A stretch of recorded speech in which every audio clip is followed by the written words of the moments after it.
75 Alpha, Tango November, tap.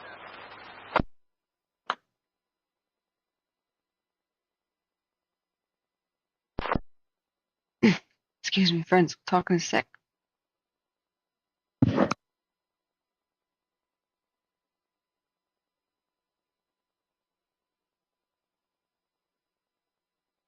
Air attack was just saying something. Welcome. I have a barking cough. I woke up pretty much unable to speak without constant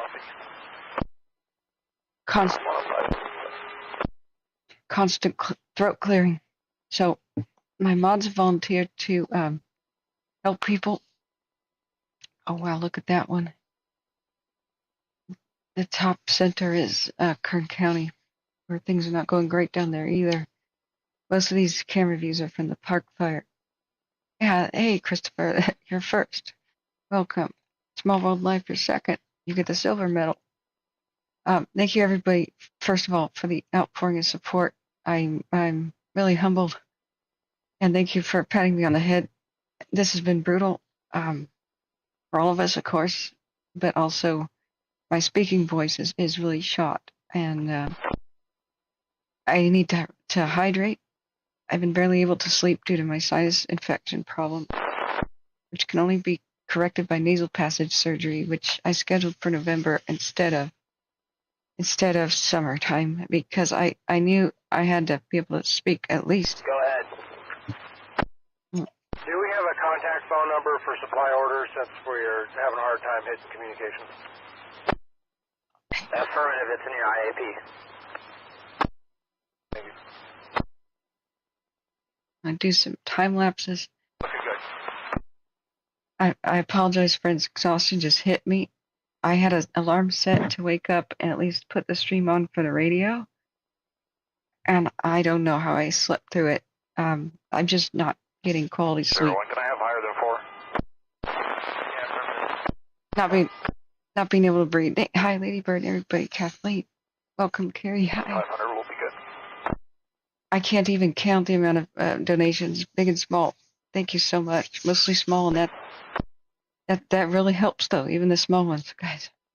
So the pinned chat message is the best way to help. Venmo or PayPal or Cash App. I want to get this laptop. Alpha on command 2. It's been at least part of August in California if I can, because this.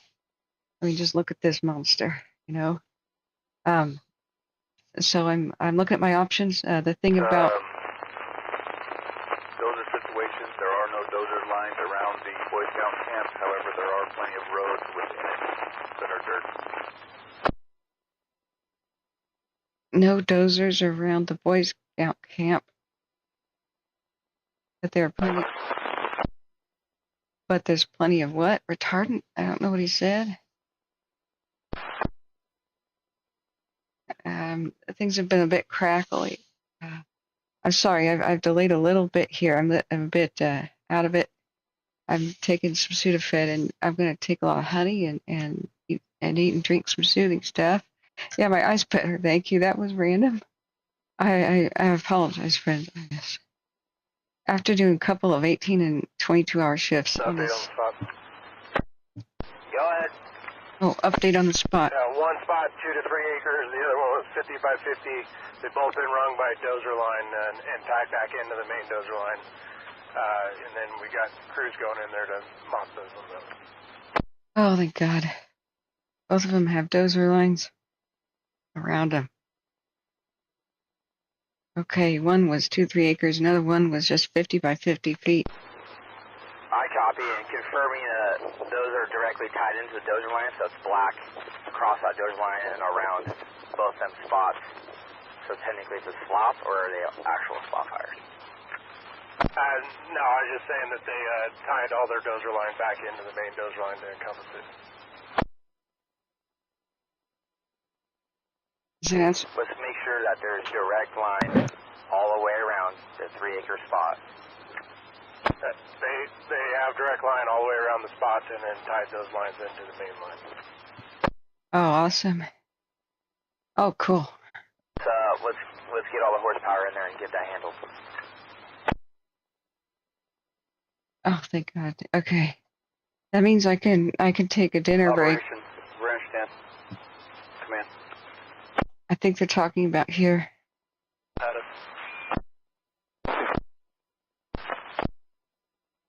Is our last 6 hours at Colby Mountain 1? Ranch 10, are you calling Tehema Night Ops? Man, this meadow just got hosed. To transition, correct? Yeah, firm. I'm not sure if you overheard the traffic. Tango Lima reports 2 to 3 acres for that main spot with another 50 by 50. However, he is reporting that dozer line is around all of it. I earlier ordered a UAS. Can you just confirm that that was ordered? I'd like to get York and his team or whoever it may be out here so we can put that up and look for heat signatures. And we're going to hit that with a bunch of horsepower right now and see if that's it. Okay, I'll confirm on the UAS, but I still want to move forward with the other plan as well should conditions change.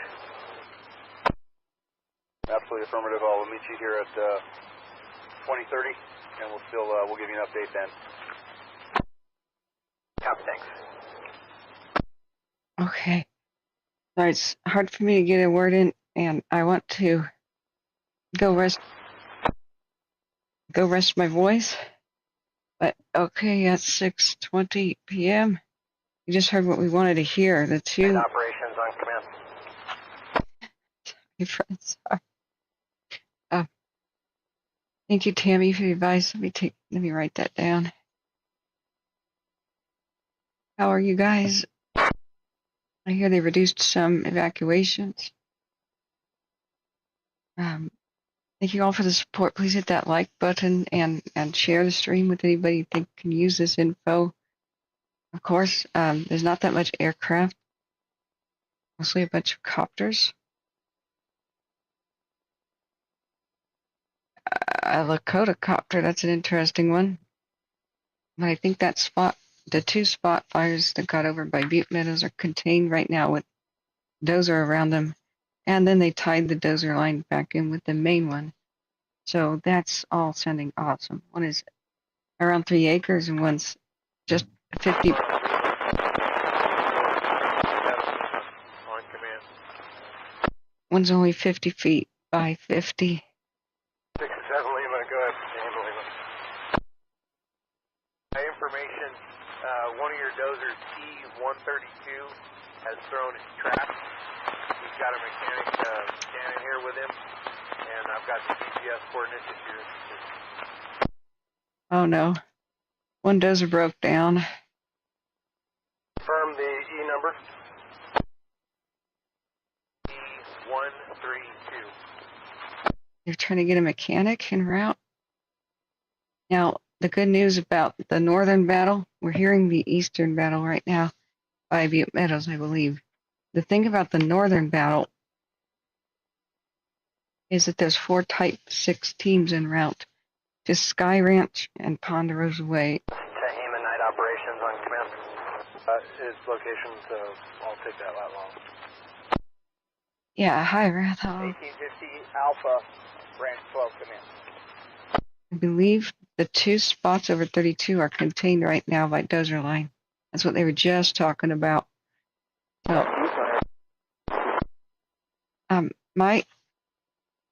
Lat long will be north, 40 degrees, 15.262.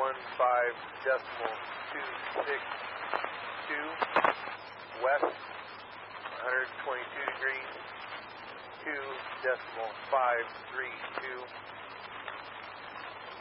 Section 25, right at the top of the ridge. The Alpha, Ranch 12, command. what about that? Lima, copy. I didn't catch the very beginning of that. So I'm not very with it, friends. I've got to eat my first meal of the day.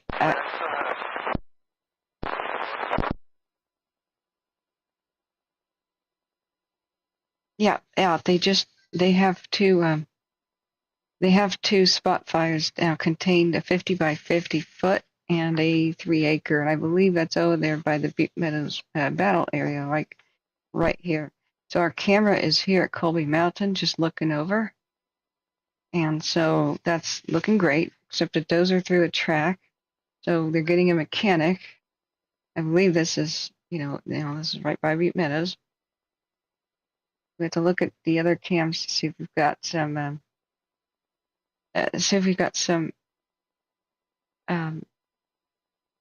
other views to cross-reference things.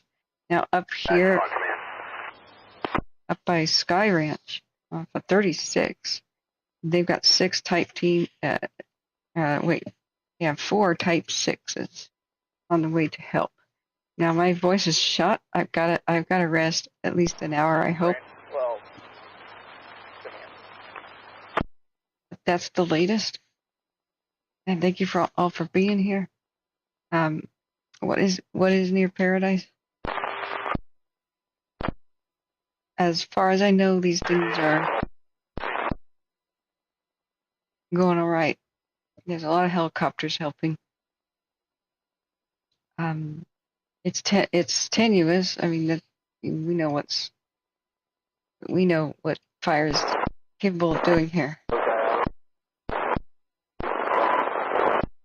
For 360,000 plus acres. So I'm just going back to familiarize myself. 42 Lima, Quebec, on command. They reduced evacuations in some sections. Just warnings.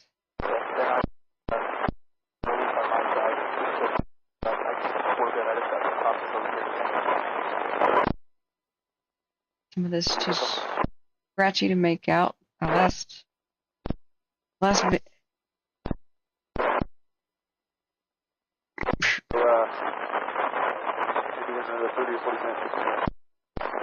Yeah, I don't. Okay. All right. I'm going to just mute that until it makes sense. Near Yellow Jacket, didn't get to really work it with aircraft. We're looking at probably a couple hundred acres over what we planned on using. I'm going to start building some contingency going up the 80N, trying to tie back into tramway on the top. But if we could make a run at that swap tonight, it'd be worth going and checking it out. Okay, tramway is up there on 36.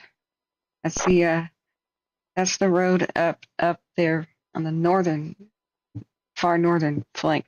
When people say near paradise, not really. Ponderosa or Little Giant Mill. 20 miles past the ITT here. Right, they're just talking about where they want their lines. So 32 is all the way to it. And when they say Little Giant Mill, that is up there by Highway 36. I mean, the Dragon has 3 heads now. There's it's like a trident. So 32 is really big, but it's the southeast and northeast firefight, and then the northern one is where it's at on 36. So, hi friends. Hi Terry. Thanks for being here. Yeah, it's like 20 miles north of Paradise Butte Meadows is. That seems to be where they're having the issues. So, like Tehema night operations. Branch 10. The UASs sound like they're committed in Branch 20. They may be able to free something up, but not guaranteed. Right, they've been asking for a drone. They want a drone over there by Butte Meadows to see if there's any other heat, Sierra Mike, about 17 miles to the northeast, inbound at 12,500. We're going to map the fire. That's at 12,500. We're broadcasting on 122.902. So the air show is a Paynes Creek thing. Thank you, Australia, for being there too. Now, what helicopters do best is chase after spot fires, which just means little things drifting in the air, usually. over, lines. But the great news is, and that's why I feel like I can comfortably go to dinner. I'll monitor the phone. But I have got to get my throat rested before I can do any full, like, what we do here. This is in general the wind, so we may be getting a little lucky. Thank you. Hello, guys. I have to tweet that I'm live. I totally forgot. But hit the share button and share with anybody you think can use help here or should know about our existence. We have to fight the algorithm every day that we hit live again. Every 12 hours we resume. I'm so sorry. I've slept terribly with my sinus infection. I can barely breathe and I have a dry barking cough. So I need to take a while to rest my voice and get fully hydrated. I'm totally exhausted. But thank you, mods are ready to. Yeah, I'm sort of rested. I'll feel a little bit better when cough medicine kicks in. But yeah, thank you for being here, Husky and RJ. If you guys can hold. Yeah, I just got information on one of the tractors in your division about being broke down with a phone track. If you're ready to copy it last month. Okay, that's about a dozer that threw its track. So 40, they're just 15.262 by 122 2.532 dozer E132. the. I copy. Did he give a descriptive location? In section 25, it looks like he's up on the bridge line there on section 25. I copy. Thank you. Yeah, they really do. I needed nasal passage surgery. They scheduled me for June, but then I realized Yeah, that's affirmative. I've got multiple dozers in there working off a high trestle with a 67 Lima kind of leading them. I'm over off 36 currently, tying with some other crews. So this is a long haul fire. This is a long haul fire, so I have to take some days of rest because other days are going to be worse.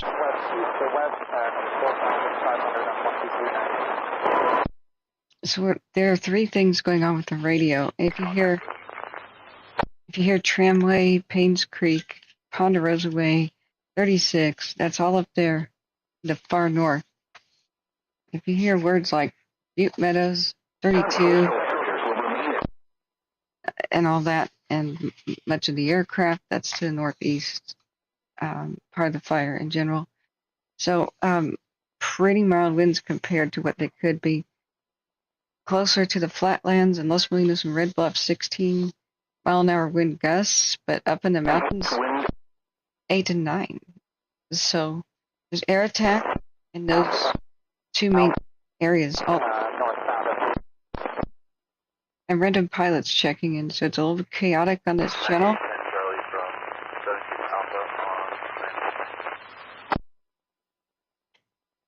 But thank you, friends. Yeah, let me tweet that I'm live, and I'm going to go eat and at least rest my voice for about an hour. I will be looking at the stream pretty frequently, monitoring it with chat, and I will ban people to get out of line, so don't think that I'm not watching you. You know who you are. Wendell and Thorne says, I've been so worried about you. Look, since 6 a.m. I'm so sorry. I tried to get to sleep and stay asleep. Didn't really happen. Around 7:30 in the morning, I set another alarm. I'm like, okay, I'll just nap for a bit, go live, and then sleep in the afternoon. All of a sudden, I'm waking up at 4 going, oh my God. Lady Bird says, Kathleen, I have a daughter in Dixie, so really watching the wind. Dixie, where? Is that like a little village? Did I get it? Oh, no, I have a confirmed, thanks for your concern expressed, but I have a confirmed sinus infection. I need nasal passage surgery to correct it. So like touching here is you know. So watch duty is wacky right now. That doesn't surprise me. It's probably getting stressed to the max. So winds are fairly mild, but we just have to remember that the fires make their own winds. So this is the last 6 hours. These two things in front, I think, are their dual adjacent, I believe, spot fires that went over 32 by Butte Meadows, as far as I could tell. They're over by Butte Meadows. But they have desert lines completely around them. The helicopters are patrolling here. They just asked and requested around 6:20 for a drone to help them look for any more heat and just fly it around. Drones can fly in between trees and down at the ground level. That's what helicopters can't do. And that's what really sucks, is when fires are really small, like when the embers dripped over. Thanks for the little hearts, guys. I love you too. Yeah, as much as I can rest today, I'll be stronger for the next day. This is a long haul fire. This is now. Confirm we got a fill for the ASM request at It's a full-blown forest fire. So what people don't realize, well, maybe you do if you think about it, is like, think about a campfire, how small that is if you're just out in the woods camping. Your smoke will mostly drift along the ground, and it won't go above the treetops. Why? Because smoke is bits of unburned material. So it's heavier than air. It's pushed up by the heat of the fire, and so it drifts for a bit and falls back down. So by the time smoke gets above a treetop, and these are like 75 to 125 foot tall trees in some spots, then that means it's much bigger. So that's how a drone made, their drones, not anybody else's. Can't really help. Thanks for the heart. So they requested. If they say UAV or UAS, that means unmanned aerial vehicle, unmanned aerial surveillance. I got you.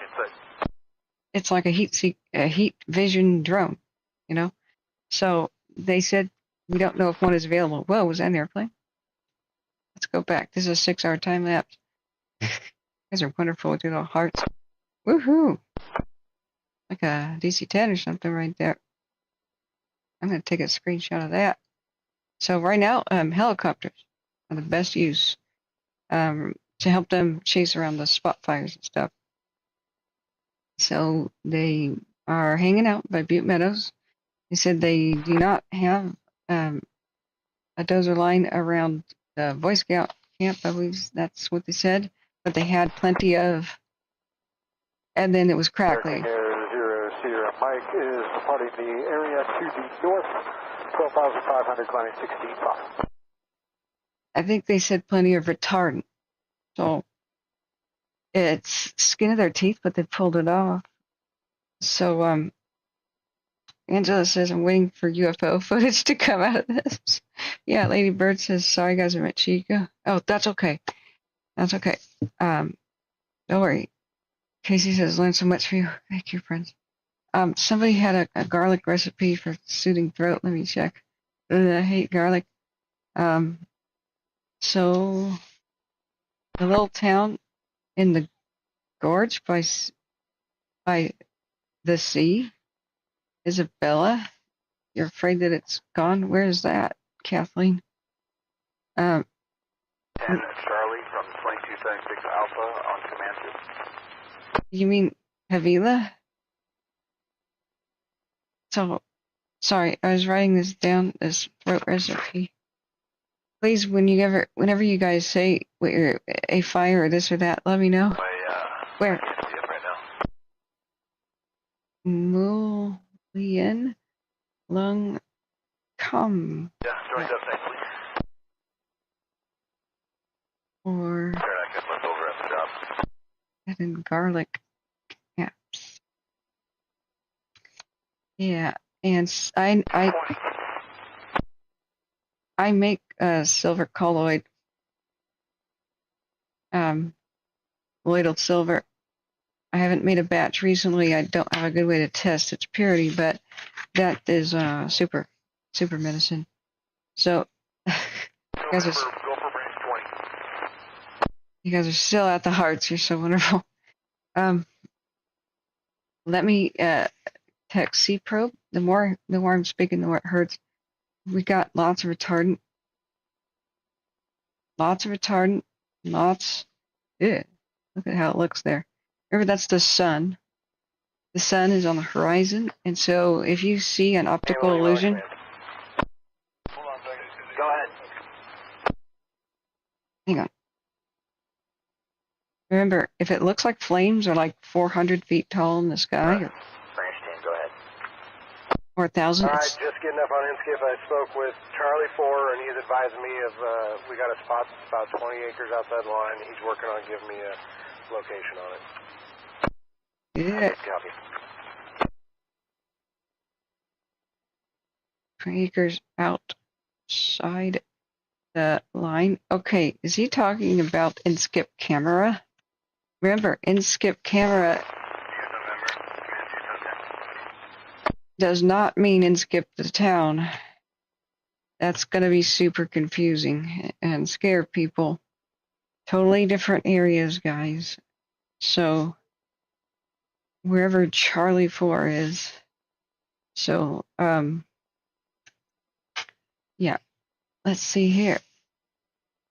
Looking up at the chat. Yeah, well, thank you for the prayers and thoughts, and then mine are with everyone too, of course. We're going to get through this. Adam Jones says I drove. November, branch 20 on command. He drove I-84 to Boise. Sad to see what the Durkee has done. I know. The good news is there's almost complete containment on the Cow Valley right now. Some good news. Yeah, Courtney says I'm in Florida, but still, yeah.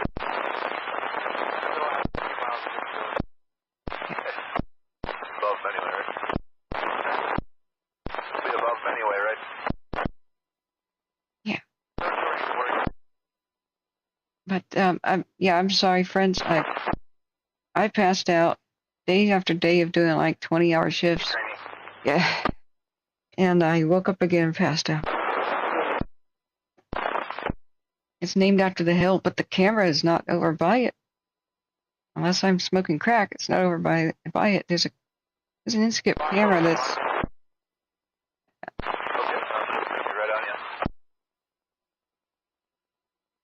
Okay, let me just see what I'm talking about. Let me make sure I'm not confused right now. Oh my God, what is that? What is this? This is in. What? Oh dear. Down by Rainbow and. That will meet you back around the hill, I guess, huh? Temecula. Holy crap, what is this? Sorry, I just saw this. Whoa. This is Southern California. Oh my God. There are.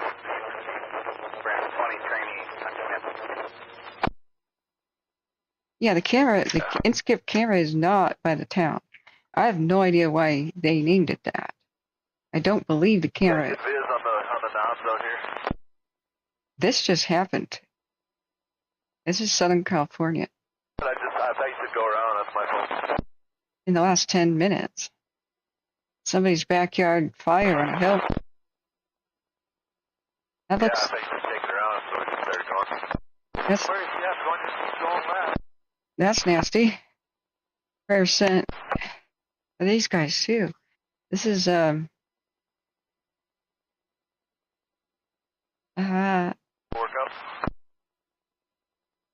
southwest of Temecula on the way to Fallbrook past Rainbow. What is that fire? Oh man. Heart's going. No, it's not the Grove. This is new. This happened 10 minutes ago. Let's see if Watch Studio even has it. That new thing. I don't believe they do. Number branch 20 training on command. Where's San Clemente? Agra, Camp Pendleton South. Wait, I'm discombobulated. Yeah, it's by Camp Pendleton, sort of, inland. So, where's watch duty on this one? I mean, this just happened within the last 5 minutes. Is it the trail? Tango Quebec. Uh, Forward progress was stopped those 6 hours ago. That looks like it's in a backyard. I don't think it is the trail. 41, Tango Quebec on command. I think it's new. I think it's new. I know, Lady Bird, too many dang fires. So if we get some cameras with a cross beam 25 accurate. fixed. Oh, those are those HP Red cams. They're high definition, but they don't tend. But they're not usually time-lapseable. Yeah, the Western fixed. Yeah, they're. Let's see, are they now? This is new development. Yeah, they're wide angle, high definition wide angle, beautiful at night, but they don't generally zoom them. They're a different camera class. It's cool they're all showing up on one spot now. Yeah, maybe RJ a restart. It says somebody's backyard fire, is what it looks like.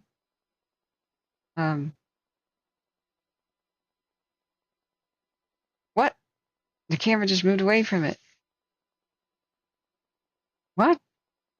Don't do that.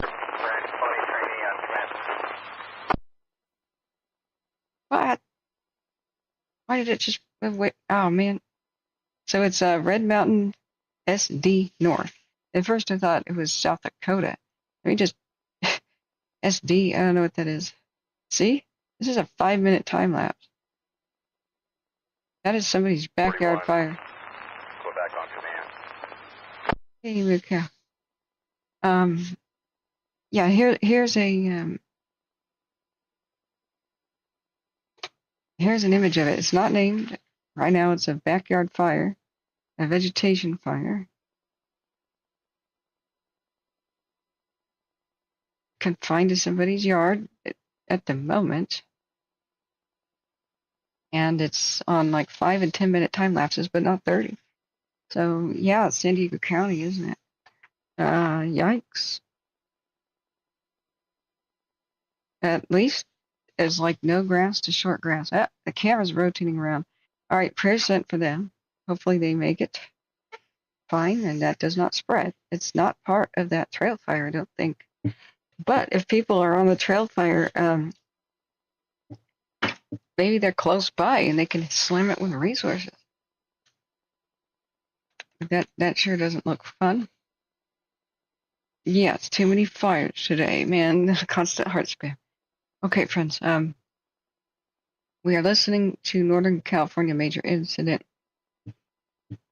Yeah, I'm glad when that one comes up. At least I don't think we have as many medical Chico calls. You know what I'm saying? Maybe Paula Rez. I'm not sure. There's a new fire in Humboldt, Petrolia. Stop. Fires, stop. I need to go get dinner. Stop. Fires, you need to take a dinner break too, don't you? Let's make a deal. Let's make a deal. Humboldt. Where? The Willow? Is it the Willow?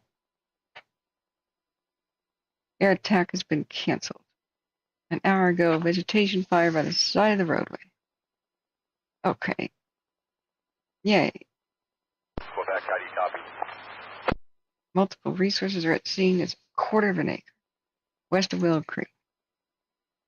Seems to be the new one. All right. That they have E518, E716 and E730 with them. There was a new spot fire reported. We are waiting for them to explain where the heck it is. So let's put on fire perimeters. 6 and E730. Trans 20 training. Command. Constant heart spam. Thank you. Live cameras. Yes. Surface wind direction. There's a red flag warning in Kern County. I want to check on that one down there. I'm just setting up all this. So there's a helicopter show at Butte Meadows. Helicopter and air show around Paynes Creek, 36 area. Godspeed. Check out our different cams real quick. I'm still orienting myself. I don't know if C-Pro got back to me. Yeah, I did. Fine. Let's see. Is he ready for dinner? I'm ready for dinner. Charged up my phone. I can go over there. Okay, on my way. In 5. Cool. Okay, I didn't see his message reply. Night operations on command. Yeah, expressed his structured dispatch on the way while in rural threat. Okay. Oh, hey Isaiah, how you doing? Welcome back. How are you and where are you? Oh, it's at Petrolia. Oh. Where's that? At Petrolia. I assumed it was by Willow Creek. Tehema night operations on command. Okay. Bookmark there. The sunset. Yeah. Details of what? Sorry, friends. A plane or a helicopter went down. Another one? We just had 2 this week. 2 in the last couple of days. On which fire? Isaiah says, I think the fire jumped 36 again near Little Giant Mill Road.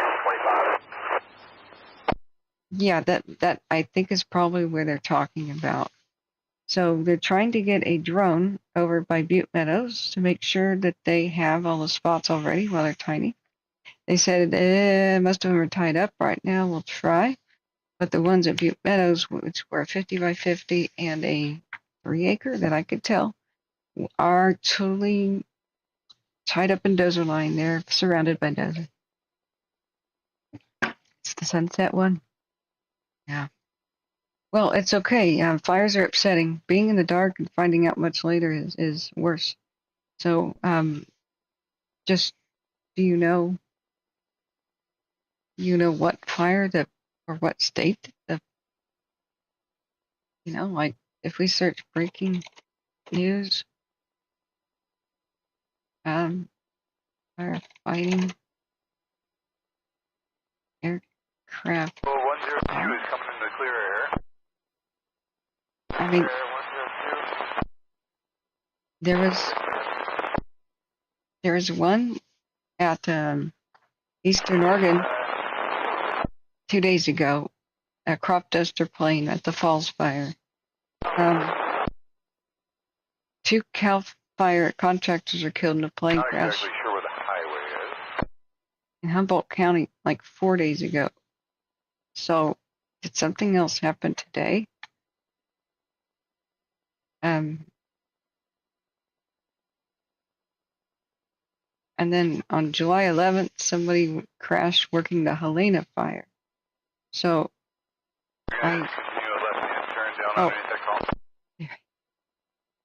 yeah, I wouldn't. The highway coming through the trees here. It's just They are working a lot of hours, but FAA limits them to X, Y, and Z hours. I wouldn't assume they're flying tired because the FAA says Tanker base, tanker 912. limits how often they can be up in the sky. So that's why the limits are important. Okay, 10 minutes out on a hole. Positive fuel, please. And stairs. RJ says question, I just looked at the CAL FIRE map and they show red lines on 32 north of Butte Meadows. Red lines? CAL FIRE map. I tend not to look at CAL FIRE. Just like a big, I don't know, it's very behind the times. Whoops. CAL FIRE.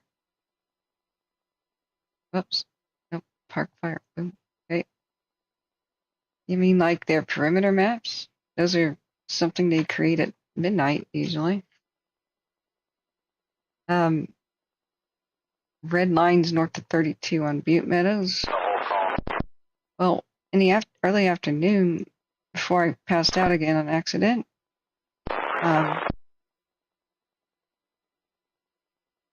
it could have happened last night or much earlier this morning, because that's when Smitty said they had spot fires over. Well, Go ahead on command. I just explained for half an hour how that's been taken care of, though. There were 2 spot fires, a 50 by 50 and a 3 acre, and they have dozer all the way around. So they are trying to get a drone in there, and I don't know if their request was granted. They were trying to free one up to fly in through the trees to see if they can catch any spot fires there while they're really small. And the heart spam, keep it coming. You're funny. As long as you're... So basically him on his own there, but he's got accountability for those tractors. As long as... Oh, they did firing along 32 last night, too. They did lots and lots of firing.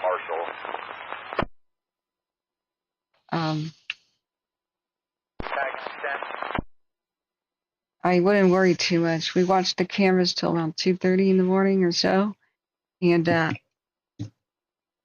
all the nighttime activity you see on the cams, like right up to the, Platte Mountain or whatever. I gotta go, guys. It's time for food. It was cool, quiet, and calm enough to do lots and lots. Branch 25 trainee, branch 25 on command. Lots and lots of burning on purpose. This is all on the correct side of 32 on this perimeter map. I would just say CAL FIRE is for entertainment purposes only. Sorry to say, but I really wouldn't look at it too much.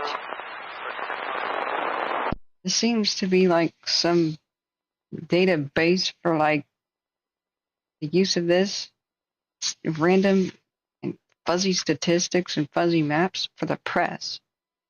There's a reason I don't click on this too much. I find it really lacking, seldom updated, sloppy in its specifics, and it's not really timely or accurate like for daytime monitoring. So that's why I have to do what I do. If there was anything that was timely and accurate and updated quickly, and I wouldn't have to do this at all, and I'd go have a life. So I will be back. That's why we listen to the radio. So we're listening to Northern California major incident. If you do find out about a plane crash, that's okay. That's okay. To put here, we have to honor the sacrifices that they make. And the other day, a regular old-fashioned plane crash. 25. Yeah, can you run up and check in branch 20's area by DP 45 and see if they need any assistance with that little spot they had from yesterday? Not like trucker logbooks. You can't cook the books. Near DP 53, I'll head that way. Yeah, I have to eat sometime today. I haven't eaten since 2:30 in the morning yesterday, so I pretty sick. I'm sorry. Sorry for a late appearance, but I can't breathe at night, so I'm sorry, guys. hit like button, please, to spread the word we're here. My voice is completely shot. I have a barking. I have a barking. Shut up, Crackle. I have a barking cough, so I'm gonna go take some cough meds, eat, and see how I can speak. The less I speak tonight, the more I can do that other days. Otherwise, I'm gonna completely lose my voice. So thank you, mods, for holding down the fort. And if you guys see yes,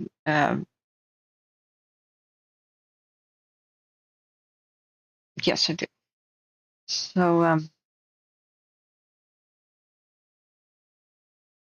hang on. Right. Finally, the radio's back.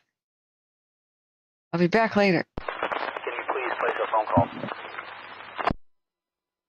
Yes, sir.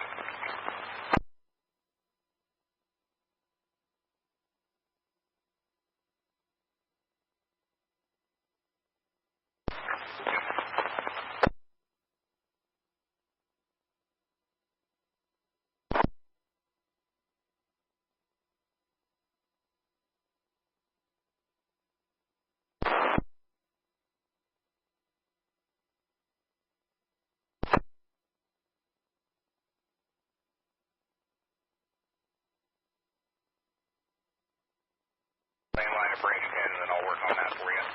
It'll be extended ETA due to drive time, just FYI.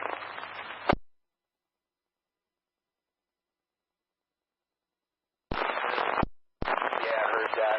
Sounds like helicopter could be right down near the Tehema.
report back.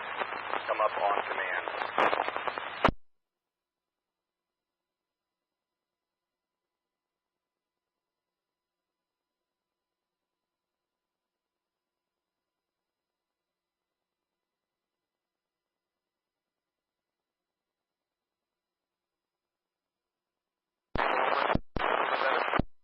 See if it gets a little taller.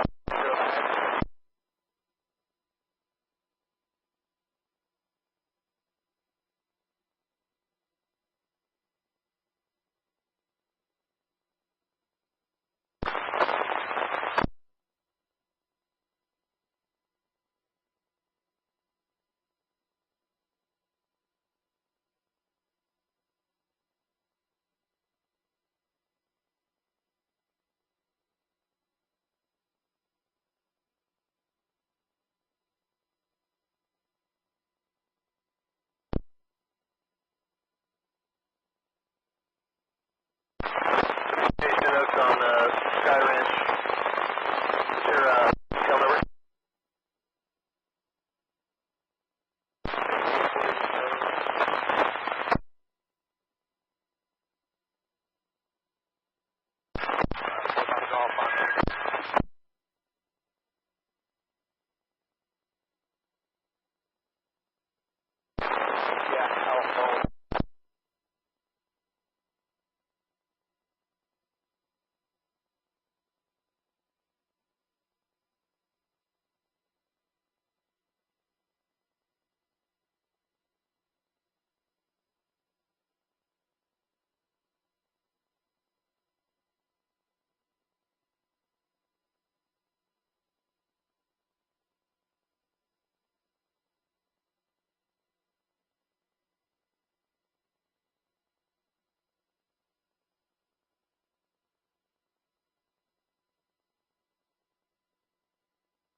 Go ahead. Yes, sir. We're a 12-hour resource. I just wanted to give you a heads up that we'll be making our way off the line back to camp. Get back here now. I copy. Thank you for the work today, buddy. Yes, sir. Have a good night.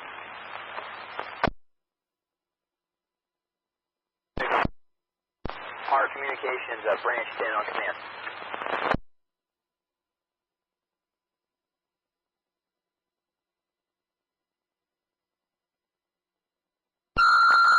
Trying to hit what we see pop up so you can destroy. Good.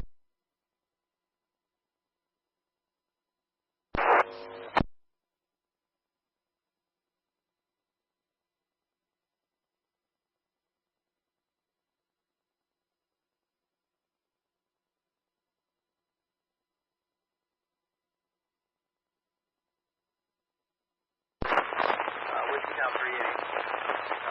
We are rolling.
the line for the 12-hour shift. Did you have traffic earlier?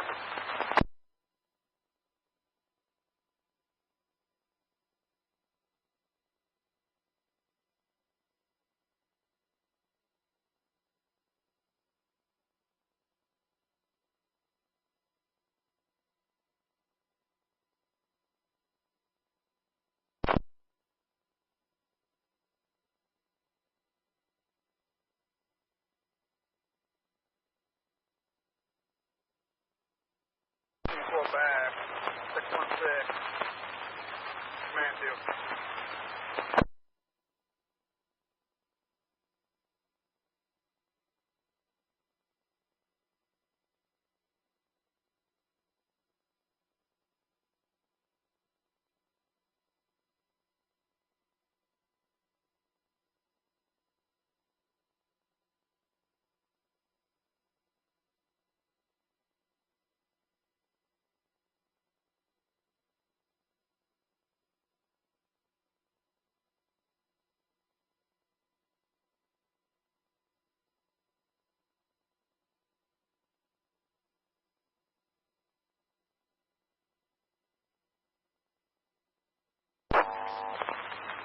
Pull back, 616, command 2, going 10.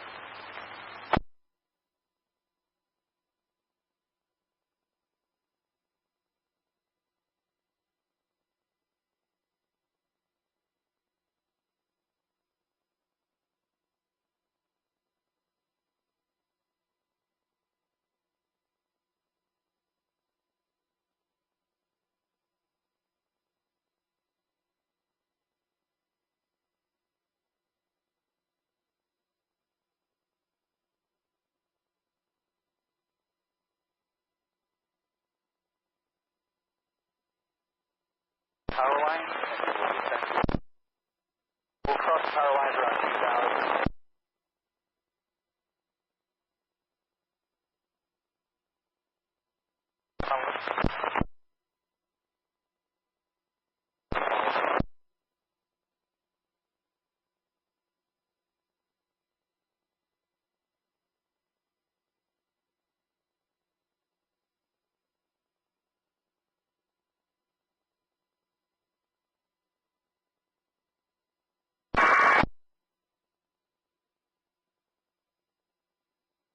And 15, 48 Charlie, command 2, okay.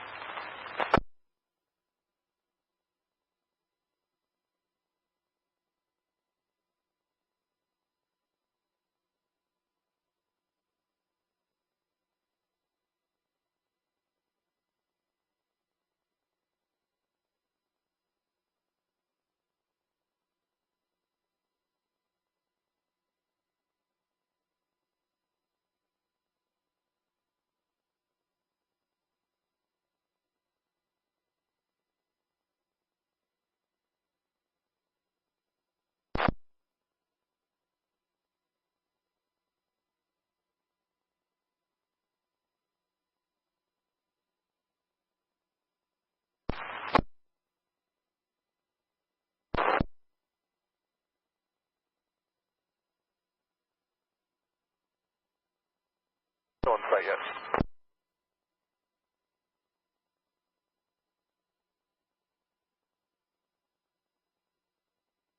And we'll head towards you.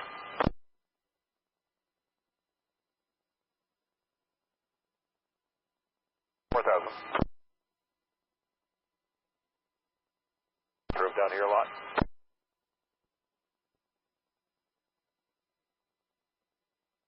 South of our course is pretty clear also.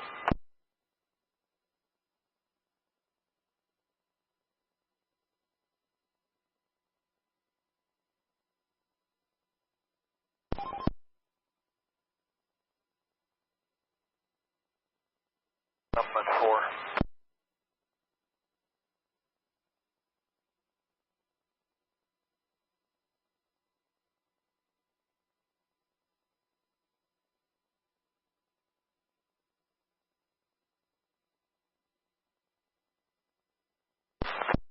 That's you, insight. Insight.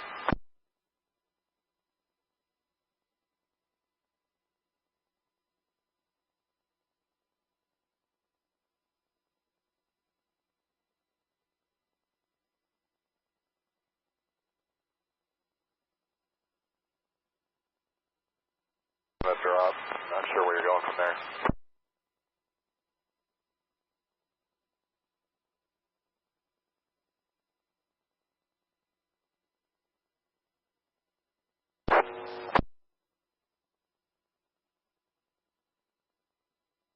Quebec, November, command.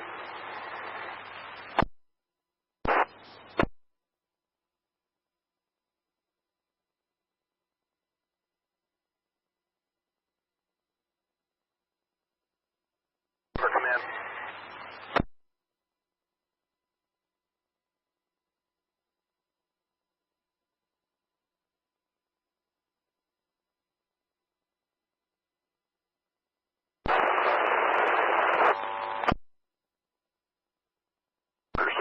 Is currently 12 miles to the southeast at 2,500. Please advise on air taxi 22.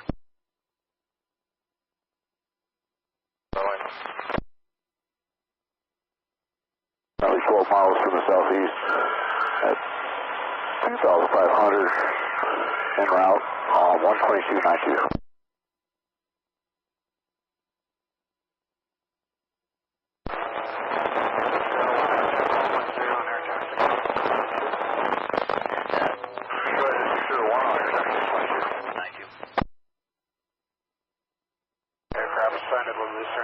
Attack 110 is 12 to the west, 4,500, 2988, air tactics 22.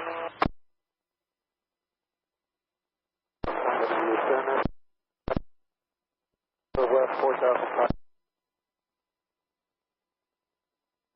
Command 2. 90 flight on air tactics 22, out of your reading.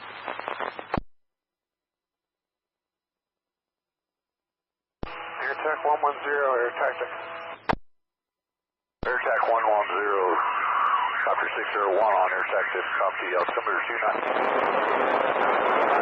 Air tactics. Go ahead for tanker 90 on air tactics 22.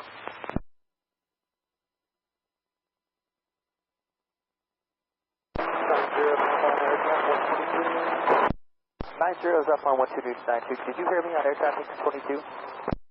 I think we got a radio issue. 500, 2988, 500. Copy. Baker 90 flight copy 2988 and 3500. Taiwan 2988 3500 number 2. 90 is number 1.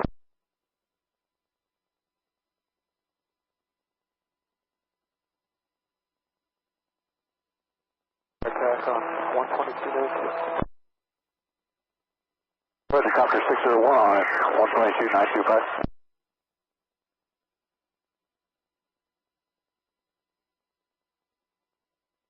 Air attack on air tactics.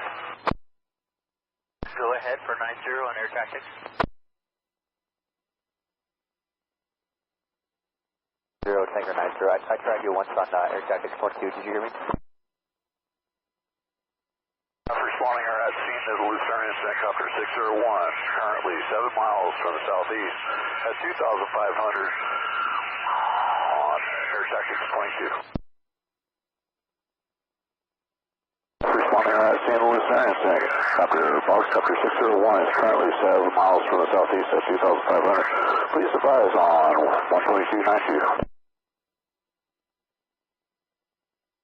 Attack 110, 122.92.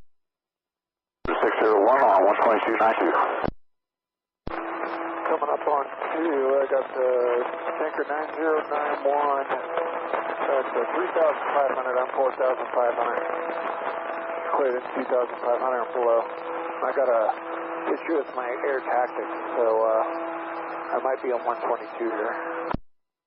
Copy that, altimeter 2988, and we're cleared in 2,500. Air tankers at 3,500, you're at 4,500, and you're having problems with air tactics.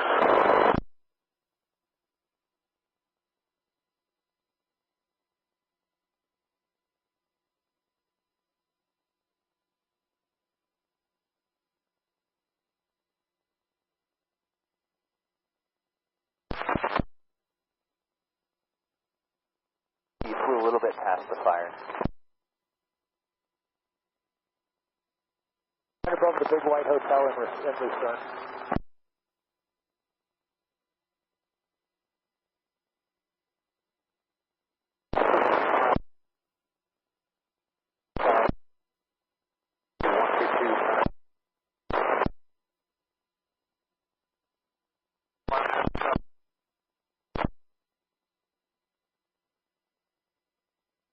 I think you guys have a receive problem.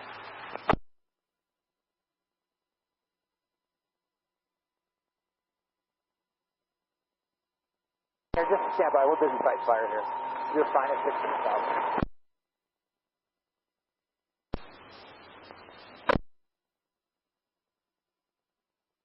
One is shot right now. When would you like us to set in and put the crew in? They copy on air tactic. Copy you on air tactic. Sir, one got you. Think go ahead and put down and put your crew on. Got an engine up there. I'm going to hold the tankers in an orbit there.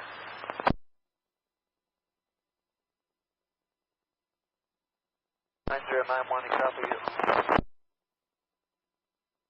Sure, copy is orbit. I see the hose lady moving in. 91.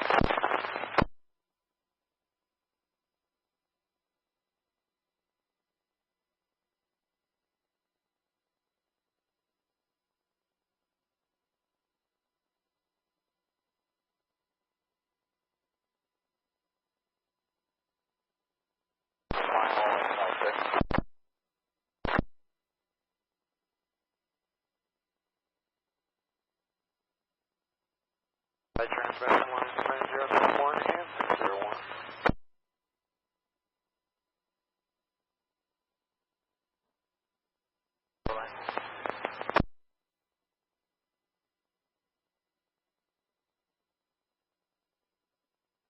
That's our line, so we're off that. I'm not landed. It looks like they're about to pick it up.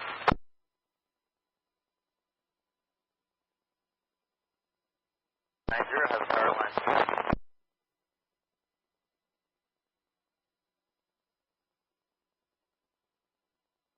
Lucerne Air Attack Tanker 8612 to the south. 86, cancel CT back to Sonoma. About to cancel 10 minutes back to Sonoma, Tanker 86.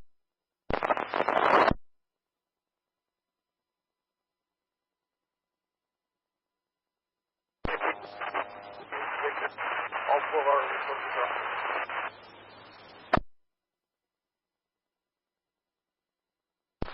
That section is going to be section 36 here, Buck Flat Road. It's going to be the stuff south of the end line, I believe, in there.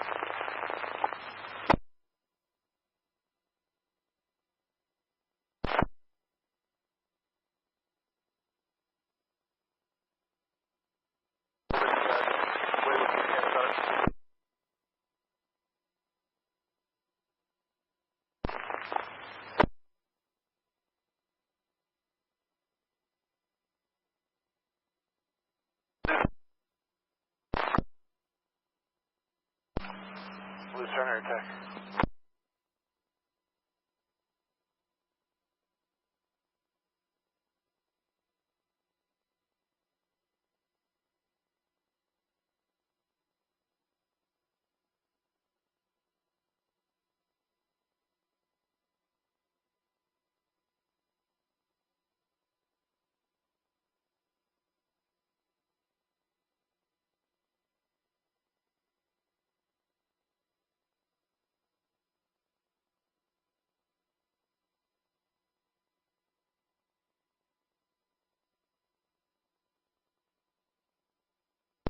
Alright.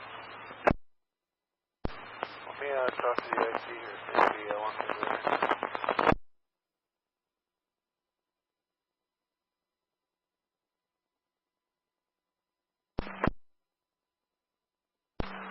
Lucerne IC.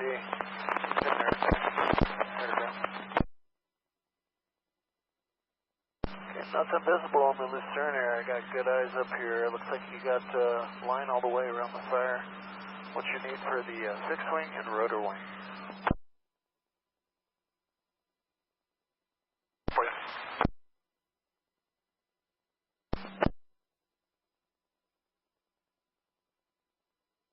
091 here, release. We'll follow you back.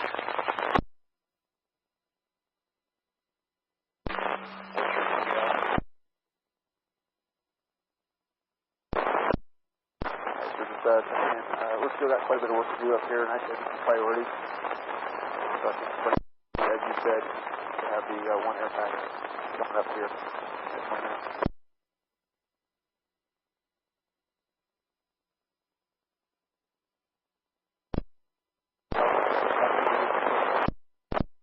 Copy all.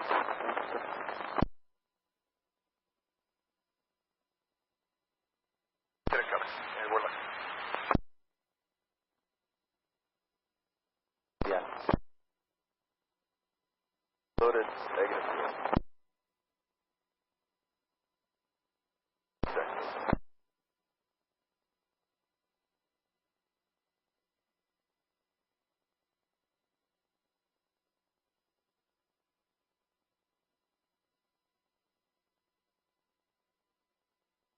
There you are.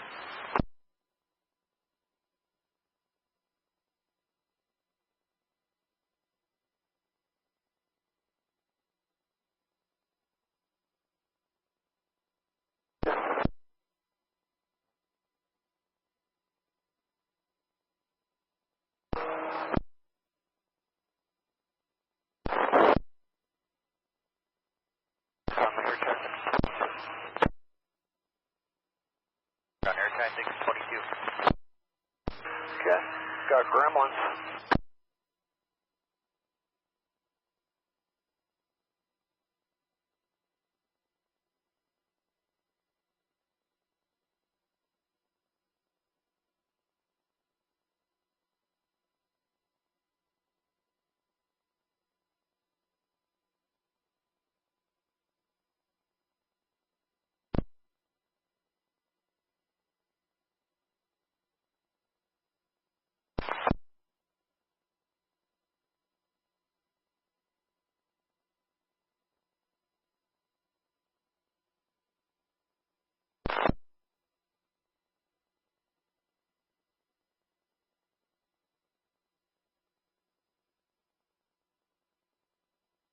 About 91 negative fuel, 90 positive fuel. Traffic check, please.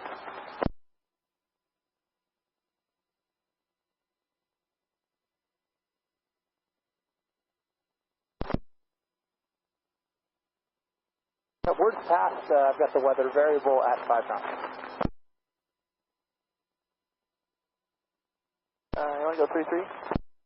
I'll follow you, whatever. 90 flight, push you down.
still.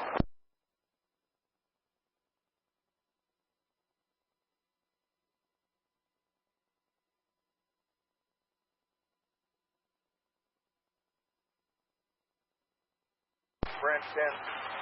Smith.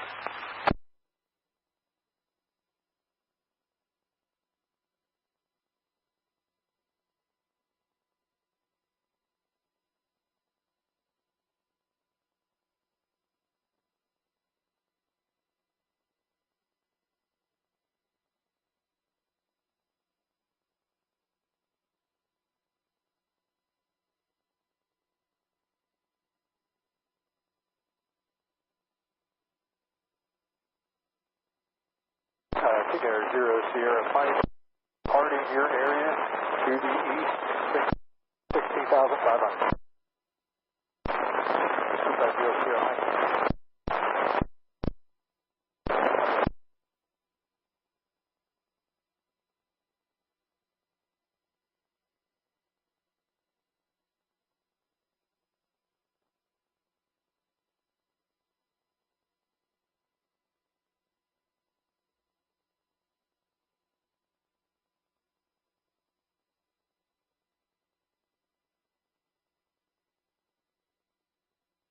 Did we say airborne for something or just one more good?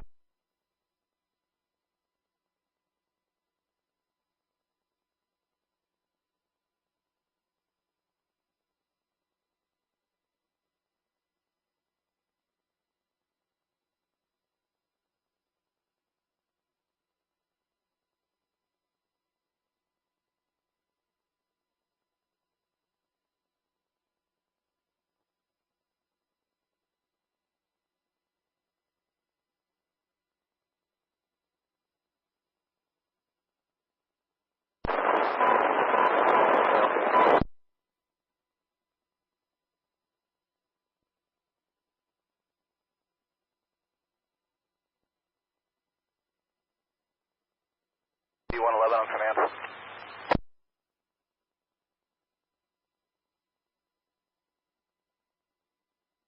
Can you feel? Yeah, give me about 10. Stay firm.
Okay, go ahead.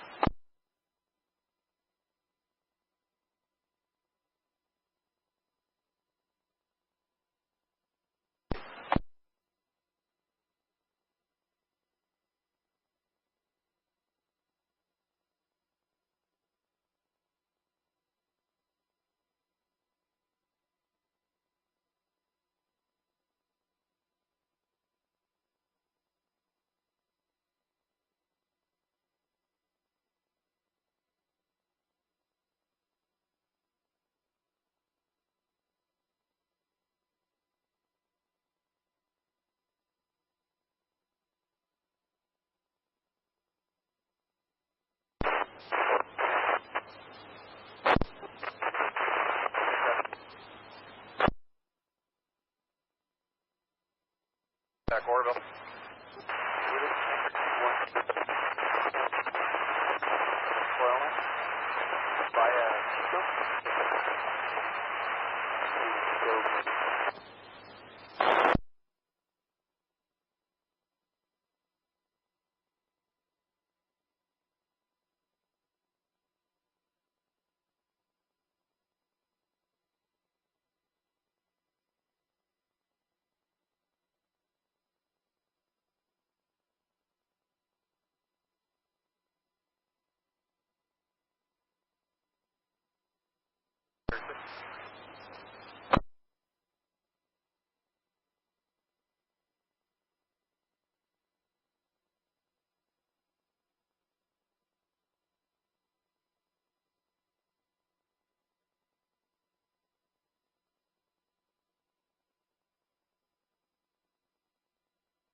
$92.50 Charlie. Branch 10 on Smith.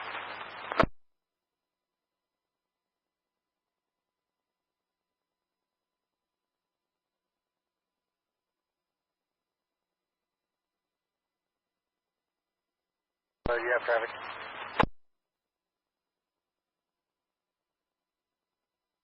$92.50 Charlie. Branch 10 on command.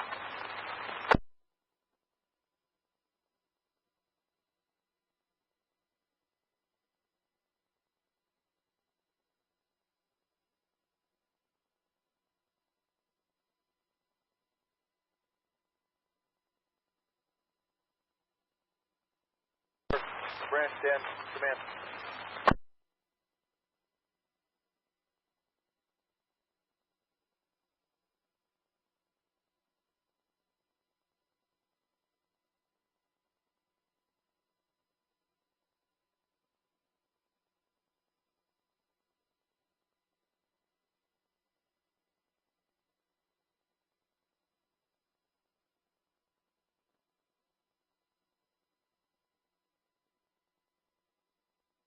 Branch 10, command.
I was 1 for 1. Durkee. We're right behind you. We're good.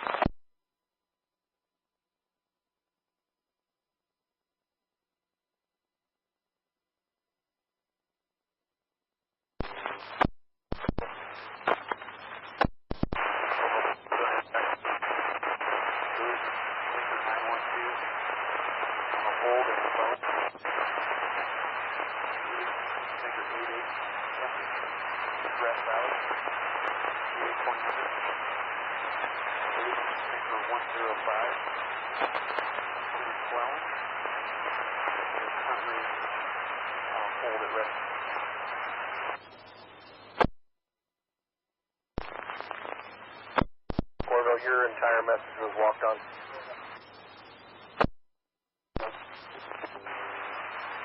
Orville.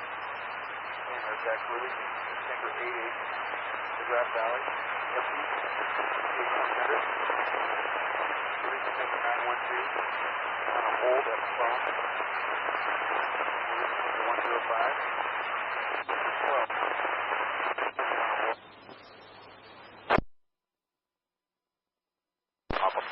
Back.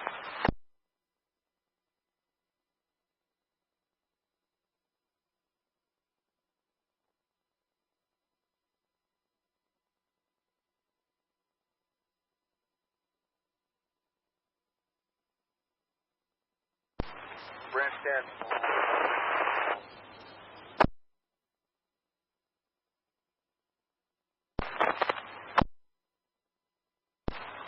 Yeah, I'm looking for an update on your fire activity in your division.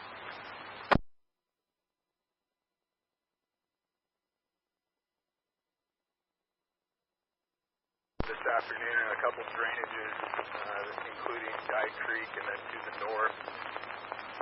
Still just flanking fire, just moving from south to north.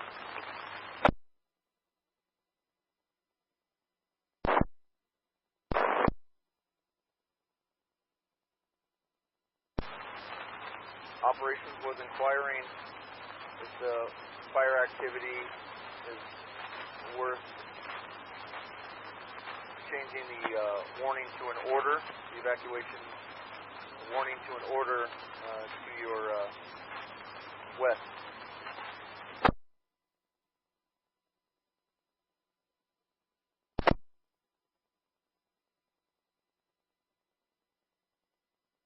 Just confirming you are still going and you're still working direct, having all the crews working direct.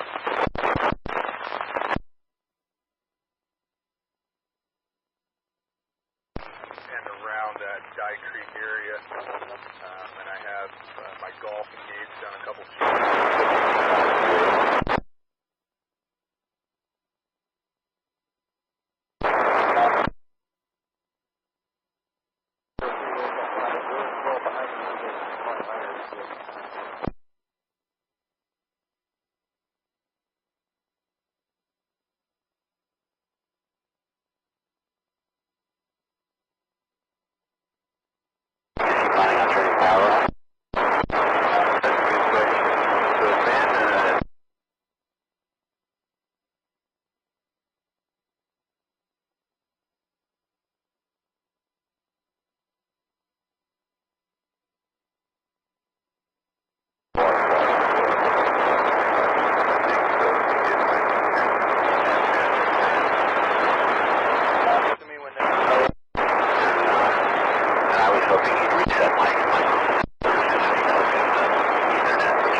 well. And then I heard a mountain lion, not up there, but so far, so outside.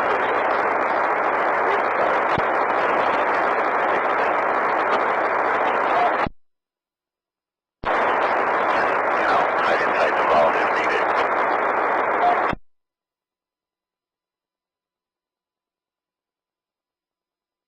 Wake up at 2 a.m.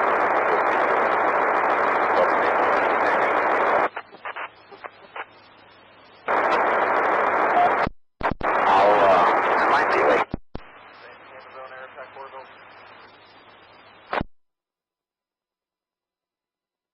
I won't have the 30. I'll be up at 5. Yeah, right out.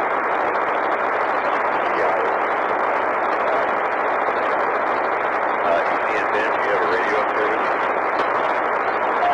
Amazon air attack 1947.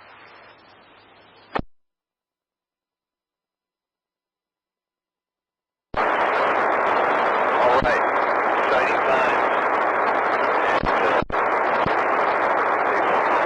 And today, I'll be on side at Bidwell. And what you wait down is the upper black skin that goes and very top. Well, there's a geometric here on top. And then next black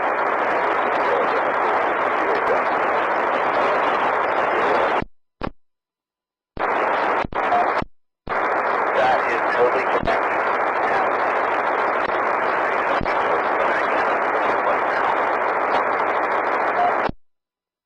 Northwell air attack 210 Los Pico en route to the Tehema zone for air attack relief EA 2000. Actually, we went out verbally. Air attack 210 1949 positive AFS. Advertise the sales price and then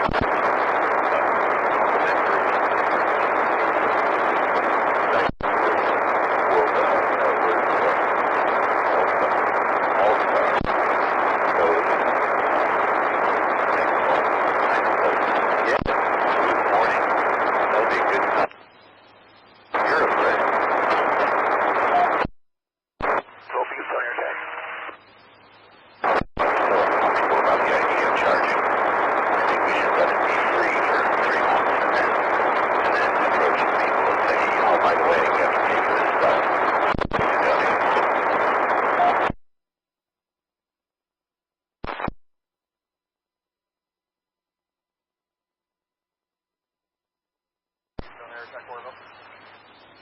Air Attack 240 is released, returning to Reading. ETA is 2010. Air attack 240 positive AFS. yeah, and now there's a microphone on each repeater. You can just pick it up and talk to it. All right, and you're still on the road.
Division November, branch 10. I'm unable to reach him. I know that the engines of 90... You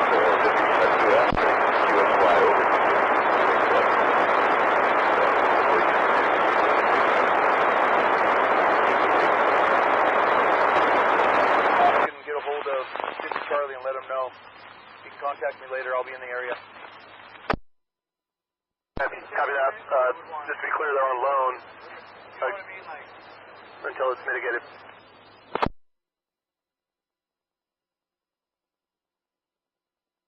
Affirmative, they are on loan as long as we can pick up what we have going on down there.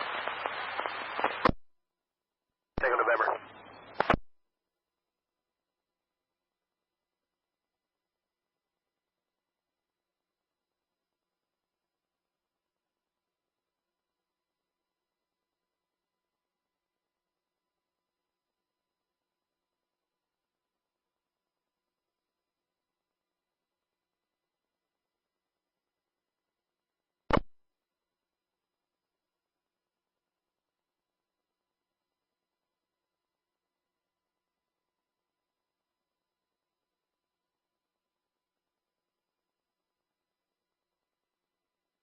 Branch 10 trainee, branch 10 actual. Yeah, go ahead for branch 10 training.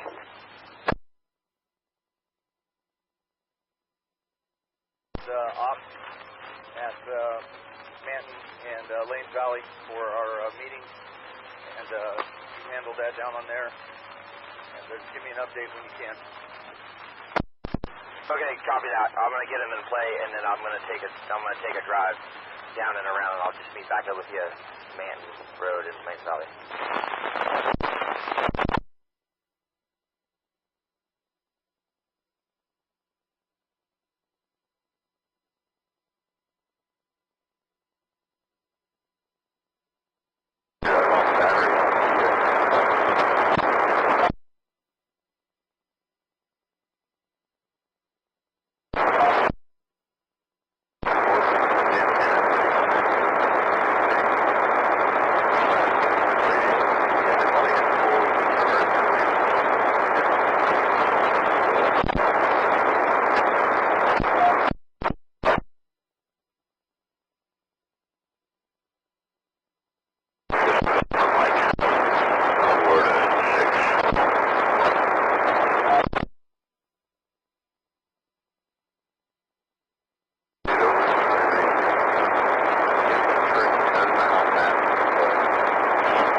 Tehema zone, air attack, Orville.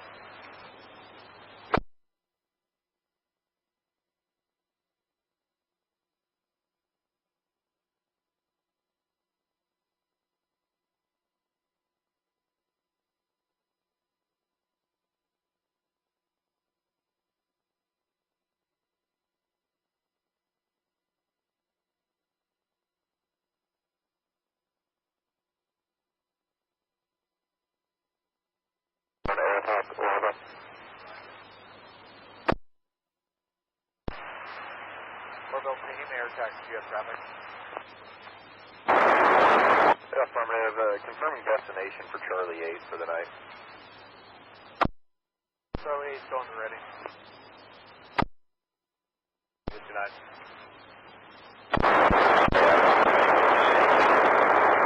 103.5 on the big jet. Correct. Those boxes.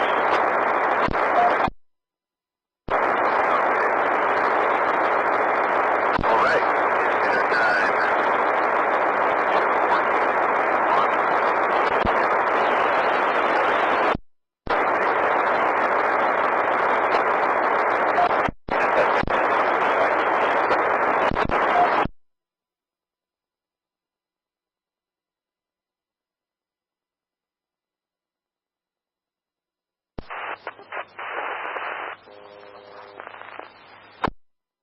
Amazon Air Attack Corbin. Amazon Air Taxi, okay. 0, return to Grand Valley, 20.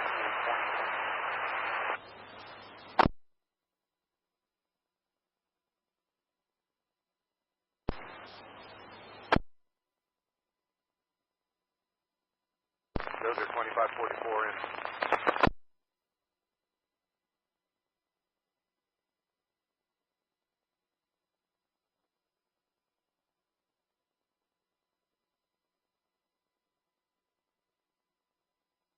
Tanker 911.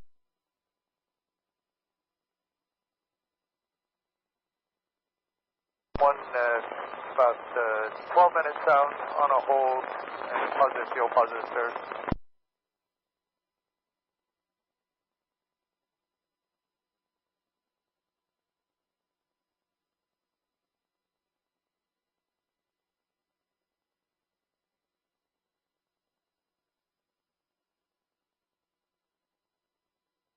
Tanker base, Tanker 105, showing about 8 minutes out.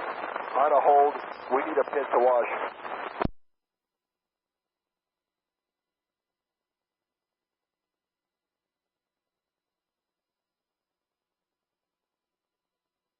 Take fuel if it's there today.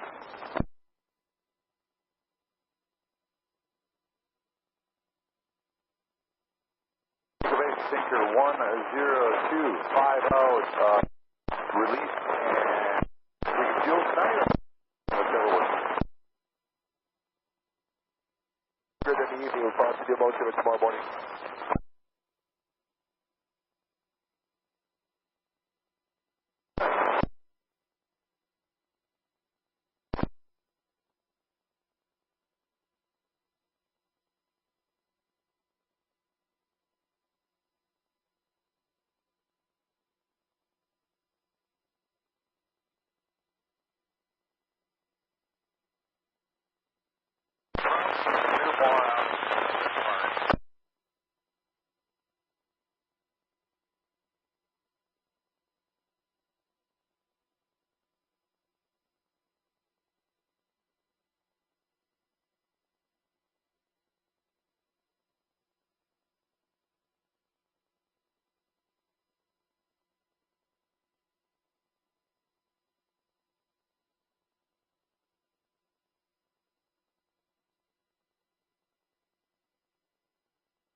Park Communications, Mountain Medics, Ambulance 1 on command.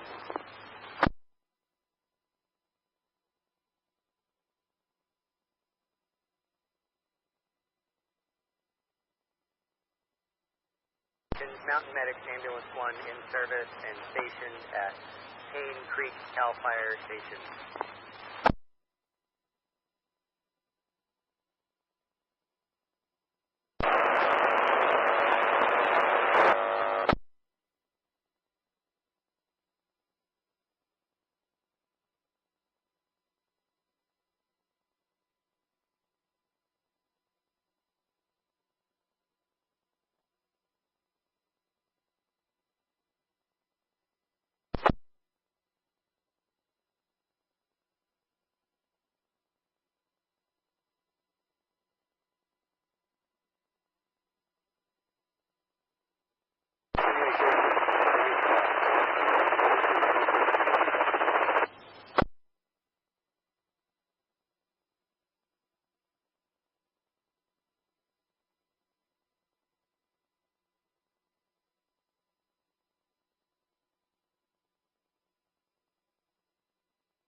Call base, Tinker 210.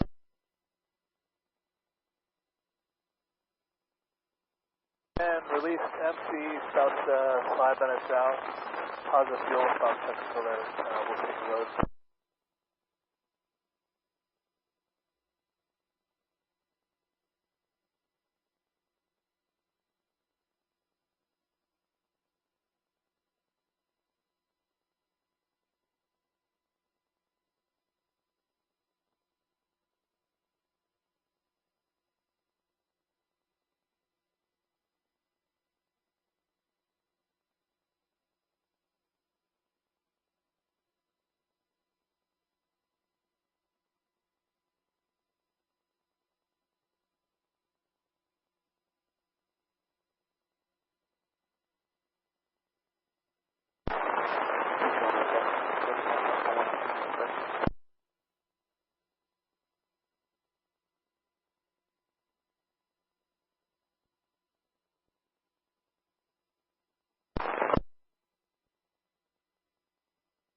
On command to Tone 1, how do you copy?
Butte Communications, Branch 5.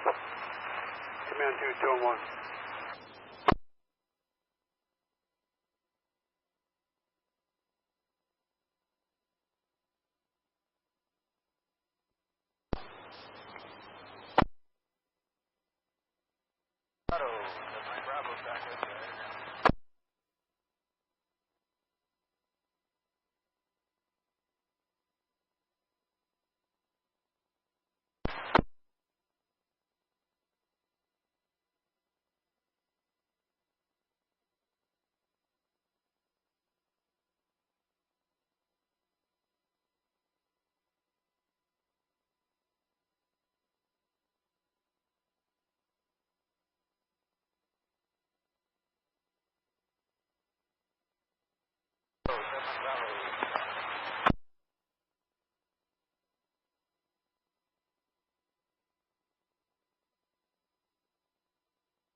here to tag up with you.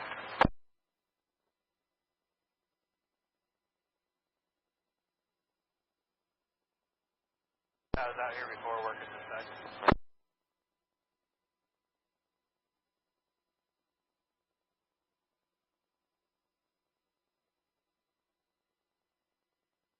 All right, same as before.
Go ahead, drop that for us.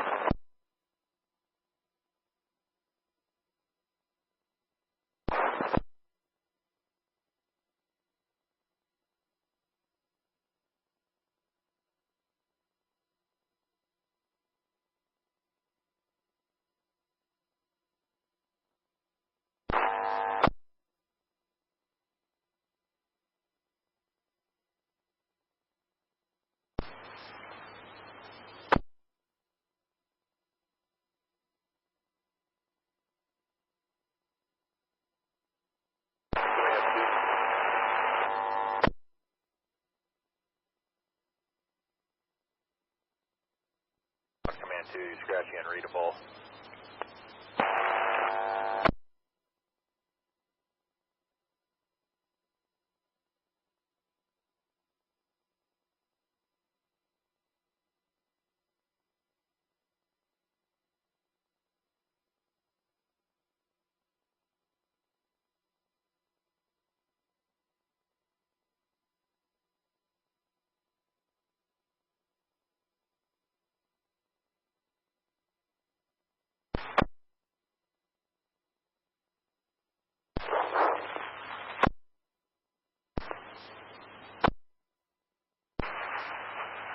Local Tehema air taxi on command.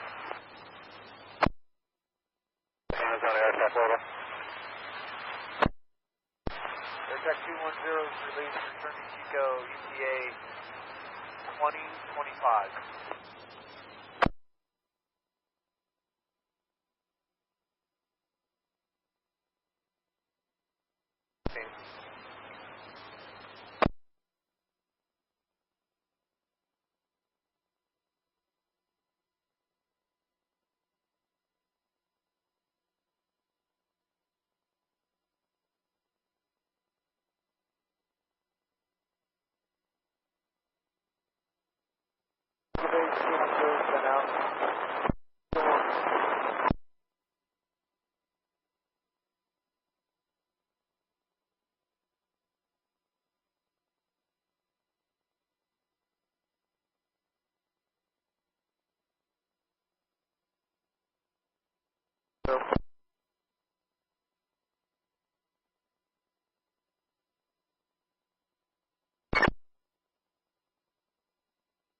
On command 2, 11.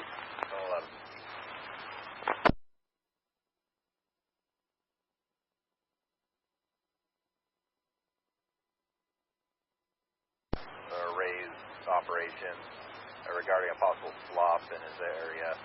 I have a telephone number to contact him if you're available for a phone call.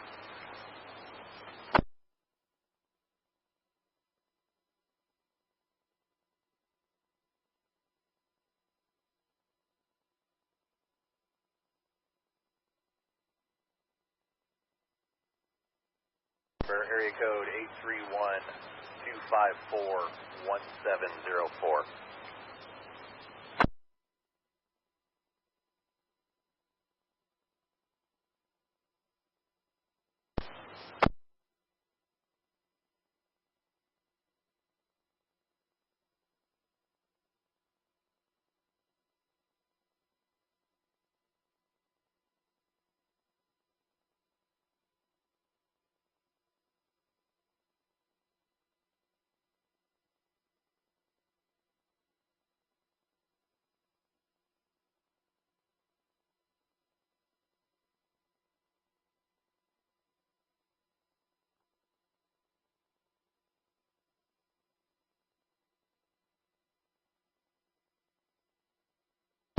Elko on air ground, or correction on command 2. Zone Elko over. L rotoring off the incident in the Butte zone and returning to holiday. Zone Elko 2019.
On command.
Tehema Lima. Yeah, I'm going to be meeting with officers soon. I'd like to get an update on the progress that we made on that spot.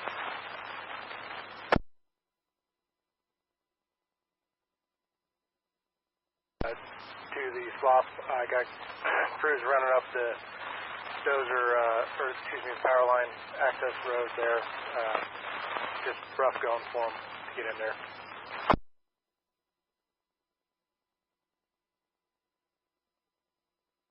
Talk with them, and they're on the right track to get in there and start working that. They got a total of 4 dozers there. Access to the spot, or 0% of the spot roughly done? 0% of the spot, still making access like this.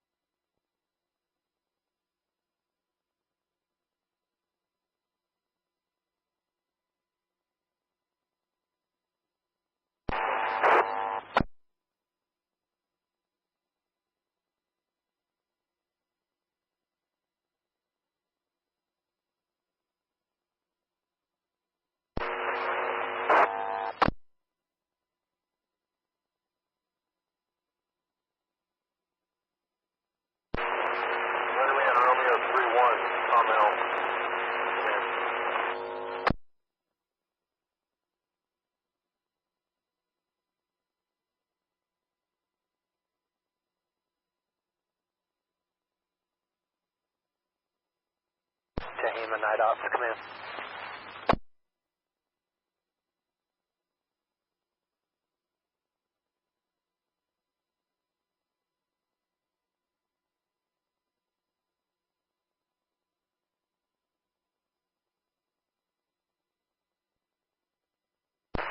Go ahead on command. Just information I tied in with El Dorado Hotshots. They also outside the river Hotshots are going to move forward with that burn plan, and there's a branch safety assigned to them as well. Copy, I appreciate the help. Night Ops.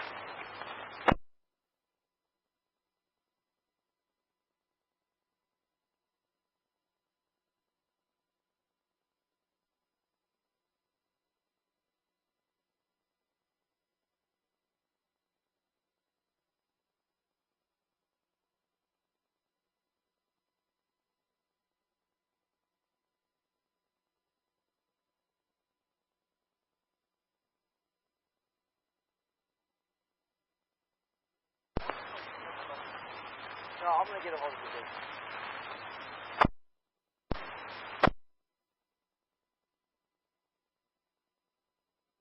Branch stand command. Hey, Leo. Can I face to face with you? That firm, I'm by Vernier Road, or Skip Lookout Road.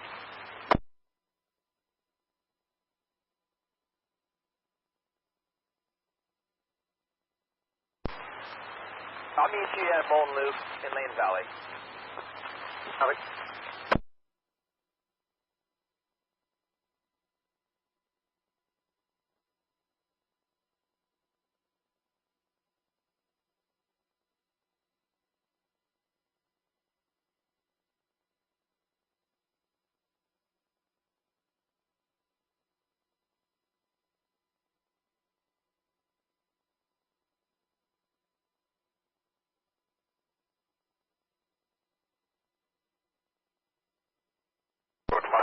Training on command.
I was going to inquire on Phil for the UAS for recon, but we'll have that conversation when I get back.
Tehema night operation.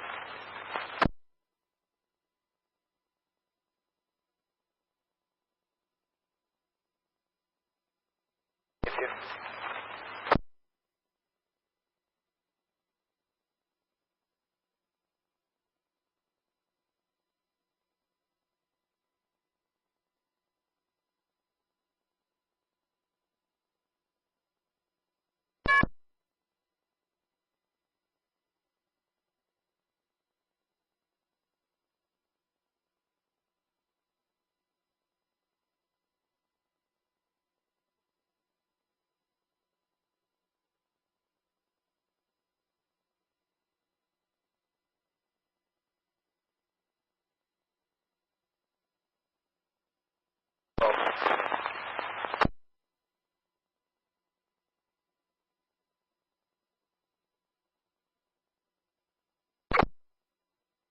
Night op's good. Yeah, just confirm we're still meeting Lanes Valley again.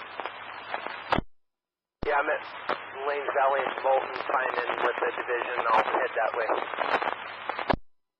Copy.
Roger 8. Can I meet you at DP 53?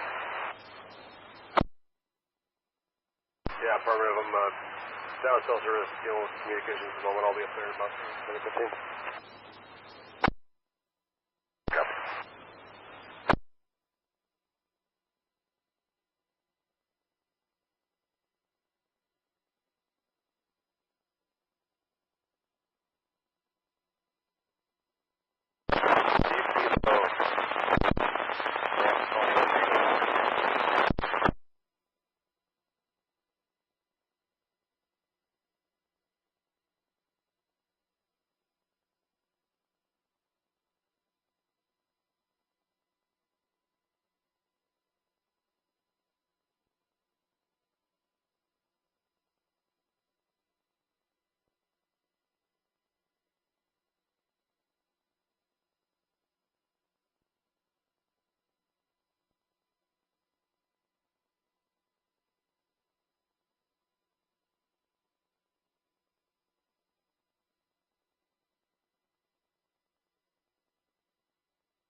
Malheur.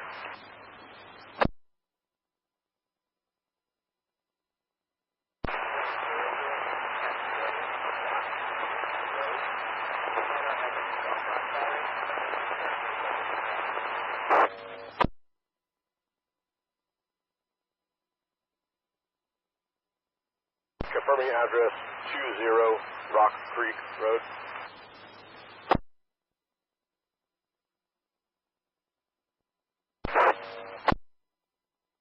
Branch 25, copy.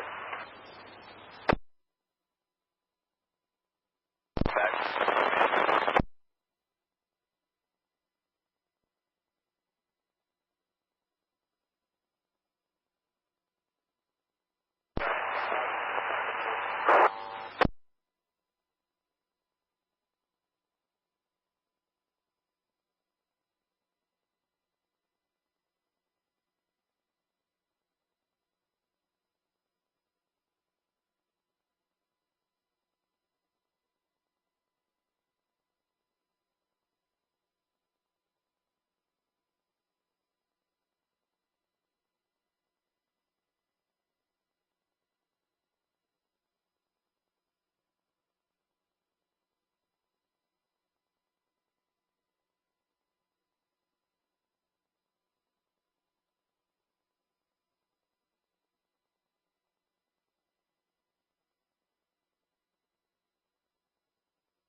Branch 25 training. Command.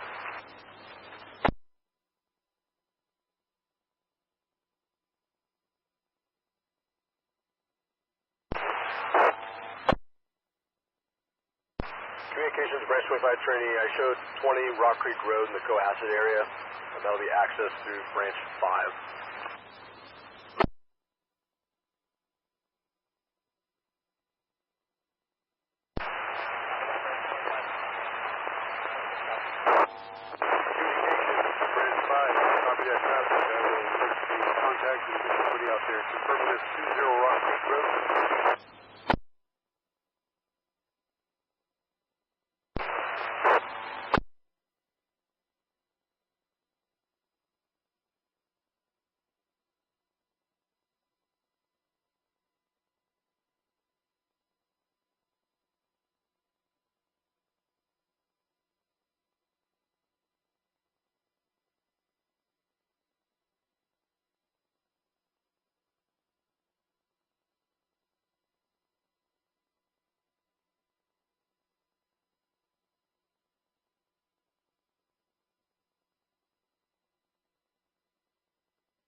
overnight operations, branch 25 on command.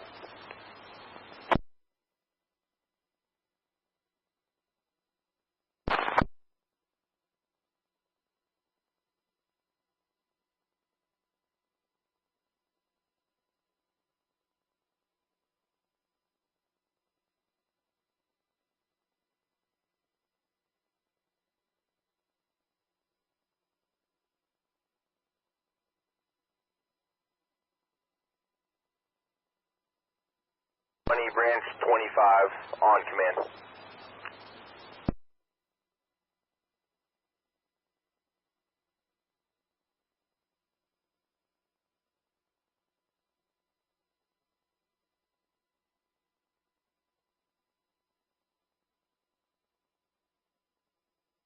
Branch 25. We have a Sugar Pine 1 crew that we're going to move to DP 45 shortly to assist you tonight.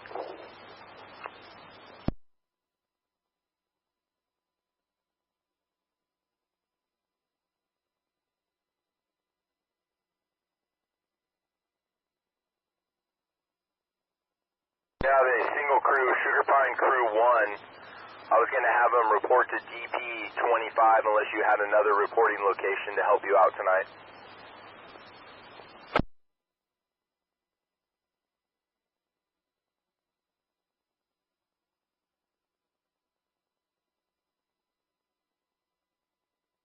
I'll let you know when they get there.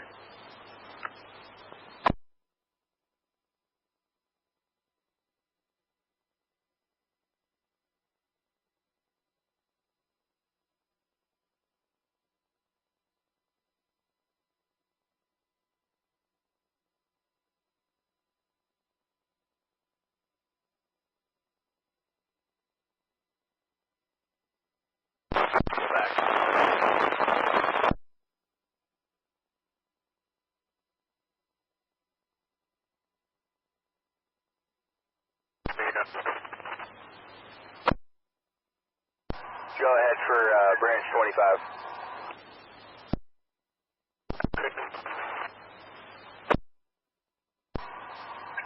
Forest Ranch Station, I'm going to be heading towards DP 45.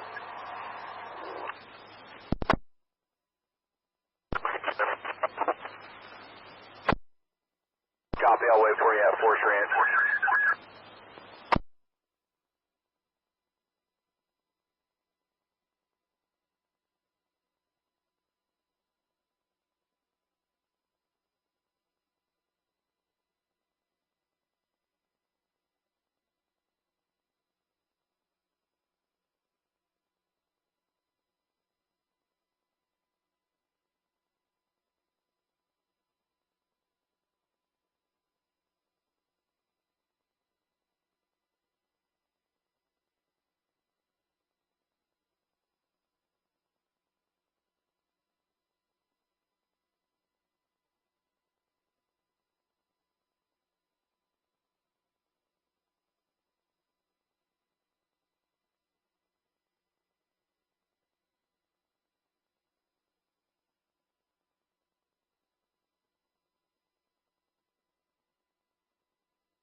Sugar Pine 1, Bravo Victor on command.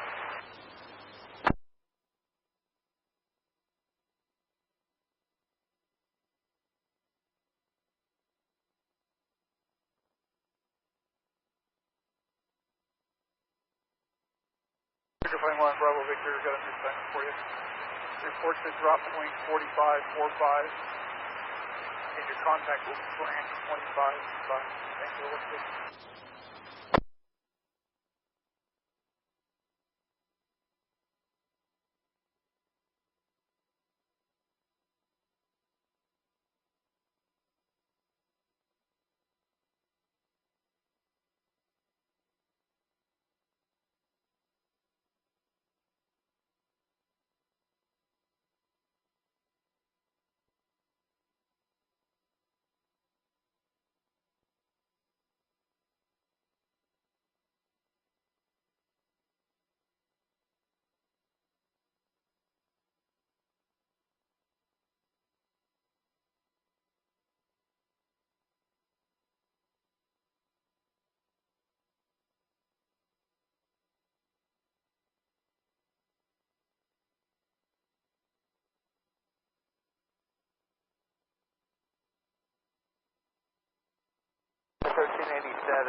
Descending via the Diamond 5, Romeo.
How we just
Elko, go ahead on command.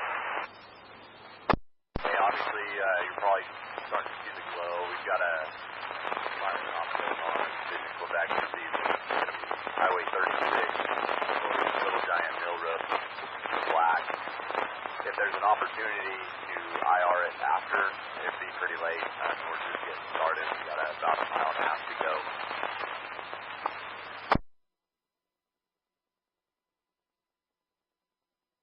It is a little bit smoky in there right now, but it's been changing quite a bit, so we'll try to take a look at it as the evening progresses and then assess the options for IR when you're done. I got it.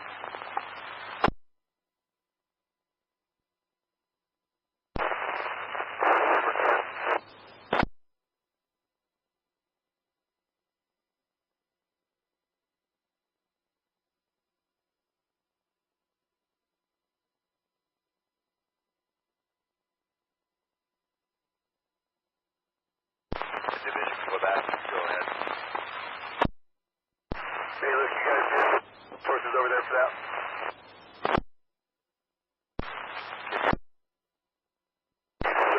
Over there, do you need anything? Should be pretty low intensity. I mean, always more engines for holding. I've got two strike teams.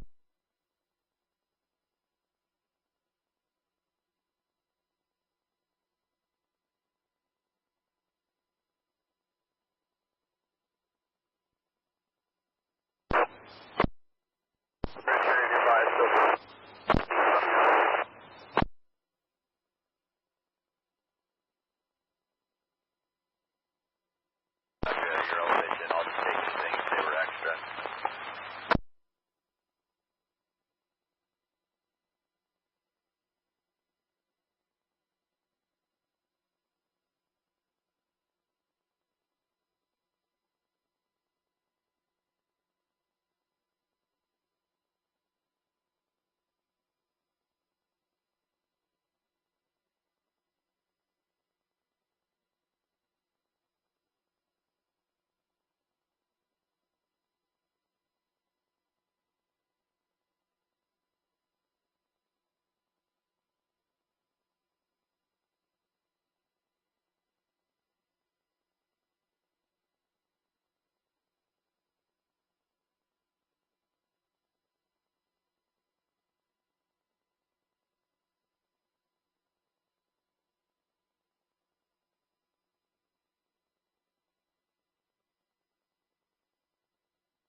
Air 3 minutes for the fuel.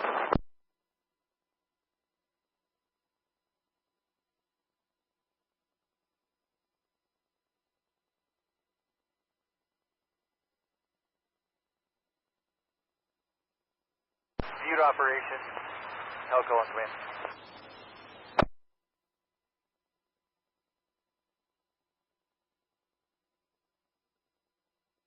Yeah, we're at the Cohasset Towers now, headed towards Forest Ranch.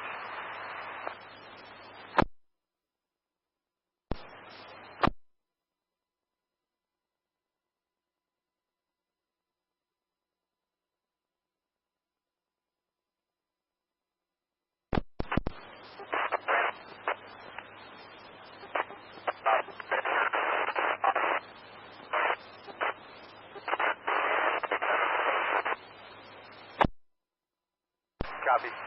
We'll take a look. Big Chico Creek, Branch 5 is sealed.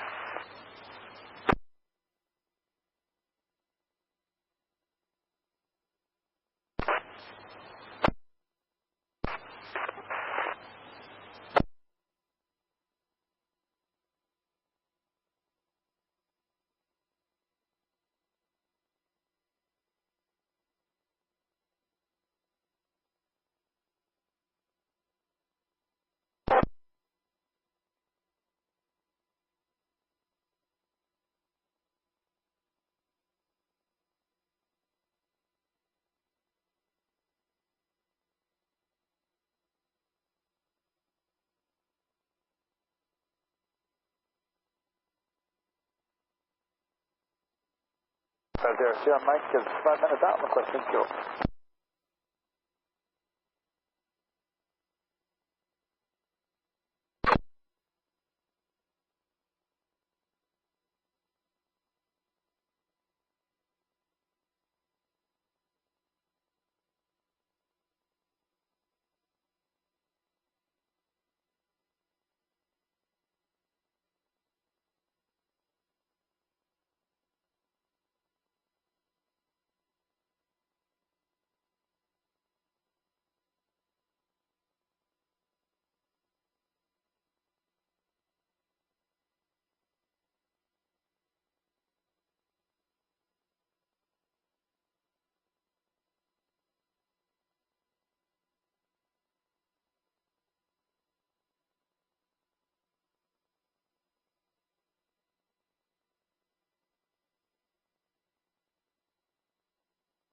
Charlie, Tango Juliet, command.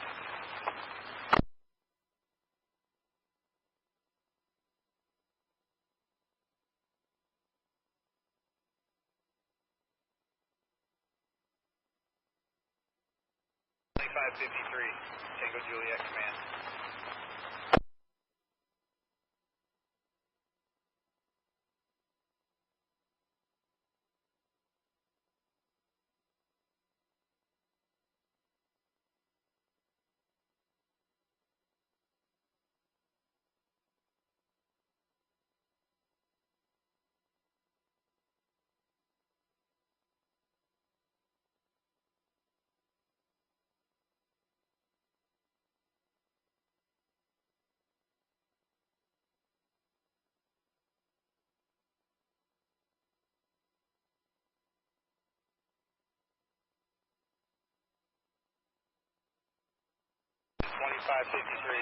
Tango Juliet, command.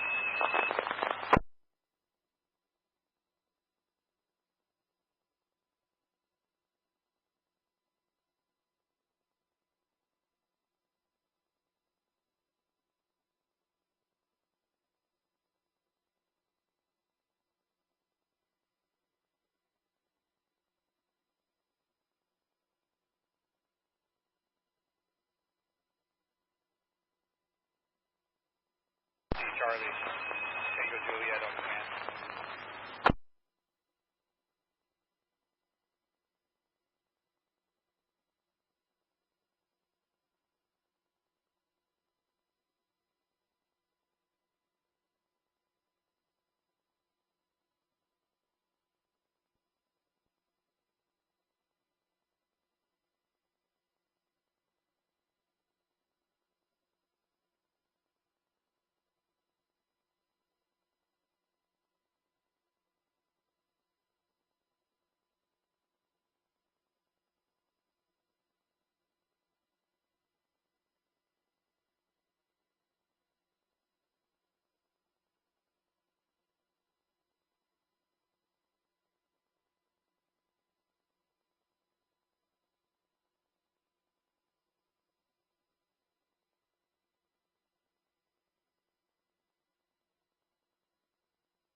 Charlie on command.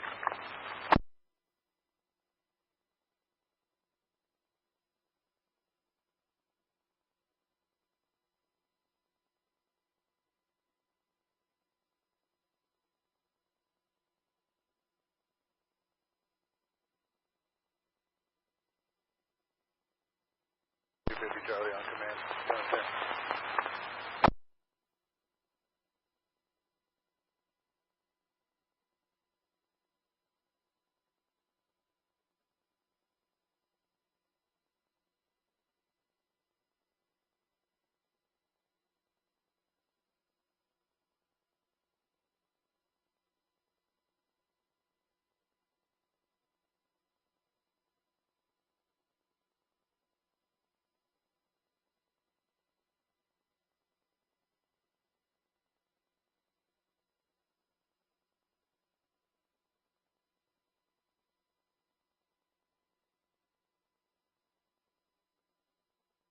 Yeah, 9250 Charlie.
Lima, 4152 Alpha, training on command.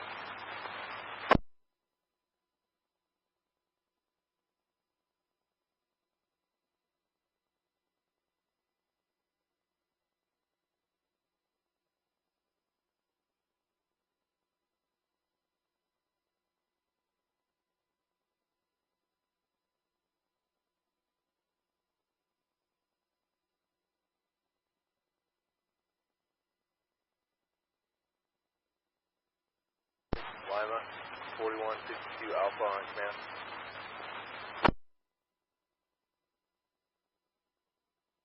Alpha, go ahead for Tehema, Lima.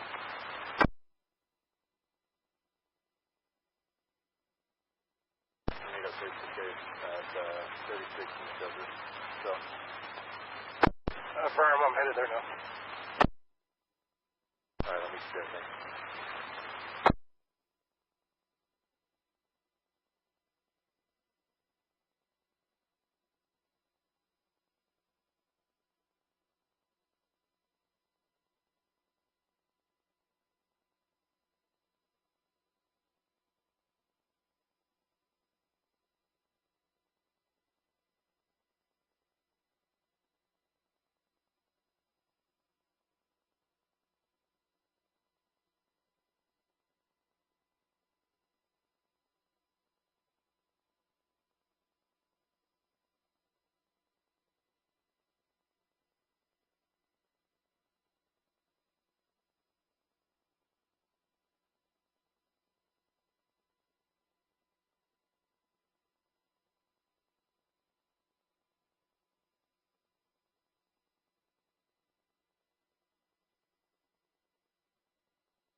with you, Charlie on command.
5, Sugar Pine 1, on command.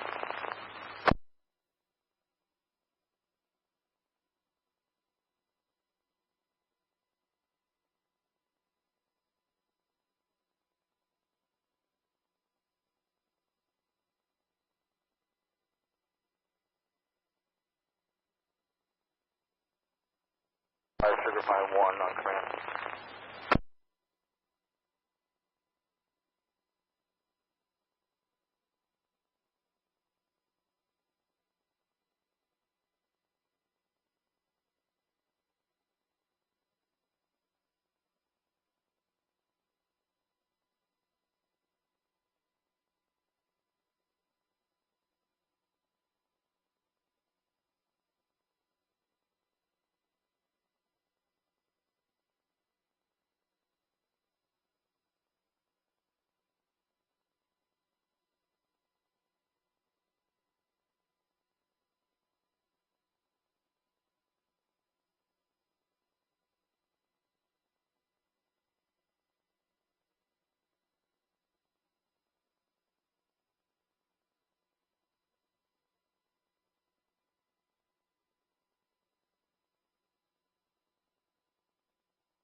Tehema, November, branch 10 on command.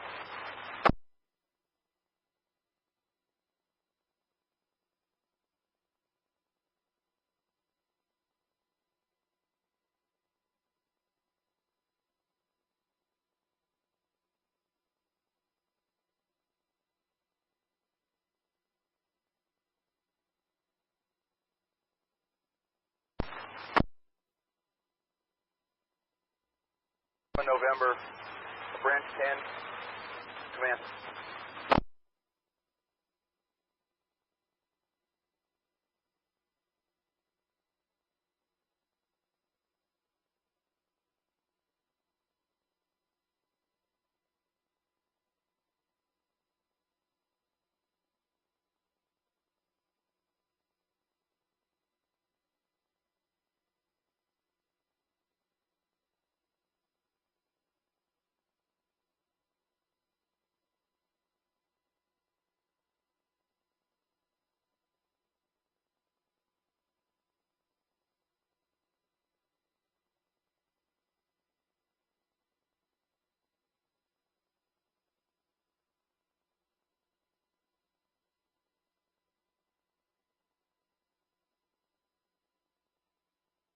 Division, Tehema, November, branch 10 on command.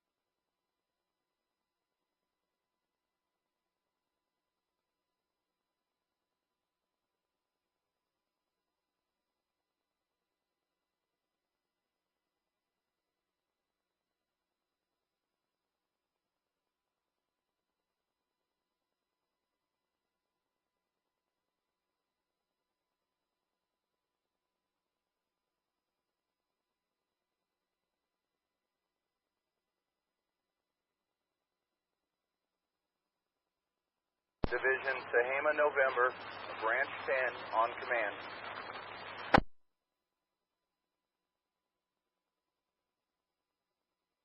Branch 10, branch 12.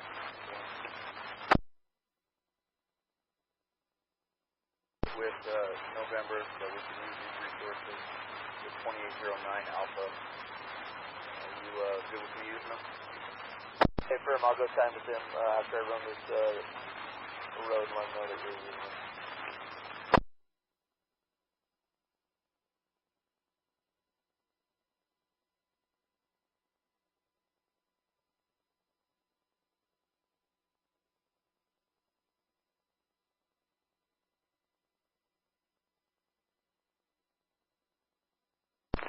Tango November 1275 Alpha on command.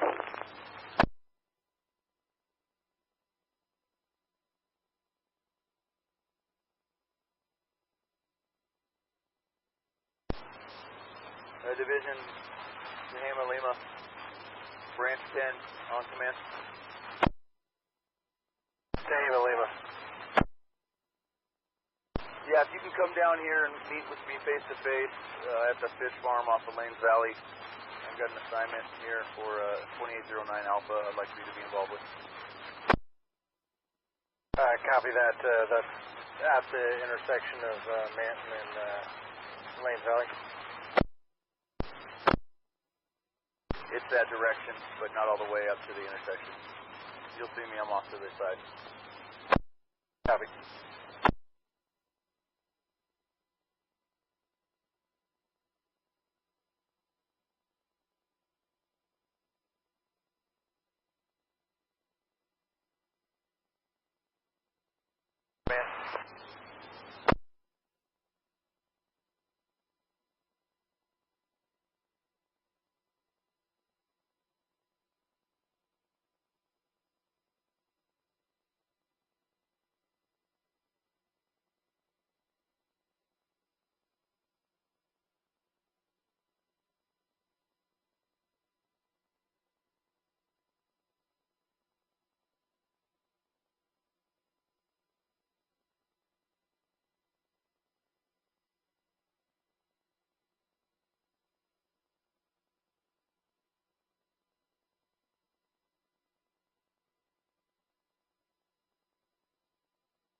Tango November, command.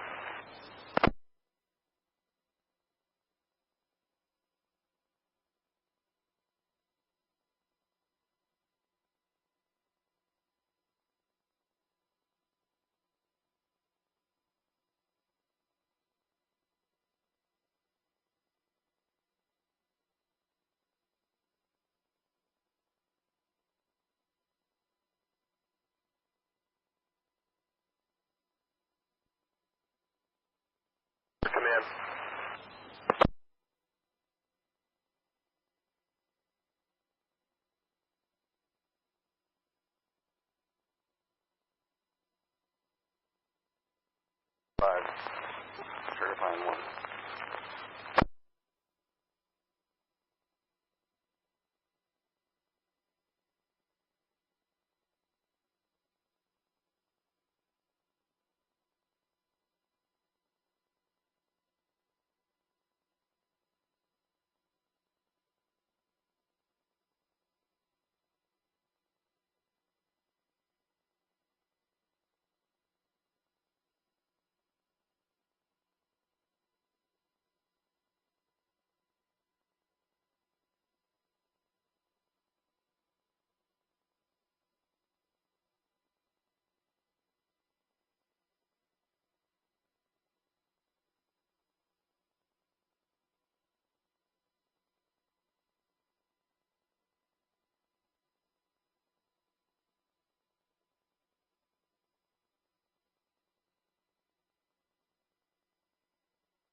Golf, Tehema, Lima.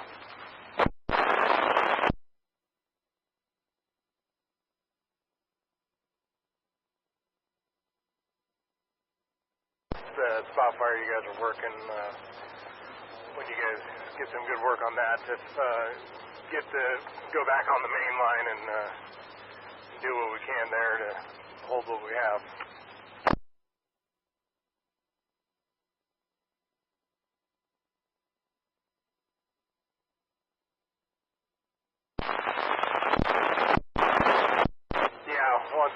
once you're feeling good about that spot, you also need to stretch out on the main dozer line there that's going up and confirm that we keep that.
Tango Quebec, Tango November, command.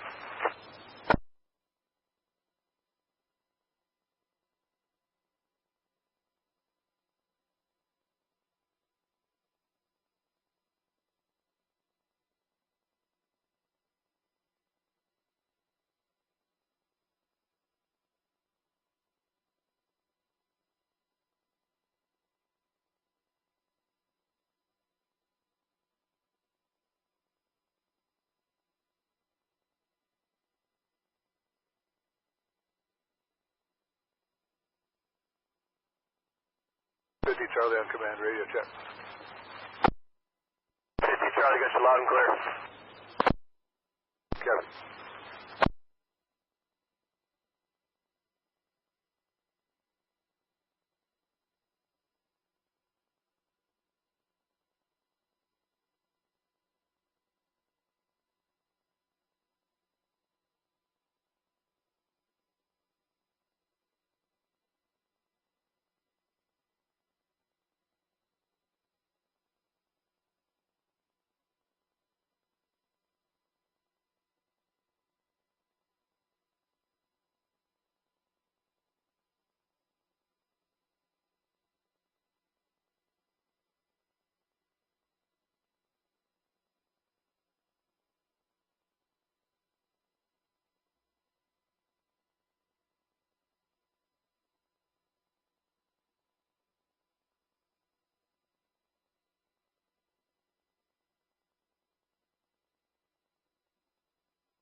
Division 2 Victory, Frenchman 520 on command.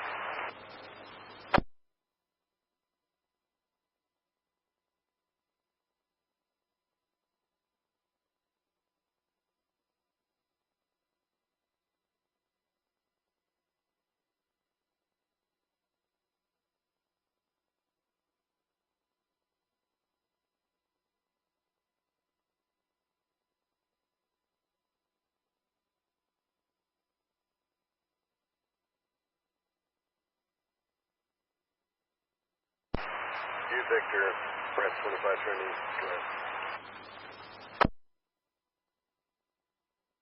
Victor.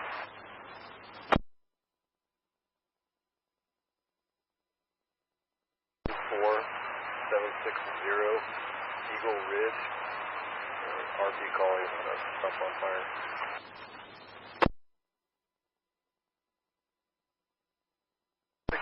Eagle Ridge. Yeah, affirmative. This should be across the highway from that Woodland Park area.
November, Ranch 12, command.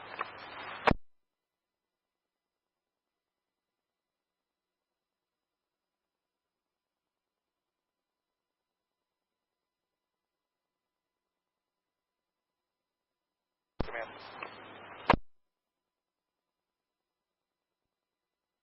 Tango November, go ahead. Hey, there's also a large toad cache up in Mineral, I was told.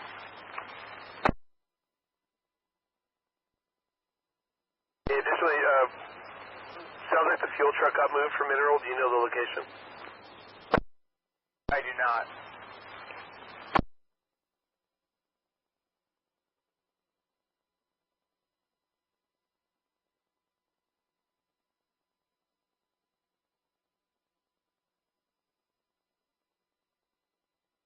Ever Quebec, November, or Tango, Quebec.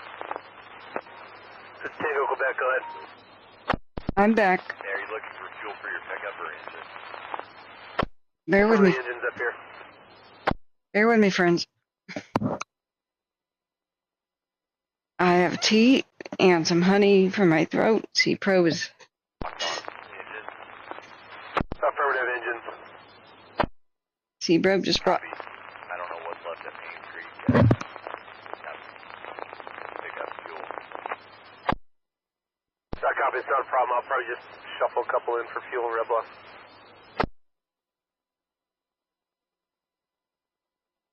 They're bringing this around. They've made it around the corner to Little Giant Mill. Everything's looking really good. Fucking in good depth.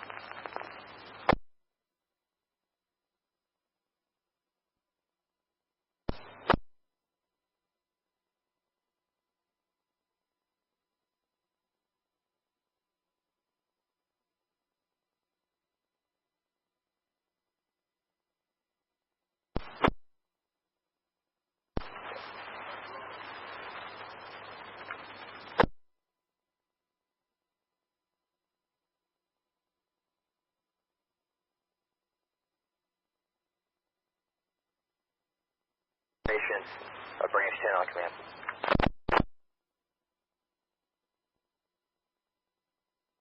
Operations set. Do you have a time frame for a night Helco to be over the Tehema zone? Yeah, I just talked with him.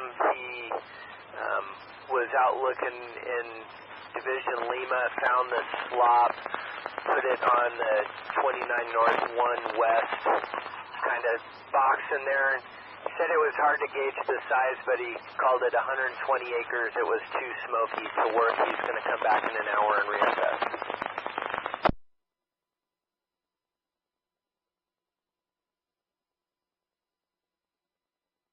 And additionally, we have capabilities of getting some coordinates for that and possibly an IR.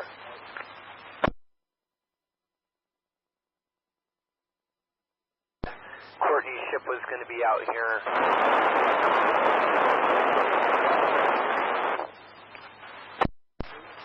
Okay, copy that. Thank you. Yeah, hopefully he checks in with you when he comes back out. But even under the goggles, so he was going to sit down. Heads up. Copy that.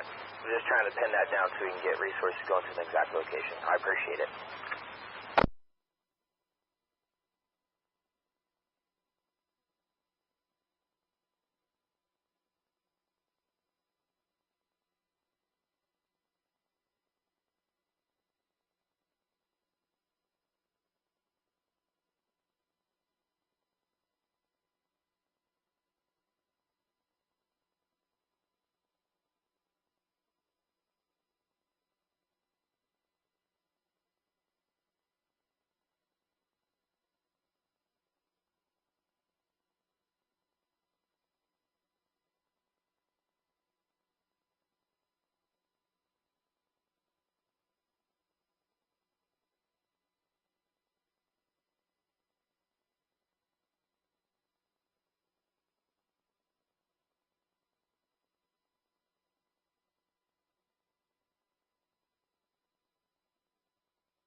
Thank you, Sea Pro. Thanks for the ride. Have a good one. Say bye to the people. Goodbye to the people.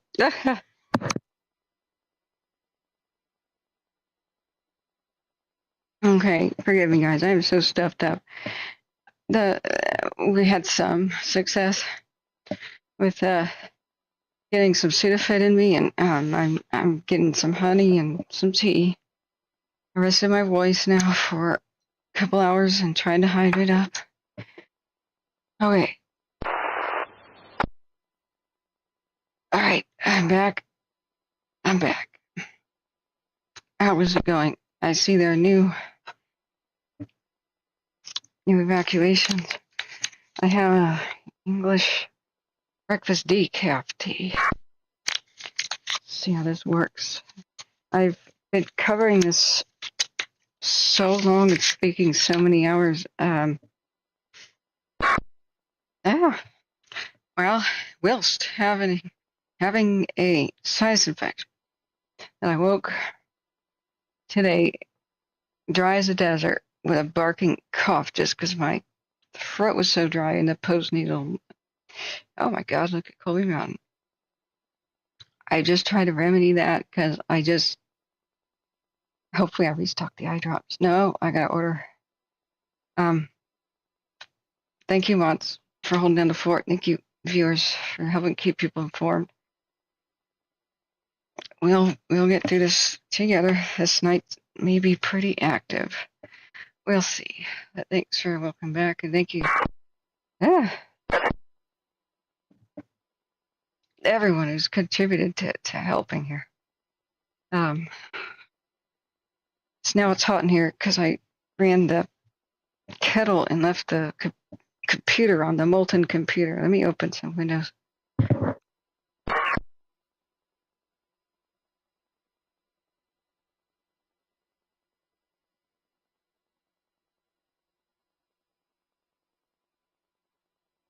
I need to get one of those things, you know. Oh, where's my phone? You know, those window inserts with the little twin fans. That would be good. Opening the windows at night lets all the humidity back in. And that's really not good. Charlie, Tango Juliet, command. It's not good for Oregon. The heck is my phone? I'm discombobulated. Hang on, friends. The sleep deficit of the week is catching up with me. When it first started out, we went 24 hours, I think, or 28 hours. I don't remember.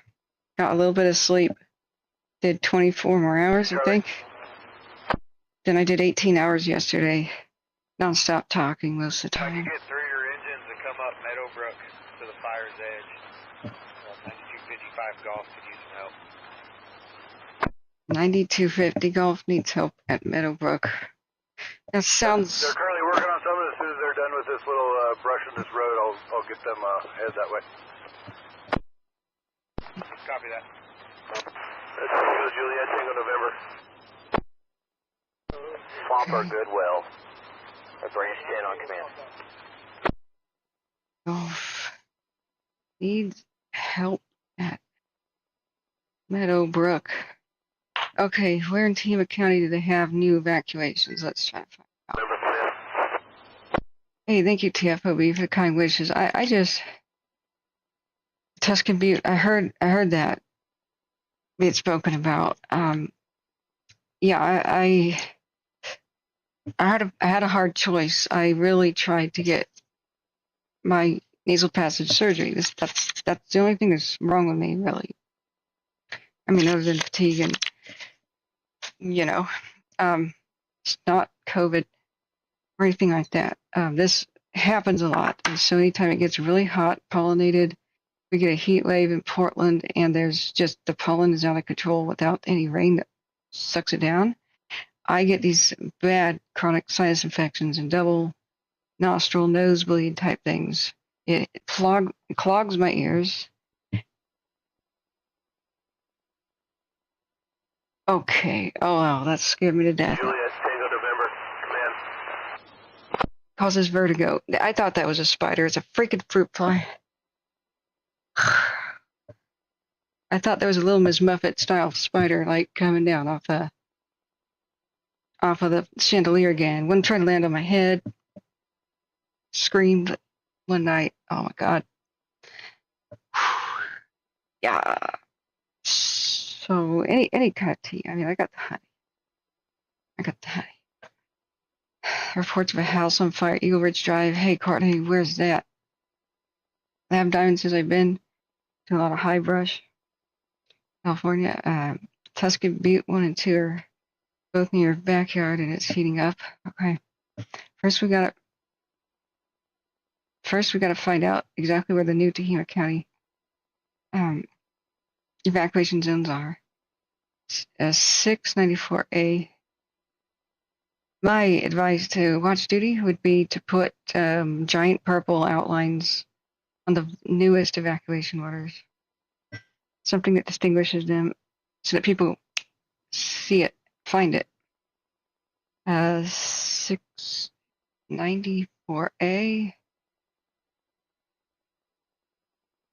Same as 694A. It would be red. That's Shasta 696. Where's 694? Does it really make sense? Is there a system to the numbers that I'm not understanding? There it is, 694A and B are on the western side of the Tehema Wildlife Area. That shouldn't be that big of a deal. I can't really see through this red here, but as far as I know, that's a wildlife area that probably people should have gotten the hell out of there a long time ago.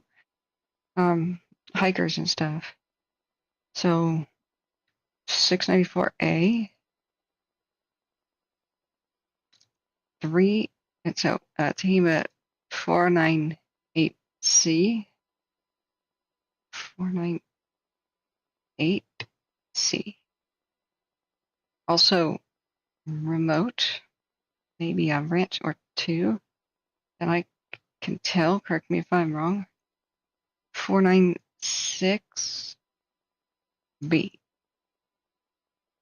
Okay.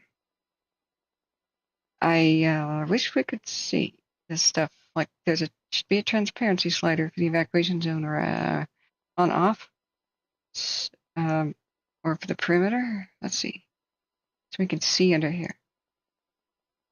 Yeah, there we go. Now we can see.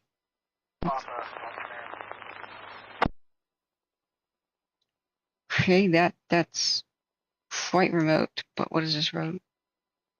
Layer street map. It's near Hogsback. Hogsback and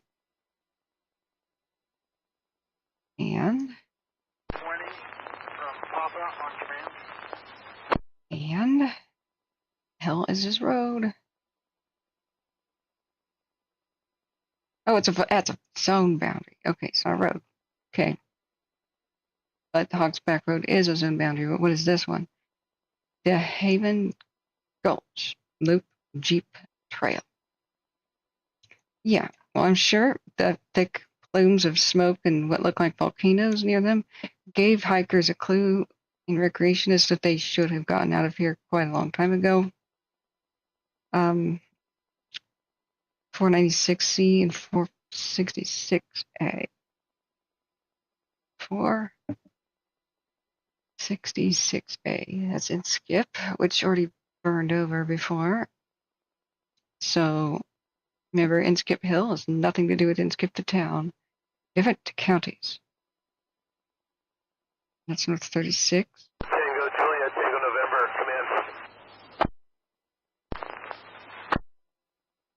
command.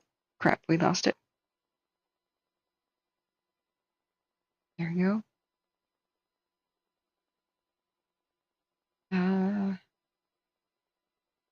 Yeah, Courtney, can you let us know where Eagle Ridge might be? Which county, at least, or town? It panics people, and because we're ambiguous about what neighborhood.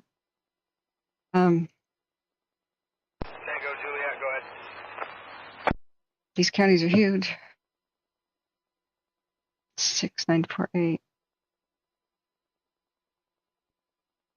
Oh, Would any of the Alpha strikings work for assisting 90 for 55 Golf? they're going to be split. Evacuation order in the east and warnings in the west. 694. C.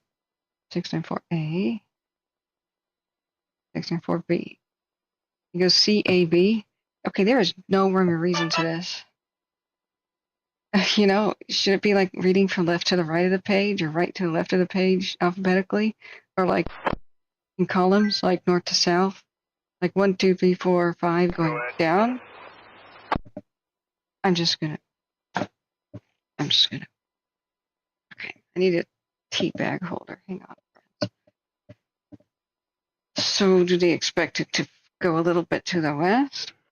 These are some remote places. Just because it's remote and it takes forever to get in and out of there with like a Jeep. I would have thought they just had done that already, but maybe they wanted to just give farmers some time to, ranchers some time to make some of their lines or something. Let's see. Okay, first. I got a massive headache. Looking at screens. I'm sorry. The webcam is kind of broken, the new one. The new webcam I got is not great, so I'm going to take that one back to Amazon. And in the meantime, when I change the color of my lights, the webcam does not adjust and I look purple or something, but I got to do that for my headache. I no longer care. I hope you don't care. If you do care, I have set up a complaint desk. It's a pit bull named Tiny. You can just hand the complaints to Tiny. She's very efficient at handling the complaints. Okay. And she works for raw meat. You know, you can't go wrong with that. Very economical. Why are all three of the lights on? No wonder there's glare on the screen. Okay, which ones are the most glare?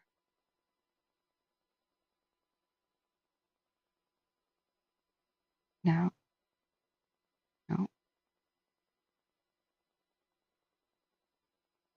One that's closest to the screen.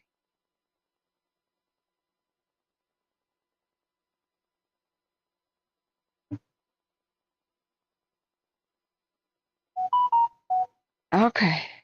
All right, we're settled. All right, let's look at the cams. I gotta have this tea. All right. Just checking if anybody.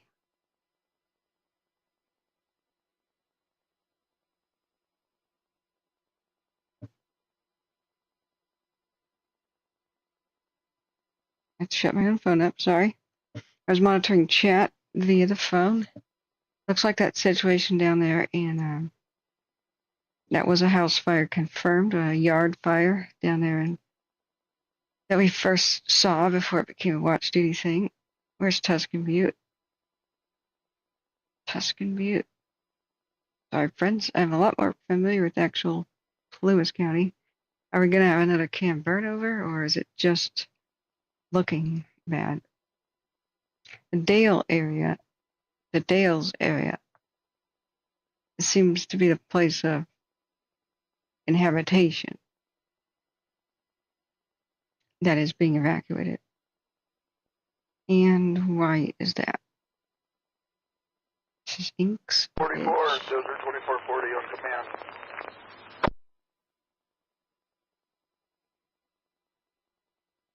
It's distant. All right, if we can cross the beams, Shingletown.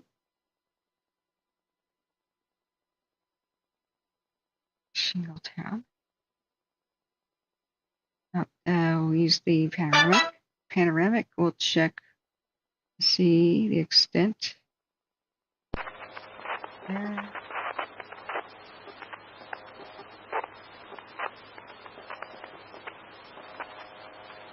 It's just east of Dales, so that would probably be why they just did that. Go ahead for 2440.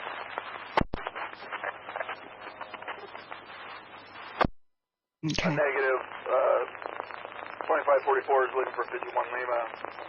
I relayed a message to 2542, but that he went in for the night and that their logistical support is on the way. I heard 2542 talking to him to their tender, but I don't know if 2544 got the message. Yes, thanks. We're looking at Shingletown. Thank you. So it's confirmed. That is on the 36 area. I don't know which side of it. East of Dales, right where you see these beams crossing. This is the view of the Shingletown camp. So we have to remember that is a canyon. So, and it's unsure, it's unclear which side of 36 that's on. And if it goes is going to give us a big blob on the map. So have we heard, like way down here east of Dales, has it ever gone north of 36? Courtney says it was off 32 near Forest Ranch. Yeah, thank you for letting me know about that. That's sad.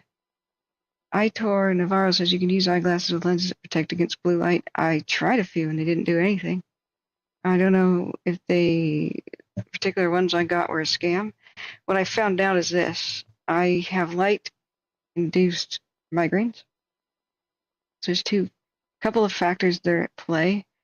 One thing that causes migraines is blinds.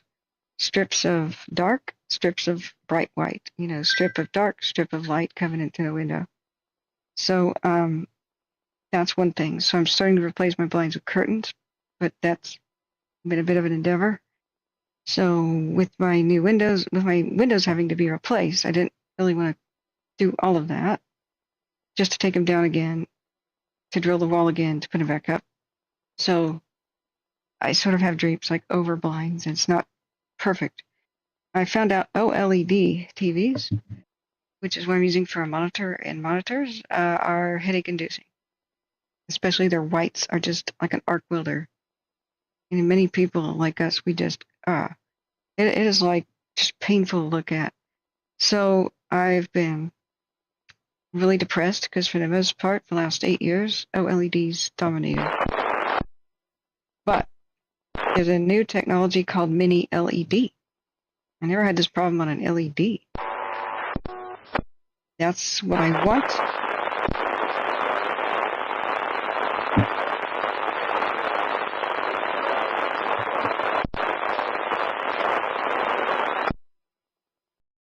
Okay, that's people talking when it's like that, but they're too far away for the human voice to be made out by us. This feed is probably coming from around Chico. The top left cam is Tuscan Buttes. This, I'm using triangulation with Shingletown beam. So here's the problem. Shingletown beam has a bunch of trees and stuff, but I would assume this is the westernmost spot above the canyon. We can only see above it, not down in it. 36 is in a canyon. So this is as far to the right, which would be as far to the west as Shingletown is looking. And then, it's Inks Ridge, not Tuscan Butte. Inks Ridge, I'm using the triangulate here. It can see light right here. So that's, I'm not sure how far away. If that is, yeah, that's Shingletown. Oh, let me put on the radio there. Hear him again. Hey, how far are you from Little Giant Mill in 36? Down here. Up there, about 10 minutes from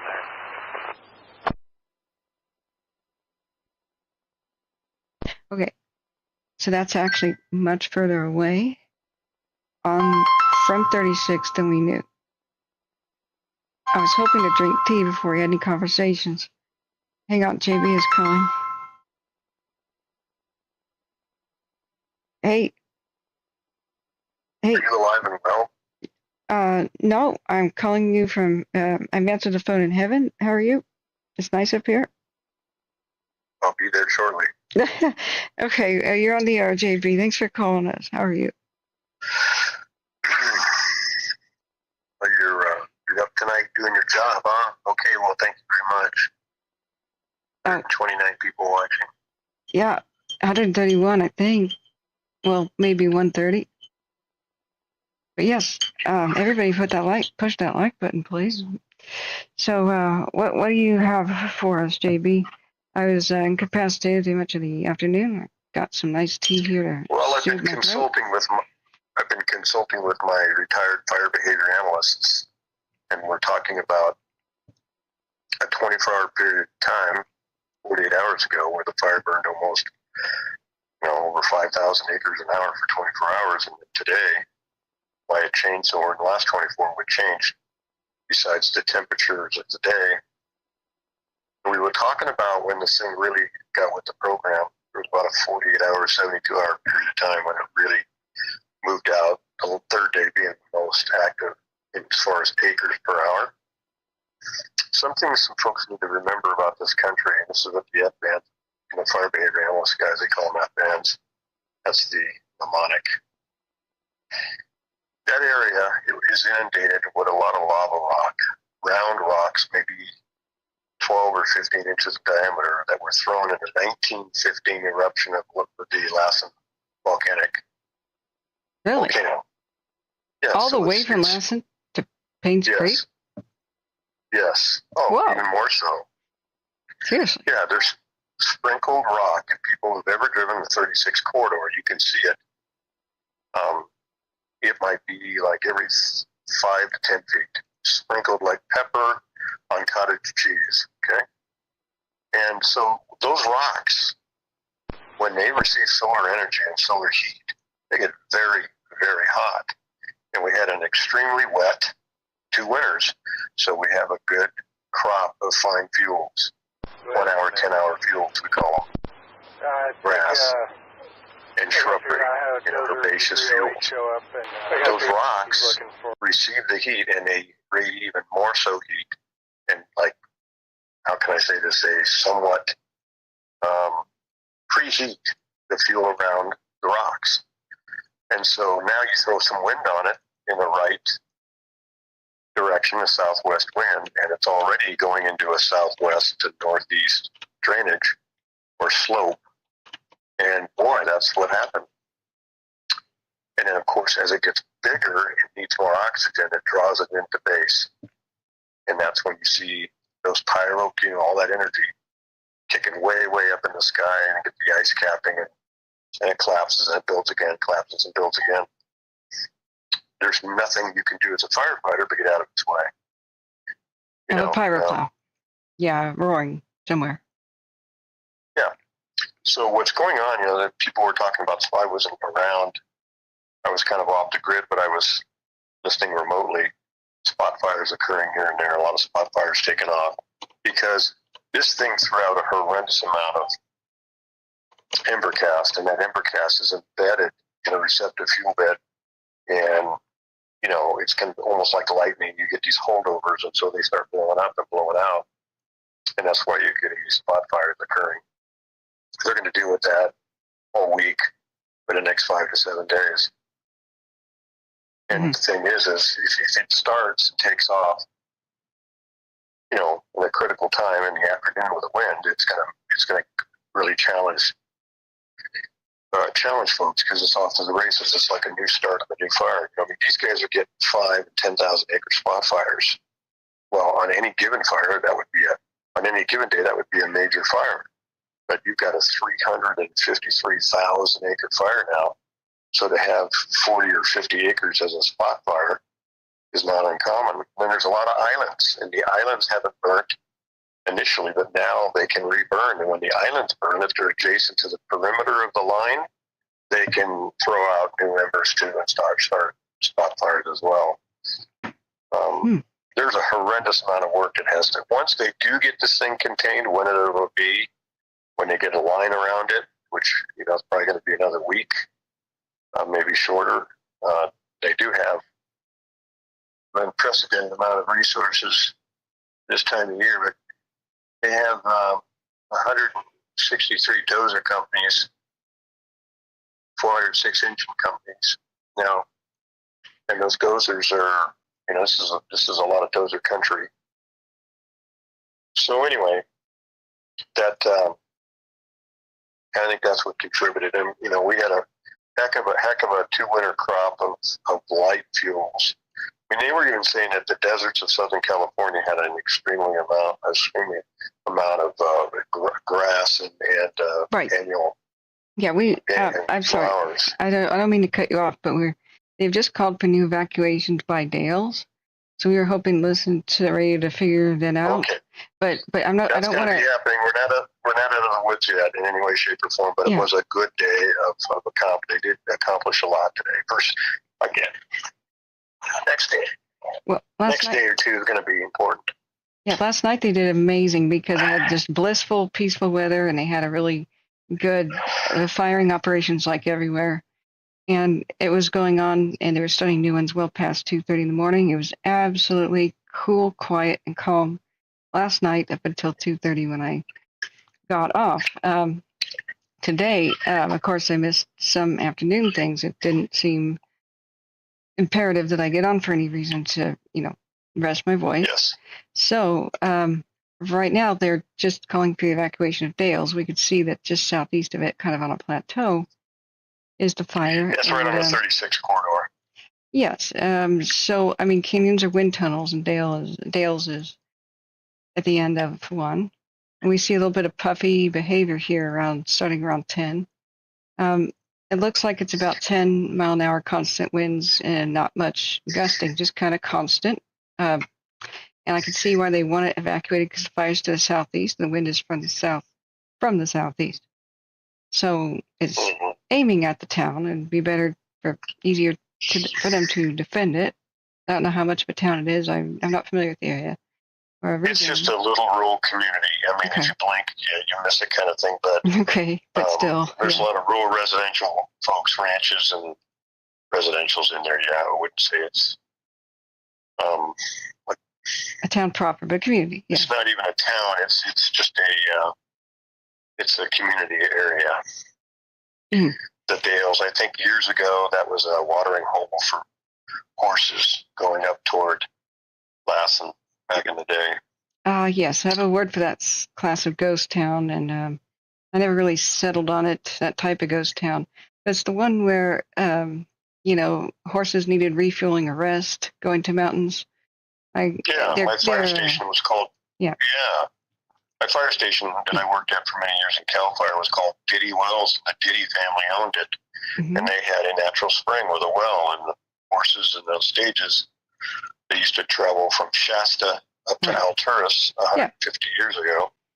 Right, mile houses and stuff. Somebody's asking about them. Is Chester going to be okay? I mean, it's not even at Butte Meadows yet, so, but unless you've been there. It's okay, yeah. Everything's okay for now in case. Is it going to be, is the question, chat. Oh, I think it's going to be, yeah. Yeah. The town of Chester has a big buffer, too, I think, from the Dixie.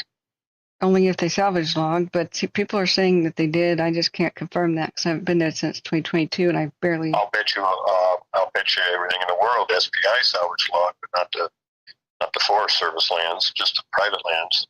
Right, but how much can they get accomplished in just since 2021? That was like millions of trees dead and 52% Well, of the forest you'd be burned up. surprised. I mean, yeah, you'd be surprised. I mean, we had a fire with 64,000 acres called the Fountain Fire in the summer of '92. Most of it was on SPI lands, and we used to count how many logging trucks on a daily basis we saw bringing logs out of there. I mean, it was just for like 3 or 4 months, continuous every day around the, early in the morning they'd start. You see here the logging trucks getting up there at 3 or 4 o'clock in the morning and wouldn't quit till sundown. Okay. Yeah, because there's, I'm not a forester, I never claimed to be, but if mature trees don't get logged right away, they get this blue stain. They call it blue stain. Okay. And it's not merchantable. That means they can't sell it, so they got to get in there right away. Yes. I mean, like as soon as they get laying around and get it mopped up, the timber companies are hurrying in there right away and getting that timber out of there, even though it's charred on the outside. They can get some merchantable timber out of it. Unless subsidized, and it should be, because the communities are in danger until those things are on the ground. There was a scare at Berry Creek last night, and it looked like it was some sort of illegal. Berry Creek, California, yes, near Orville. Yes, just not what happened? So it appears that a caller called it in, and it appears they were like calling me on my cell phone after a bit, but from what we heard on the radio, it was somebody doing a burn pile thing that got out of control, supposedly in the middle of the night. So I did a trip down memory lane and using the Google car, on Google Maps, and they left a dead forest there, and there's brush growing at the base. So there's going to be a repeat of the bear fire at some point. That community's in danger because there's just dead trees everywhere, and they're trying to rebuild underneath them. I just took my grandboys to Brandy Creek in the Whiskey Town National Park, where 97% of the park burned, and except the repairing area around the car fire, the lake, the car. Mm-hmm. And these are little boys, my grandsons, and they're just saying, "Why do they leave all this dead wood around? It looks so ugly." That's what they would say as a child. I said, "Well, they want it to naturally come back." They said, "Yeah, but there's a fire. This is really going to burn bad." That's just a common sense thing, I mean. Yeah, even kids can understand how bad of a danger that is. Wood burns. There's wood all around us that's standing up. What attracts lightning? Stuff standing up tall. What's going to happen? Right. I mean, they did, they will go in and the highway easements, any threatening trees on power lines, threatening trees on buildings or highways, they remove, and it's all the rest of it, They're trying. One thing they did, one thing they have been doing is they got a grant in Shasta County, the McConnell Foundation, which is a philanthropy organization. They gave a grant to have crews go in, private crews that go in and remove dead fuel along various surface streets in the car. And BLM did it too. The BLM crews out there, Milltown Road out there west of Reading, they cut and stacked, or they gathered and stacked all this dead wood. They finished about May 1st, and they never burned it. So now you have hundreds of miles, we call them jackpots, hundreds of piles of dead wood that need to be burned. Now, going to probably burn this winter, but boy, if they get a fire this year, then those piles of dead wood, they've been dead now for 6 years, they contribute to casting of flying brands. They were gigantically huge, like you could have made a 2-story log cabin out of this amount of wood, like a 4-bedroom. Big piles that were still there after the Caldor in August 2022 when I went to the El Dorado National Forest, like right where the Caldor started. And so I asked about them and said, why did they leave them here after the Caldor? They said, that's not after the Caldor. That was there before for years. So they had to sit there and babysit those giant burn piles because they never did anything about it. And they were right next to homes, like just, a couple lots away. And so they couldn't leave. And they babysat burn piles when they needed to go save homes. So they didn't go save some homes. It was unbelievable. So they should be sued, I mean, I don't get it. You know, we were talking the other night about home hardening, which I'm all for, changing of the building code in California, which I'm all for. Mm-hmm. But I remember when I was a young captain, an older battalion chief told me something I'll never forget. He said, "Hey, JB," he said, "you ever look on one of the old CDF, California Division of Forestry back then, the old 1957 administrative maps?" And he says, "You ever look at those maps and they'll have a ranch, and they'll say the old Miller Ranch." And he goes, "You know why they call it the old Miller Ranch?" I said, "Why?" He says, "Because it's been there for 3 or 4 generations." And he says, what's significant about it is they built these homes in the middle of a pasture or a meadow, put a metal roof on it, and they've been there for 3, 4, or 5 generations of ranching and farming or whatever. Oh, yeah. And he's absolutely right. He's absolutely right. But, you know, we have 40 million people, as we said, in the state, and we have literally gone into the places where fire has always ran in uncontrolled for a long time, previous to ever any civilization in this state. But now you have homes, malls, strip malls, churches, schools. Well, the thing about studying ghost towns is I can pop some myths, and most small towns in the United States are getting smaller and disappearing. And so, like, there used to be a lot of towns in the Caldor area. Caldor is a ghost town. It was a lumber company called California Door Company. There used to be several towns in there. They're just completely gone. There's a huge amount of ghost towns all over the Sierras from the collapse of the mining and timber industries, and of course where Indians used to live.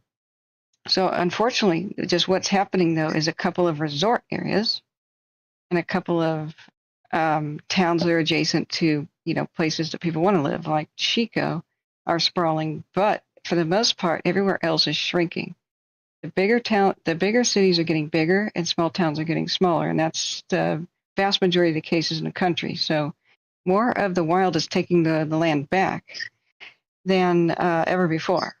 Like, people are like, we're going into their habitat. Not really. We're giving more habitat back to nature than ever before. It's a massive problem. If you go to Iowa or Nebraska, they will give you a house for free if you move there. And some communities are starting to do that. But you're right. In the places where sprawling is occurring, that should not be allowed.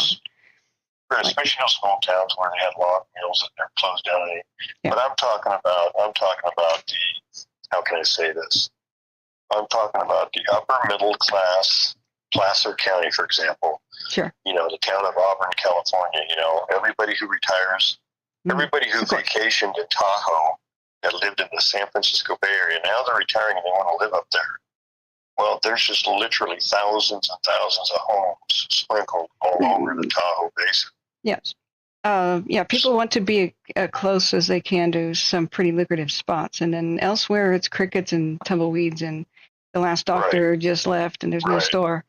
But, but since most people live where there's sprawl, most people think sprawl's everywhere, that every human habitation's expanding into animal habitat, and that's the main problem. And it's actually not. It's just a couple counties doing that. And the stupidity is that the state allows developers to create death trap neighborhoods. You know, we could talk about that another time. Sacramento is sprawling out into what used to be the rolling fields of, you know, oak and grassland, and, you know, like there's examples. LA County, dear God. But they need to build like condo towers instead of suburbia. It's a mistake. Suburbia is just a death trap in general anymore for California. But density and then wilderness, and then people from their condo towers can just sip tea, watch wildfire out the window, and not care that it's out there, you know. And then there's a lot of people, you know, there's a lot of people that are very, how can I say it for lack of a better term, they want everything to be natural. You know, they don't want to cut their brush, and they don't want to thin back trees and everything. They want it to kind of be natural, and they like the pine needles all over the roof. But I'll tell you what, man, you get a fire, God help you. Yeah. Unless you've got do you have any new information about why they're expanding evacuations like right now? I think we just missed most of the updates on the radio. Because they're being very conscientious. that this fire, even though it's not behaving as rapidly, the rates of spread are not as, and people don't see the big billowing power cumulus clouds in the sky like they did 48 hours ago to think, oh, it's out. It's going out. It's not going out. It's just, how can I say this? It's tempered. It's just receded. Right. Yeah. Well, yeah, and it gives us a chance to catch up with it, but how long is it going to be before we catch up and get a line completely around it before bad weather shows up? I've already seen Northop's weather briefing the morning said stand by for another heat wave potentially at the end of this week, starting to Monday is the 29th, starting the first few days of August. They're thinking about another heat wave coming. Right. So we just had the high pressure break loose off this fire, and now we've gone into, we have a low pressure came in on us, and now Reading was 92 today. Well, that's 12 degrees cooler than it was 48 hours earlier. Yeah. And we're loving it, but it won't last long. But at night, you're not really getting a whole lot of humidity recovery. You're getting some now, more than you were a week ago, but it's still dry at night. Right. Yeah. So, we have new evacuations like for Dales, and we just pinpointed on the camera exactly where it is. So it's still significantly southeast. 36 corridor, not too far from Payne's Creek. Yeah, all the cameras line up with the heat signatures. So it's If you want to give yourself and some of your listeners a good idea of what the fire behavior was like in there the last 72 hours, is go to the CAL FIRE website, which is fire.ca.gov, and you'll get the incident page. And when they'll have the incidents listed, and normally the largest fire burning in the state is listed first. So this is the Park Fair fire, 360,141 acres as of 2200 tonight. When you click on it, you'll just page down. It tells you all about the evac areas and status. It's been incident photos, and if you go to the Park Fire Photo album, you'll see video and pictures of actually what the fire behavior was like, and it's amazingly active, especially at night. Well, some of it at night, people were mistaking it for fire behavior, and it was just firings. But there's some firing. There's some firing going on, but you got to remember that when we fire, we always fire from a place that we've anchored already with dozer lines or maybe man-made road. And then our backfire is drawn back into the fire, therefore it becoming a backfire. Well, we want it to draw in, and that's where we defensively hold the fire. We use defensive tactics. Offensive tactics is where we go in with hose lays or with a dozer or with a hand crew and go directly on the fire's edge, maybe several feet away from it. And the fire intensity is tenable for human bodies to be there next to it. But when human bodies can't be next to it, you got to go in direct. The map is not wanting to load for me right now. The CAL FIRE page, I tell people just take that as yesterday's news and don't really rely on it in any way, shape, or form. They'll get around to updating it when they want to. They won't let you know. They won't let you know when they update, and they've already confused people by penciling fire outside of lines that never existed. So I'm having to put down the rumors. But the photos, I'm talking about the photos that they attach to it is pretty interesting. But you're right. I would say that it's for the people, press. The community meetings that occurred after the car fire 6 years ago, people were asking the fire service, how do we get real-time information about the fire? And so different people were saying different things in this meeting. And finally, I raised my hand and said, folks, unless you have a media helicopter or a agency-controlled drone filming and live streaming the fire, or somebody on the ground live stream filming like that fella did in South Lake Tahoe last year from Facebook, unless you have something like that, or you have a scanner where you're listening to the command and tactical frequencies as they are being transmitted. Okay, we have some frequencies right now. Sorry, they are That's what we're trying to do. We crowdsource info. I thought you were going to say me, but okay. I know what you mean. When we have contact with the, journalists on the ground, which I'm setting up now, if I could still get some participants. Yeah, don't even expect firefighters to know where the fire is because it's invisible. It's in the smoke without special equipment. And Right. But people were wondering, okay, how do we get factual? It's kind of like, well, how do we know what the stock market's doing? Well, you can look, and the computers will show you, exactly what the stock is rising and closing on. Everybody wants something instantaneous, but how do we know exactly where the fire edge is? Well, the agencies can't tell you, they can't report it and tell you and report it in a timely fashion because the way the system's set up. Yeah. But if you're listening, or if you have somebody, and that's what's nice about Southern California, there's a lot of very wealthy media companies there that have their own helicopters that fly up on fire agency helicopters, and they can film it, and you can see it as it's developing right in front of your face live. Yeah, we need more cameras around the place. The ones that don't, have bushes growing up underneath their power cord that died just because of somebody not trimming a damn bush. Excuse my language. Springs, man, that thing was. I think you made a comment. This thing's going to burn up here pretty soon. We better enjoy what we got. Sure enough, you saw this big bulk of flame, and then it just stopped. Well, that picture's frozen in life. Well, the funny thing was, it was a creeping fire. It was a creeping grass fire right where the camera was. It was raging in the adjacent canyon, but it had very short grazed grass next to it. But then what happened was the camera pivoted, and we saw a tree and a huge bush next to the power cord and the solar generator. And then went, oh, God. It just torched right through it. Yep. It torched right through it. Yep. And sometimes, unless they've, like in Cal Fire, I know a lot of our stuff are in block buildings with metal roofs or vaults, they call them. Mm-hmm. Sometimes there'll be a concrete building, a concrete sides, metal roof, and they'll have a tank on the outside, an LP tank, mm-hmm. or a generator, or a fuel tank for if it's diesel backup.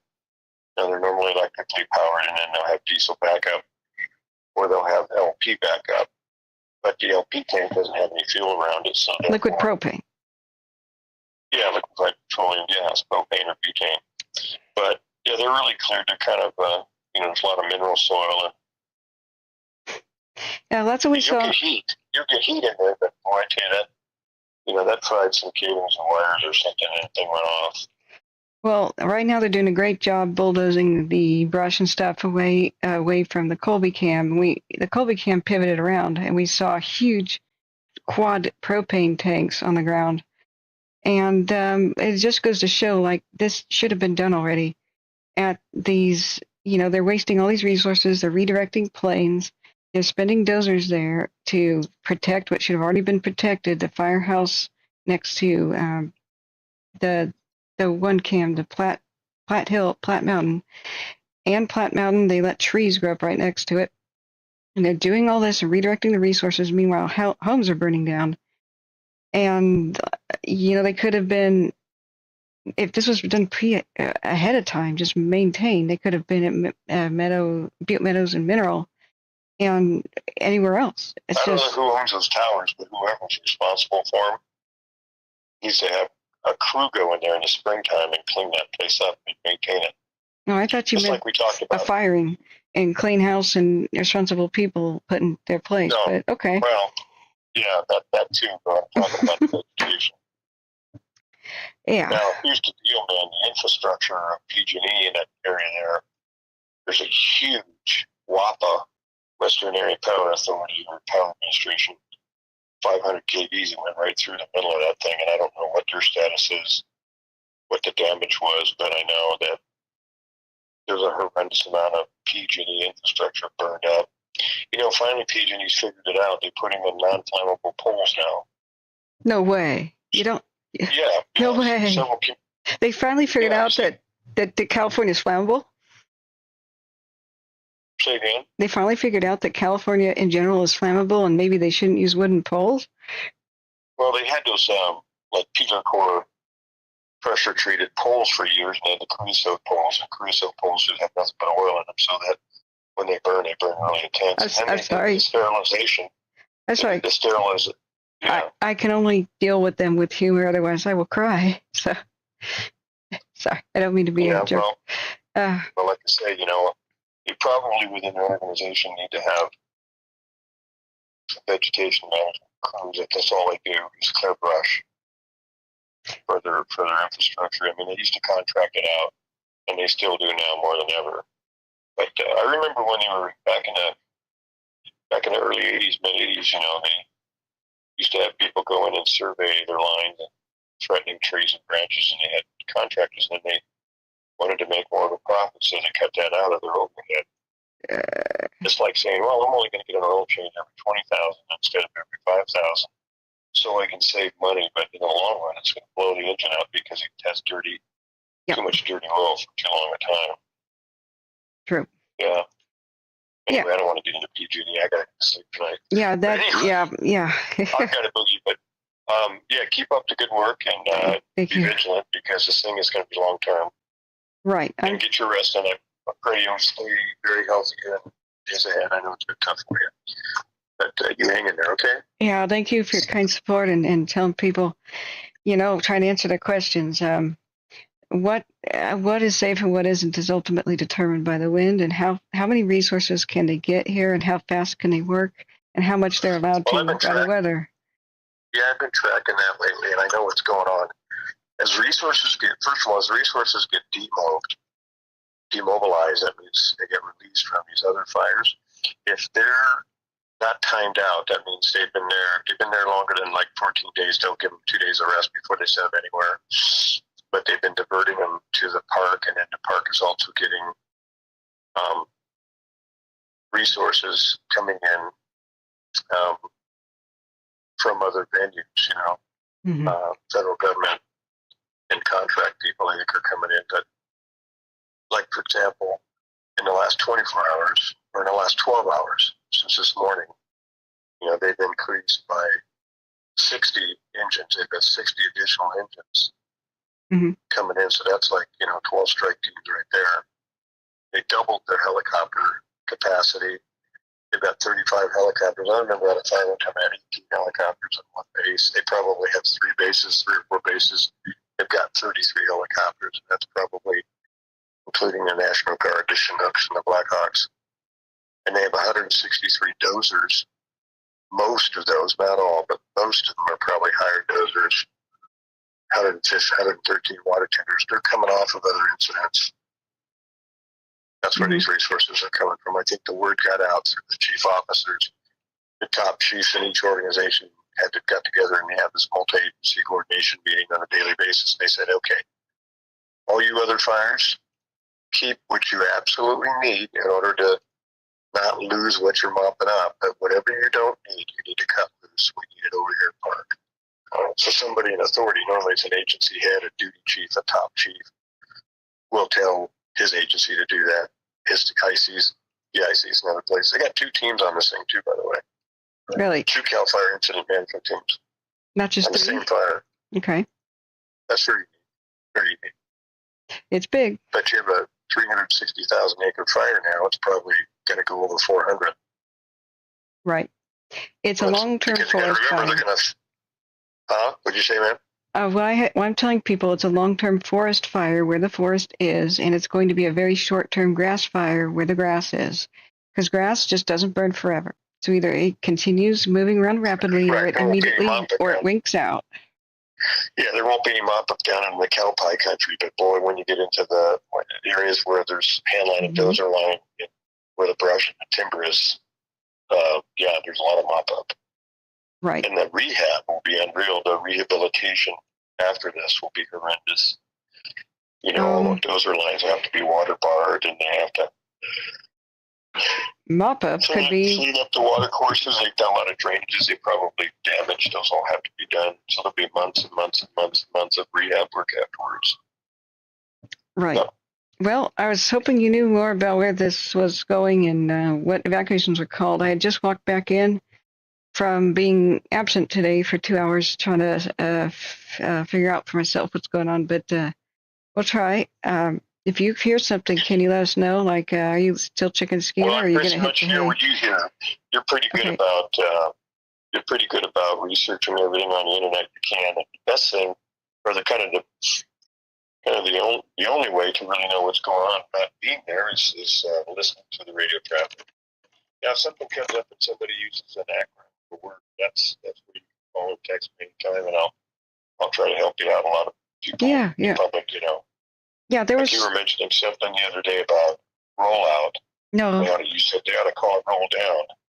Yeah, they should. You're absolutely right, but rollout is a real significant factor, especially when you got pine cones and small logs and all. But Right. you could have a dozer line.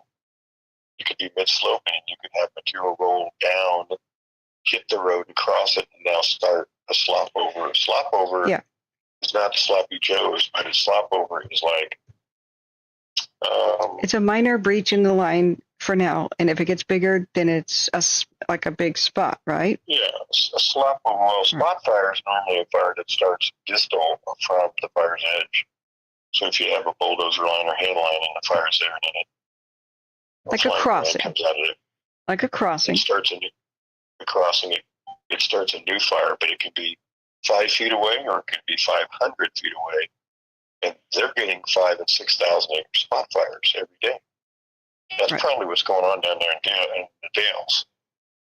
Well, actually, fire that took off. It seems like it's the main northwestern flank, from what we could tell on the cams. But it made a C shape like a claw because it went past the Inskip Hill, which is not Inskip by Paradise, Inskip Hill by Tehema County. So what it's doing is the wind just shifted to on this plateau area, which will be pushing it that way at faster speed.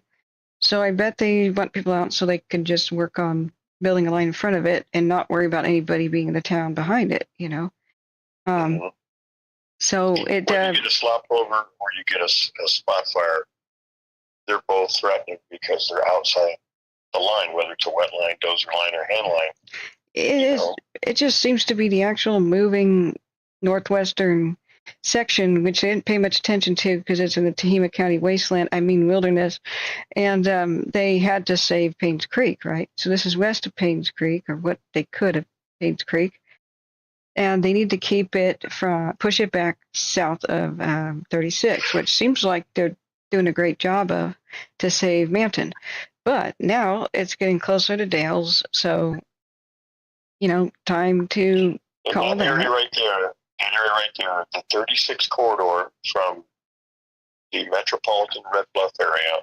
If you were to take Highway 36, go all the way out to Dales. If you were to try and travel, the highway kind of goes from the southwest to the northeast. Mm-hmm. Other than the rangeland that's out there where they have cattle, rangeland, there's or if it's under any kind of irrigation, which is not much. It's mostly just you can look to the left or the right and you'll see nothing but lava rock. These big round rocks, they're lava rocks, and they're about every anywhere from 5 to 15 feet away from each other.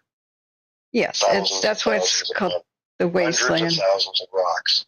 Yeah. Right, and those rocks with those annual grasses, and those are rocks receive a lot of solar heating, and they get very hot, and they heat everything, and so they preheat the fine fuels, and so when you get a wind and you get an alignment of a slope, that thing is going to rip.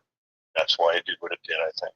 Well, it would help in these wilderness or wildland areas, whatever they want to call them, if they didn't allow the invasive species like the hogs to run wild and kill the native plants, and they didn't allow the native the native plants to be killed by the invasive weeds, because that's why this fire is so huge. It's the invasive kind of grasses that promote fire to try to kill the competition. Like I said, in the last 2 winters, think about this. You kind of do this as a business.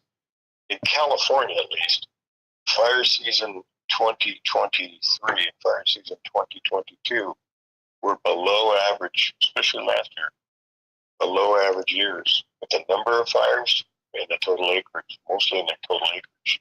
Well, the dry spring is a blessing in a way because it means that the summer season is milder because you don't have as many as much grass that grew, but this was a record-breaking rain spring almost. Right. So And the way it happens is when you get starting, let's say around February, you get several days of rain and several days of sunshine and several days of rain and several days of sunshine, and that continues all the way to Labor Day, or excuse me, to Memorial Day. Then it's like this. It's like watering your grass and not knowing it, and the sun comes out and it grows, and you water it and it grows more. That's what happens. It's just, what does a plant need? It needs sunlight, soil, and water. So the on again, off again of rainfall, it doesn't just stop on April 1st, but it continues all the way into late spring. Because you're going to get one hellacious length of grass, 1 hour grasses or 1 hour fuels. I mean, the star thistle factor is unreal. Now, yeah, those are invasive. they're invasive and they're terrible, but they start getting really super dry, toward the last trimester of the fire season. I mean, it's really amazing because here we are in the middle of July and seeing a 350,000 acre fire in the foothills. We're not even in August, September, October, or November. So this could be a challenging year. Yeah, people are asking me, is Chester safe? I can't answer that because if it's still going, I would say that Chester is safe right, for now. For now. If there was, right, for now. So if there was some, and we don't think, and the weather in the next 7 days seems to be cooperative. It's going to be challenging, but it's cooperative. It's not, it's going to be hot. But it's always a race against time to put all these fires out before Diablo wind season and Santa Ana wind season, where everything goes. So, right. Yeah. Chester should be fine. It should be fine. And Chester's a very defendable town. I mean, it's in the middle of the timber up there by Lake Almanor, but when the Dixie came ripping around there, they were able to keep a lot of fire out of there. It's been there for many, many, many years without any intervention into the... It was only spared by wind during the Dixie. If it had made a direct run, it would have been erased. I mean, that was the night the Dixie made a 16.5-mile run. And, it spotted out. It breached three black lines and spotted 7 miles ahead of itself. So, sorry, I have to... Wait, hang on a second. They're giving us an address? Sorry. 68th Avenue. 68th Avenue, East Foothill Road. 68th Avenue. I'm south of there. Copy. Are you at scene right now? Foothill Road. Sorry. I'm south of there. It's okay.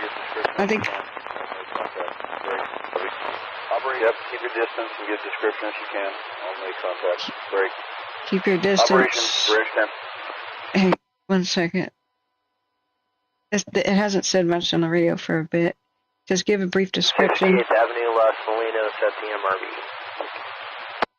Yeah, affirmative. Okay, that might be them meeting up somewhere, but they're sending a scout to do something. I'm sorry, but with the new evacuations called, I was hoping to... yeah, I'll let you work on that. I'll let you work on that. Yeah, I'm sorry, JB. Thank you very much. Yeah. That's okay. Take good care of yourself. I'll try. All right. Yeah, we found out where the fire is. Now we got to find out what it's doing. Thank you. Okay, thank you very much. Thank you, JB. Bye-bye. Take care. Oh, shoot. I know what I was going to ask him now. I have to turn on the radio. That was an awkward time to have a call. Here, as I sit down trying to orient myself, and the critical thing is listen to the radio. I know he has to go to bed, though. We're so lucky to have a retired fire captain who knows the area and has worked in fires on the area, to give his 2 cents. It's not like I'm going to say, talk to me tomorrow. He's so full of wisdom. Let me, I would just caution. We can only say which communities are safe for the moment. That's all anybody can do. Nobody is God. Nobody can guarantee the safety of anywhere. And I really hesitate to ever imply that some place is safe compared to another. Because that'll help make people will listen and make their own evacuation decisions based on what we say. If I don't know is the answer, that is the best answer. So the thing is that the nature of this fire can change immediately. If different winds come into play, this fire can get above high altitude near Chester. I don't know where they've salvaged logged or they haven't, and rain pieces of, it's like blizzards and snowflakes, raining bits. Like in Minden, Nevada, hot dinner-sized pieces that were still smoking of bark were landing from Echo Summit. That's a state away, and it was full 6 miles away. And they kept saying places like Chester were safe and had evacuation centers there when just a different wind event picked up, and it was only like 35-mile-an-hour wind gusts, and it blew into a giant monster and raced 16 miles past 3 different black lines. 3 different ones ran past their main, their secondary, and their contingency. Never ever underestimate what a fire can do in Plymouth, Butte, or any of the adjacent counties. They break records and they keep completely astounding even veteran firefighters. They do things that people around the world get astonished by who have been at this their entire lives. These fires now have more in common with the turn of the century fires of great-grandfathers and the last of the old-timers from the World War II generation who grew up watching things like the Tillamook burn happen. So we can only say at the moment what's safe. If I'm not there to give much of an assessment, that's the best thing I can say is I don't know. But for the moment is the very best answer. It does not appear to be in danger directly. That could change really quickly. Like if we had a big strong wind tomorrow that came from the southwest, it could run past Butte Meadows and be on Chester's doorstep immediately. So what about the new fires that broke out? One just broke out at Susanville today. You're always at danger from anything breaking out closer to you. So don't let your guard down and don't unpack. Look, it may not hold. It really may not hold. Around Colby Mountain here and around Butte Meadows and Mineral, they may prep those structures and it may just go past, because where we're looking at here with all of these, and yes, I said it. It can be at Chester's doorstep in 24 hours. I said it. I mean it. And I know it. We watched the Dixie unfold here. So what that would take is a strong gust of wind from the southwest. That's it. And a hot day. That's it. These fuels can form the pyrocumulus in a second, a hot second, which would suck in more wind, and you could get fire tornadoes headed towards Chester. We already saw some develop. They seem to be actual true tornadoes. Because this is the area that didn't burn in the Dixie, many of these places were saved from the Dixie around Mineral and Butte Meadows. There is the burn scar there. But look around you in these cams, there's plenty of fuel. Plenty of huge trees that have been creating the giant pyrocumulus. And there, in some spots, is like 16 years of pine needle buildup. That makes it behave way different. Absolutely way, way, way different. Look at 32. It's a wind tunnel. It's a barrel of a gun. The biggest, deepest canyons and the longest are big wind tunnels. And do you have big peaks and stuff nearby?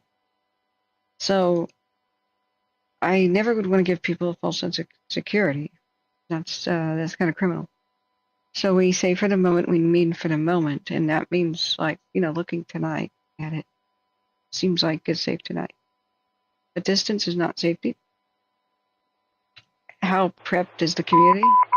But also, how prepped distantly, like on Butte Mountain is? Like, can fuels there? 333, hazardous condition, 7th Street and Thermalito Avenue. Sorry, I'm listening to the radio here. I can't answer a lot of these questions. hazardous condition, huh? Yeah, he's awesome. He's awesome. So just remember, I have to clarify. Company 64, hazardous condition, also broken water main, in area of 7th Street and Thermalito Avenue. 2327. Break. Butte and Tehema counties are huge. So when this first broke out,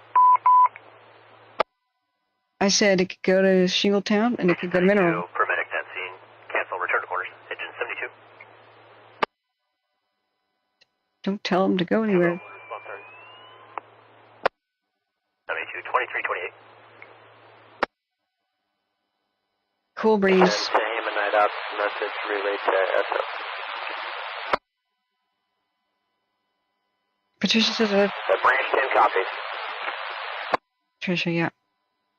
Where Minden, I thought, okay, I'm confusing Manton and Minden right now. I unfortunately called it. I said Shingletown, just when this fire broke out, Shingletown, it will try to get to Shingletown and it will try to get to Mineral because it was a south wind and a southwest wind. And, well, we gave these places as much evacuation time as possible. And I meant everything in between, of course. I'm a local. I know exactly what these things can do, and I bet you they could surprise me.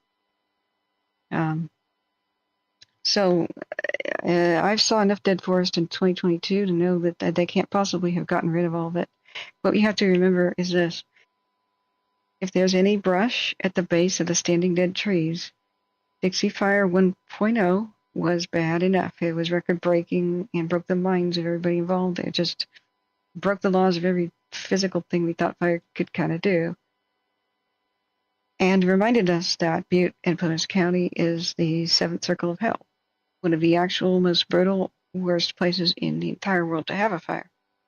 Under a new climate condition and with all the stupid things we've done for about 100 to 200 years, introduce weeds, monoculture, only erase all the trees, clear cut them, and replant only what was economically viable, which are the fast-growing fire-promoting pines. Got rid of the fire-proof trees, or relative, the cedars and whatnot, and just only planted trees that are almost twins of each other from the same nurseries, have the same genetics, vulnerable to the same beetles and the same drought and the same fungus. We've introduced a whole bunch of invasive weeds that colonize and take over. And I mean it, every single wildfire that we have down there in the grassy areas makes the next one worse, because these fire-promoting invasives, their strategy is kill themselves but grow back faster than the neighbors.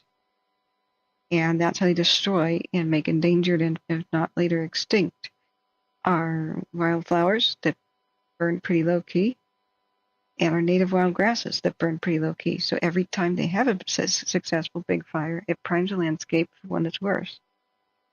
These are part of the puzzles. The terrain ain't ever going to change. Things like Diablo winds ain't never going to change.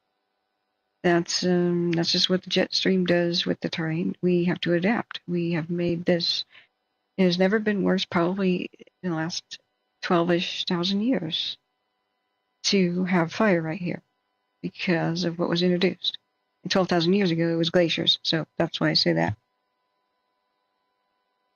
So here we are, and letting fire loads build up and clear cutting in one place, which just destroys things, and then letting it be too thick in other places. Many different factors. The nice thing is, and then plus, in the 30s at least, we had the big 800-mile-long Ponderosa Way fire break. We don't anymore. They kind of let it go to hell. We had the remnants of it.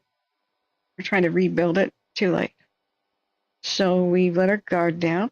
We've neglected fire access roads, forest maintenance roads.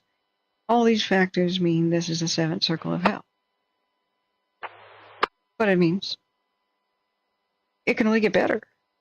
We can learn from our mistakes. We can't change climate condition right now. So we need to really quickly change everything else. Get rid of the weeds, replant a diversity, restore the landscape to the way it was when the fires weren't this bad. redo, make fire access roads, rebuild the Ponderosa Way. We need to beat down whoever the presidential candidates' doors are with our petitions and flood their mailboxes and rebuild the Ponderosa Way. Let's do it. Let's do it.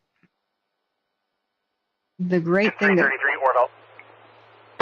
thing we took for granted that protected California, that they built in the 30s with it. 333 Orville, thermally to water district is en route as well. 2333. Doug Laurie was right of Chico. He was petitioning Butte County, rebuild the Ponderosa Way, at least here. Cohasset is a sitting duck. He predicted it. He's wise. He knows. He knew. Let's listen to the people who predict this stuff who know. I bet he needs to be promoted to something. He was with the CCC camp people. This used to exist, guys. The feds maintained it, owned it, built it, and unfortunately tried to give it back to counties and forest services who went, nah, that's costly to maintain. Rebuild it. They did. Use it. All communications, I'm Romeo 31, command 210. To evacuate Cohasset, but not all the cars could even make it, so they had a National Guard helicopter people out. Now, what if it had not been passable? And what if the Forest Service hadn't been there? Sierra Pacific, industry had not been there to guide people out, and it was too smoky. You could have had a mass death event, or terrified people by the hundreds, taking shelter underneath a radio tower. Communications, I'm in Romeo 31, command 210. Rebuild it. If the states don't do it, feds got to do it. I don't care who does it, but it's got to be done. So he says Cohasset is a sitting duck. It's the next town to go. It's not prophecy, it's common sense. If you set a community or a series of communities or a region up. Communications, I'm in Romeo 31, command 2, tone 11. Romeo is the drone. The nighttime drone surveillance. If you set communities up to be a death trap, that's what they become. Can you confirm any aircraft en route or over the fire? Read it for yourself. Oh yeah, I learned a lot from Zeke.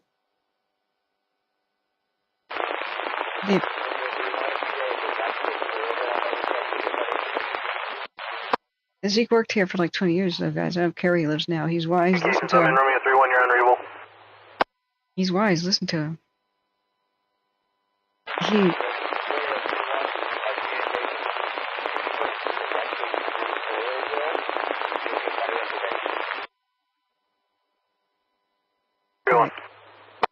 So I just did a whole lot of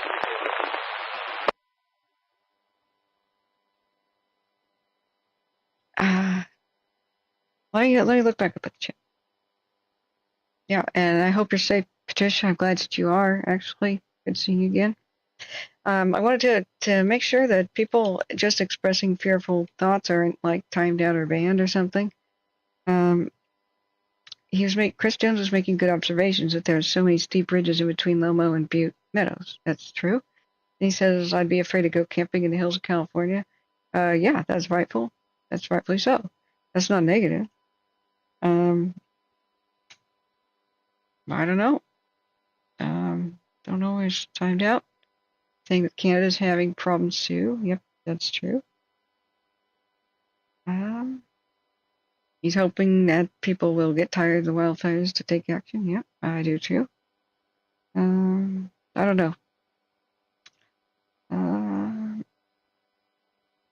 Climate change stuff. Climate's always changing. We just trying to make sure the action was correct.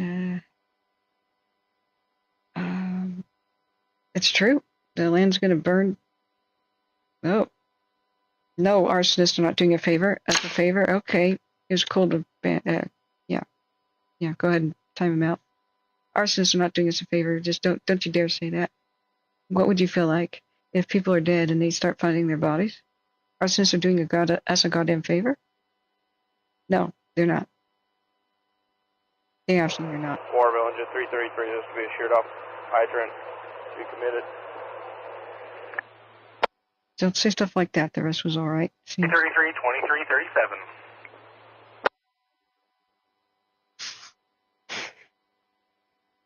Yeah, Zeke is visiting family in Missouri. He lives in Chico. Yeah, he's very wise. I learned a lot from him. JB, Holt Hanley. I mean, we were the ones telling like it is, and it was a retired volunteer firefighter at Taylorsville, Daniel Kearns, was telling people like it was about their fire danger. He then has a lot of theories about things, but at least he started out his broadcast. You know, that got philosophical and wistful and stuff. Yeah, shoot, Andy, it was called Ponderosa Way. Shoot, she asked that. I missed that in the chat. That was the fire break project. Let me make sure everything's warranted. I know Yvonne's for the most part are doing a great job, and I'm super grateful. We're all stressed here. It's we haven't had this many viewers since, Dixie Encounter, nor the amount of people worried out of their minds, So yeah, I should clarify some stuff. Let me just check what people are talking about in the chat to address concerns. And go ahead and tell me about your concerns now. And I'll try to tell you what I know as somebody who's spent every waking hour, looking at this, trying to listen to this as much as I can. Hopefully we'll get our maps done here on midnight. I did download the battle maps tonight as we were talking to JB behind the scenes, but they are Morrow, 333 Thermally Water District, that scene. They are where the fire perimeter was 2339. yesterday, but we can compare them to the ones I come up with today. So I don't think I'll be able to sleep the next couple hours at least. I had this tea. It's all right. I'm gonna have a little bit of honey too. So, if my voice wasn't failing, I would have just woken up. Unmanned Romeo 3-1, Morrow, on Butte Command. Correction, on command to total limit. Thank you, Malheur. We all say the wrong thing sometimes. We're doing the best we can. The only thing I ask people to do is, of course, for every moment, say, I think, if you're not 100% rock solid sure about something. Unmanned Romeo 3-1, Morrow. Lives are at stake. People are making decisions based on what other people say, including us. And then also there's the secondary things where we don't want to cause anybody unnecessary discomfort. So let that be the number one chat we'll know. Warville night operations, you have something I can pass on to them? No unnecessary discomfort. Night operations, Orville, affirmative. Currently on AFF, we show 7 Hotel Sierra doing a recon. Currently over just west of Paynes Creek and Mineral right now. You got walked on what resources over Paynes Creek? November 7-7. Night operations, that'll be 7 Hotel Sierra. Indeed. Yeah, copy the intel ship. Affirmative. Thank you, Fred. Yeah, affirmative. They were to be over the fire until right around midnight, and then they were going to be back at around 2 o'clock to 5 o'clock this morning. Yeah, affirmative. That's the same intel that we have as well. Wait, who's there from? Yeah, they should be at the 20,000-foot level. No interference there, and unmanned Romeo 3-1 is aware and in contact. It's unclear if unmanned Romeo 3 is like Beale Air Force Base. Thank you, Fred Miller. You're awesome. Here, you guys all heading up to 55 Golf. Hang on. I've got 3 engines down there about 40 minutes ago.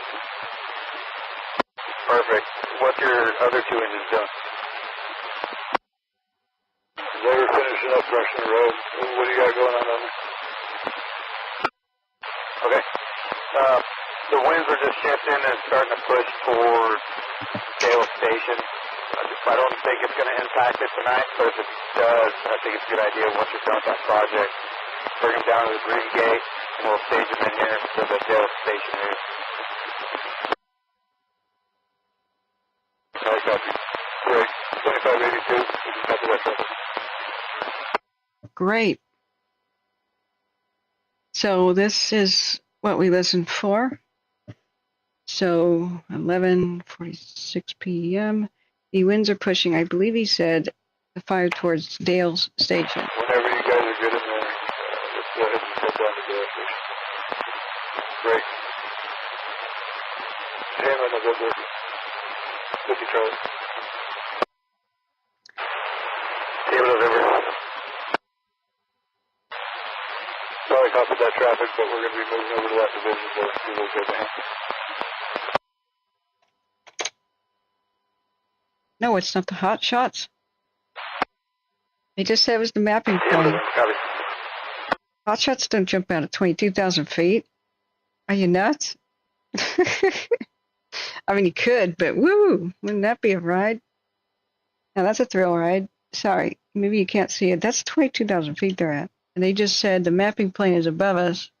And they said, okay, what's their designator? November 7 Hotel Sierra. Remember, guys, don't say stuff you can't verify, please, for the love of cars. They're also making the characteristic mapping pattern a series of track and field shape sweeps. Oh my God. I know it's that this kind of plane is kind of what you want to jump out of if they have a door in the rear. So you never want to have to step on the wing, right? You want the wings above. I know what you're saying, but remember, okay, this was what I was just explaining. It's okay. I was explaining the importance of it. Unless you absolutely know something for certain, we are going to say, I think. Hey, Joe Bakers, I thought Dale's and Dale's station was the same thing. Dale's is already under evacuation order as of more than, an hour or two ago. Just about 2. I don't think they'll utilize smoke jumpers on this fire at all, because we don't put smoke jumpers where they can't evacuate safely really quickly, like where 2582, 2583, 50 Charlie. We'll be going over there on V-Fire 24. otherwise they just die there. So since the fire wasn't moving that quickly in the last 2 days, we're past 32. I think they would just drive them in. I don't think there's a reason to parachute into the Sierras. That would be a rough landing. Oh, thank you so much, Curly, for your kind donation. But we don't crucify anybody for bad info or incorrect.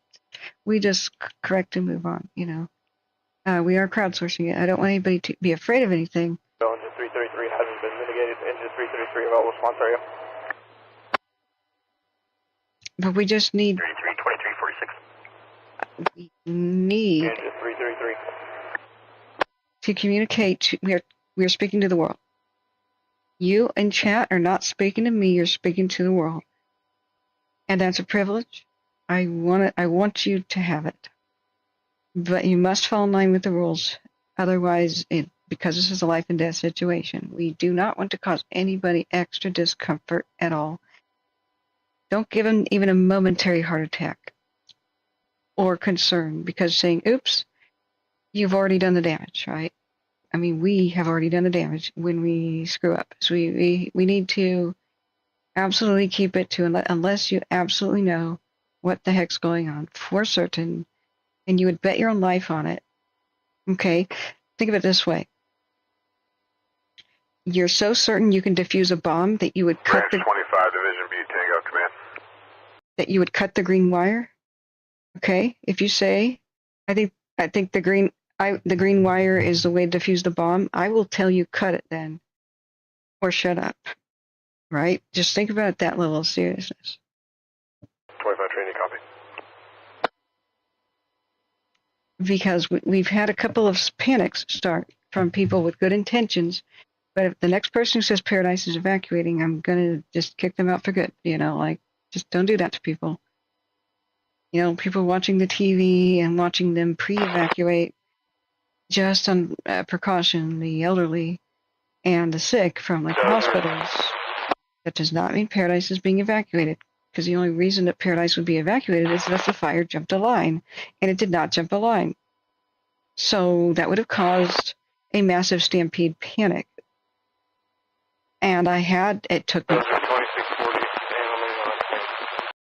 me 3 hours to put that to rest. It took me also in the same amount of 3 hours to tell people that I don't think that Mandan burned down. Everybody kept coming in here and saying that. And they're confusing Mandan with Mandan Road at Paynes Creek. So I absolutely back up your statement or forever hold your peace. I will screw up and everybody will. And the moment we notice, though, we must correct. The one I have to correct myself on today. Hang on. Branch 25 training. Awesome. Cool. Branch 25 trainee, Branch 25, is that operation done down there, it sounds like? Yeah, it's affirmative, ignitions are complete. Confirming ignitions are Thank you, sir. complete. So don't be too worried about seeing a lot of activity here. They are setting some fires on purpose. There's always an element of risk to that, but it's a pretty mild wind situation. We can keep checking on it, but we can confirm it with the cams. Last night, people were really concerned, and people kept coming in saying, oh, looks like the fire finally reached X, Y, or Z. And they were totally wrong. The in-skip camera had burned over like the night before. Like, no duh, it reached there. It was just residual fire, right? Not in-skip the town, in-skip the hill in Tehema County. And so then they said, oh, well, it looks like it reached Platte Mountain.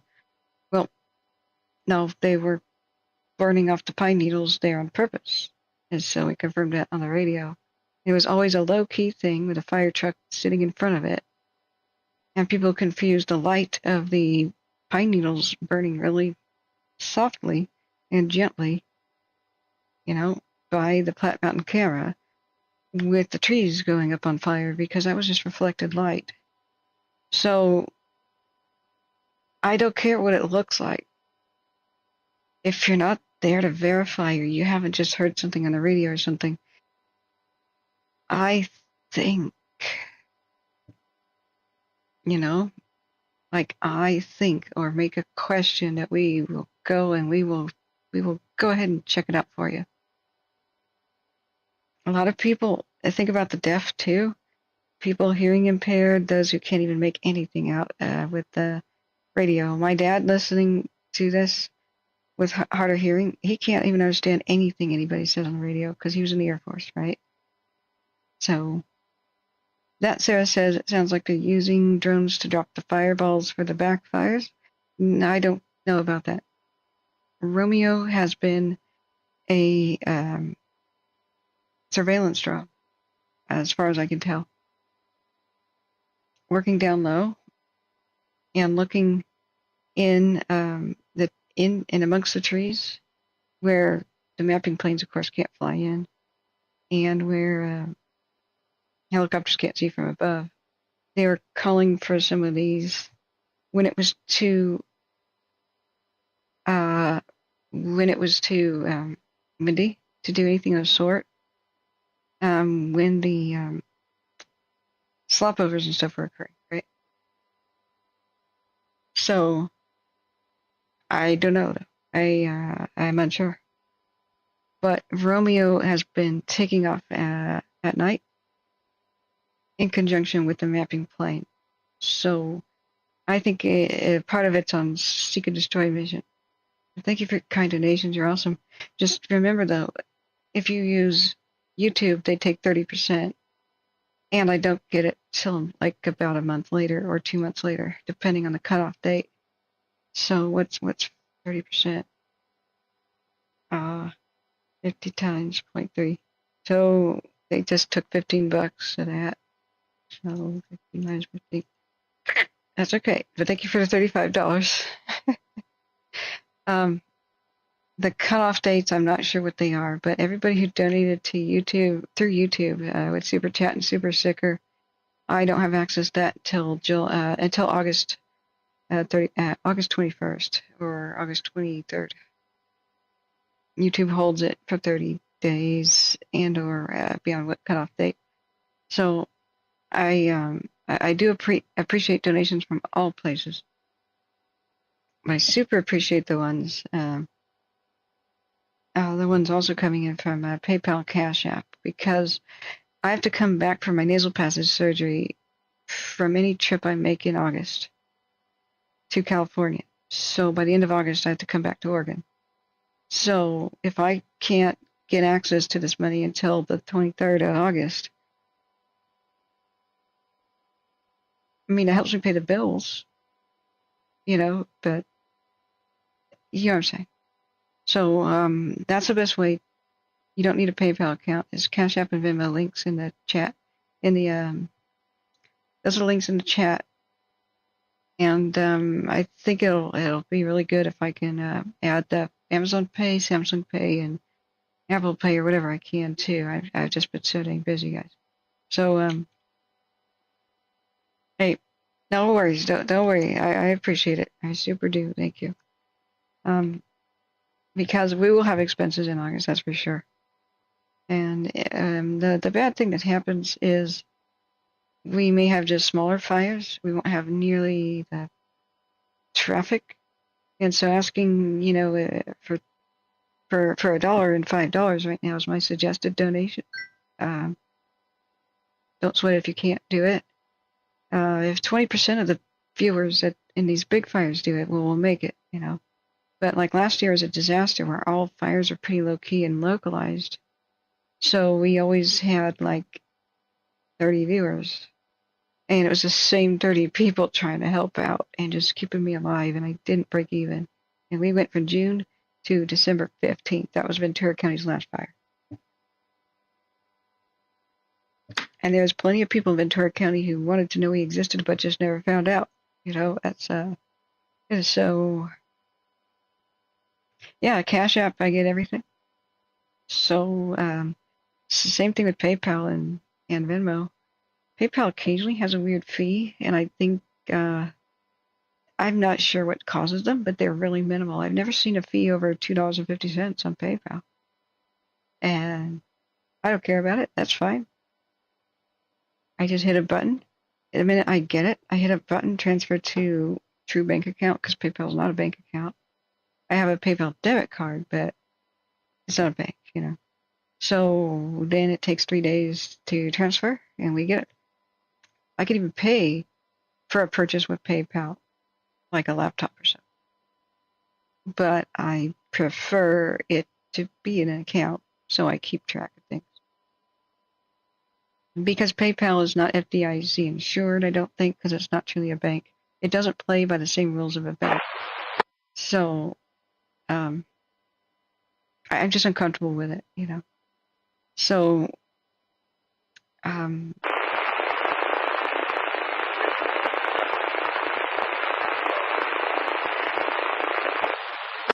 okay, here's one thing I have to do as a correction for myself. So when I first sat down, I was trying to orient. And when I explained it, we were listening to 3 different things mainly on this radio. So the eye in the sky, the air attack, he's remarking, or the people communicating with the planes. That's Chico Airport for the most part, and or air attack in the sky talking, or whoever. I mean, pilots identify themselves when they're talking. That's one thing. And they're talking about fires wherever they're flying at the time. Now, that's one thing to keep track of. And then there are the 2. Division Butte, November. Division Butte, Hotel. Command Picky the devil.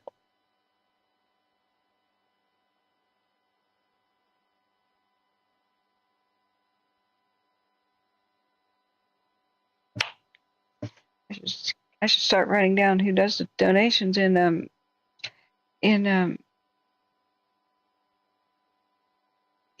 chat, because I've been unable to find a way to figure that out. I thought I could. It's so convoluted and difficult to figure out.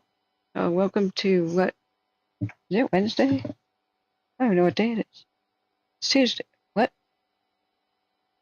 It's Monday. Welcome to Monday. I thought there would be a way to find out. I'm not sure. The back ends of YouTube, there's a way to find out everything. To make it's like it makes a spreadsheet for you. Ginseng tea. Oh, that sounds good. Passion flower. Honey and cinnamon. You know what? I have turmeric. Oh, I should make the turmeric milk. The golden milk. Okay, yeah. Okay, this is, let me organize my thoughts here.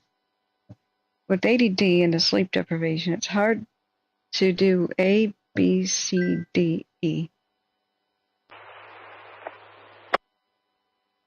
And I'm sick. Listening, being interrupted by the radio, being interrupted by chat, which takes my mind elsewhere. I have the kind of ADD, it's nothing hyperactive. It has more in common with a memory problem. I don't have any sort of attention deficit. I sit here and look at the same thing all day. I have the opposite. I have hyperfocus all the time. So the kind I have is like a spyglass. And I look at one thing, I can't see anything else. I cannot think of or be aware of anything else, like a spyglass and a captain looking through it. Most people, two eyes, they see the world around them and they see, oh, that's there. That's there. They could keep it in their memory. Do this, done. Next, do that, done. Next, do that. They could still see it. You could even close your eyes. What you should do, A, B, and C, and D is there. I can't. Within about 8 to 15 seconds, I don't remember what the heck I was just looking at. Unless I get a reminder if I see it again. It's a working memory problem. It's not a lack of focus. It's I don't remember what the hell I was supposed to do. You can keep me on track with that. That'd be awesome. So when I say I'm going to do this and this and this and I'm skipping it, the reminders are awesome and helpful. Don't scold me or anything because I'm not being bad. I'm just being forgetful. But my ability to hyperfocus means I can just obsessively research one topic. I can read a book from cover to cover and only realize I just did that because I'm hungry. It's dark now. Time passed. Oh. Yeah, I just read an entire book. What was I supposed to be doing instead? I was supposed to be cleaning my room, and I started organizing my bookshelf, and I found this awesome book, and I just read it. Oh. Whoops. No. Well, thank you. I apologize for my failings. I'm just explaining to you what they are so you can help me. You could be my crutch. But thank you for telling me I'm doing a good job. That Sarah says hyperfocus is a big part of ADD. Inattentive ADHD isn't lack of attention, it's difficulty regulating. Well, there's different types. And I do not have ADHD, and I'm so sick of hearing the word. ADHD is only something, for the most part, that male boys have to be diagnosed with. This is why females are not diagnosed with it much. And the hyperactivity type is the bouncy, I can't sit still, I can't focus. That's what it is. That's what hyperactivity disorder is. That is what it is. I've never had that, and I never will have that. They need to rename what girls have, because we are 98% of the time not hyperactive. And we are the kind who just sit down and hyper-focus on a book. And it has more in common with autism. We don't like overstimulation. We will hyper-focus and try to escape it. That we have nothing in common with a bouncy boy, but they all get diagnosed and we don't. I just get told I'm stupid. I just get told that I'm bad throughout my entire childhood. I don't get the help I need, and that's the case for millions of us girls who have it. But, you know, time blindness. Also, yeah, neurospicy. Some people call it neurospicy. I think they need to really examine. I totally disagree with, and it's a different rant, about how they've redone the DSM. ADD and ADHD were separate disorders, and we had the best chance of being diagnosed back then because we had the best chance of being recognized. A girl that sits and reads her book in the corner because she can't keep up with class, it's too overstimulating, so she just wants to shut down and read a book about something soothing like horses, is not being a bad student. She's doing the best she can to cope. You know? No. Yes, we've been overlooked for a very long time. Medical, Chateau Mobile Home Park, 1047. And what I'm sick of is they just reorganized the DSM and they just put us as a subclass, a subtype of ADHD, a boy's condition. That's all we are to them. The DSM is sexist to the max. We're just a subwing, a footnote of a boy's condition, and we have nothing in common with it. It's absolutely different. There are some women that have ADHD who are hyperactive. It's very rare. I know people like that. I marvel at their energy. They have spotless homes. Yeah. No, I'm not referring to stereotypes. I'm not. I'm talking about stereotype of the boys. This is okay. What they did is they just took the stereotype and they made it the diagnosis. And they took all the different types and put it as a subclass of the stereotype diagnosis that almost exclusively applies to males. I am not being stereotypical. I am explaining the problem with people stereotyping. So no, I don't respect the whole respectfully thing. No, that's exactly the opposite I was trying to say. Whatever. But I am not hyperactive. I wish I was. I wish I had some freaking energy.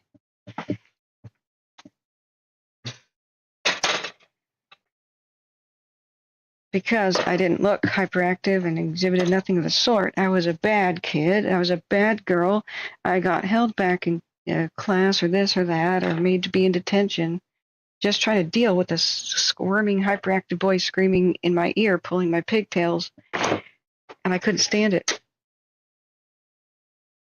If you look at the typical retreat from overstimulation, working memory problems, hyper focus, even to the point of detrimental daydreaming. They call it, what was that? It's a new diagnosis where people daydream to escape reality because they're too overstimulated. God, what is that called? I was totally a part of that. I could daydream and just paint movies in my head and write movie scripts and cartoons as a kid in my head for hours, and just arrive at our destination on a family trip, never saying a word.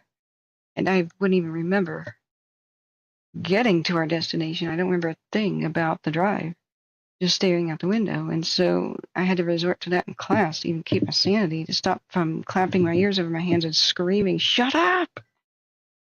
Stop touching me! Stop poking me! Stop the spitballs! Stop pencil tapping next to me! Shut up!"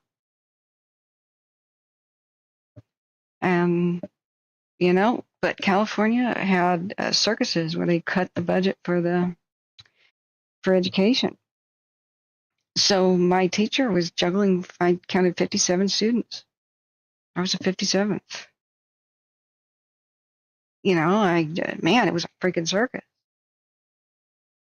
And I didn't need to be in any special class. I needed the boisterous, disruptive guys to take a chill pill or go to their own special class or just be disciplined. Like, there was just no discipline. She began to talk to the wall, to the back wall over the tops of the heads of the kids and just sort of ignore. And that was the lecture. Like, that was my experience with math in like 5th grade in California. And most of the classes. Holy crap, it was a change of scenery to get to Oregon. Low population Oregon. It was like, oh, hallelujah. Suddenly I'm actually paid attention to by my teachers, and they actually notice I have perhaps a learning disorder because it doesn't make sense that I'm smart and failing. So all of a sudden I'm allowed to take tests alone without the spitball and the teasing of the boys and stuff. And I began to be successful and to stop hating myself. Excuse me, guys, I need to find something to soothe my throat. Just be right back. My tea is done. But no, I'm not being stereotypical. I'm explaining how women are very different. We're different hormonally, and we have different, very different experiences with ADD versus a typical male's ADHD, the most common. Like my director that I worked with on movie sets in Oregon. I was getting I volunteered for a bunch of art movie projects and student projects. I was getting my parts of my, what's it called, multimedia fine arts degree. So we had this director named, nicknamed Lion-O, like the Thundercats. And he was an older gentleman, but still had a sense of humor. So he had ADHD. So he took medication to calm down, stimulants to calm down. But if he needed to pull an all-nighter on a 48-hour film project, he stopped taking his medication and bounced off the wall. And he was like, okay, I need you to do this to all of his actors. I need you to do that. I need you to do this. I need you to do that. Yeah, what? He'd turn around as people got his attention. What do you need? What do you need? And it was a little difficult to work with him, but he kept his energy. So I had a couple of conversations with him and said, man, I have ADD too, but if I don't take my medication, I ain't like that. What's life like for you? Because he would get overstimulated and stressed. And I want to know how to help him as assistant director, you know? So he goes, well, ADHD to me is like I'm this 3-ring circus master. And not only am I trying to direct where the show horses go, and I'm trying to direct, tell people which act comes in next and oversee it. But there's so many distractions everywhere. It's like everybody in the crowd is shouting at me at the same time, and they all want attention, and I don't know who to prioritize. What's it like for you, that? And I said, hell no. No. No, not at all. It's like I talk to one person, people all make their demands at me at once, but the moment I talk to somebody else, I don't remember what the first person said until they tap me on the shoulder later and they remind me, and then I remember what they said. And then I apologize because, whoops, I skipped it. He looked at me, he goes, oh. Like he didn't relate. I didn't relate to it. You know, there are many types of things. There are many types of very similar problems. And I disagree wholeheartedly with the DSM because it blurs too much. And you may have a subtype or whatever they want to call it that's rare. And if you get treatment for the wrong thing, it don't work. It's just very important to be accurate with diagnosis and treat it for the right things. Or somebody's life is kind of ruined. You know, I could have done way better if I was diagnosed early. Mostly emotionally. You know, my parents needed to have been educated about my problems And my teachers. I walked into school one day after being sick for an entire week. And let's see, where is the T? I can't find it.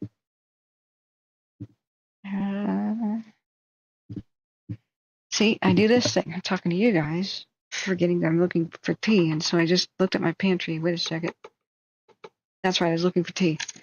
Because other things, looking at my pantry, I'm seeing other things. And I'm making mental notes about, hey, I need to rearrange that. That doesn't make sense that this or that is there. And forgot that I was looking for tea. No, I was looking for milk. That's right. The turmeric golden milk. By Jove. That's why I opened the fridge. Okay, I'm sorry. This is not an example. This is real, guys. This is a great example of it in action. Sleep deprivation isn't helping. All right, is this milk good?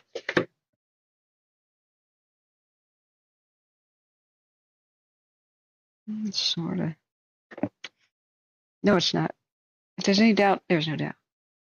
Okay, Romeo. He's a... Okay, guys, listen to him. That's the mapping drone. I believe it's a mapping drone.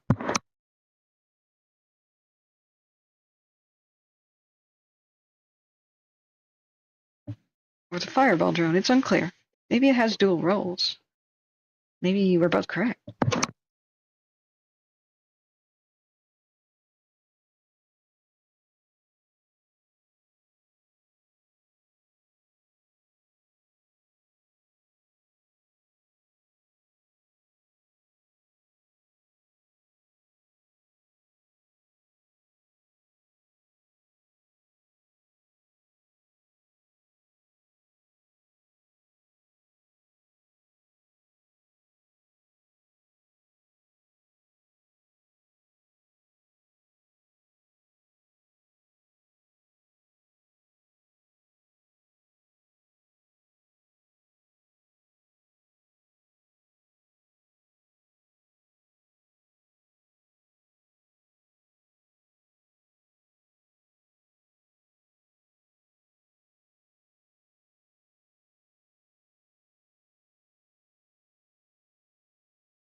Okay, guys, I was adjusting my headset and I accidentally turned it off. What did he just say? Turn it back on again. I found the milk. I found the good milk. Thanks to C-Probe, he's been shopping like extra little things for me when he goes shopping. Thank goodness. Okay, let's get the new milk out. This turmeric tonic stuff is the bee's knees. Turmeric tonic, 7 superfoods and adaptogens, because I need to be calm. I need to chill. I'm afraid. Okay, turmeric and black pepper blend, organic turmeric root, adaptogen superfoods, cloves. Yeah, this will fix us up. Let's add cinnamon. Yeah. Cinnamon. Cardamom. Wait, cardamom's good, right?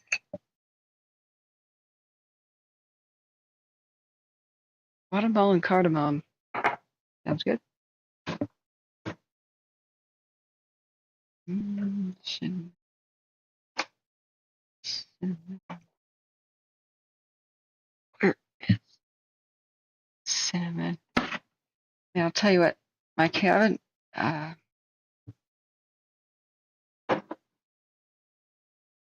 before all this talk about ADD, here I go out of my way to kind of explain it just for a second. Totally forgot what my point was.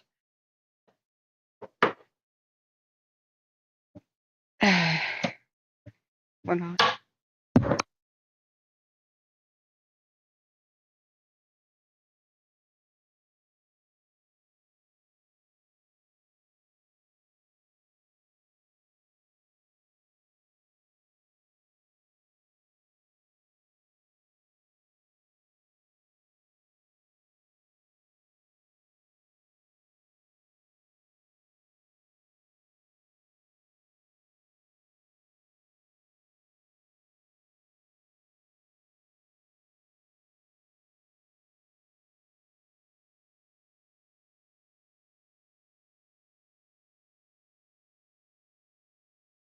And I'm prepping the calm. Just bear with me, guys. I apologize for being excitable. This is a hot button topic with me. It hits a nerve, and I'm watching the rest where I grew up burn down. It's very stressful for all of us, and I'd rather be calm all the time and soothing. Forgive me. I'm trying to get calm and take care of this, and we'll recenter. Recenter.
Okay.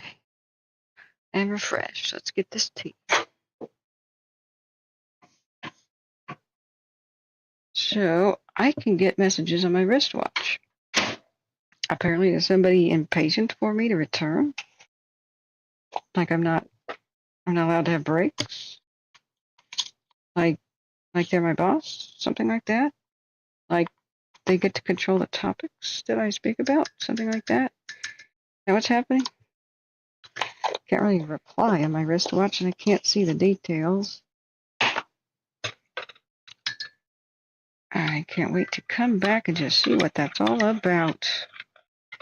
Because if I have a boss, man, that's new to me. If I'm not allowed to be on break right now, boss, man, I think I've got to call OSHA. I am allowed to be on break. OSHA and other groups, they demand it for worker safety. I'll just have to report you. And also, I'm going to have to demand the overtime it deserves. Because if you're my boss, dang, I've been doing this since 2020. That's a lot of overtime you owe me. If I'm, accountable to you and everything and taking orders from you. And we have to start a big calculation. Smitty, are you my minister? Are you my treasurer? Or is that RJ? Hey, treasurer, get on that right away, please. Please calculate my overtime. Just go into my archives and see how 2021, that's easy. That was 96 days of working in a row, average of 16 to 18-hour days with 6 days off. Oh, man, I got to report this to OSHA. I'm sorry. Unless, of course, we could, avoid the big fines. You could just pay me under the table with a tax-free. We could come to an arrangement. I'm sure the officials don't need to know. Sure, this was an oversight. Where's the sugar? C-probe. Bless his heart. He actually came in and helped empty my dishwasher, and I said, I gotta go live as soon as he dropped me off from having dinner with him. Put the headset on. And I said, can you help me empty my dishwasher? And because you're tall, you're a tall man. Put this stuff away up there. And I went to put sugar in my tea, and it was empty. And I said, please put the sugar in the receptacle pourer thingy. Oh, and he did. And then he gave it to me at the desk. Oh, I'm silly. Okay, sorry.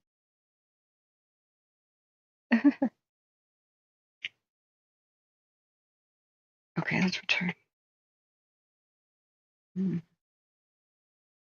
That would be why I'm not finding it over here.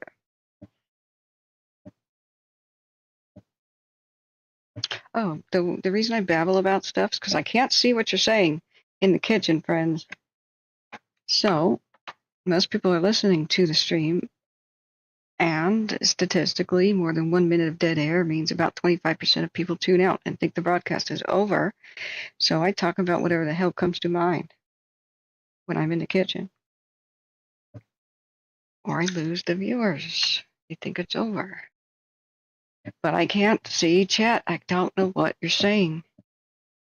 So if you're annoyed or irritated, you're just going to have to wait till I come back from my OSHA appointed and protected break.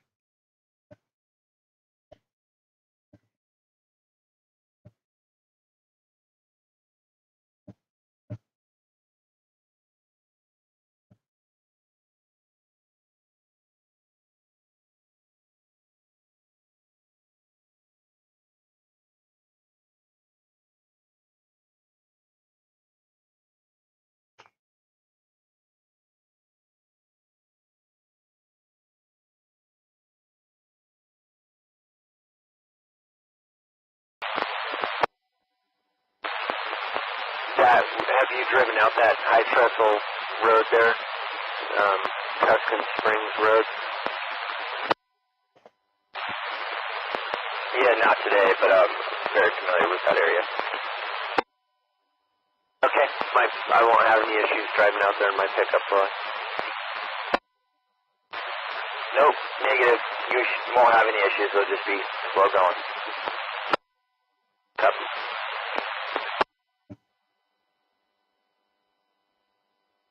Okay, somebody's going to drive out to Scout Tuscan. All I was able to make of that. The division, Tehema, Juliet, branch 10 on command. Branch 10, Tehema, Juliet. I don't know if you copied the traffic for myself and Night Helco.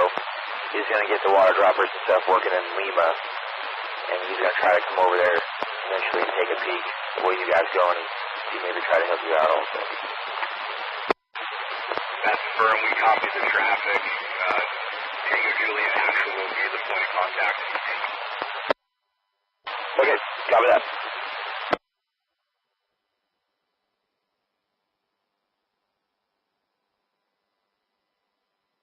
Awesome. Okay, it wasn't just my headset that I thought I turned off. The radio got turned off. It had to reconnect. Okay, Tuscan Butte.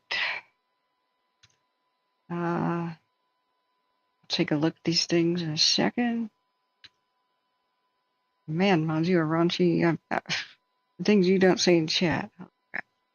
All right, I gotta turn that little thing off and figure out what happened here. I've got the tea. Hopefully my throat will survive. My last shift was 18 hours, boss. Whoever my boss is. That's been unclear. I have to look at chat here.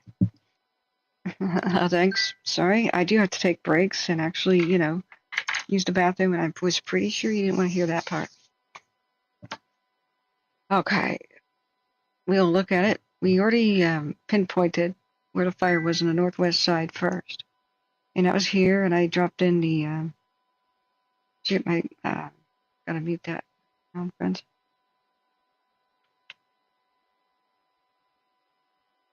Okay. All right. So I've got... Yeah, thanks, Sarah. Thanks for informing us behind the scenes earlier.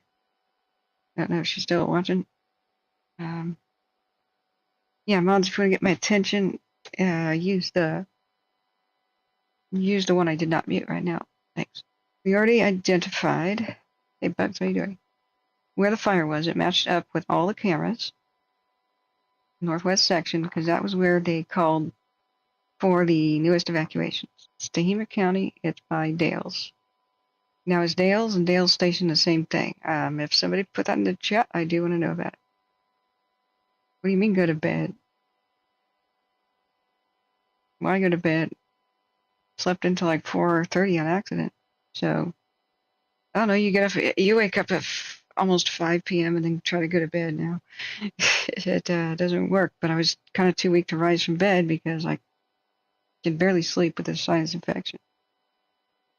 But thank you for the suggestion. That would apply to normal people. Yosef says, I have no idea how to find the best current cameras. Oh, you don't need me. I can train you right up. Anybody wants to know about this?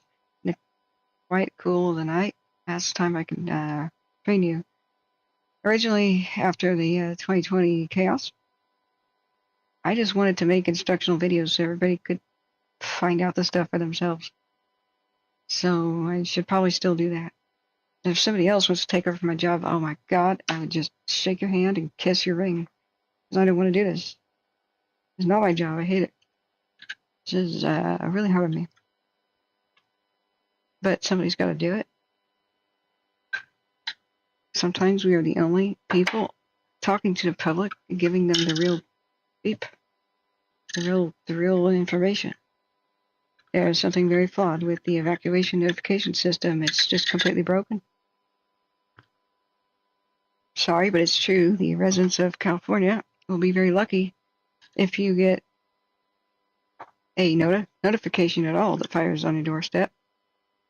My friend did not, and that's why he died in wildfire in 2017. Brother didn't. He had 15 seconds of notification in paradise. Joe, thank you for clarifying. Dale's has been called Dale Station. Cool. Yeah, it does sound like an old stagecoach stop, doesn't it? So because that was the newest inhabited place with evacuations, stuff down here is it's wasteland. Thus they created they call it a wild game preserve or something. Wasteland is what it is. Lava rock with some grass on it, completely unfarmable and needs some. And maybe it will be one day with some topsoil, but it doesn't have that right now. So this area they evacuated. What we heard coming down just recently, we wanted an explanation why. We wanted an explanation why. 0036. For the hearts. Yeah, Tuscan Butte. We'll look at the cameras again. Oh, you sent Venmo? Oh my gosh, a double donation. Thank you for it. You're wonderful. You want to know what you're seeing in a 30-second clip? Hold it. Golf, Okay. Colby 1 or 2? 2, I would assume. Well, there's some interesting things we've just been hearing on the radio. One is we are commencing firing operations. Firing operations. They're putting fire on the landscape on purpose. Where exactly? That's hard to determine. Just everywhere it doesn't. Where fire gets bright but doesn't move anywhere. So what we're looking at is a camera that's not calibrated, friends. So, and it bounced around. Okay. British Tango for 9254 Golf. So make sure you're aware and scanning CDF air to ground 8, air to ground command. 9 Helco is trying to reach you. He's going to bring in some water droplets for you on that spot. Yeah, copy. I'm scanning. I can't hear hardly anything on this radio. I'll try to listen. More communication problems. So I think that was them trying to fix. They loaded a dozer on the back of a pickup. Dang, what kind of pickup is that? That must have been the one with where the track fell off. It's like a mini Bobcat or something. It looks full size though, dude. That's Ford Tough or whatever that is. Dang. It could be a little skidder, but I don't know. So what we're looking at is poor calibration by the camera people. One big old white blob that you can't discern jack from. Because light, heat, fire is the same thing.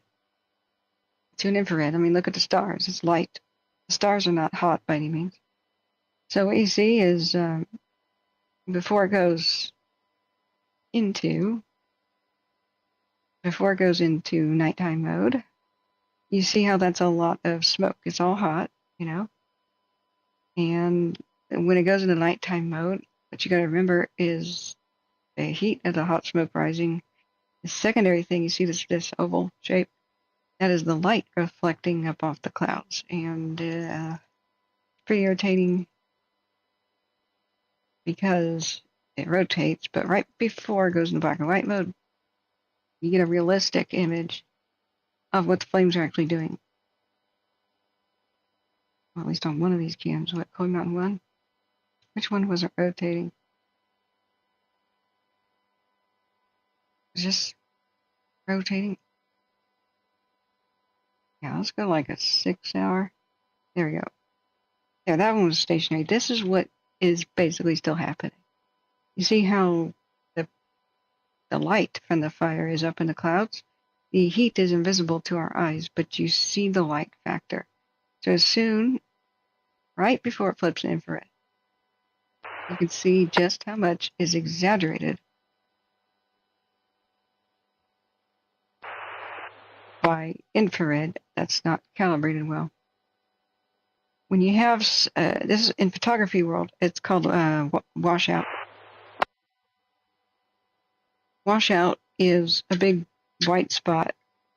You overexposed. You need to squeeze down that shutter, make it smaller so it doesn't let as much light in, and it'll give you a more realistic picture and not a blob. There's two things that you can't Photoshop or change or like enhance. That's a perfectly black pixel or perfectly white pixel. That means you lost the data. You lost all the information. So no matter what filter you choose, it's pure white, it's pure black. There's nothing you do to it. And so it is the cardinal sin of photography to have pure white or pure black. So somebody needs to wake up and choke down the shutter as tight as it goes. It's open. The Division Tehema Hotel, Branch 10 on command. So we get a bunch of trash images, and it's harder to tell what's going on. So I hope just don't be too alarmed, especially when you get a pure white blob. It's mostly light. So what is still valuable is look at the wind direction. The wind and movement is exaggerated, and cars go by 1,000,000 miles an hour with and there's a Milky Way. See, it's evidence that it's on the wrong calibration. We don't need to see no stars. That's opening the shutter all the way, let all the light in, so even something faint like even stars show up. Wrong setting, wrong. It should automatically detect. Division Tehema Hotel, Branch 10, CVF Command 6.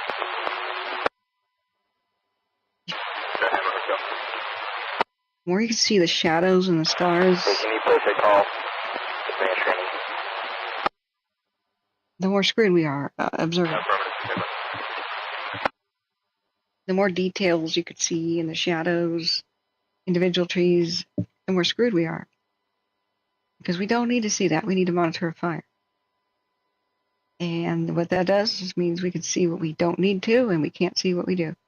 So I tell people, don't freak out about seeing big old white blobs. See, it was perfect calibration. See how black everything is in the foreground? That was perfect. As good as you can get. No stars. No crap in the foreground, and the trees should be black at night. So either they have to be manually adjusted. It's also going in and out of focus. Or people in control of the cameras don't know what they're doing. I don't know. Who knows? The other thing to remember about the camera is the shorter the time lapse, the more true the movement. But with the naked eye, you don't see the stars move. You can't notice it. But even a 5-minute shows star movement. So just remember, do a 5-minute and go back 1 frame at a time to find out how many frames per minute. If there's only like 1 frame a minute, what you're going to see is huge flashes of white. Because that means, like, say, 1 big tree torched, a lot more light. But if there's only 1 picture taken, and a whole minute later that tree torching is done, and it's going to be darker the next minute. And then the next tree lights up. It's going to be bright 1 minute, dark when it calms down. Tree torching is a quick affair. So people say, why are all the lights flashing all the time? Why is the fire flashing? Flare-ups. But there's only 1 image taken. Remember, once you go like 12 hours, it's super fast-forwarded. People teleport. Vehicles teleport. You don't even see a vehicle driving. It's just here. It's gone. This is everything's faster with 12 hours. Because if they included every frame, it would take so much longer. So it's skipping a lot of frames. John Robinson said, we never evacuated until we weren't told until the fire was over. Power was out and there was no comms. And after it was over, someone drove up and asked us why we never left. The Lobo fire? Oh my God. What year was that, John? last year? That. Yusuf talking to Big Al says I was talking about what link was brought up. Captain probably has better views. Let me see what Colby 130 clip. Okay. So let's do last 30 minutes. The Milky Way? I think it's the Milky Way. Sorry, I thought you were talking about Colby too. Or is it just past 30 minutes now? Or what you'll see is little flashes, our vehicle headlights as they turn around this corner. Or sometimes the dozers, especially, have those work lights, the spinning orange work lights on top. And they'll just kind of blink from time to time. But oftentimes it's moving car headlights, like on the right. See, here's the car right there. Next frame, 1 full minute later, here's the car. So this is a road. Next frame, it's somewhere in here. But you can see them come and go. Here's another car coming around the road. Next frame's pretty much gone. Here comes another. So I hope that answers your question. So don't be too concerned. It doesn't mean the fire has new ferocity or whatever. Just if you could see stars, you realize something screwed up. That nobody's manning this camera who knows anything about photography. I'm sorry. It's not rocket science. It's not that hard to figure out. The shutter wide open, a lot of light gets in, and so the brightest stuff becomes overwhelmingly bright. Tone that beep down. It's neat to see the Milky Way. It's inappropriate during a fire. It's great during normal business hours when there's no wildfire. Then you can see poachers going by or animals or, criminals or something. Those coming up to steal the equipment off the towers. But there's a fire. But sweet Lord, there's a fire. So act accordingly. I don't know how many people they have in the night hours. They should just volunteer, although they'd probably be like, oh, she does this for money. No, I freaking don't. No, I freaking don't. But somebody says YouTube, they think entertainer, influencer, or something. Yeah. So you're addicted to live TV. It makes sense. Yeah. So I'll show you how to get your cams. But you better make some bookmarks. So ready your bookmarks, and I will one by one link them in the chat. Anybody? This goes for anybody. This ain't hard. If you want to keep a lot of windows open at the same time and play a lot of time lapses, understand that you might want to do one at a time. That my computer, thanks to your kind donations, is pretty robust. I have a Ryzen 9 5900X processor. That was a $500 processor. I have 32 gigs of RAM. I got a 3070 video card with, what does it have, 8 gigs of RAM? 6 or 8? Most people don't have any, most business-oriented people have nothing of the sort. Don't expect the smooth transitions in like anything like this to be smooth or fluid on your end if you have a bunch of tabs open.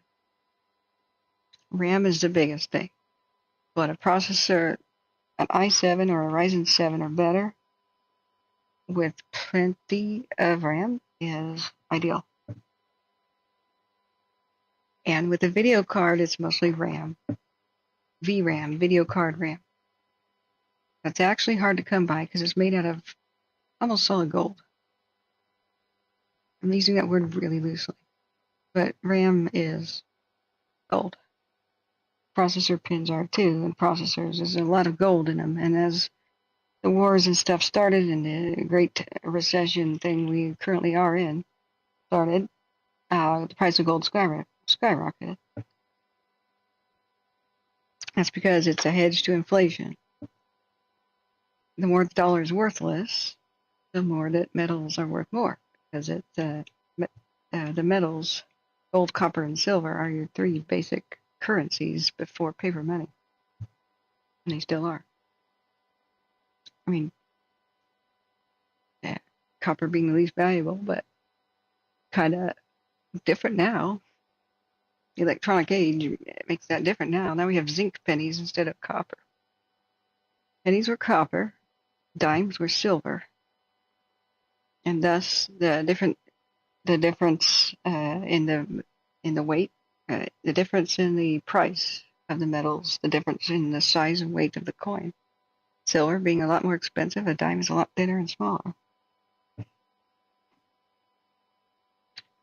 Joseph says Firefox keeps crashing every now and then. Probably have too many tabs open on the 8 gigs of RAM. Yep, it's your RAM. So these days, 16 is your bare minimum. But, you know, only you can decide whether or not it's worth upgrading, right? But don't even buy a dual core processor. I found out Intel's still making them. Like, what the hell? What? 4 is the minimum. And RAM is king. So those are very easy to upgrade. If you know how to use a screwdriver, you can upgrade your own RAM. If you want to give me your serial number, I'll tell you what to buy. I just need to make a model number and serial number, and I'll tell you if it's worth it after we address the current situation, of course. So what I had done, recap, we pinpointed where the fire was with the cameras, because thank God they're alive again. The important cameras are alive. I got a little bit upset that some of them are no longer looking where I needed them to, but they switched positions after I found out where the fire was already. Which one's this one? Blue Mountain 2? What a useless blob. Completely useless. The only thing important right now about the Colby 2 is the one that looks on the other side of the pole. So you see the stick moving? If you move your cursor on the stick, we can see the right edge, which is its northern perimeter. And no other cameras are crossing it. But we don't particularly need that. This is best. Because we don't want to see light to the further right edge, right? That would mean that this is getting up further and further to the northeast, right? It probably will make its way further and further to northeast, but, you know. He also says my Mac is 16 gigs, fully maxed out RAM, but 16 is your max? That must be pretty old. Oh, right, it's Mac. I forgot how they don't want you to upgrade or work on your own machine. There he says the computer I built 10 years ago has a dual core. How cute. That's cute. I wish I kept my other computers or had the luxury to. I usually sell the old parts to upgrade, but I get nostalgic. So, do you want me to show you how to do this? Or are you serious about it? Pretty easy. I have to give you several different bookmarks. So your first bookmark, I would say, do something like I do, is put it in the bookmarks bar. Bookmarks bar are your hot buttons. And are up here. You know, like that's InstaWeb right there. Broadcastify.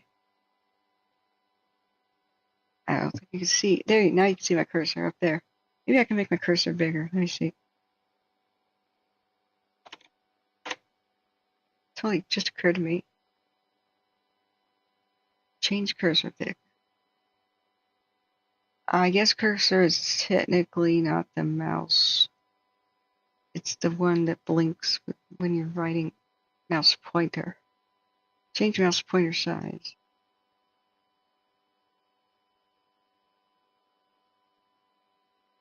I didn't realize this would be picked up. On some windows it is, some it's not.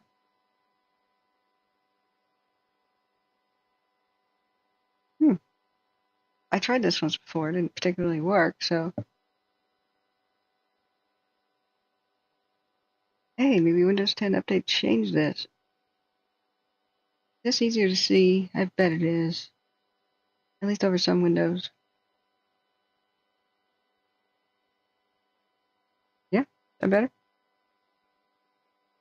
Mac Mini is actually so old the RAM is upgradable to 16 only. Okay. Yes, it says my Mac Mini came with only 2 gigs. And it costs $50 to max it out. Yeah. There's a bell curve to the value of computer parts. So they start out really expensive, then they fall rapidly in value, and then they climb rapidly in value after a certain point. After a certain amount of years go by, they become very rare because of the enthusiasm for scrapping all the computer parts for the gold. Oh my God, is there a lot of gold in computers? People throw it away every day, especially projection TVs. You have no idea. It's kind of sad. Okay, so what we did was using the cameras, we found out where the fire was. Wow, this is a lot to get used to. Right, when I use the grabby hand, it's black. Oh well. So, what we did is we pinpointed where the fire was. Yeah, that's odd. I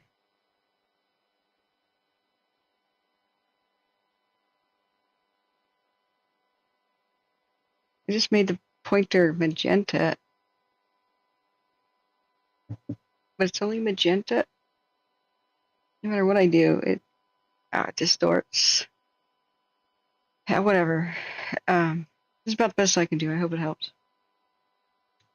So we pinpointed that the hot spots, and I'm glad these are not red, really. They're settling down. What we heard on the radio was it was not going to affect Dale's station tonight, probably. They were guesstimating. So that happened a little bit. That's red. Changes from minute to minute. So what they said is they were commencing firing. So don't be too worried. If you see persistent red throughout the night on these satellite heat detections, but then you check your cams, East Los Molinos or others, it is totally fine. It means it's likely firing ops. I mean, hey, we're still listening. You make sure it didn't quit again. Oh, it's so weird to have a huge cursor. Oh, they're playing. Butte County, Cal Fire, and Chico Fire is playing.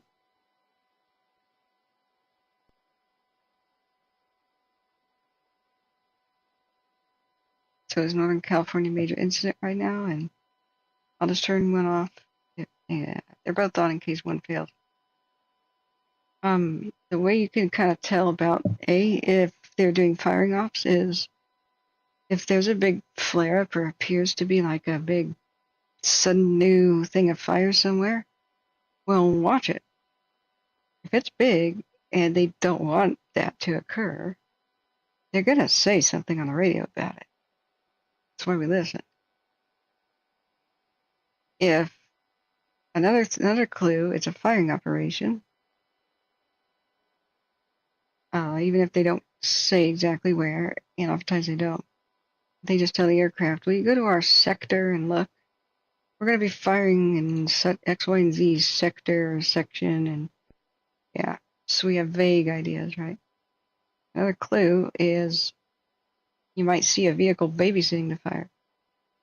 We saw that at the Flat Mountain last night.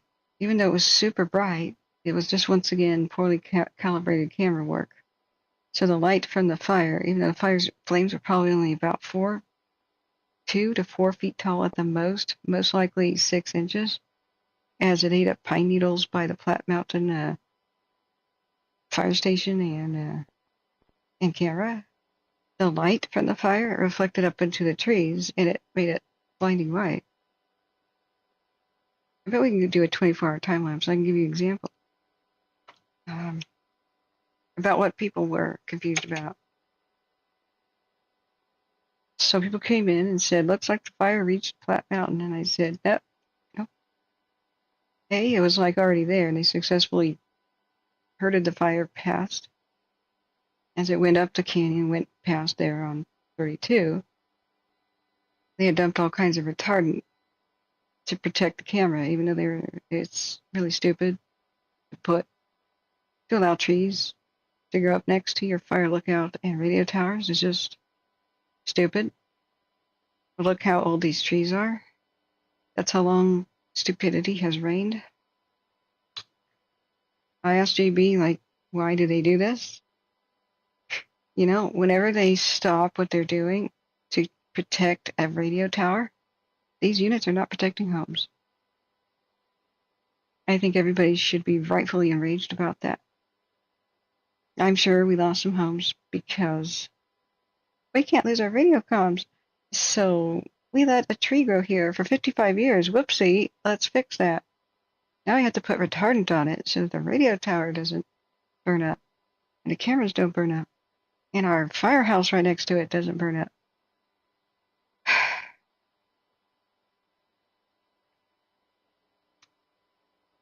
I see that on way too many fires. Way too many. But here we are.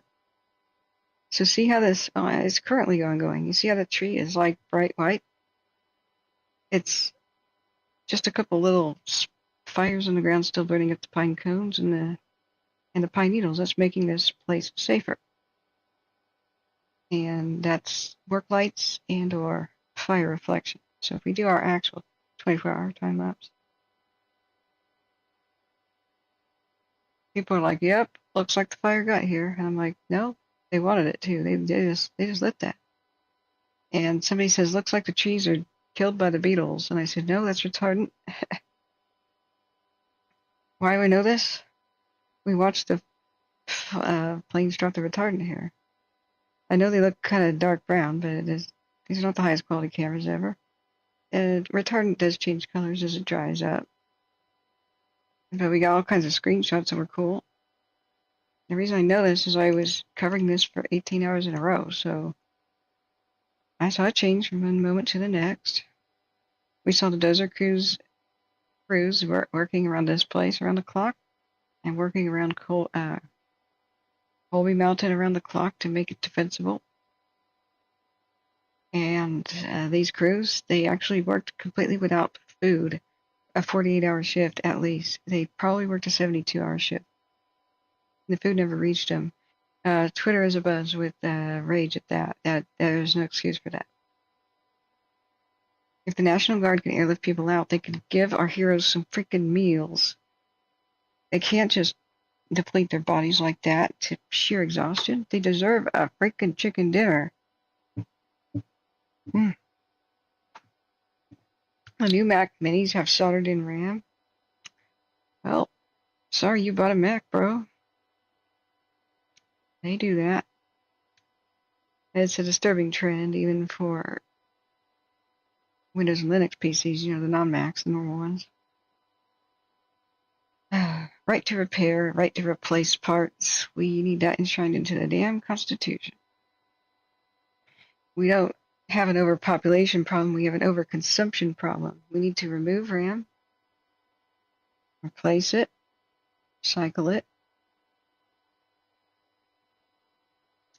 If it's soldered in, that means you have to buy an entirely new computer just when it only needed new RAM. Imagine if you couldn't take your tires off of your car. You just needed a new car after you wore the tires out. That's the way Mac does their beep. So that's why I'm against it. Just against it in principle. They can just go, fuck it. They're ruining the earth. So There's the funniest like commercial where they say here at Mac we're totally green, and it was just the world made fun of it. It's a really recent one.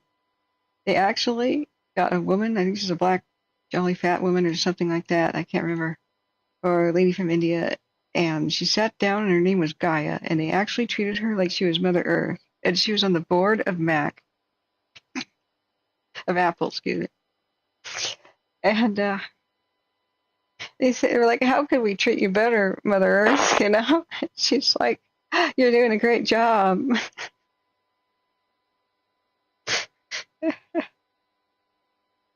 The funniest comment about it, how just I thought it was an April Fool's joke. That would have been the best humor. To find out it wasn't, I was like, oh my God, the tone deafness of that. Just wow. Um, Apple's notorious for not having repairable products. You have to throw the whole thing away. So, okay, I won't teach you then if you don't want to learn. I've been kind of waiting if you're going to make your bookmarks and stuff. Does anybody else want to learn? Pretty easy. Pretty easy to do here. But I'll just make a video about it next time. All right, so what we did was we pinpointed where the fire was with the cameras matched up. We did hear that you do not expect Dale Station to be impacted tonight, but they're not completely sure. It's under mandatory evacuation. So if anybody has evacuated and is just tuning in and kind of worried, sorry, I'm reading chat. I'm not laughing.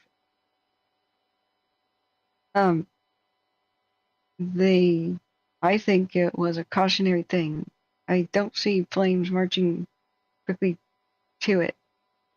Remember, this is the margin of error that every square is. So this could be that they're strengthening 36 as a line and just firing the roadside where they're putting their dozers in. We heard them ask for help on one section for more units. They said we're going to get copters in the air to help one section, and that should free up some guys to help you in yours. Here's their copters. Nighttime Chinook, man. 2 of them. And a Global Ranger. Excellent. So I'm not sure what is occurring there, but the mapping plane, is it done? I'll keep checking. In fact, I'll check right now. What we're waiting for is the new maps, the new battle maps. I just downloaded the ones from yesterday. It's now the 29th. Welcome to Monday. Let me see if the 29th has a folder yet. No, we don't have the new maps. I got the old ones. And I think they'll show up or at least by 3:20 in the morning. So what we did pinpointing there's different camera websites. Don't ask me why. University of San Diego is Alert California, and the bad thing about them is they don't do anywhere else. Actually, now they may have just added University of Oregon. Well, that's good if so. So Alert West has some cams that you can't get anywhere else, like the thermal one at the Chico Airport.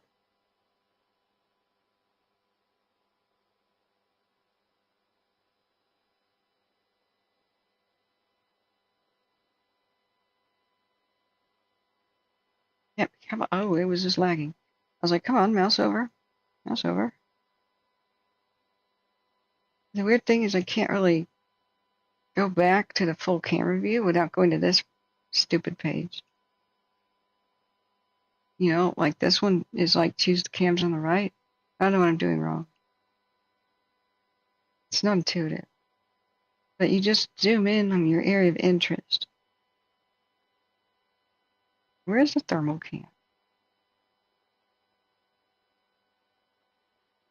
Oh, that's right. It's under Alert West. That's okay. Alert West.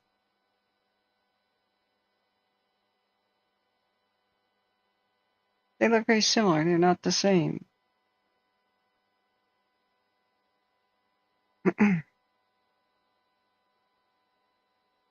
So Alert West.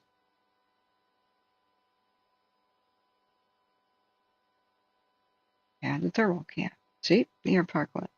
Not available on Alert California. Don't ask me why. It's all stupid. You have to bookmark alertwest.live.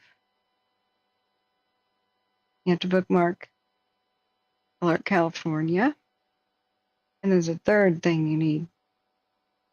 So this is the one with most of the camera views. It's your first bookmark. Maybe somebody's following along and they don't want to chat. They can't. So the second one, you have to use all of them,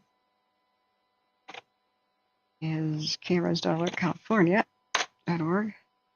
Two different things that look the same. I have another bookmark for you. And that one is how you make a tile. This one is ops.alertcalifornia.org/tile set, because of course there's no link to it unless you search. If you want to make your own tile, you hit customize and just add your cams. There's a plus and minus button. Well, minus button. Then you search all cameras, just type in, which ones you want. You have a different camera open, a different window open. That lists your cam. You get a preview of the cams, and then you just write their name.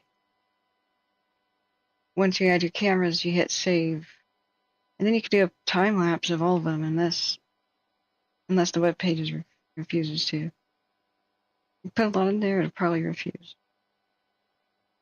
Not a very sophisticated website, but better than nothing. I don't trust anything about calfire.org. They don't tell you when they update anything. JB said, why don't you look at the photos there? I can. But then I scrolled down, it started showing homes burning down. No, I won't then. Not on the street. Time for honey.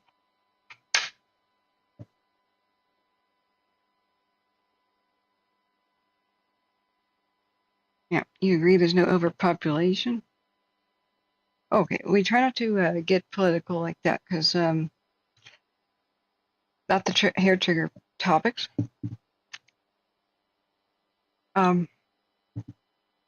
We don't want anybody to reply to it, to start a debate.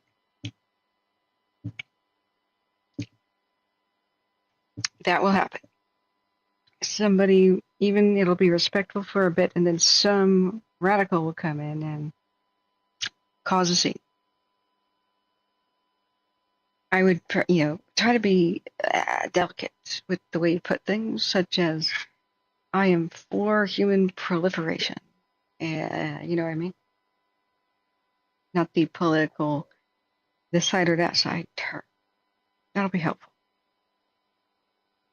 The reason why I keep explaining rules and why they're so important is, in a moment, this is a grim kind of prediction, and I hate being right, but in a moment, sometime in the future, and just from one moment to the next, things could change. We could suddenly have 30,000 people in here because of fire threatening a bigger population area, or the world can tune in, like what happened with Tahoe.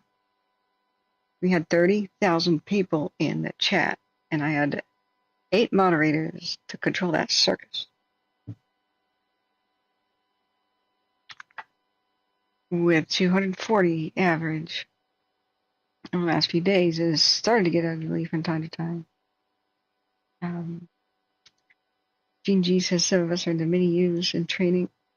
I know you and I have been at this for a few years. Yeah, Gene. There we go. Just tell me what you guys want to know about. NBR1 Army guy says, don't give him any ideas. I build my PCs and I don't buy them. Heck yeah, Jeremy. NBR1 Army guy says, sorry you bought a Mac, bro, is the realest thing I've ever heard. Sorry. I forgot to give you your knuckles, bro. I could save some bookmarks, but we like watching you. Oh, nice of you. Who was trying to be my boss when I was in the kitchen? My mods gave me some text messages on my phone in micro font, and they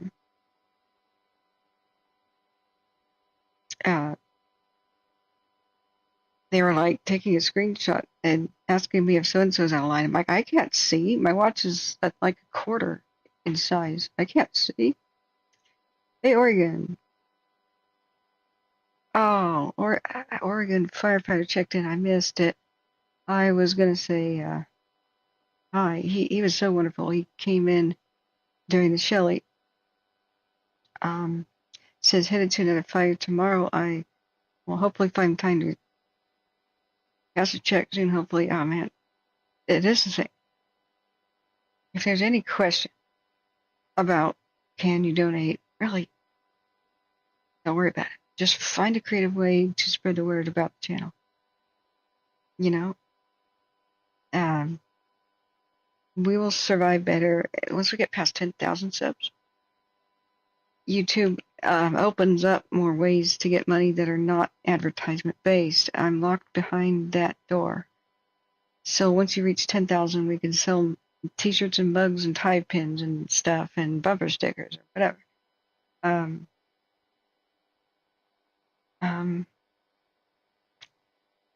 Let's see.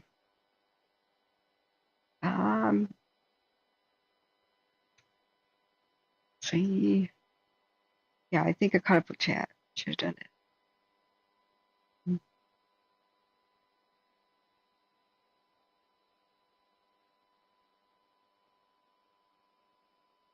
Yeah.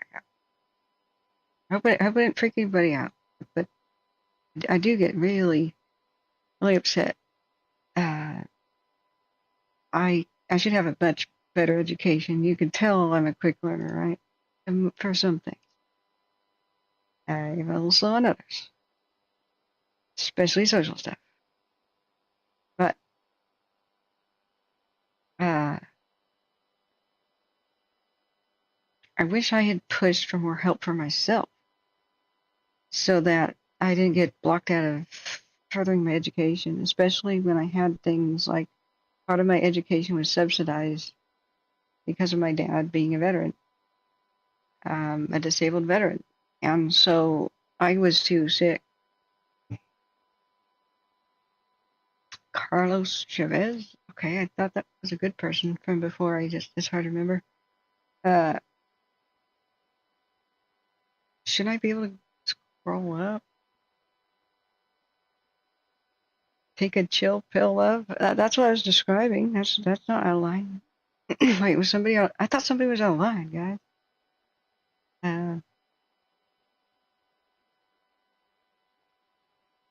Oh, is this a fire channel? Yeah. I don't think that's terrible. Yeah, I hope that Sarah isn't upset if she's still there. Oh, she went to bed. Whoops.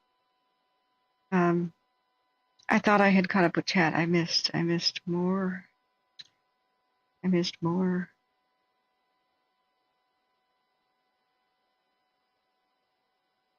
If people want to go back to a fire topic, that's okay. Just realize I can't hear you. I can't see you when I'm in the kitchen. I thought I left it on a working cam. That was a whoopsie. And the radio decided to quit, which I'm going to check again. Both are still on. Okay, start, stop. One has a constant hum, and I can hear it. The Butte County Fire, Cal Fire, and Chico Fire does not, but it's on. I just reconnected just in case. Yeah, Jeremy, yeah. Oh, that's fine. I think Carlos is fine. If somebody says, "Can we get back to fires or something?" That's all right. Just remind people I can't read chat when I do have to take a break. I'm sorry. Now I sound like a horse's ass. I thought somebody was a Karen. You know, Karen. I hate using that term. I like Karens. I don't like that as a term. No, man, you guys freaked me out for no reason. I couldn't see those screenshots. Whoops. I think he was being playful, probably. Yeah, people can always say what they want. But after hours, in between updates, I do want my mind to drift for my own psychological health.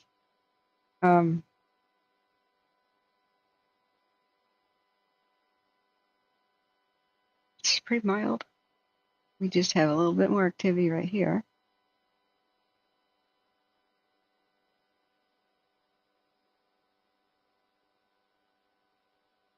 This is our Colby 2 from 1 in the morning to now at 1:25. Now, I don't think they would fire that, but I could be wrong. It will depend on what their goal is. And if we get new maps, that I'm expecting that the maps will now start having dozer lines on them and the pink X's for where they plan to have them. So what if they fired this here? They may have a goal with it. Let's check our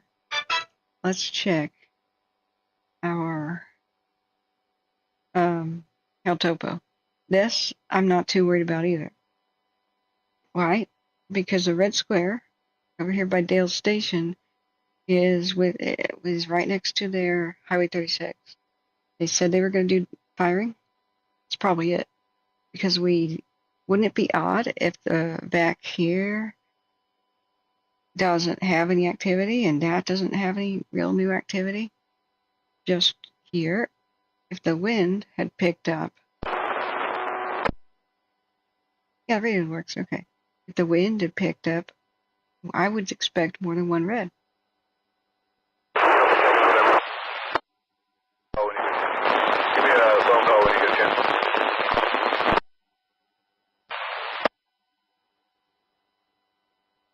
So, the cams over there, we found out where the fire was.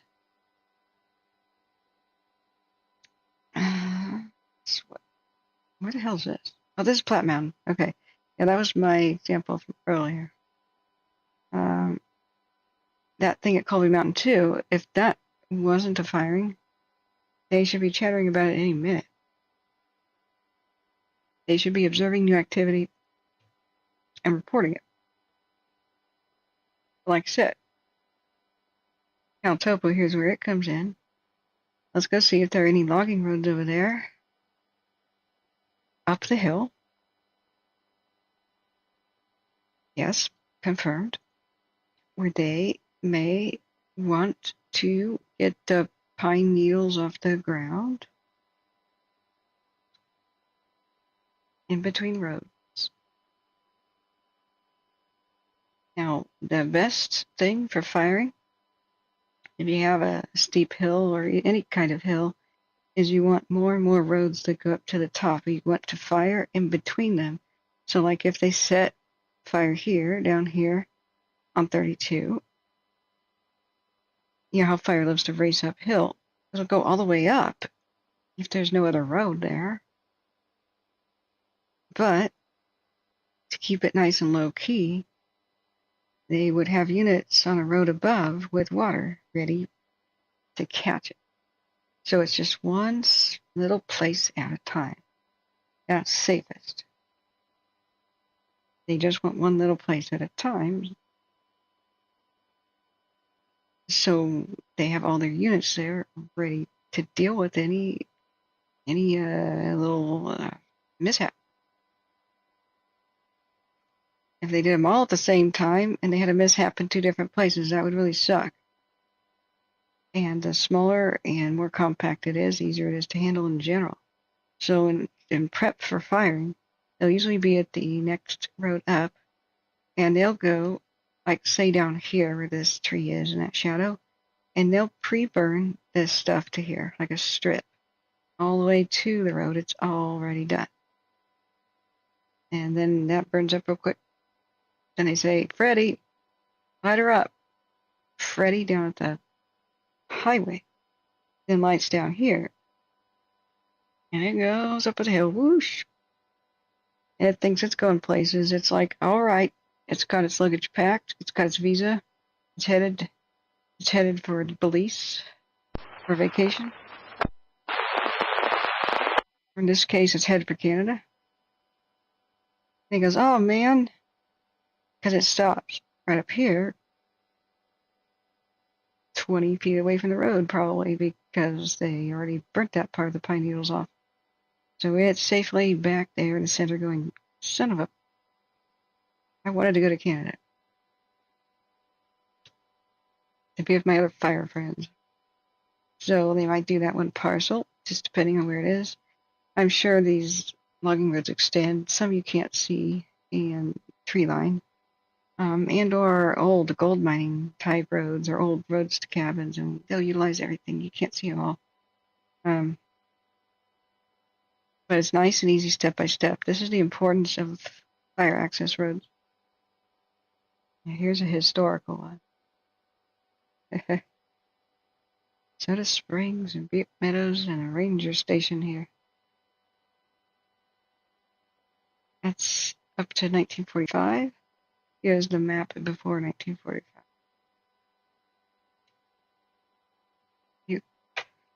Owens County line. Yep. So this is what they would probably do, because when people talk, JB, when firefighters talk, they speak about pockets of unburned fuel. There's always a pocket. No matter how fierce something looks like, quirks of the wind, just little quirky, lucky wind changes will spare little portions of the forest. And they just won't get burned. And their luck is going to run out, though, especially if the wind turns back around at some point in time.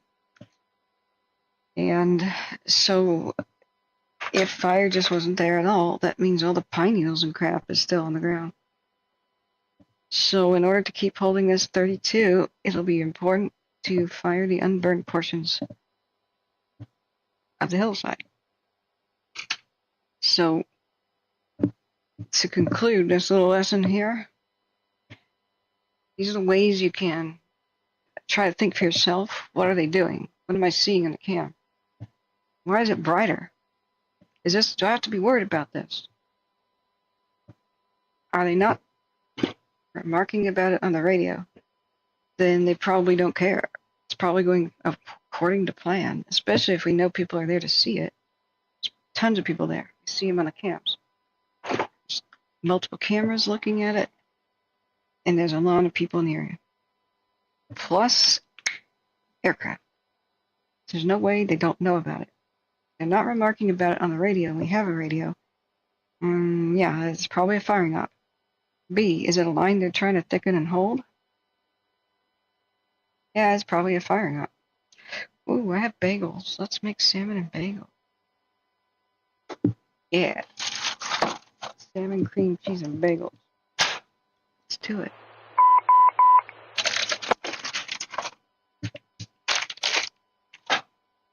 Oh boy. Truck 91, public assist. 675 Mitchell Avenue, unit T Papa 1 at Boulder Creek, Oregon.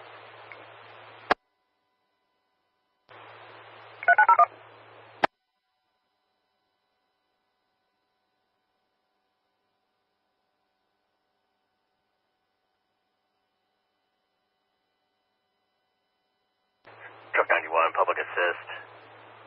675 Mitchell Avenue, Unit P Papa 1 at Boulder Creek Apartments between Feather River Boulevard and 5th Avenue, 0133.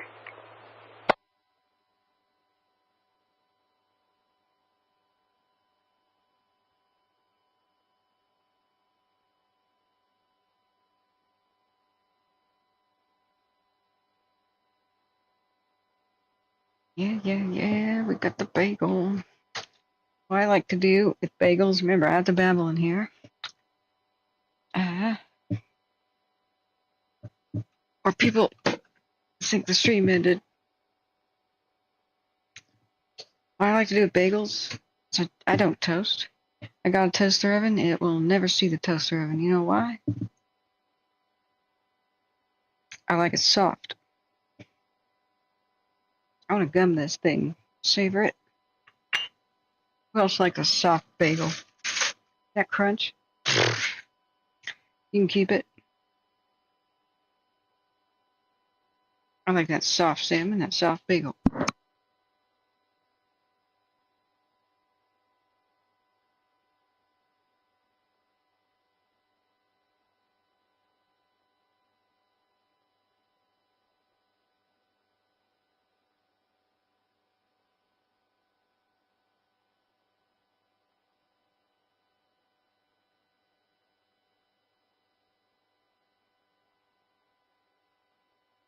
Okay, I'll finish my story here. The lesson about how to track wildfires for yourself too. Just you know how I was really intimidated starting out. Cogito started massaging my shoulders virtually. He's the first firefighter to take me under his wing. And he goes, "Don't worry about anything. Did you know it's really not rocket science? Figuring out basics of fire behavior." He goes, "Look, you know how to use computers in general, how to use softwares and maps, the basics. All you need, get a microphone, get a webcam, let's go." I'm like, but it's a scary topic. It's a life and death situation. Who am I to tell people to evacuate early? What if I scare people for no reason? He goes, "You won't be. You'll be doing them a favor. Favor that nobody else is doing them. Nobody is scared by information. That's true. No matter how scary it is. People are soothed by more information. It's how you present." And that's when I remembered, oh right, I had read my mom's psychology textbook when she got her bachelor's in psych. And I just pay attention to some kind of human behavior, not a lot of it. Most I don't understand, but you know. And he goes, "Don't BS anyone. Don't sugarcoat. Just give them the facts and they'll make the decision for themselves." Now, many other people were giving me similar advice. People like Bugs Bunny and Cardi and everybody. And so I just listened to get my confidence up. He said, "Look, just don't do one thing." I said, "What's that?" "Pretend you know." And I said, "What?" "Don't ever pretend you know something you don't." I said, "Well, duh." I was joking with him. I said, "Duh." And he goes, "All right. If duh is your response, then you're good to go." He goes, "Too many people, they just want to pretend like they know everything and think they'll be respected that way, and they make it personal. It's not personal. It's not at all personal. It's life and death. It's just information." Okay. Oh, yeah. If you don't know something, just say, "I don't know." And say you're speculating. Ask people, what do you think? Especially experts. Try to find out. Experts if possible. said, well, you're an expert, Cogito. He's like, he's humble, you know. I said, all right, fine, I'll do it. Fine, I was terribly shy. But you correct me if I do anything wrong, okay? Deal.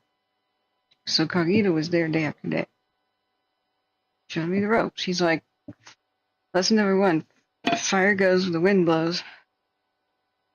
Okay. Lesson number 2, fire goes uphill, fast. Right. I kind of know this already. He's like, good, because there's not much more else that people need to know. I'm like, really? He goes, yeah, where's the wind going? And then fire can go fastest uphill and wind driven in heavy fuels and when it's dry as a bone. Right, that makes sense. So, okay. He goes, you just need to know some of the uncommon stuff, like what backing is and listen to the radio and know the terms. So he did that. Taught me many of the terms. Oops.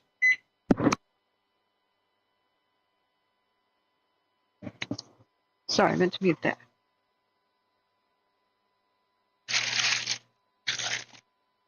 So you just listen to the radio and you know the terms and it won't be Chinese anymore. You just decode it. Things like rollout. I said that would be response, right? Wrong. Pine cones rolling downhill and lighting stuff on fire all the way down.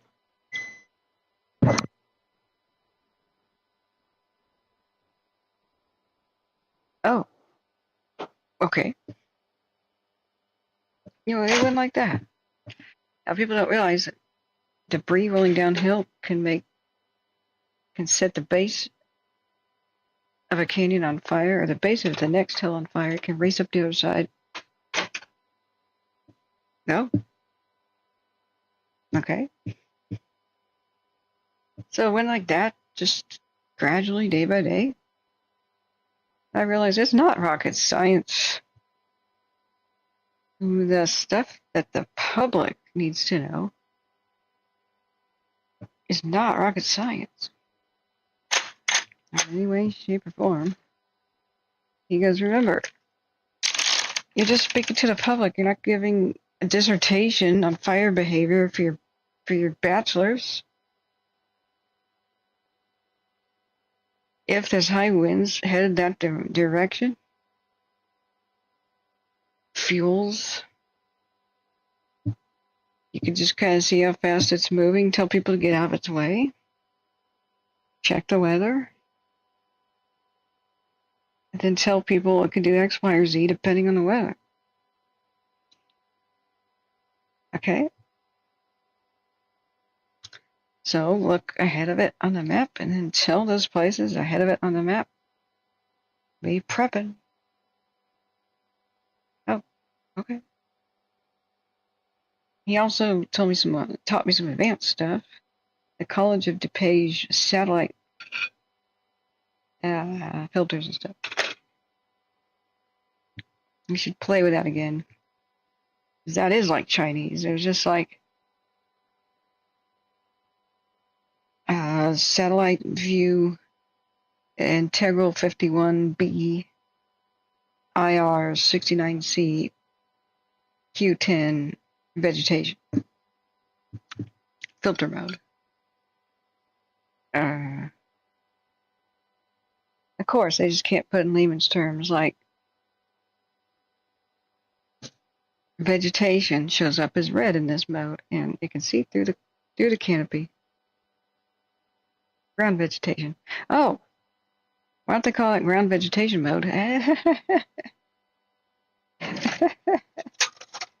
got a lot to learn about college and how ridiculous terms have to be, so snobs can see they're better than everyone. They like that. The educated like that. All right. Right. Okay.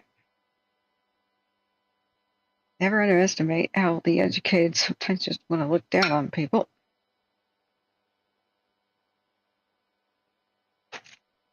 It's like in Jurassic Park. Careful, don't rough up my suit. Said the bastard lawyer. My suit costs more than your education.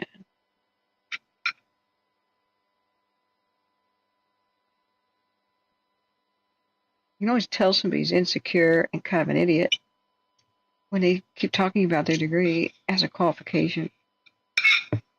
And I say, I'm sorry, I have no respect for your degree. What? What? Because smart people, educated people make stupid mistakes all the time. That's not proof that you're not stupid. That would be deeds.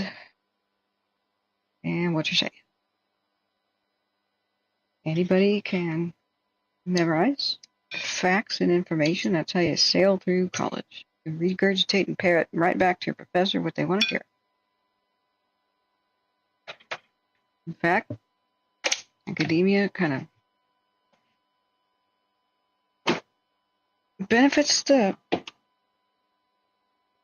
less intelligent sometimes, and it's designed rewards loyalty and thought, like a cult.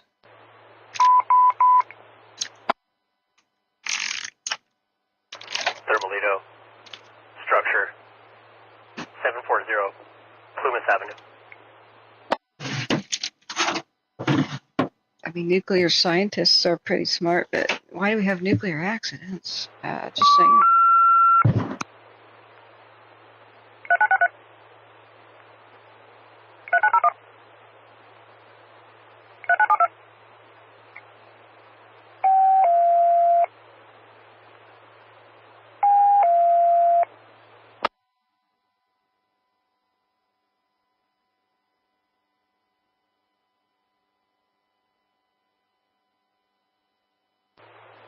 Battalion 2117, engine 972, engine 333, engine 91, engine 72, company 64, water tender 74, water tender 64, structure, stove on fire, 740 Plymouth Avenue, between 7th Street and Hardneck Court, first unit at scene, Plymouth IC on V-Fire 23, standby for response check back, 0145.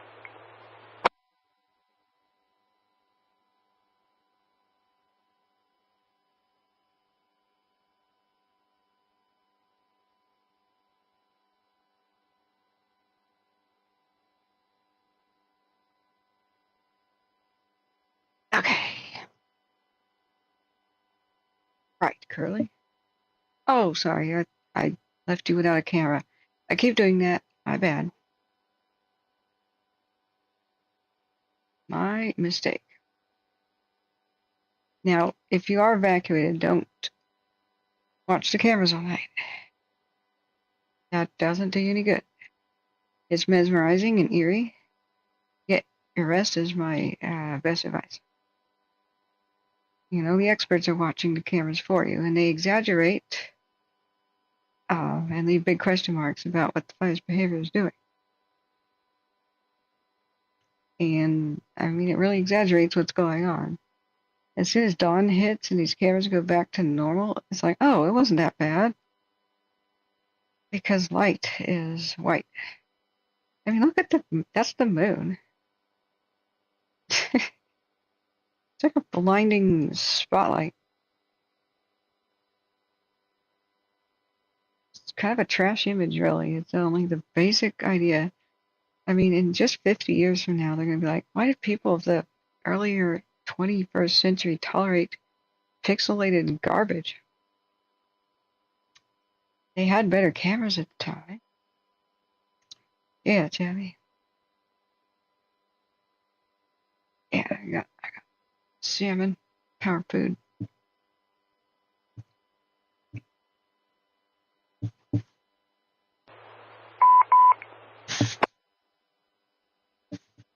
Back, structure 740 Plymouth Avenue, engine 333, engine 72, engine 91, engine 972 responding, battalion 2117. Battalion 2117. Units responding, first unit at scene, Plymouth IC on V-Fire 23, 0147. Yeah, cats are aliens. Welcome back. Sorry, I forgot. You said you were a firefighter. Thank you for your service. Yeah, we'll look at the Braille too, of course. I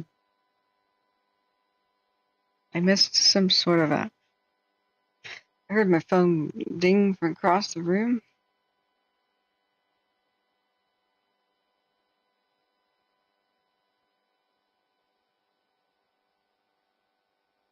Okay. I have to check that because there might be people informing me of things. Okay. So what we do when there's not crazy amounts, have new information coming is it always defaults to open question and answer time. And if, of course, I'm saying something or juggling screens, hey, look, you can see the helicopters. 933, public assist, 15155, Humbug Road.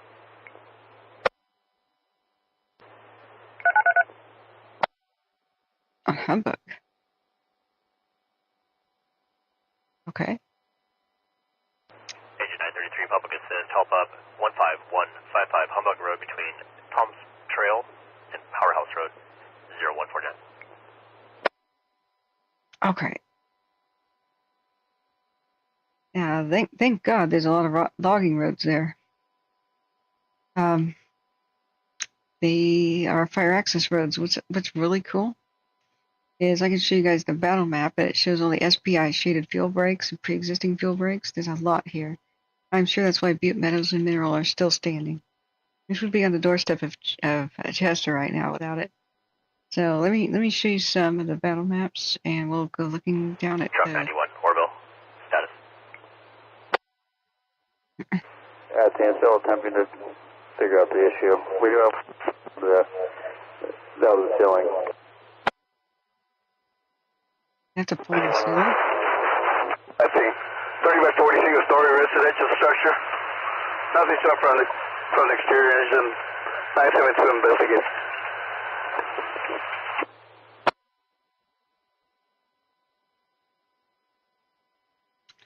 I got the air operations map. Let's just start with the briefing map then, I guess. From the 28th. Responding structure 740 Plymouth Avenue, engine 972, Plymouth IC on Wildfire 23, 0150, break. Truck 91, 0150. I'll show you these pre-existing shaded fuel breaks. They made great use of it yesterday all over the radio to hold 32. Here we go.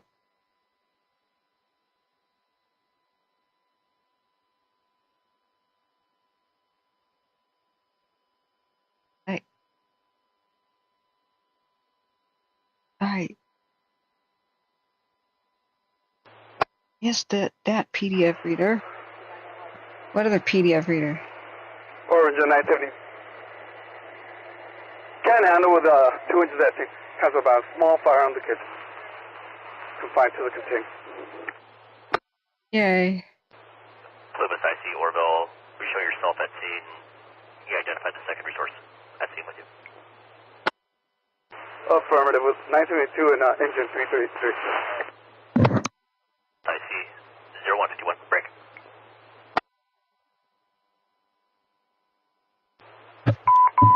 This is the branch 10 map. Responding structure 740 Plymouth Avenue. Cancel. Return to course battalion 2117. Battalion 2117. Agent 72.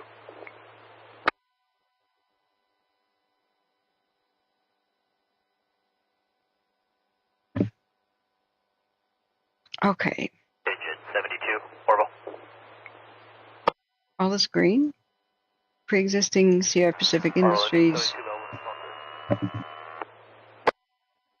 91. Ready-made fire lines. Cancelled. 0152.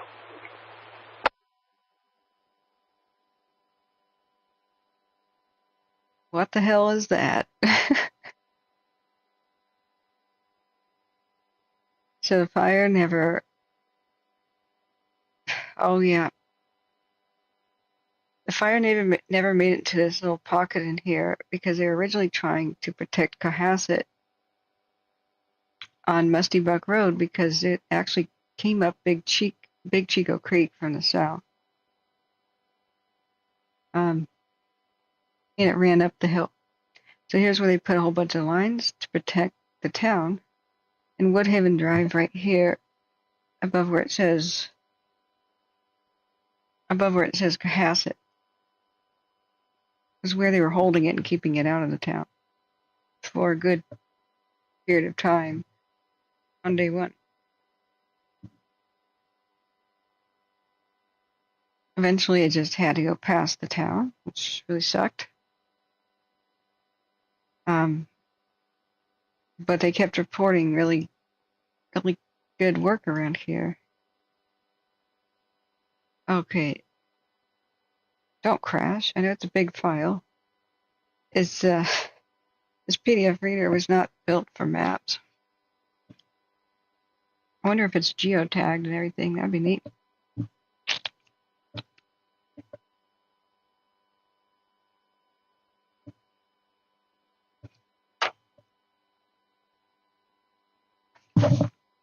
Oops, sorry.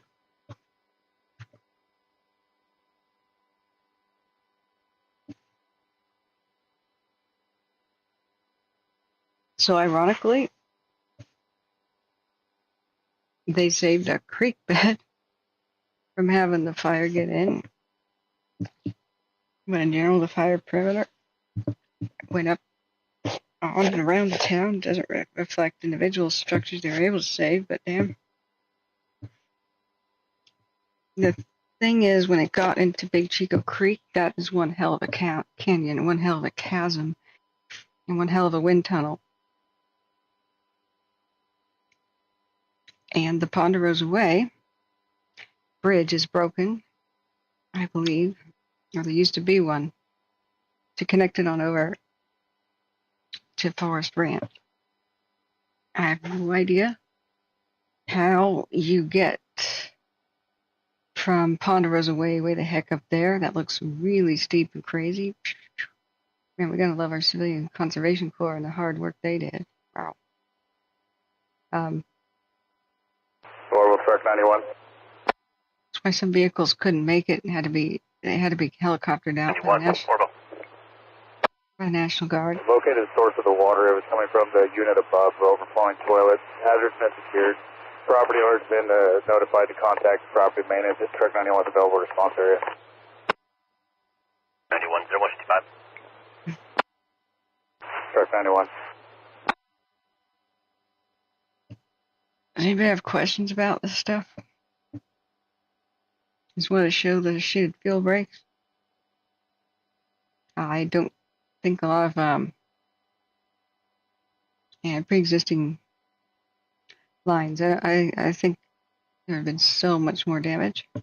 I don't think anything would have been holding along 32 without that. And we are waiting for the new set of maps. This is what was generated last night. By midnight, probably dumped in by around 3 a.m.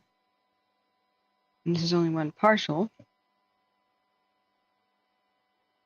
Division TL. Is that unusual? TL? PJ?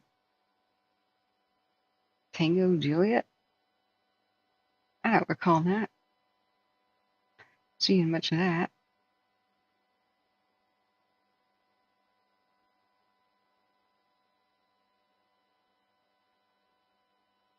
But it took more than 3 hours to tell people, no, Manton did not burn down. Everybody just came in and said Manton was devastated. Manton burned down. They lost everything at Manton. And even JB came in. It took me 3 hours to say, guys, there's no evidence it ever crossed that creek, guys. It's not on any map. It's not on the radio. Heat detections are not over there across the creek. What the hell are you talking about? When they say Manton on the radio, it's Manton Road. You guys know that, right? When they say Inskip, they mean the camera, not the town, right? No, Paradise is not evacuated. No, Manton is not destroyed. Oh my God.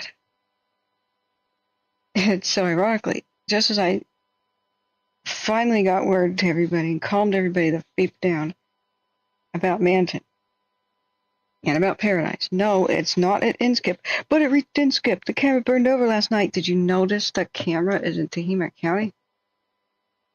Guys? What is called Inskip? That's the...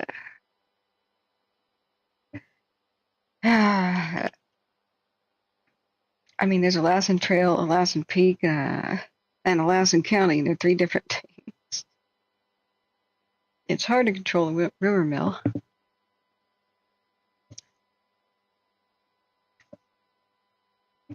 And can you imagine people from Manton? Many were probably plugged in here. I'm so glad I shut that down. I mean, the sheriff was talking about the losses at Paynes Creek. He would have mentioned something. He would have mentioned why or how it had gotten to Manton if that had occurred. He didn't mention it because it did not.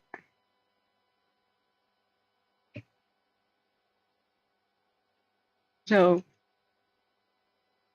I'm intimidated if I have to disagree with somebody like JB, but he admits too he's not there. He's listening to the radio too, and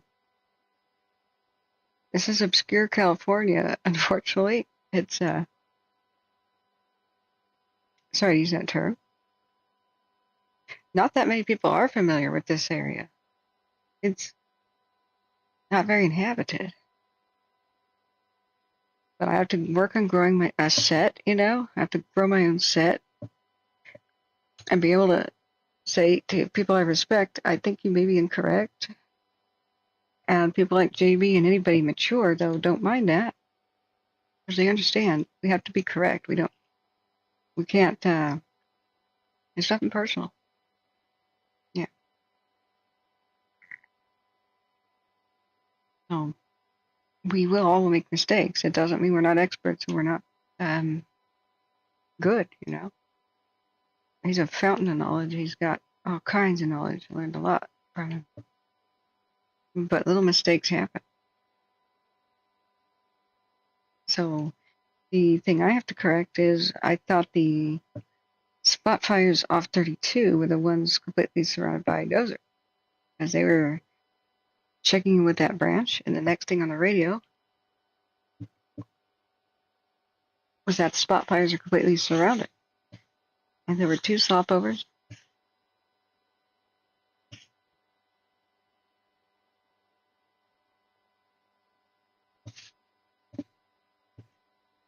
A 50 by 50 and a 3-acre completely tied in with dozer lines surrounded by dozer. Later, watch duty. Eldo, Quebec.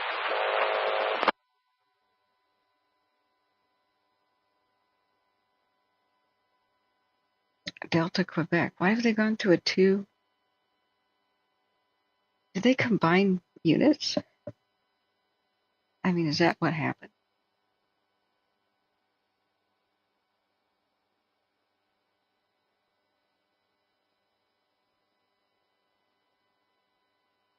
Well, they said the correct branch. They said branch 20. Agent 91, medical, the Court Sally Port, 7 Gilliam Way.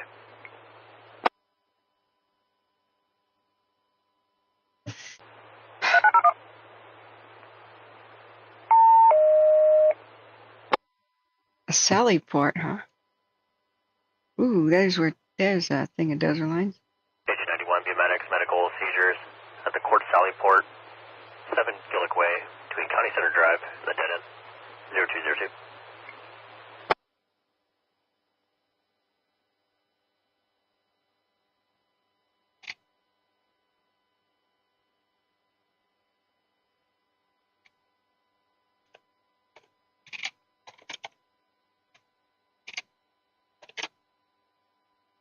Ask me in chat for info. I forgot to put that there.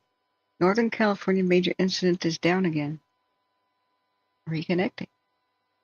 Okay,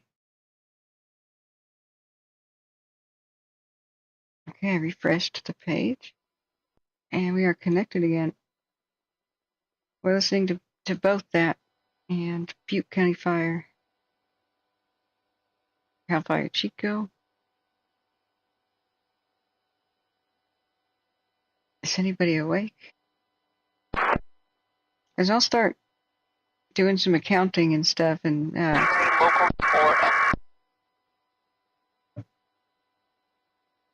you know, some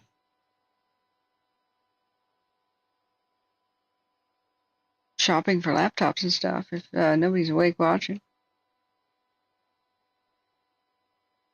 I mean, we're still live here, but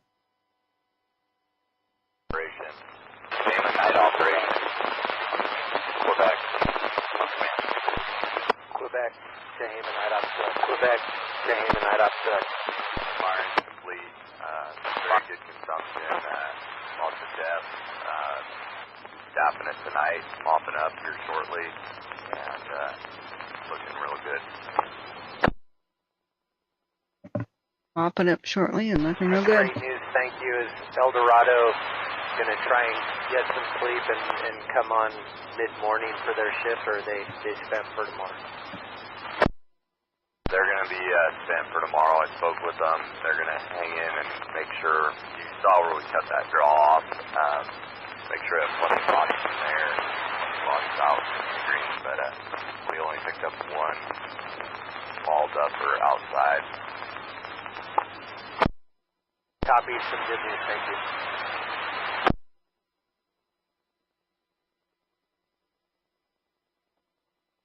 We only picked up one small duffer. Not sure about the plan for tomorrow. I did not get 15 information in. Obviously, there will be a pretty heavy lift for some engine folks on, you know, staffing this thing. It's all drivable except that big draw piece.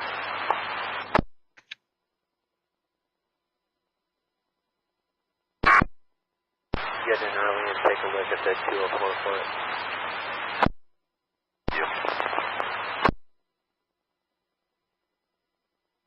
Looking good.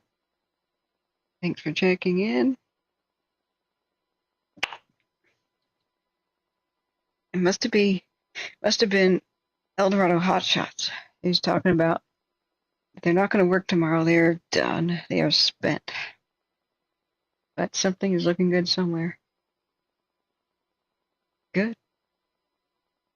Gene G and Yosef still there? Yeah.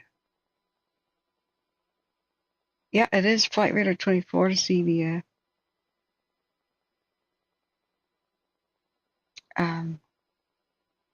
planes. There's also a site some people prefer, and there's a way to listen to air traffic control of real airports real time, like Delta coming in, but 3932.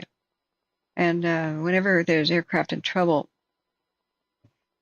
some YouTube channels that track disasters and police stuff will go to those. See if Probe knows where to find them. I think it's atc.net.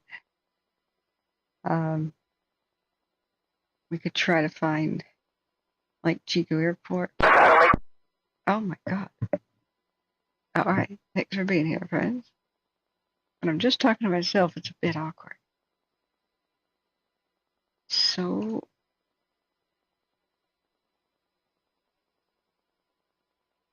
Colby Mountain 1 in Panorama. That one doesn't see past the pole, but Colby 2 does on the other side of the pole.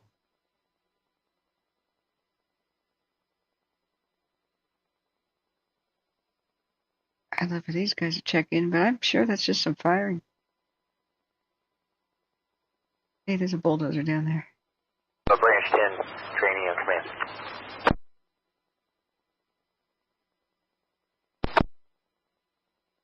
FYI, there's a bunch of inch and a half hose, and it looks like appliances here at the Connex box there at Pain Creek Station, right there. Yep, we just got that delivered before I left the fuel.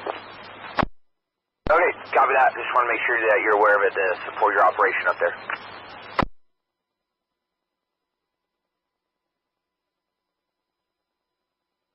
It's so criminal. Our firefighters did not get a meal for more than 48 hours. Seriously.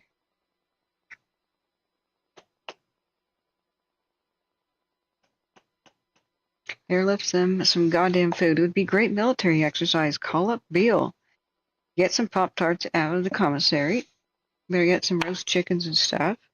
And hit the stopwatch and see how fast you can scramble your airmen to go deliver a freaking hot meal to firefighters. Air Force needs something to do. When did I first do a live ever? When Paradise was on fire. I started using my mapping skills as fast as I could to try to figure out what was going on with my brother.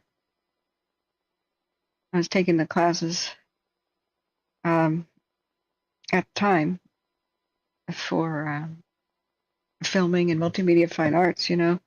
I really wanted to be a web designer for websites. So I thought I'd have my own website, create my own database about ghost towns of the world.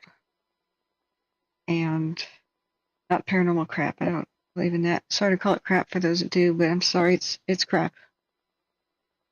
I'm sure most people figure that out sometime sooner or later, but anyway. It's fun, spooky nonsense, but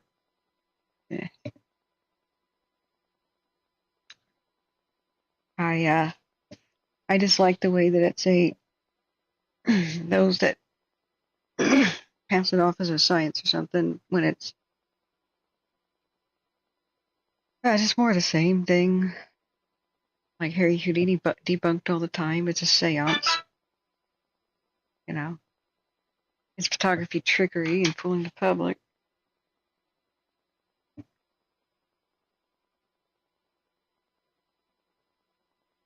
Oh, Alan's going to mute the stream and look at the Burrell. God, I forgot already that we should look at it. Just, that was a low blood sugar thing.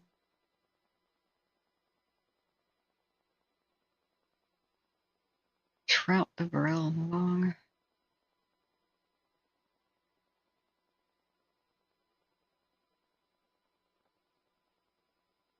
There was a meeting.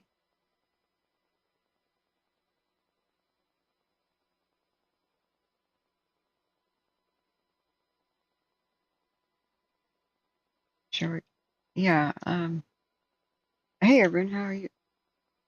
Do I know if Paradise at Concal will be affected? Go back on command.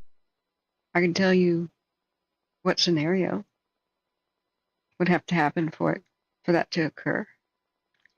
But nobody does unless they're God at the moment.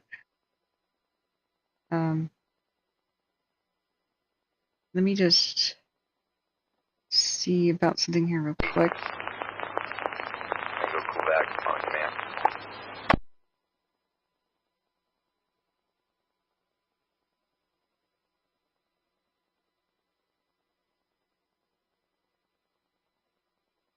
Yeah, okay, good. The scenario about if Paradise or Concal would ever be affected is that it crosses 32 in the immediate future. So pretty much anywhere now that if it crossed 32, and that would occur right now, nothing is black line really at all on 32 that I could tell. If it is, it's just a single line. I don't think they've had any amount of time to do the two other layers, which would be a backup line of contingency. This is a huge, long-ass drive. It would take hours to get up to Chester and behind all the people with RVs and towing their boats. And it always took like a 3-hour drive from, down here by Sutter to get all the way up there. And it's brutal on the car. A lot of people have to stop because they'll overheat their engines. Whether or not you take 70 or 32. 32 is not a cakewalk. So these are deep, huge chasms. It just takes a long time to go all the way back down to the valley for the most part, then all the way back up again on roads. Because if you can believe it or not, the zigzaggy roads to go down the chasms, if they're good enough to be, well, if they're passable, if they're maintained at all, like if you don't get halfway down and find a washout, no bridge, have to go all the way back up, they are so zigzaggy and so steep that it's quicker to drive on a paved highway all the way back down to the flatland and all the way back another one. So this is nightmarish, these kinds of drives. These are four-wheel drives, look over the side, and you just pee your pants kind of steepness. I can't tell you how serious that is. Let's see, sheer relief. There's the remains of all the old gold miner roads and stuff into the old mines in these chasms, and the like.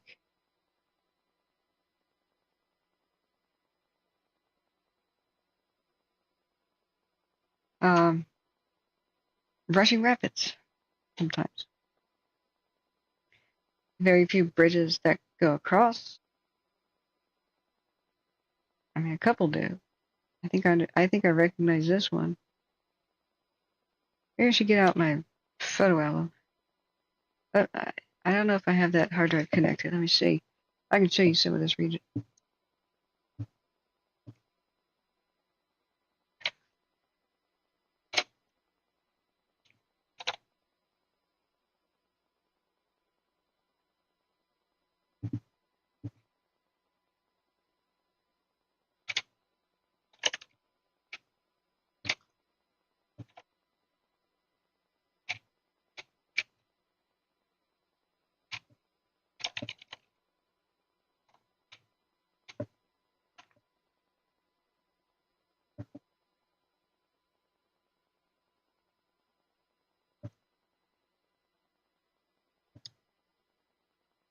When was my... Tehema, branch 10 on command.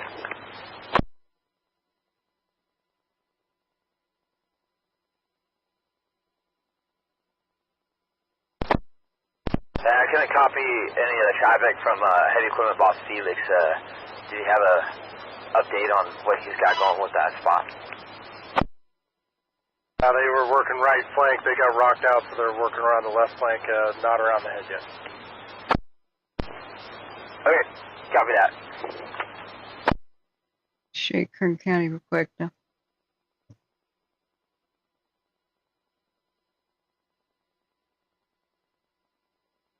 That's been nuts down there. Look, I know their cameras. Stop taking me that freaking page.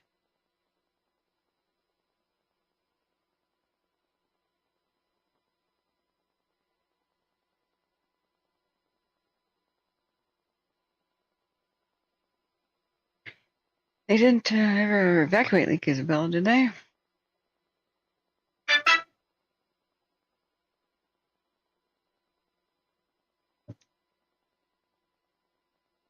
Hmm.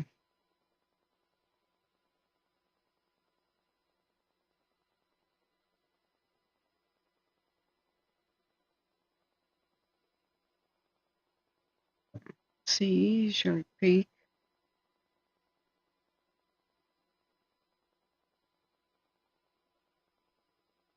$24 there.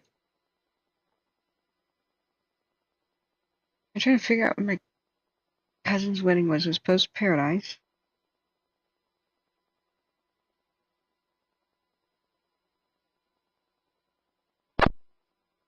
I didn't sort the Butte County mine exploration. I don't think.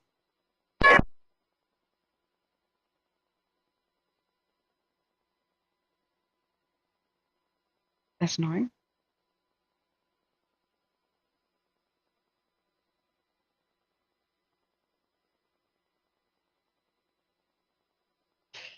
Okay, found some of my Paradise stuff from 2019.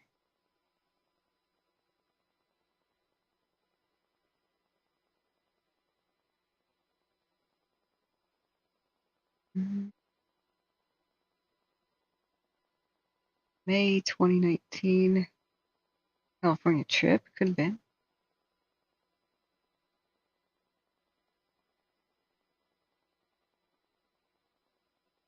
Looks bad at Lake Isabella.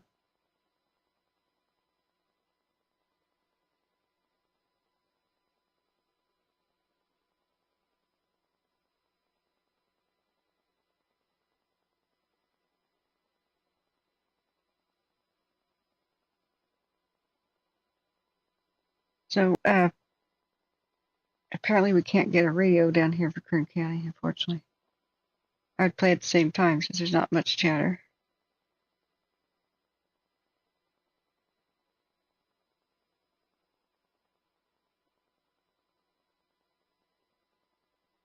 "24 Hours of Rocky Point."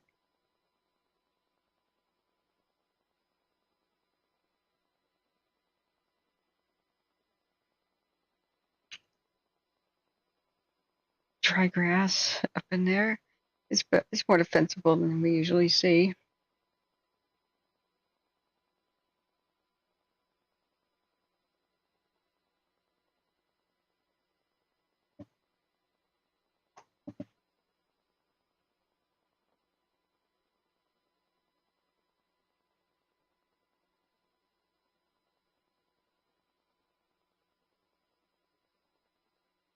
Okay, I am looking for my Exploring the Mines area photos. It might take a minute.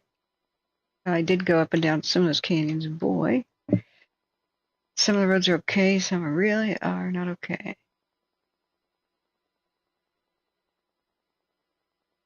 That's why Great Ponderosa Way needs to be rebuilt with some decent access bridges across some of these canyons.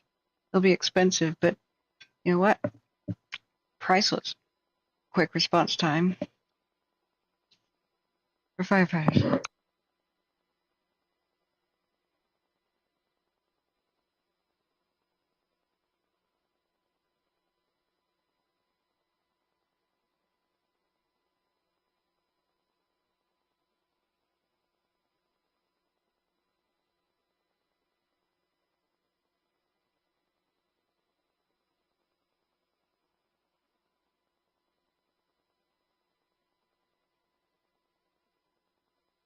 I totally forgot to finish the rest of my sentence, so like when did I start? The radio interrupted me.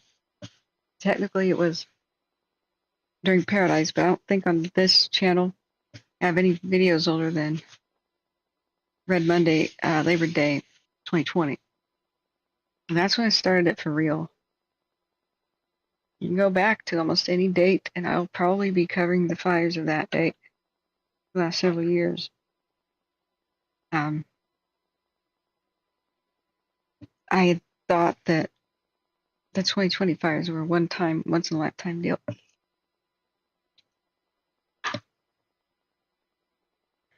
No wind event had happened like that since 1933, really. They should have given it a name. Like all the tornadoes that are massive and once in a lifetime get a freaking name. Hurricanes get a name. A windstorm like that should have a freaking name. So I called it the Red Monday windstorm. And the sky was blood red, and so was the sun and later the moon.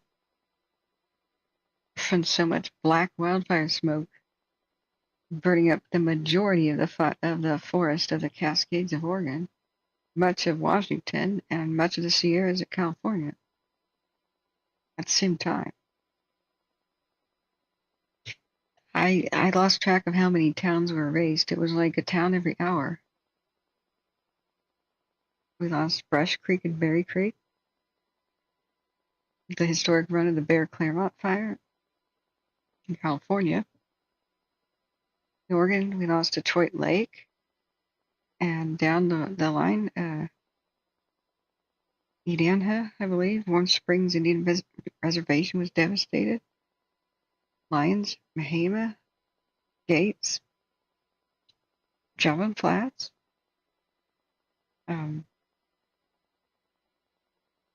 the little community right next to it, I forget, devastation near Staten. We lost Rebel Brook and Three Links. That's 10 or 12 towns or communities. And then there was a huge Echo Complex fire, huge for the Oregon coast even. Almost everything was power lines down. And then we lost Talent and Phoenix, southern portions of Ashland and Medford. And they even started to give evacuation warnings for southeast Portland. We almost lost Estacada. Lost chunks of the Malala area. Wildfire was getting closer and closer to every major town in Oregon, every single one west of the Cascades. Salem was threatened, Portland was threatened, Medford, Ashland, Roseburg, Myrtle Creek, Cave Junction area too, and even Lincoln County, I believe, at the coast. Coast just doesn't have wildfires except once in a blue moon. That was power lines. Okay. Here's my Paradise drone video.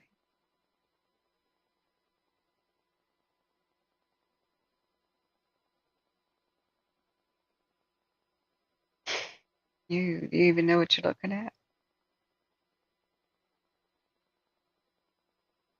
Edge browser doesn't have a very good quality here.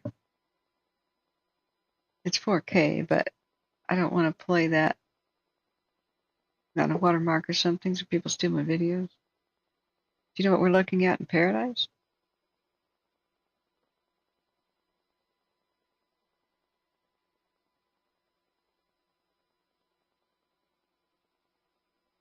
Those are the huge black bars at the top, or wooden beams, roof beams. That in the center is roof ducting, like vents.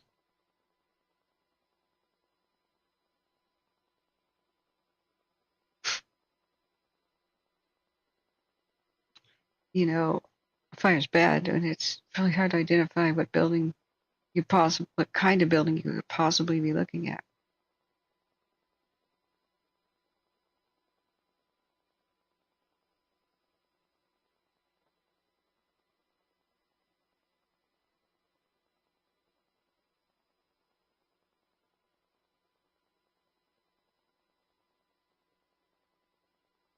I can put music to it, but it's more eerie with the silence.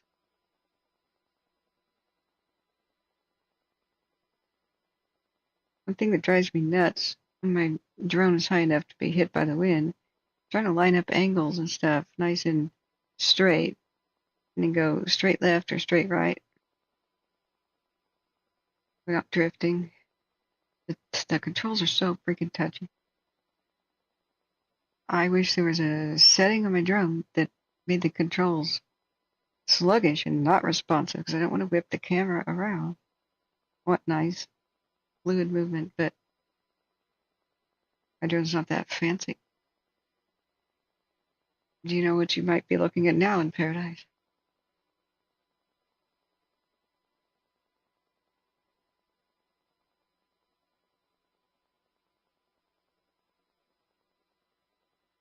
Whoops, I just overshot. Gotta correct. Stupid camera movement. There we go. Move forward now. Look at all these trees that survived. What you're looking at is there are a lot of people sheltered in place and survived. Just like the trees. That pavement does not burn.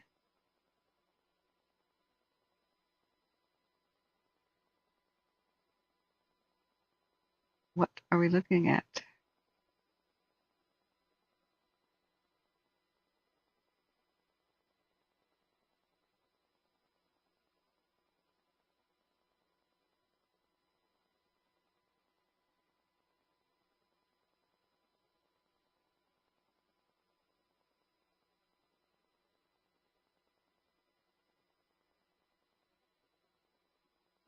That was a round table pizza, I think, right there.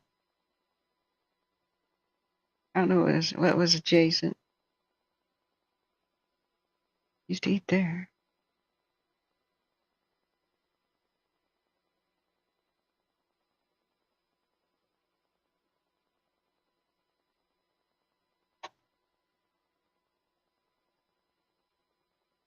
Kmart. Nope. Kmart may have survived. I don't know. Hospital? Nope. I think the hospital survived, although they evacuated patients. And Tehema operation. Just immediately buttoned them up. And ushered them out. Tehema operation. Lima operation. Hey, the swampers, I think, went down the mountain to get some sleep, so they're good for tomorrow. The dozers that are working on Lanes Valley Road, opening that up, did you want them just following Lanes Valley Road, or did you have a plan for them to cut some of that off?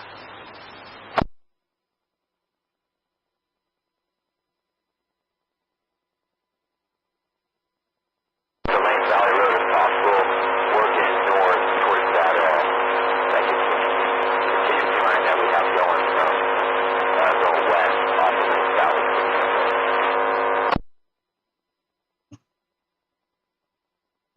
Okay, are you in a position where you can come down and tie in with them? They're just off the Lanes Valley Road, a couple hundred yards out of the black. Yeah, so I'll just get down there. Thank you.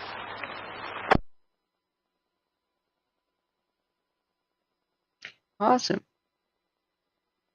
So the swampers are going to Manton to sleep, so they'll be good for tomorrow.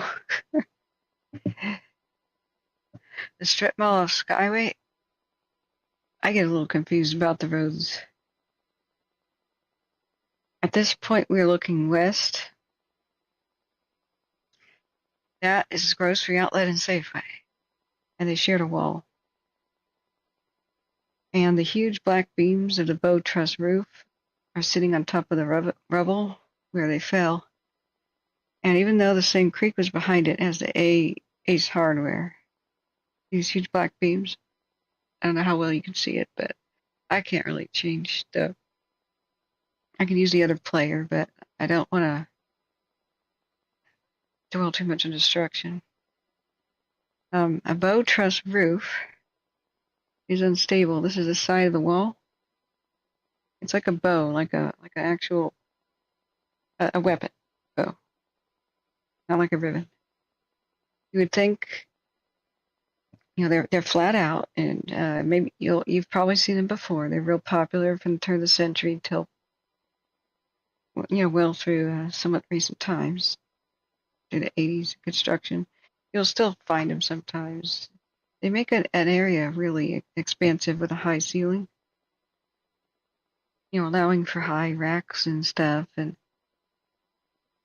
things that you need a warehouse for, like forklifts, clearance, big fans and lights to be up there. And an arch is the strongest form of support. So it's an arch at the top, like the wooden part of the bow, and then the string is an actual wooden beam from wall to wall.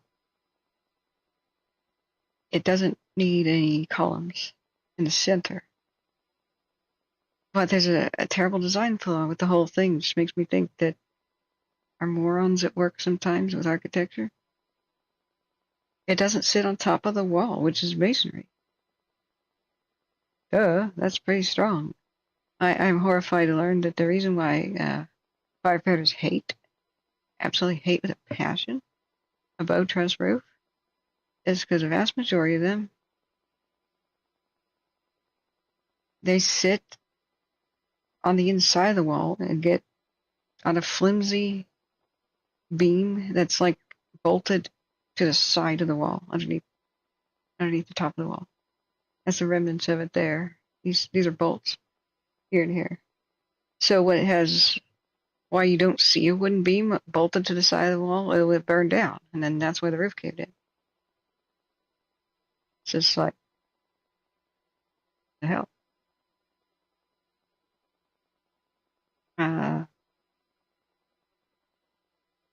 Yeah, I believe that is Skyway. Yeah. So, so just to preview one of the drone videos there. I think I played the thumbnail instead of. Yeah, I could do that safely. Let me show you the actual true video player. We got better size options. Yeah, you guys recognize it. So I believe this one was the grocery outlet. I don't remember shopping there a lot. I just remember taking the horseback riding lessons. So even though the same creek was back there, the bow truss roof meant that they went to save the Ace hardware, not the Safeway and grocery outlet. Because what bow truss roofs tend to do is collapse without a warning. The entire roof will collapse and kill all firefighters underneath it because it's not attached. The roof is not attached to the top of the wall. It's just ridiculously retarded. But this is where thousands of people sheltered in place. Here's me landing the drone. I think over there was the pizza place. I think that was a round table. And I always try to land on my little blue thingy. Okay.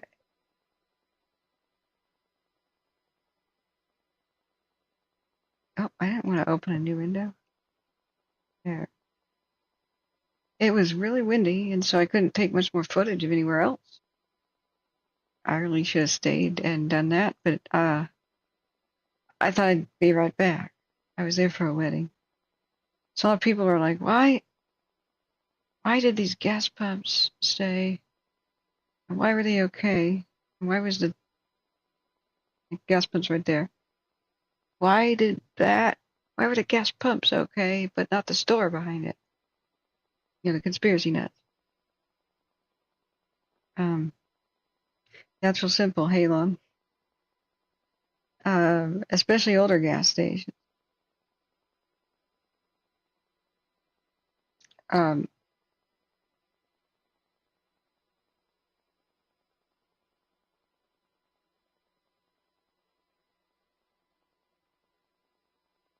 Just kind of screw that up. I'm trying to resize the window, okay. All right. They have an automatic fire suppression system with a banned product called Halon. It's so environmentally unfriendly, but it destroys oxygen. I mean, the way that the fire gets it. So it's a powder. It's a chemical fire suppressant. Those are some of the best things ever in the world. However, they got banned because they're super environmentally destructive.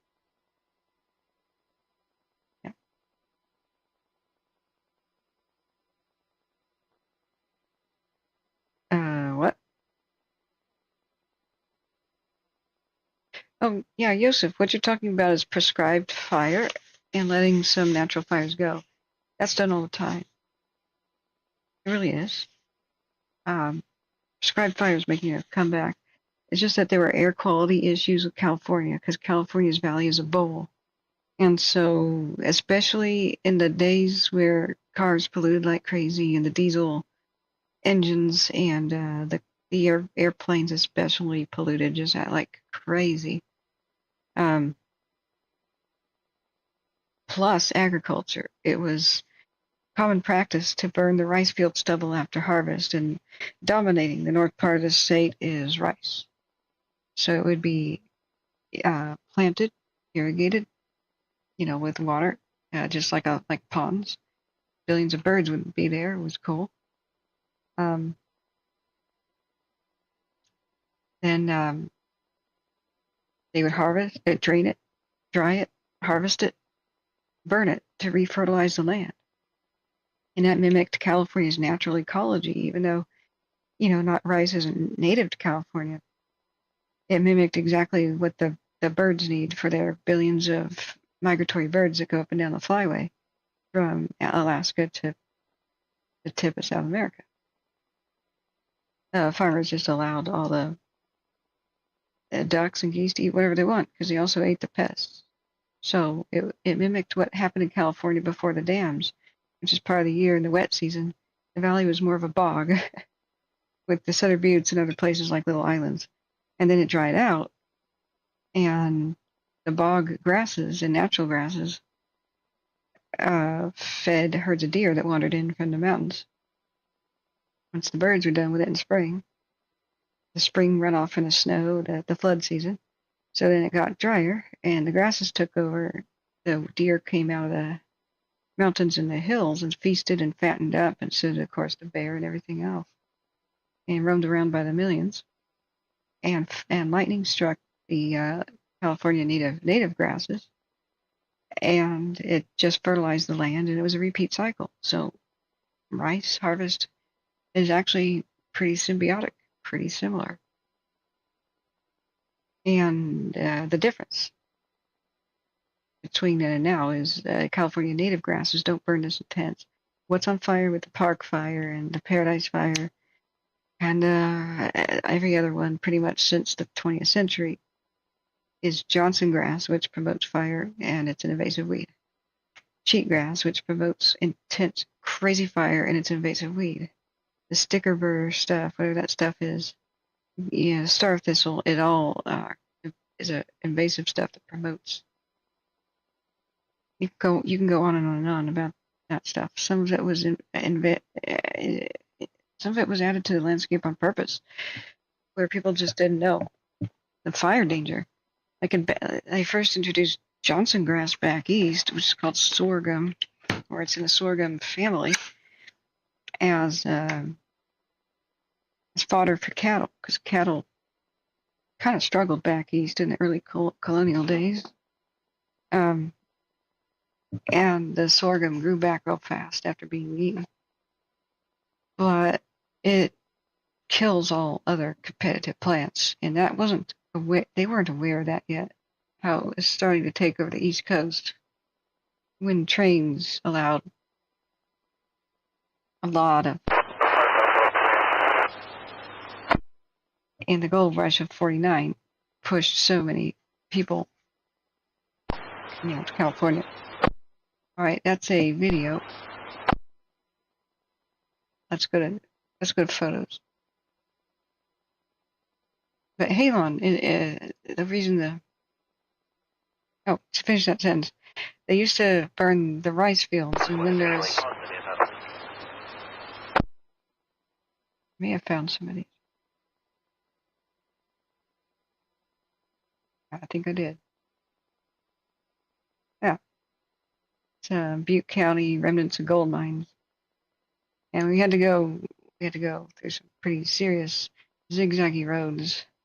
Unfortunately, my Galaxy S7, which I had bought used, it was pretty poor at the time that I bought it, was my go-to phone, and I put it as a dash cam.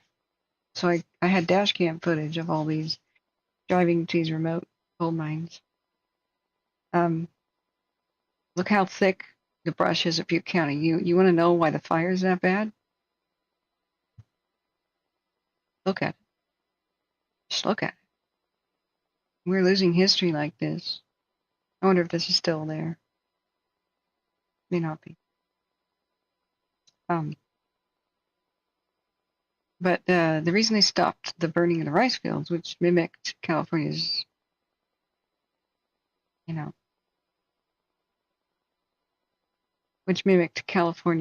natural ecosystem, is the pollution. Man, my allergies used to be so crazy in childhood. You're right. Yeah, Joseph, where are you at again? Right. Yeah. Look at Coogan grass fires. Okay, we can look that up. But, where nobody is around to maintain the history, the gold mining history, there's just dead stuff and brush everywhere, and that's last on their priorities of things to save, unfortunately. I wanted to run around and film this as much as I could before it was all ended, So here in Butte County, I grabbed my cousin and her husband who were about to get married at Sterling City. And I said, let's go on Ghost Town Adventures because I don't want to be alone in the woods, man. I'm not allowed to bring my gun to California because I'm no longer a resident. California, you have to have a conceal and carry permit, even if you don't conceal, even if you're wearing a gun straight up on your hip. And they're dangerous animals, really freaking dangerous animals that see my body size as a snack. I grew up here. Don't tell me, I know. I've been stalked by cougars and whatnot. Plus, humans are more dangerous, but you want to be armed if you're alone. But they made it so the concealed carry permits of other states don't count for California. So you're not allowed, if you're an out-of-stater, to have a gun on you at all if you walk into California, and that's against the Constitution. So I just go with somebody who does. And another reason is sometimes the roads go out to remote places that used to be gold mines, but now you might find a meth lab or something there. And just trust me, when you're confronted by those types, you want to stand your ground and look them square in the eye and see them leaving, but don't you freaking mess with me. Don't you freaking mess with me. If they think they can intimidate you, real bad things can follow.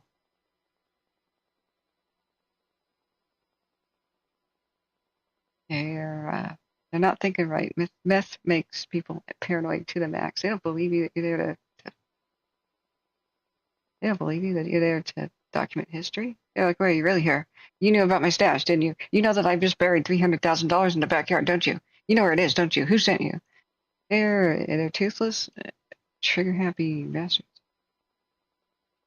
I remember one day I told RJ this story. It was in his neck of the woods. Sterling City, by the way, is amazing, and it's near paradise. I would hate to see it bite the dust. It's a living, still clinging to life ghost town. That's an amazing history. Big sequoias. That's their old town bell for like warning people of fire and stuff.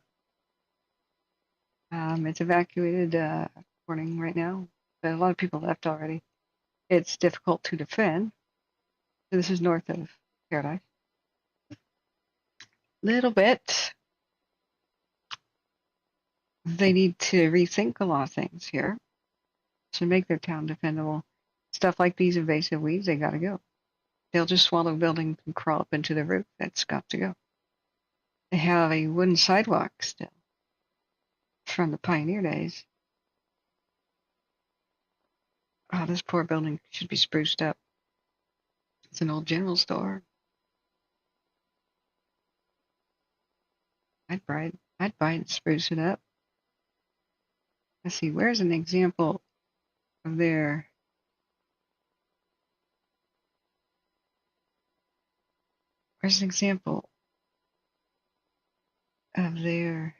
wooden sidewalk? It's still intact.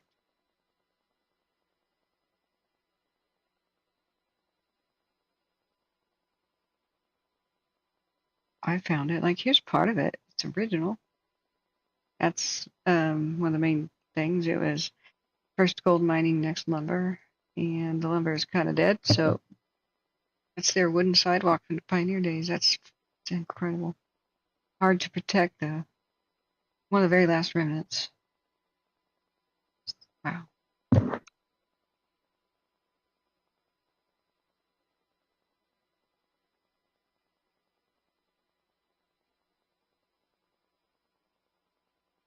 Mm-hmm.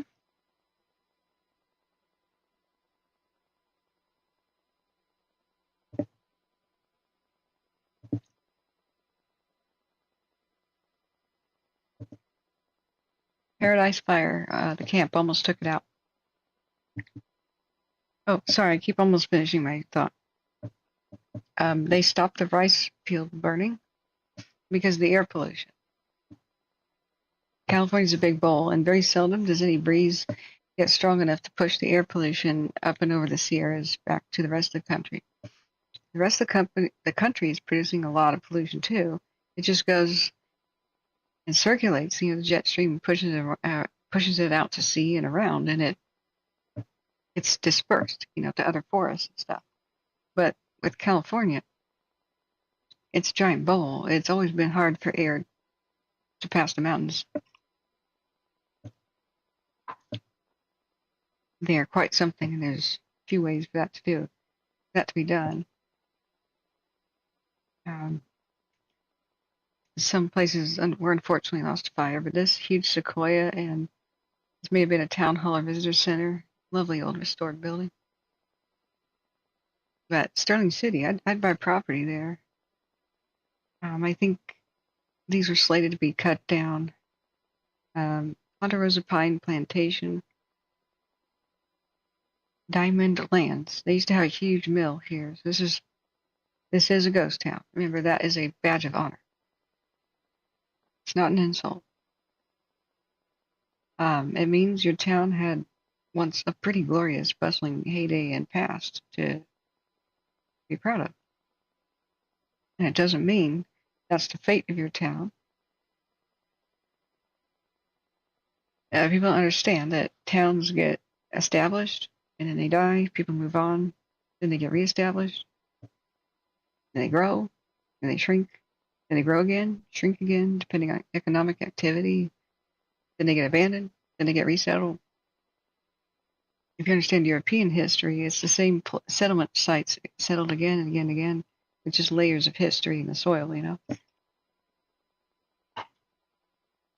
And so I've invented a new system of classification for them. It's probably not something everybody wants to hear about.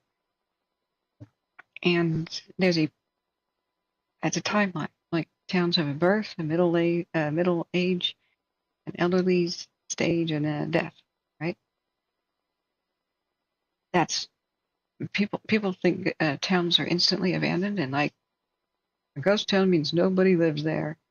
That's like saying everybody reaches the age of 40 and dies at 41. No, it's gradual in most cases. Instantaneous abandonment is extremely rare. It's under extraordinary circumstances, like Chernobyl, instantaneous abandonment of Pripyat. So, most places tend, if they even have something going on for them after the main employment of the town goes away, the main economic drive, most people will move away to find new employment. But some people are retired, and some people want to live there because it's pretty, and So I did find the right folders. I lost a lot of images. I lost all the dash cam images. Ugh, more paradise. I'm sorry.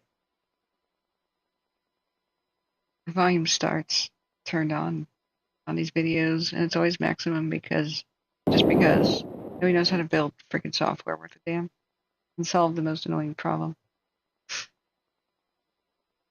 Videos.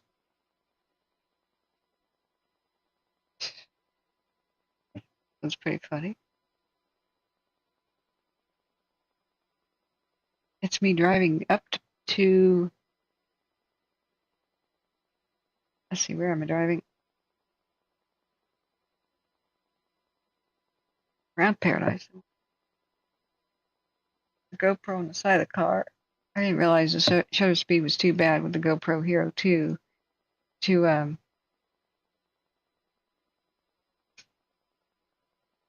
really get images of like the neighborhoods devastated by Paradise. I think I'm about to go up over the Orville, one of the Orville bridges by Brusherberry Creek or something. Or I just did, and I'm taking the GoPro off the car.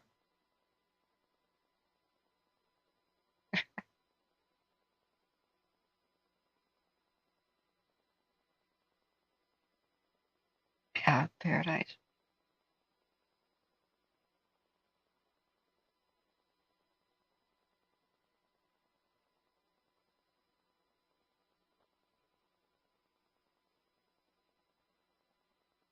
Yeah, these did survive because there's nothing to burn right next to it.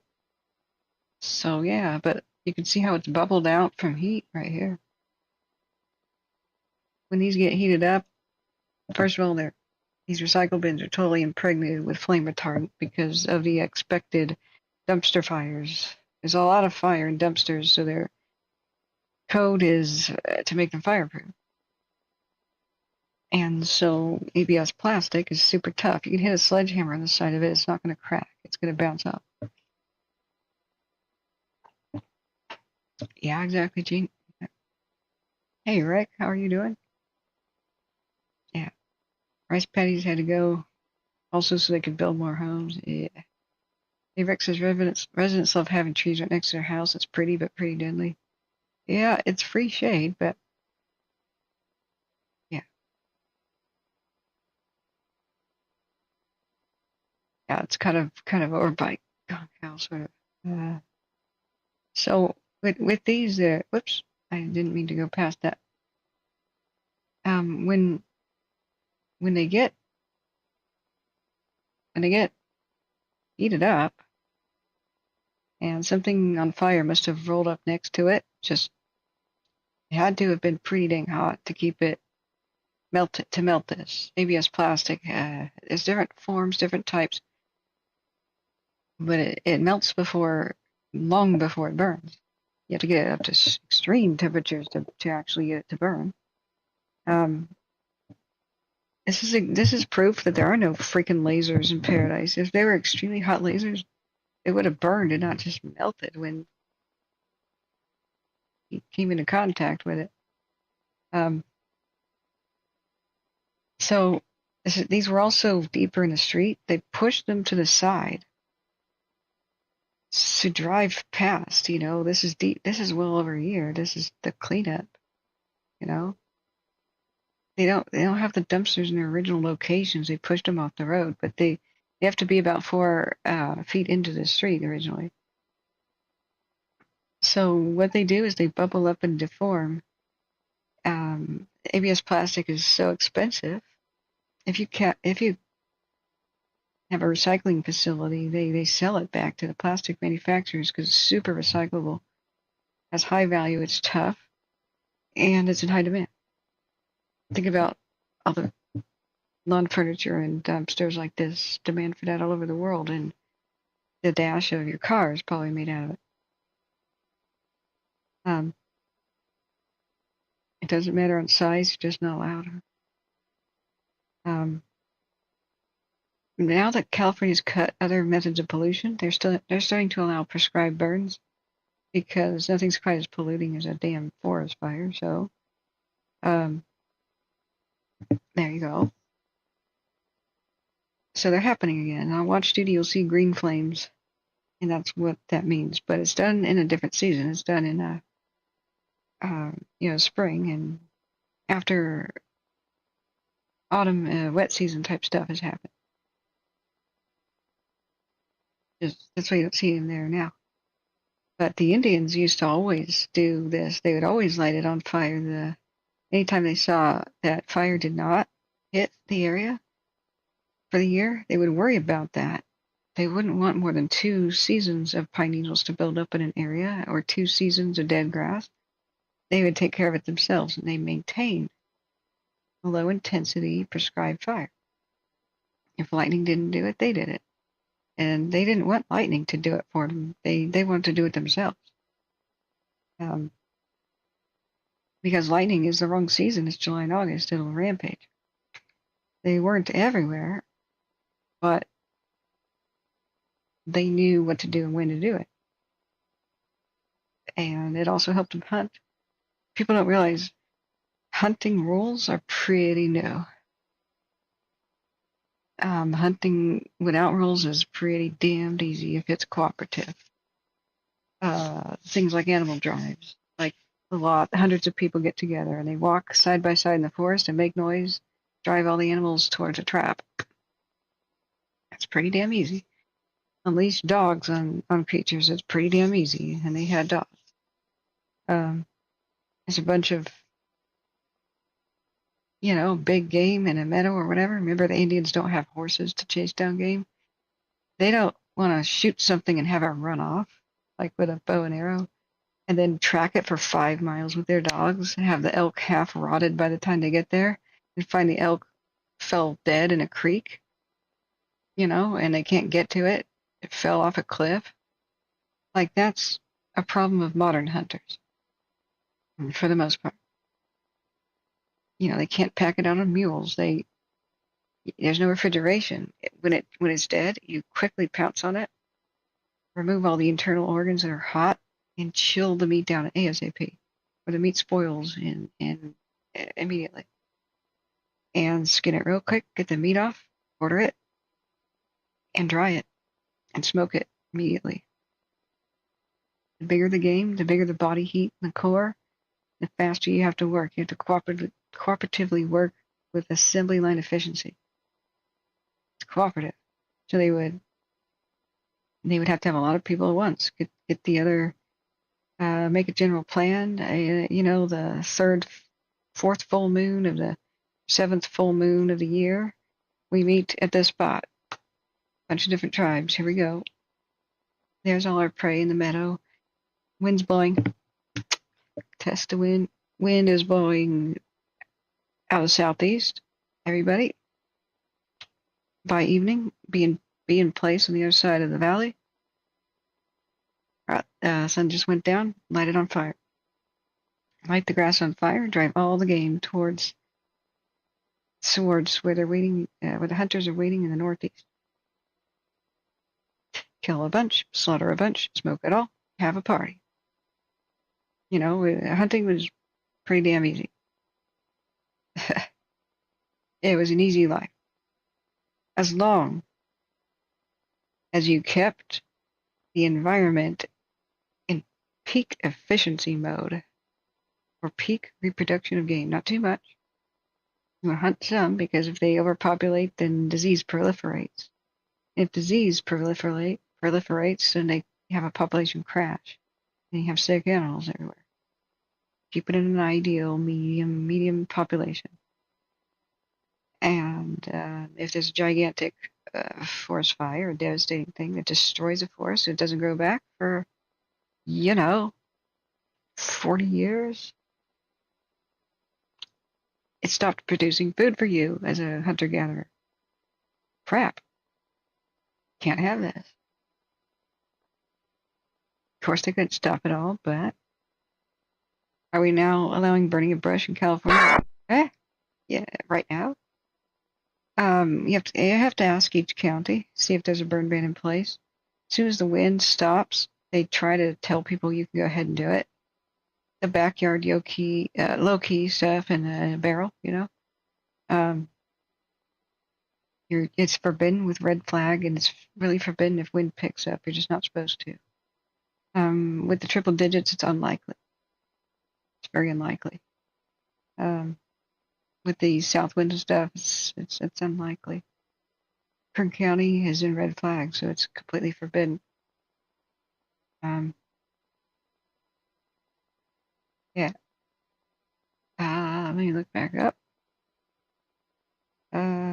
Joseph says, I do not think like the dumbed down or educated city folk. I study way too much for that. I gave up watching TV because TV just can't seem to tell the truth. It messes with your mind. Yeah. It's a double-edged sword. We can ask. We can find out about burn ban. Let's pick a county. Yuba County. Yuba County burn ban. Burn day status.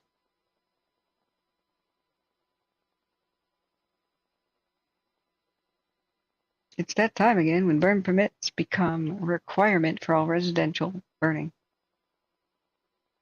Residents wishing to burn must verify it's a date when burning, and when burning is allowed prior to it.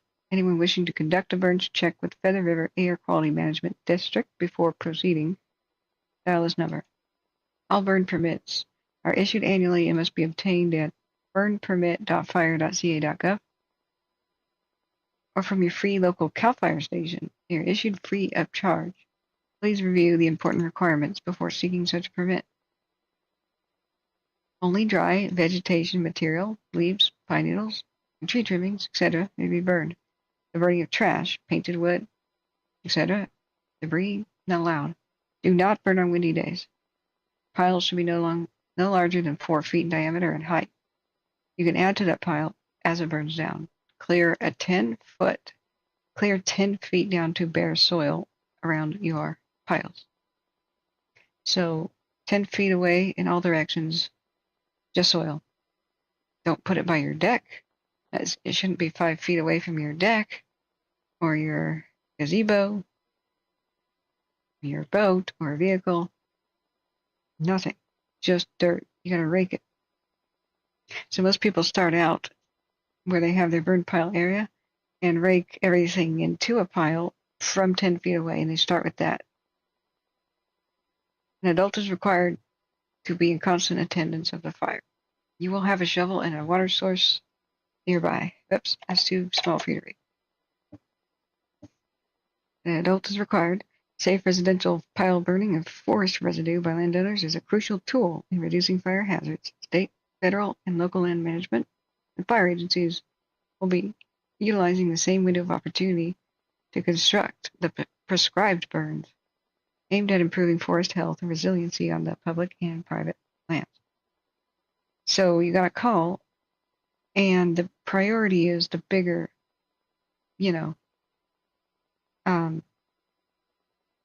prescribed burns, like on the forest and by highways and on the levees, by the rivers.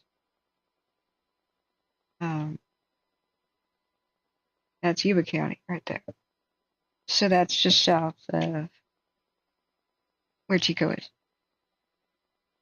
Chico is Butte, but it's the same, similar. It's flatland for the most part. It has some hills, but where most people live is pretty flat.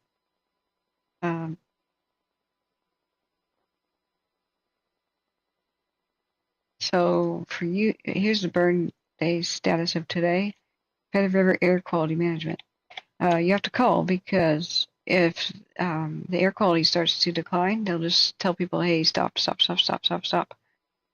EPA is going to sue us if we keep allowing this. And it's a careful balance, So what I would like to see, what really bothers me, is there's constant lighting of fires in California where they don't produce electricity. Remember, the number one way, the most efficient way to produce electricity is to make steam, and steam pressure spins a wheel.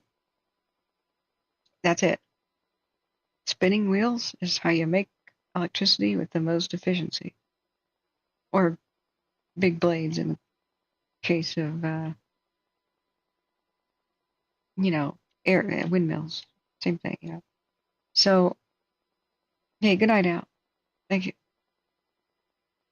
So, when I was a kid and I found that out, I was upset because I was eco-conscious, that came to my school, and even Ronald McDonald came to the school and had the education about the environment thing, about how it is important to recycle, about how McDonald's is eco-conscious and styrofoam is bad, And there's already, a fully fledged global warming, reduce pollution and carbon initiative idea. So here we're at our cabin and even in town sometimes, on the edge of town, and then later our rural property.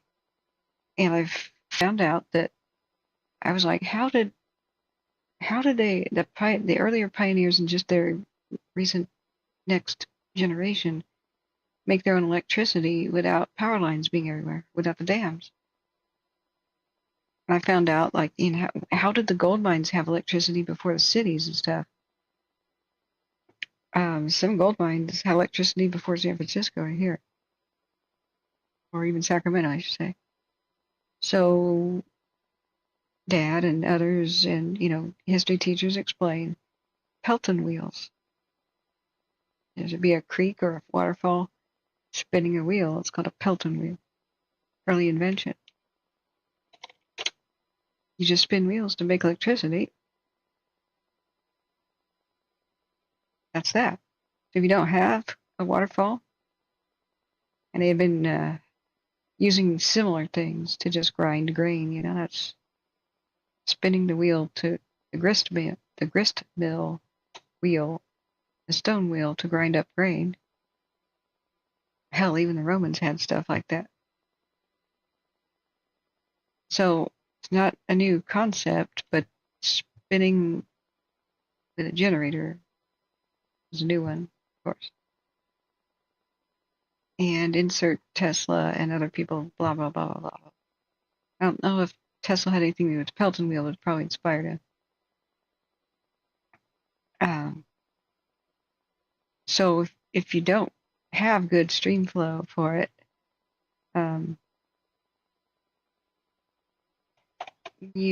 that's easy. You take your stream and you make pipes put the water uphill. The pipes are pushing water uphill. If you see them, you still see them in California hills and mountains, especially by Feather River and the Feather River Canyon where the Dixie Fire started, which is just south of where this fire is now. PG&E still has very similar concepts to make water go uphill so that you can make it flow down again and hit the wheel without pumps. It's really easy. You funnel water into a pipe and you lay the pipe uphill, but it has to taper and get narrower. So as pipes narrow, you create a pressure.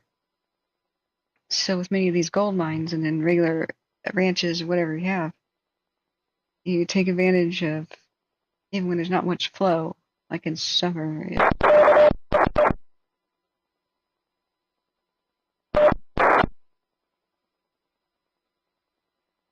Even in summer, there's these pipe intakes, and it pushes them up the canyon walls, like in Highway 70, and it drops down the other side and spins these wheels. Because every part of your pipe has to get narrower and narrower the higher you get. So I was like, that's it? Electricity is spinning wheels. Yep. So all of our dams, like Killfish and stuff, they're just there to spin wheels. Yep. Oh. Okay.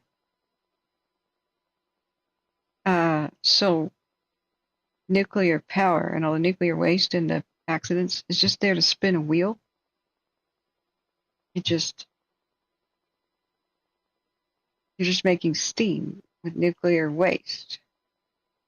Yeah. So all the people in California burning up all the pine needles in our backyard, if we put it in a backyard oven instead, or a kiln, and put a steam boiler on the top and it spun a wheel, we'd make our own electricity for free. Yeah.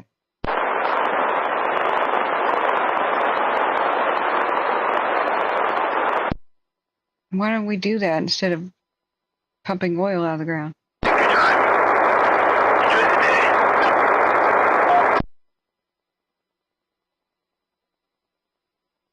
have no idea what that is. It could be vandalism. Or an accidental push of the wrong button. That's Northern California major incident. The ham radio operator might have a feed bleed in every once in a while. Okay, today, Sutter County. Yeah, they're not gonna.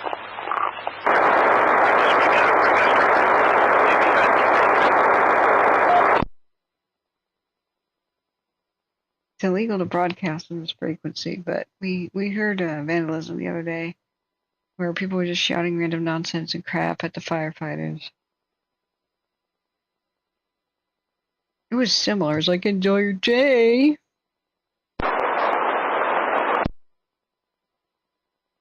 These idiots don't know how easy it is to trace where they're at, though. They'll be caught. It's real easy to home in on where they are. So just knowing that it's based on air quality, whether or not you get permission, and of course,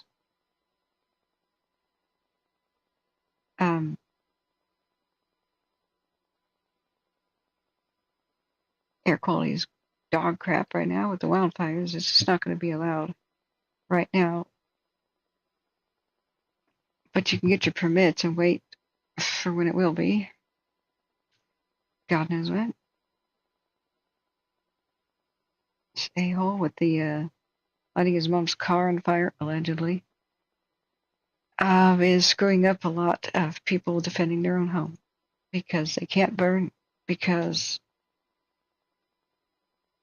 the air quality. So I got very upset finding out that we were creating carbon, right, and pollutants when we would just rake and burn all at our cabin by Eleanor. Huge. It'd just take hours. It'd take hours. We were making a lot of smoke. And sure, it smells sort of good, but not really. If you make your burn pile too thick, it generates more smoke than anything because it's starved of oxygen.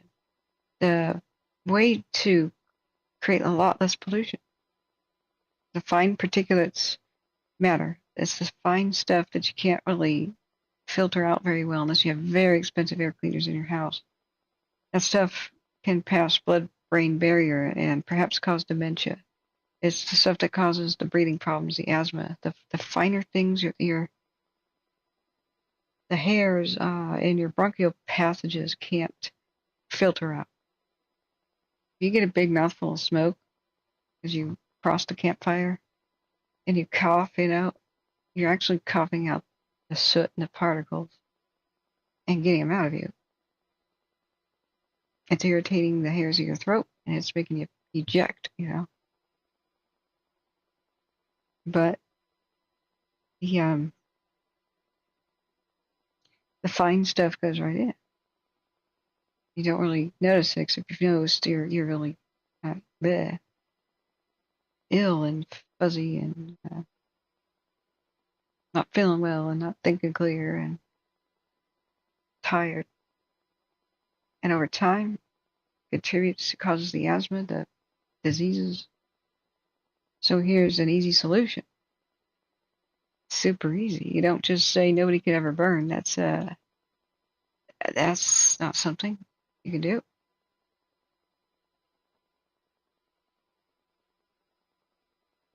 Now we have enough time lapse to see the traveling of the fire here. Let's look at how far it's progressed. We're looking northeast. Los Molinos Camp. Oops, it's 3. So I was upset. I'm like, we're creating pollution and stuff and not harnessing the electricity. Because whatever we could make out of our own backyard, we wouldn't have to get electricity from coal or anywhere else. And my dad explains, well, a lot of California electricity comes from these dams, they're in the canyons. And I understand a lot of them have to be there for flood control. It's just a thing. But I said, yeah, Dad. But if we generated a lot of electricity from all these damn pine needles, we could sell and transfer our clean dam-generated electricity to Nevada or the other states that don't have that ability because of the fact we have long-distance power lines. And then they don't have to burn as much coal. See? That's when he looked at me with new eyes and he goes, I got a smart daughter. I was like, yeah. And he goes, now go get an engineering degree and get rich. I'm like, I want to be an artist. And he goes, oh, damn it. Art? Yeah, Dad, I want to make movies and documentaries and stuff. Oh, dear. No, no, no. Stick with the engineering.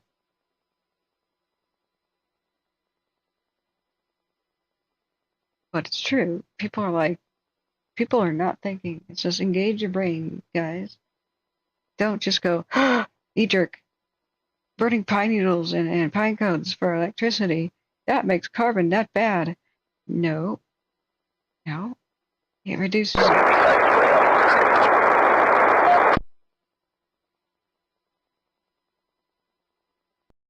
Alright, I'm turning that off. There's only 2 people listening now to Northern California major incident, and I was one of them. No longer. Screw that.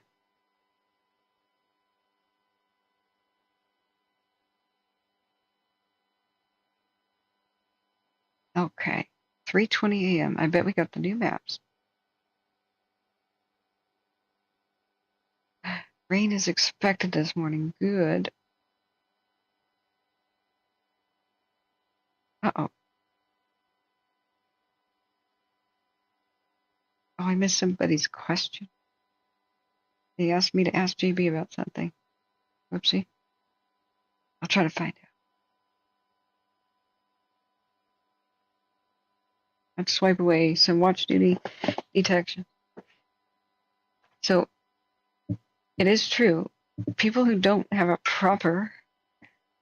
See, a burn pile is stupid. It's low technology. It's the same thing that Homo erectus was doing. It's that low of technology. I'm sure Homo erectus, the first fire user, knew exactly how to make a burn pile.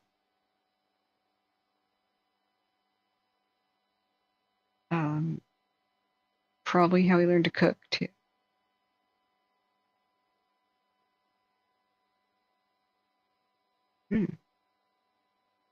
This may be prescribed.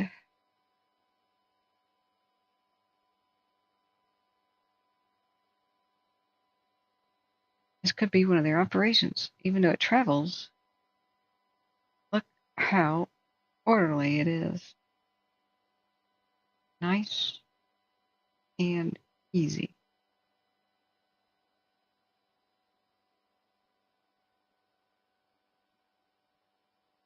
Now, a burn pile makes lots of smoke. Why? To get a nice clean burn with very little smoke. What does clean mean? More of the product burns up. Completely consumed. Smoke is a product of incomplete combustion. It absolutely is pollution, indoor and out. If you blow out candles, stop. I want you to stop immediately. Never blow out candles. And never let the wick be too long. The wick needs to be short so that mostly it's wax burning and not the wick itself. It gets too long and it's up above the wax. Now you're burning rope in your house. You get the black around the candle glass holder. You don't want that. Okay? When you blow it out, the wick is still on fire. It's now smoldering and it's producing smoke. Stop it. You know, it's just, that is what's coating the interior of your lungs too. Use a snuffer. You know, it's not a ritual in church. It's so that the church doesn't have black soot on the ceiling over time. People used to know better about this stuff and own things like candle snuffers. They're not decorative. They're very, very, very important, just as an aside note. Go back to chat. We're now listening to regular Butte County. Yeah. I don't think you're AB outsider. Wait, what? Many people outside of California follow here.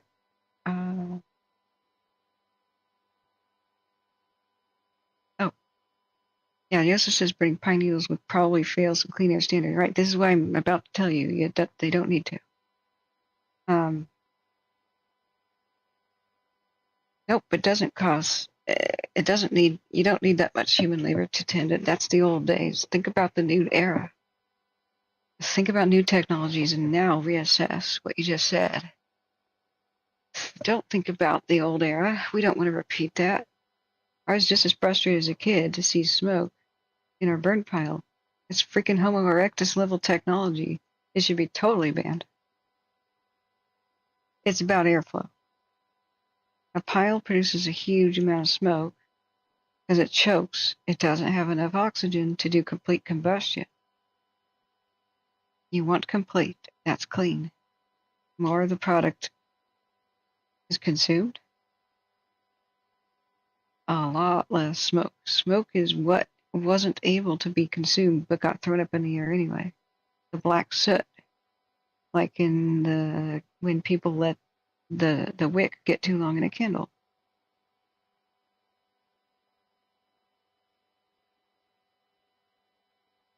Huh? Look at all the unburned blue cars that the drone sees.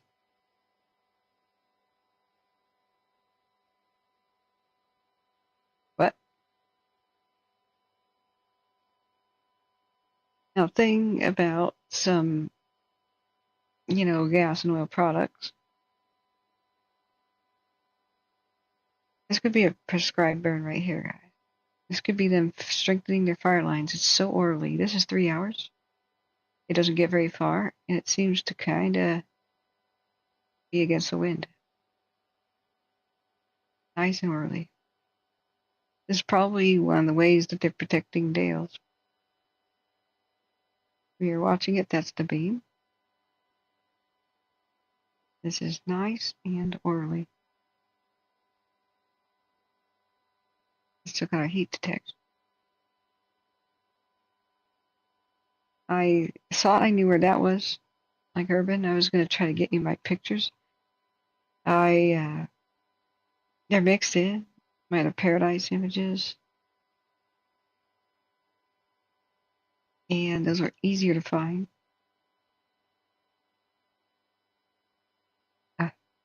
Oh, and by the way, there's my brother's trash can. It's so eerie what happens when high heat does hit these recycle bins. I went over and tapped on this, and it was as thin as a one-time use plastic bag from the grocery store. Like you could tap on it. It was like a tick, tick, tap, tap, tap sound. But if I had pushed hard with my finger, I think I could have penetrated it with my finger, like a hard poke. It was so eerie. Okay, so, but what I was saying about the, they do, when they are next to something hot, they do melt before they burn. That's my brother's aluminum boat to the left. I've actually shown some, I bet it is a reference to conspiracy stuff, I guess. Why did they ban burn barrels? They shouldn't have, Mountain Man.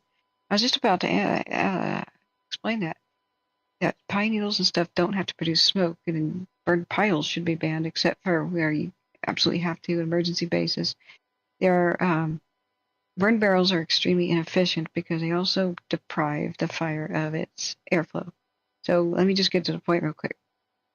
You want pine needles to burn really hot, really efficiently, incinerate to dust real fast, get the job done real fast, without sitting there looking at your watch, wasting your life attending the freaking fire because it's burning slow, and efficiently and producing tremendous amounts of smoke and pollution. Well, there's a super easy way to deal with that. It's called a kiln. All you have to do is get as dry as possible your burning material before it gets to the flames. And then the flames have to have a blast furnace kind of oxygen, a constant flow of oxygen. Now you don't have to pump oxygen into it. There are special burn barrels, and people put them on YouTube, and they're extraordinary. I think I put it under my playlist of fire teaching videos, probably. Where are my playlists? It's hard to get to. Can I search my playlist? Where's my fire teaching video?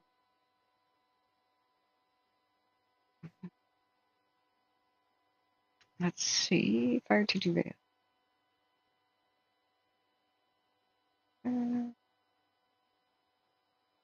A lot of them are, you know, like what happens when an electric car burns, steps protect your home. Everybody, this is public. Everybody can look at it.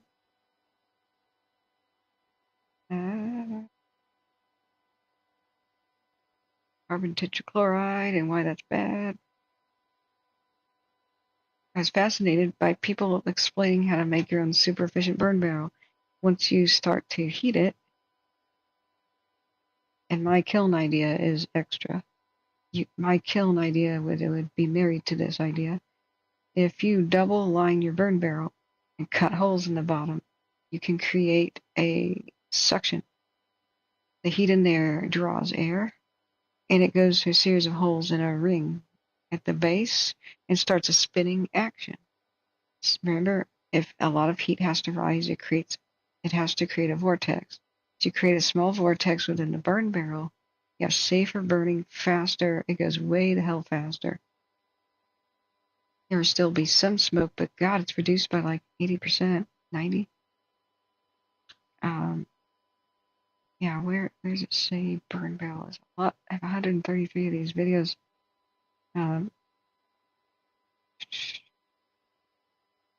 Everything from lint fires. Oh, there's the aluminum wiring thing. How to disassemble your whirlpool dryer so you can get the lint out of it because it's a fire trap. That's Genius fire escape system.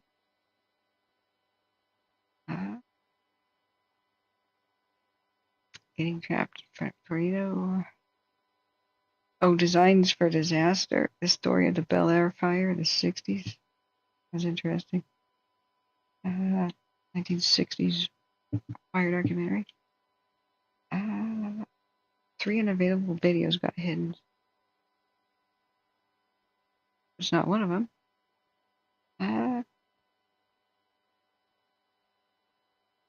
Let's see. Some of them are grim, I warn you. Things like bystanders tried to save somebody from a Tesla, but it burst into flames and the lithium splashed everywhere. Things like the Grenfell Tower, Lahaina, you know. So, but all of them can teach in some way. Just don't autoplay, if you know what I mean.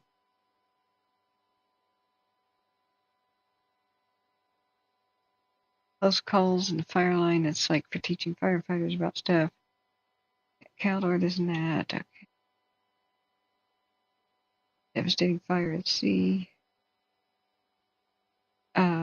NVIDIA 40 series graphics cards are fire hazards and making people's computers light on fire. Colson Aviation, refilling, blah blah. Electric bus showering molten sparks of lithium everywhere. Kias and Hyundais continue to burn after 5.8 million cars are recalled. Yep, did you know that Kias are spontaneously combustible right now? Like the whole decade of them, like 2000 to, I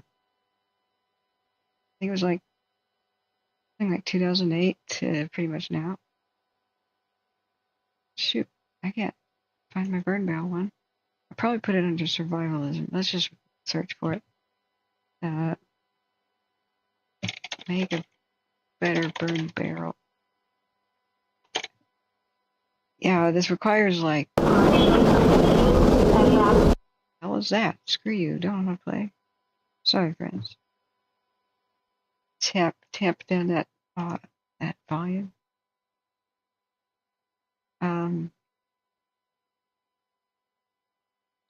Let's see. Smokeless burn barrel, I believe this is it. It requires a lot of power tooling, but why don't they just mandate that they're all like this? You asked. So, let's see. Blah, blah, blah. What's the concept? Let's get to the point. Airflow holes, blah, blah, blah. Get your cutouts going. So this will be at the base. And he does a double barrel of it. Hatman 530 says, my neighbor burns and smokes up the neighborhood, and I compost and mulch mostly. Well, you're actually producing more greenhouse gas than he is. Composting is a huge methane producer. But there's a place for both. But carbon is like the scapegoat of the year, so nobody will tell you that it's bad. It's all about perception. So he explains more about how you construct the thing, but it's about airflow. So this will be the top. And this will create your cyclonic wind action. So as the fire gets hotter, and a hotter fire is less polluting, as long as it's got enough airflow, burns faster and cleaner. The hotter it gets, the more fresh air it sucks in by itself. No pumps or special equipment required. So you fit one inside the other. One is the airflow creator. One is its shell. And it's small holes at the base, because you don't want stuff to fly out of your barrel, of course. The small holes at the base prevent accidents because they're big wind doors, wind entry doors. And the flaps are directing it, just like the Pelton wheel, right? Airflow can act a lot like water flow. So it'll shape the wind as it enters. As heat rises, it'll suck in fresh air at the base. And the little holes prevent things from flying out the bottom, right? For safety. You prop it up on bricks or whatever. He's doing more things. I'm going to put this video in description, not description, the chat right now. So you guys can see it in all its glory. Worth the watch. But why would a homeowner have to do this to make a clean burn barrel? One that they should just ban regular barrels because it's polluting, and the reason they pollute is there's no airflow from the bottom, especially not directed airflow for efficiency. And why doesn't California just mandate this? So this is one piece of the puzzle. I would like to add my own, and that is kiln dry the fuel before burning. What is another thing that's in smoke? Another component is water vapor. And you don't want it in smoke because that's smog. You add smoke and fog. What is fog? Okay. Fog is water vapor. Smoke and fog equals smog. Smog kills. They don't want smog being produced much by your car, so you get a smog check, and they check the efficiency of your engine before you can get your registration at the DEQ, Department of Environmental Quality. You do not want to make smog, so that's why you dry your fuel first. So I would create a self-perpetuating automatic system here. Once you begin, like the first 5 minutes might be the most polluting part. A little bit of smoke will be produced. Not much, because this thing is incredible. You can see it in action. It's a windy day, but you can see a somewhat regular burn barrel with holes in the bottom, and versus it, you know. I don't know how dry or wet his wood is, but remember, water vapor is always a result of fire. Fire is a chemical reaction.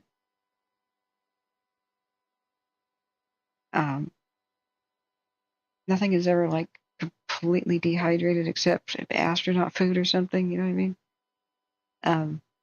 So he's doing this in spring, it looks like. So it's just there will be some more smoke here just because his fuel has got some moisture in it just for the time of the year. But this looks a lot better than your average burn barrel, even in right parts of California. Oh, that's cute. So you see differences. And that one on the left is more efficient than most burn barrels because of the holes poked in the bottom. So what about my system? The first 5 minutes are probably the most polluting part of it because my system would use the heat of the initial fire, of what is on fire, to kiln dry what is about to burn. And then the kiln dried stuff feeds into the slot for burning. So instead of like metal type barrels and stuff, which are just extremely hot to the touch, you just like no duh, knocking that over would suck a lot. If wind knocked that over, it's a barrel, it rolls, right? That sucks a lot. It's another flaw with the whole barrel idea. I like this airflow idea, but not the fact that it's a propped up barrel that could roll. It'd be so hot rolling across dry grass, it would ignite things. So what about a true clay type kiln? Something like that. True oven type things. They have people used to heat their homes pretty regularly with furnaces, wood and pine needle and pine cone and stuff type burning furnaces. California's like doing its best to ban it. When don't ban it, make it more efficient, and then make it so that people heat their homes with their own yard waste, so they don't have to pull from the grid. Therefore, California can sell more clean, hydropower, whatever, to other states, and you don't have the pollution. Make furnaces have air purity quality requirements, and the key would be, it's more of a boxy system or whatnot. You'd of course add your steam element if you want to, or wheel, steam generation, collection, and recycling, self-perpetual system if you like. Not just the creation of hot air to pipe into your house, but what a furnace can do is it can have multi-stages. It can have, if you look at the box on the inside, it can have say intake from the top or something. The heat from, it can be in one chamber, and it can have a gradual feed. It becomes kiln dried adjacent as it's touching as the feeder, the feed chute as it drops down into it. It's touching the very, very hot metal wall in the furnace from the combustion chamber. So it is, you add airflow too to dry it out. And of course, there will be plenty of airflow sucked in there. So let's look at the Colby cam. We're still listening to Butte County. Just totally silent there. We are connected. 150 listeners. G. Jean says the $1 million question. California people in charge have a certain mindset, and are suggested too easy. I don't know. But just burning into a pile is the least efficient thing. It's a Homo erectus level of not just old Stone Age, but like pre-human Stone Age technology level here. I'm sure Homo erectus was trying to figure out fire by putting meat on a stick. Or engine 41, commit, you go fire. Thank you, Round Man 530. I'll see you next time. 0343.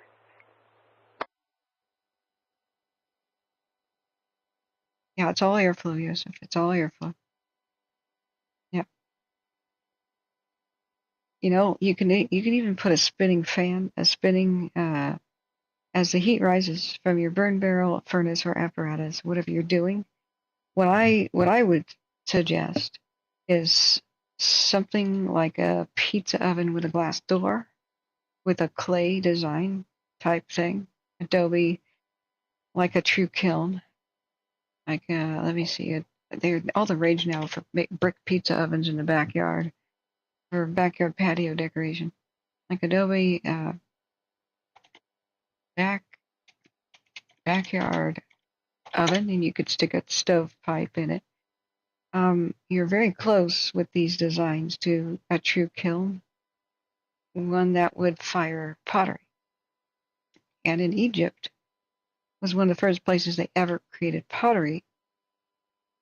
When they started to try to bake bread, Egypt did not have a lot of wood, so they didn't.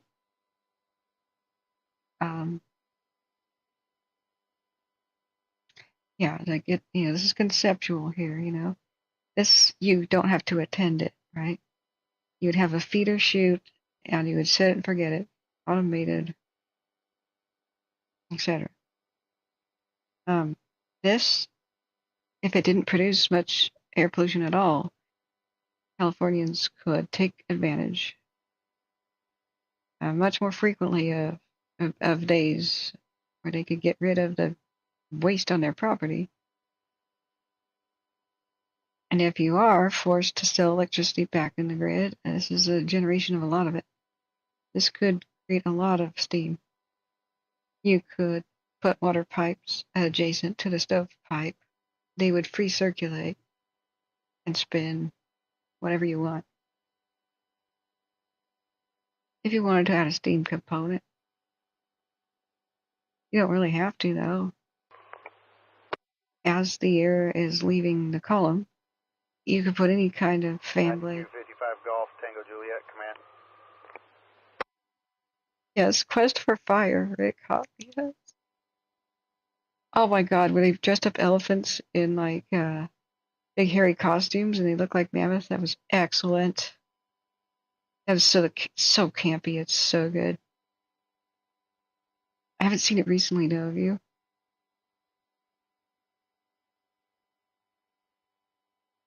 So you got many options here. Radiant heating, radiant floor heating. That's more efficient than ductwork, and ductwork should just basically be banned. It's basically a big fire transporter. It's inefficient, blows dust to your house, might breed in there. They wonder why people have allergies in the 21st century. In the 22nd century, they're going to go, what kind of idiots thought ductwork was a good idea in homes? The Romans didn't do that. The Romans walked around barefoot in winter and loved it at their homes, their concrete floor homes. The ancient Romans, they loved it. They had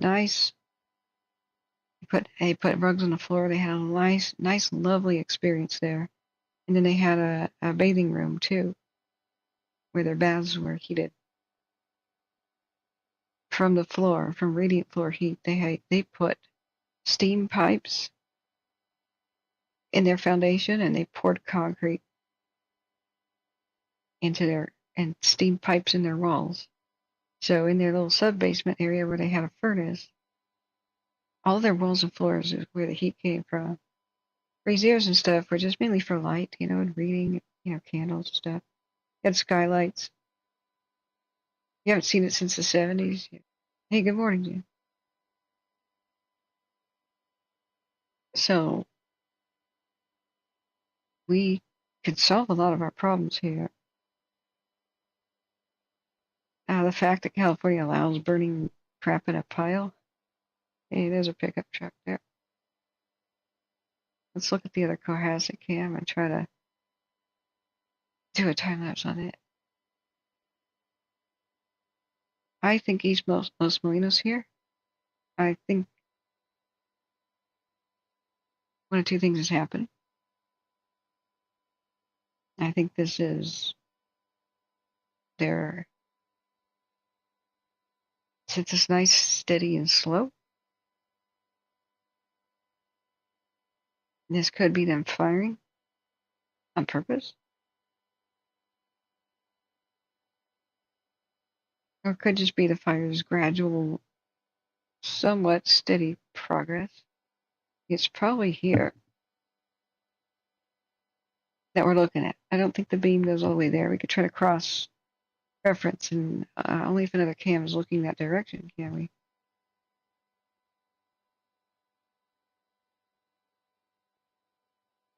Not looking that way.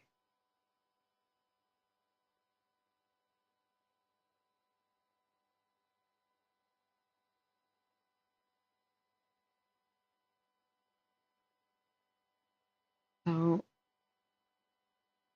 wait, this is, that's East Los Marinos. East Los Marinos. Oh, yeah, whoops. That's looking to the northeast.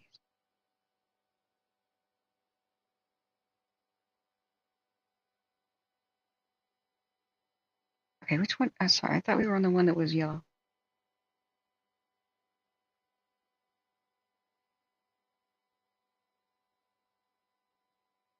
Yeah. Okay. Now, if one of these cams here, one of the Tuscan Buttes, would be looking in the correct area. It's just so far away. We kind of get an idea. Yeah. So either they were firing to improve lines by 32, or it's just a steady progress that direction out of the northwest flank of the fire. But now we have a good cross beam. Yeah, I don't think it's even reached 32. It'd be a good night to burn, though. A good night to do.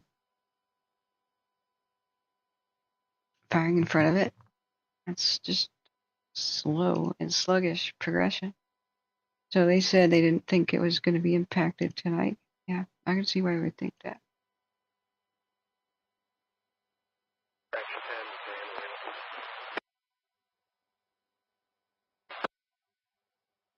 Good. Just an update for you. 2640, they're in section 22, running into a lot of spotting areas, so you have to get out and walk and make sure you capture those. So it's slowing them down a little more, getting across there. For the main spots, they're pretty close to tying in with targets. Kind of our purpose of the distance there due to the rock outcropping on the right flank. That was hard to make out. Yeah, I copy. He just copies. He doesn't do a read back.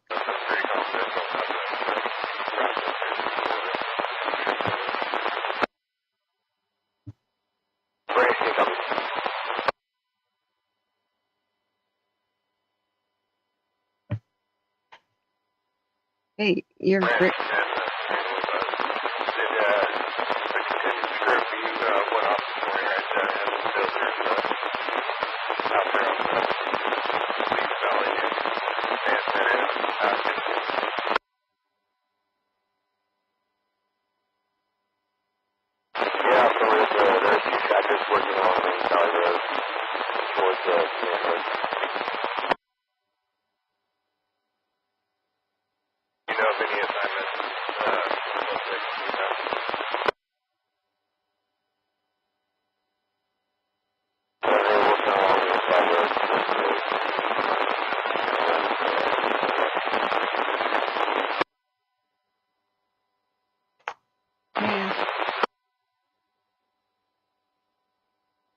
Quest for Fire was about Neanderthals, like they were stupid and grunters, you know what I mean?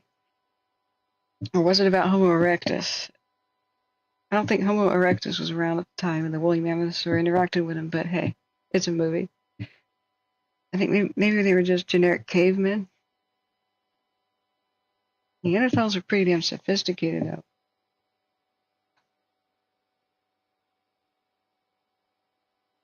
It's just that their early fossils, they never found a hyaloid bone, the bone in the throat that allows you to speak and make words. You know, chimps and stuff don't have it, so they're just a bunch of screechers. So they assumed that Neanderthals couldn't talk. Okay. And so they assumed since they couldn't talk, they couldn't transmit ideas to each other. So they must have been wearing rags and scratching themselves and picking their noses and just sharpening sticks to hunt. Yeah, right. They're generic, okay. That makes it even funner and campier then. It turns out they invented ceremonial burial and were doing it before humans. Probably invented a eulogy. They invented art. They invented music. First musical instruments. Yeah, they were pretty sophisticated. And it's been assumed that they didn't have throwing weapons. Of course they did. It's just not rocket science. The heavier thrusting spears are what are going to preserve better. Now they found javelins that are so old in Spain that it looks like they were made by Neanderthals. The world's oldest javelins. And so the theory was that humans were just smarter and we just were better and came along the scene and outcompeted them because we were smarter. They had bigger brains than we did. And they were fitter physically. And they reproduced more easily. Because their females had wider hips. But they burned more calories with every step. Because their females had wider hips. And they were built for action, not mobility, for being strong as an ox. They were like 3 times stronger than a human. Chimps are like 8 to 9 times. Because they're built like super tanks. But anyway, they just weren't that mobile. So if you're not that mobile, you have to take care of your environment. Otherwise you go instantly extinct, and they did not go instantly extinct. So there's a lot of interesting news articles. It now appears that Neanderthals groomed their landscape just like Native Americans did to support the largest amount of life and controlled the environment with fire. What you have to do is protect meadows and grasslands. There's the link. By burning away the brush, you know, this is a good example of brush. Smaller trees and just bushes and crap. That's not. Morrow engine 41 available response area. That's not food. JB's asleep. JB is asleep. 41. What about containment? No. Wait, what? Was there an argument? You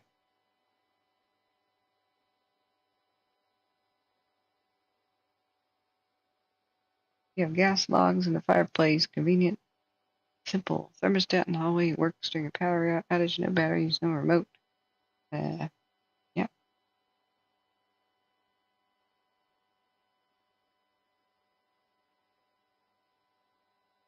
Nuclear power produces unlimited heat without emissions. Oh, there's a limit to it.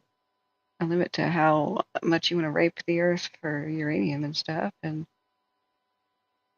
have meltdowns and nearly end the world like what happened with Chernobyl. And destroy 850 square miles of some of the world's richest farmland and make it completely radioactively contaminated. And ruin 500,000 lives to clean up the accident. And give millions of people around the globe cancer. And pollute the entire globe with radiation. That was just from Chernobyl alone. If the Soviet Union did not spend 500,000 lives like they did, ruin their health and, if not directly kill them after a few years, we would all be dead. There are better ways to make steam. California is ready to become a Chernobyl nuclear disaster zone because this is why I explained that people with degrees, it doesn't make them smart. Diablo nuclear power plant is built on fault lines right next to the goddamn ocean. So after the Fukushima disaster, there was a rush around the world to, which was 2016, to find out if the same scenario could happen and shut those nuclear power plants down to prevent that. I'm a fusion enthusiast myself, but that's funny, you know. We don't need it when the heat of the earth itself is just fine. The earth is already just ready to give us all the energy we need. We don't have to do anything scientifically fancy, really. It's just hot below us, tap into it, make steam, done, you know? Anyway,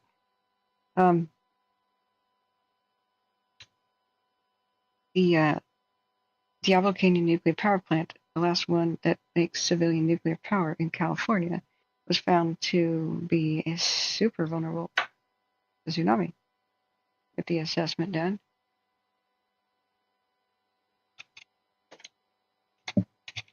California's already had a few nuclear disasters which have spread radioactive fallout via wildfire because they failed to clean it up. Nuclear disaster in 1959, wildfire in like 2018. They failed to clean it up the entire time by Simi Valley. So the plant sucked up the pollution, the radioactive fallout. When they burned in the wildfire, then of course the fallout was carried up in the smoke and fell in neighborhoods down there in Southern California. But you won't, somehow it just doesn't really make the news very much. So as you can see, California's Diablo Canyon power plant is super vulnerable to tsunamis. This is why I question the intelligence of smart people. No freaking common sense. It's the Pacific Ring of Fire, the 1964 Alaskan earthquake by Anchorage produced tsunamis that swept over California and wiped out towns. Towns like Crescent City, Seaside, Oregon, and the town of Valdez was erased by a 700-foot wave in Alaska due to a landslide.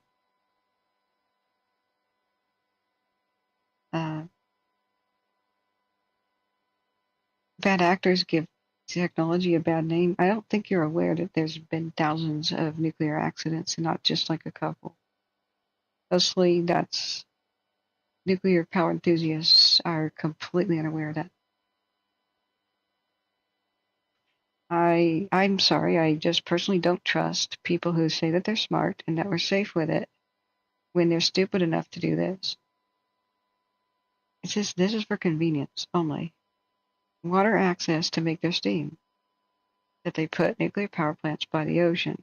It's just convenient. Sacrificing security for convenience. Oh, I just don't want to build water pipes. That's up a hill. That's more expensive. Or further inland. That's really freaking expensive. Yeah, what's the odds of a tsunami occurring? One just happened in 1964 and they're inevitable. What are the odds, huh? Really good, actually. There was an 8-foot tsunami that hit California live on my stream last year when Tonga decided to detonate with no warning. It was not a true magmatic eruption, really. It was just a minor earthquake at a volcano in the middle of the South Pacific. And there was a crack in the underwater volcano and cold seawater met hot lava rock and boom, it exploded in one of the world's largest steam explosions ever. It sent tidal waves everywhere. We were lucky that that volcano was not very tall. sticking out of the water. It wasn't a very tall island. Otherwise, this meltdown would have occurred last year. Fukushima was a warning. We didn't heed it. Tonga was a warning last year. We did not heed it. This power plant sits on a fault line too, so it doesn't even need.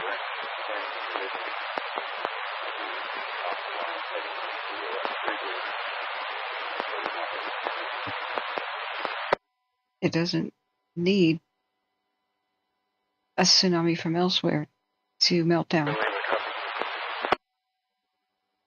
If Fukushima, as smart as Japanese nuclear scientists who have some of the craziest degrees, fanciest degrees on Earth are, they were moronic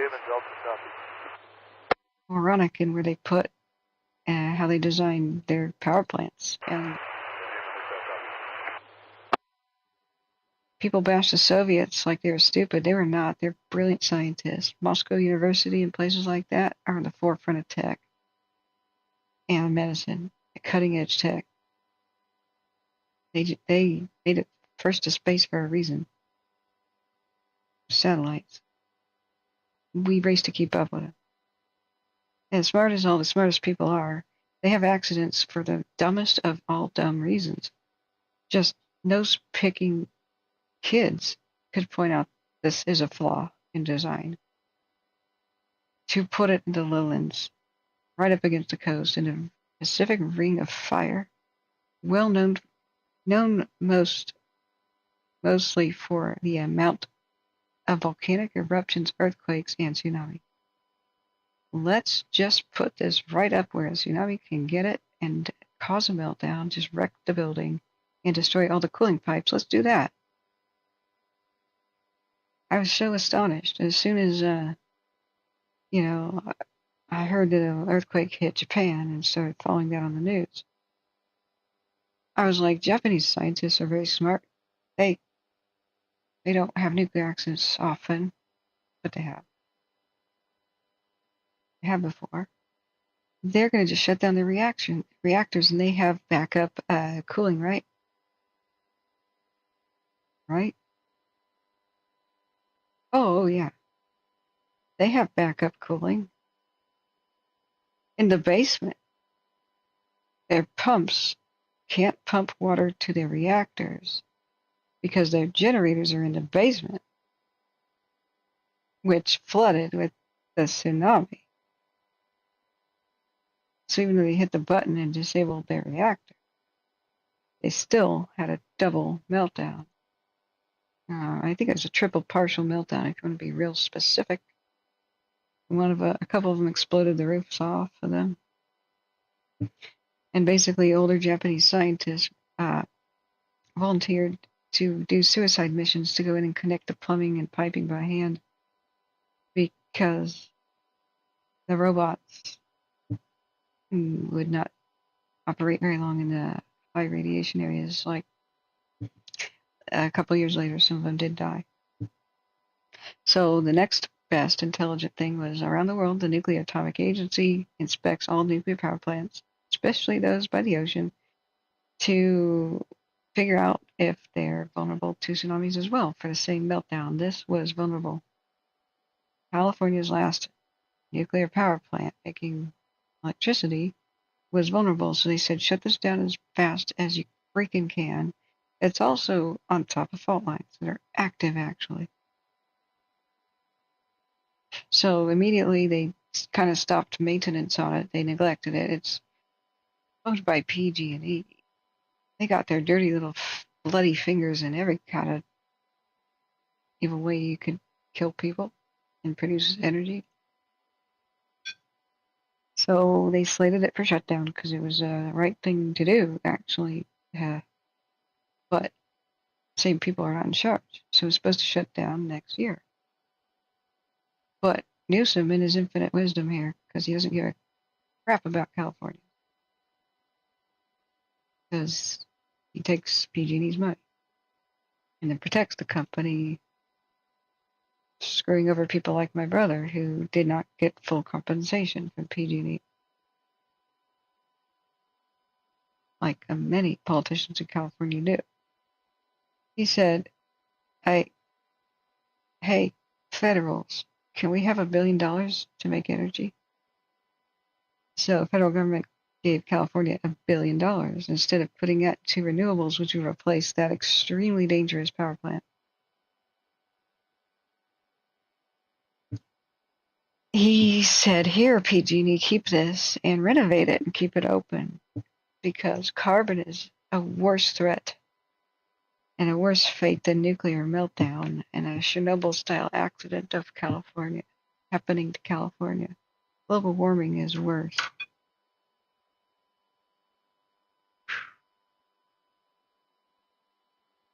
Well, we're waiting for the maps. We keep getting the occasional update from the radio. Morning, dear. So this is everyone is welcome to believe whatever they want. I know for a fact I have no power to change anybody's mind about anybody, about anything. You know, I'm not here to force you to agree. That's a irrational demand. Everybody will have different opinions based on their own different experience and their own different educations. But to me, in no way, shape, or form, should California accept any possibility, especially not the imminent inevitability of a nuclear meltdown. Carbon's bad. Okay, so now we don't have $1 billion for renewables. The corruption, the way that company kills Californians, starts wildfires all the time, like the one that killed my friend, and just keeps getting away with it and makes profit. It's just something that's sick-making. I'm trying to explain and just show that, yes, on the surface, if politics were not involved and stupidity, maybe human beings would be smart enough for nuclear power and we wouldn't have terrible accidents. But politics are involved. Stupid politics. So there could be many smart scientists saying, don't put it right there. It's on a fault line. That's dangerous. But the economist says, oh, I have a budget. It's cheaper to put it right next to the coast for easy access to water.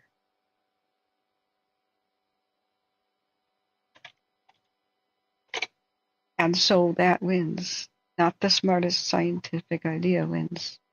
The budget, whoever does the contract for construction and has the lowest budget wins. So that's why I am personally against nuclear power. We are human beings. We have a bad track record. PG&E owes my brother a lot of money for burning his house down. People of Paradise, so many other places. And they need to replace all their rickety power lines, and they need to do the tree trimming to make Californians safe, to prevent new power line fires. They've started thousands of them, actually. They are not a company that has a good track record on safety. They blew up San Bruno with their gas pipeline, incinerated families in their homes. They dumped toxic water into well water, knew about it, and lied to the public, and they continued to drink well water that was poison. And Aaron Brockovich, somebody a bit like me, just stepped up and took them on in court and won, thank God. And they had to admit guilt and pay out something in restitution, but couldn't give the lives back of the people who died of brain tumors and stuff. So they should not be in charge of a nuclear power plant, but they are. They cut corners on safety for their profits, and they are still making record profits here. Right. And because they know that their lines have been neglected for decades, because they did that, Butte County prosecutors unveiled that with their own internal notes once they raided their headquarters and stuff, for the Paradise manslaughter trial, for them killing 85 people, some of which I knew. Paradise, nearly my brother. They found that they decided to not trim back trees, neglect that maintenance, allow trees to grow up under their power lines, the branches and through their power lines. They had memos that said it's cheaper to let them fall down and fail than to do regular maintenance. So this is why I personally am against it. We humans, even the Soviets who didn't have a profit motive, couldn't get it right. They had the worst accident, right? So yeah, they declared bankruptcy so that they didn't have to pay people the full value of their homes, even though they had insurance. So the governor before Newsom and then Newsom later, and of course with the other California legislators that take PG&E's money, voted that PG&E didn't have to pay the victims of full, did not have to pay the victims in full. That's why most people from Paradise, many are still homeless today. That was November of 2018. They're living at the river bottoms. They're in RVs. Their lives are ruined. Or they're living in a tent on their lot in Paradise. Or in a little travel trailer if they're lucky.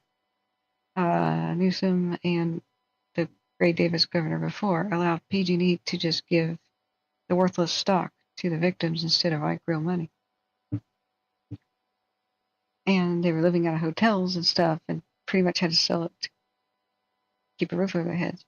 So now we have people, and then they were allowed to raise rates on the victims to pay out the victims. So there's no incentive for them to stop making fires. That's why they keep making fires. Like the mosquito last year, allegedly. They have to cut the power because their lines are so rickety they'll just fall down, even in regular wind, let alone big windstorms. It's just, dear God, people know.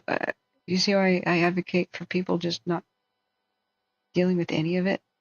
Make your own electricity at home for your community. Do a cooperative, solar on your roof. Wake up your pine needles and burn them to make electricity and no smoke. Mother Nature, the sun, the forest can provide the power, Pelton wheels, and the streams and creeks. You can do intake pipes in the creeks, put them up a hill, do a U-turn on the pipe, make the water flow at speed, turn a Pelton wheel, generate electricity, and put the water back in the creek. You know, you don't have to necessarily dam stuff. That's the way they did it at gold mines. Gold mines had electricity before a lot of towns like Sacramento. But what the Public Utility Commission of California just did, so many people are disgusted. They don't want to pay PG&E anything. PG&E burned their homes, killed their neighbors, killed their family. I don't want to pay them anything. They're a monopoly. But the Public Utility Commission just ruled this year, and everybody's outraged, that if you do solar, you have to sell your power back to the grid. And then PG&E can charge whatever they want to sell it back to you. So gone are the days where my dad had a outdoor heated swimming pool with solar on the roof and almost no electricity bill from, he embraced it, took a risk, invested in it, and got some of the tax breaks back when they were there. And now his power bill's through the roof. Even though they're selling him back his own solar, he can't keep it himself. It's against the law. And now my dad's now, for the first time, and he's elderly, thinking he needs to not turn on the air conditioning sometimes when it's 103 degrees.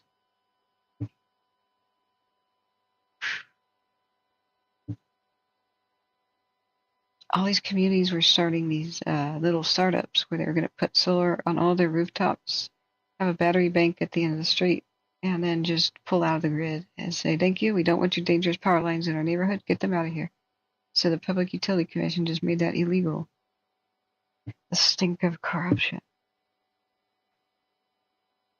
It's just depressing. So the green thing is fake in California. The politicians are tap dancing at it.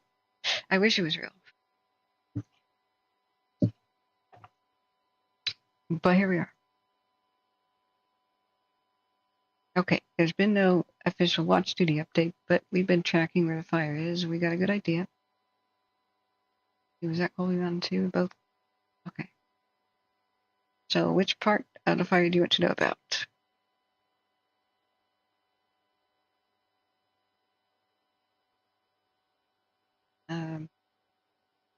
It's been going real well on the north side. They did a lot of good dozer work. In Section 42, they did lots of good work. Let's see here. Just ask me which part you want to know about, and I'm going to check and see if we got new maps.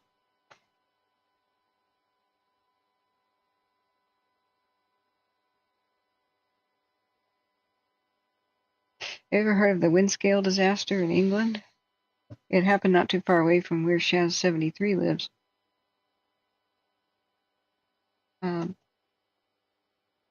She's got health problems. A lot of people have health problems. It was a nuclear power plant that had a crazy disaster, and they lied to the public and said it wasn't that bad. I was watching some videos about it.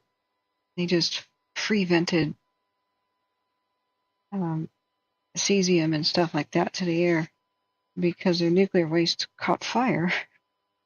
The nuclear power plant was on fire from the inside out. And they didn't tell the public to evacuate downwind or, clean their soil or anything. God help anybody who had a garden and ate out of it.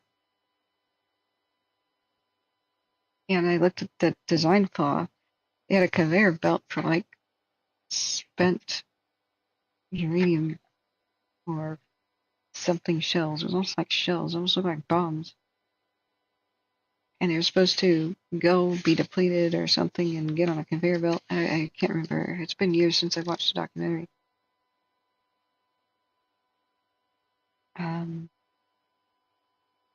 But the design flaw was their conveyor belt would sometimes have some of the units get stuck in there and get trapped. And so they didn't count the amount of those containers going in versus the amount coming out, and didn't notice that they were getting stuck in there and building up into a pile and just getting hotter and hotter and hotter because, well,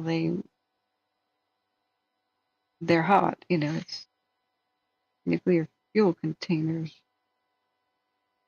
And they stacked up into a pile and ignited, and like all the heat detections, thermometers of the plant went off the charts on their control booth, and they're like scratching their heads, I wonder why it's getting hot in there. And somebody was like, that's got to be a false reading. Don't shut it down. That's impossibly hot. A dude who was on fire. Like, they didn't even have any cameras, surveillance cameras, windows to look through, viewing windows. Oh my God. The more I watch these disasters about nuclear power, the more I'm like, holy crap, no. These supposedly smart people are just Homer Simpsons sometimes. Hey, where'd it go? There it is. There's the cat. Okay, let's check out Colby again.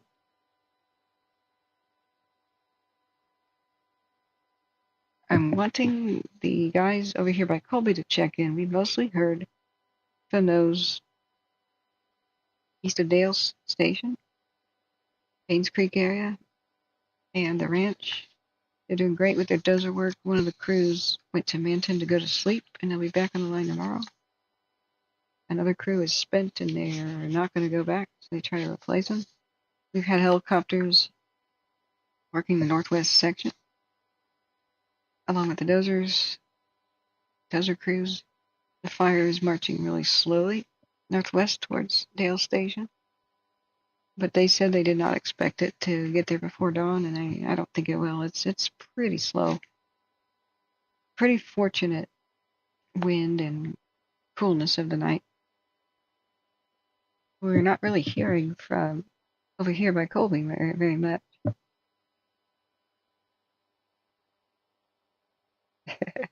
People keep voting for idiots. I'll allow it. It's true. But hey, even in the Soviet Union where votes didn't count, they still did stupid things. There's different kind of pressures, like competition with the West, and they had pressures like the Soviets tended to punish anybody below them and send them off to their deaths in the Gulag because nobody ever wanted to tell somebody above them that it was their fault for anything because of the harsh punishment system. Failure was not an option, or you got sent to Siberia. So the Soviet culture was always lie about everything and blame somebody else, and always gaslight your boss and say, everything's going fine, boss. Everything is going just fine. I mean, the movie, not movie, but HBO Chernobyl was really good at illustrating that. When I went to Russia, their mindset and hearing stuff like that, joking about how the Soviet Union was like that, I can't even imagine living under those circumstances. So the reason why the Soviet Union at first tried to deny that the Chernobyl accident ever happened was nobody at the top brass even knew it did because everybody lied and said everything's fine. So nobody wanted to tell anybody above them. So Gorbachev was the last to know. He was kept in the dark by the worst thing happening to his country, so he couldn't be there with efficient leadership because he didn't know it actually happened. Even though you can't hide a nuclear accident, the fallout goes around the globe, and then it'll trigger the alarms at other nuclear power plants, like it did in wasn't it Sweden or something first, right? 9255 Golf, Branch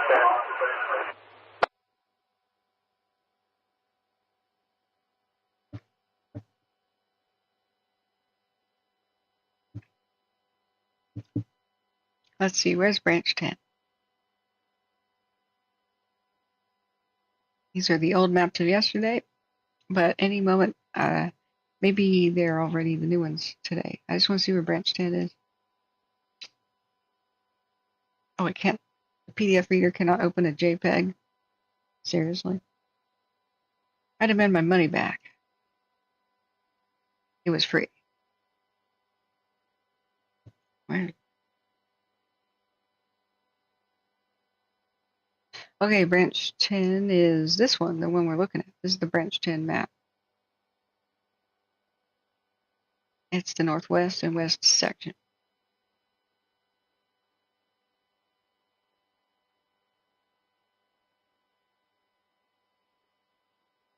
Well, are they going to say anything?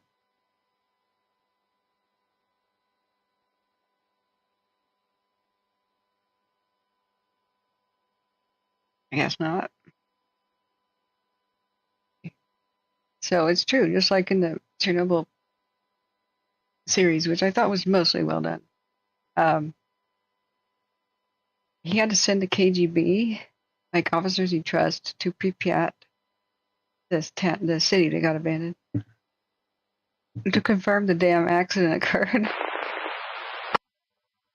Well,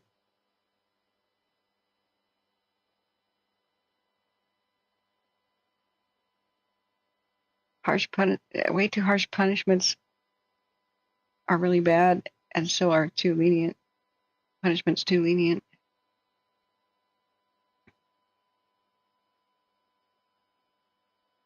I remember the beam.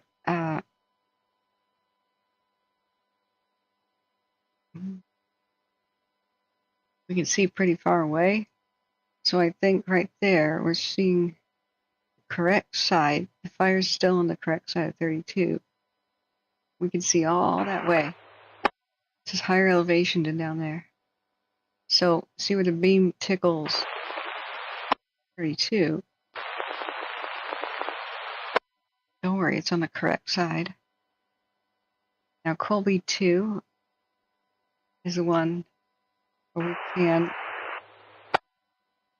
here on the right side, You can see it's right about so.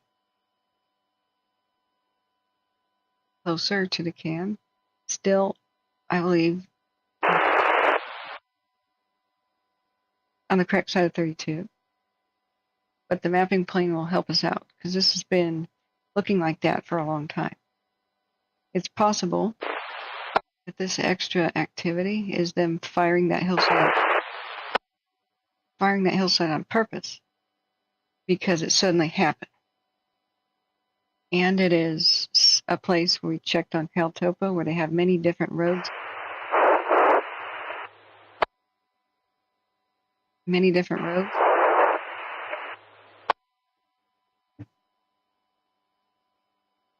Many different roads.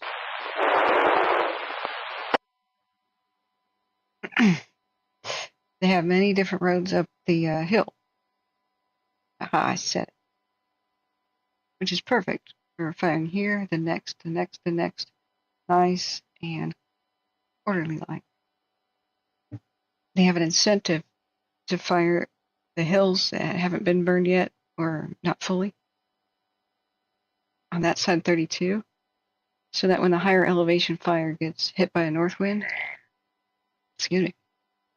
or a west wind, it'll be easier to hold the highway. Yeah, my throat makes weird noises because I got sinus infection. Yeah.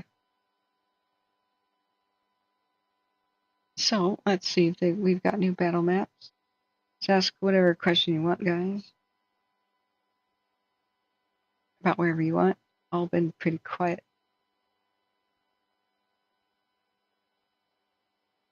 With these Los Molinos, just a nice, slow, steady progression towards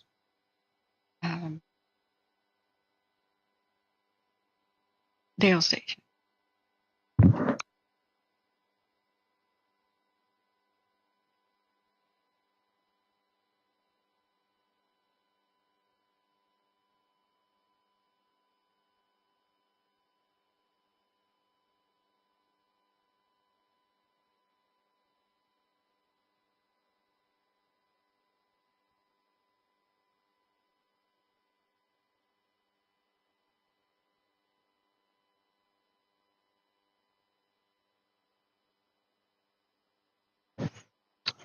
Yeah.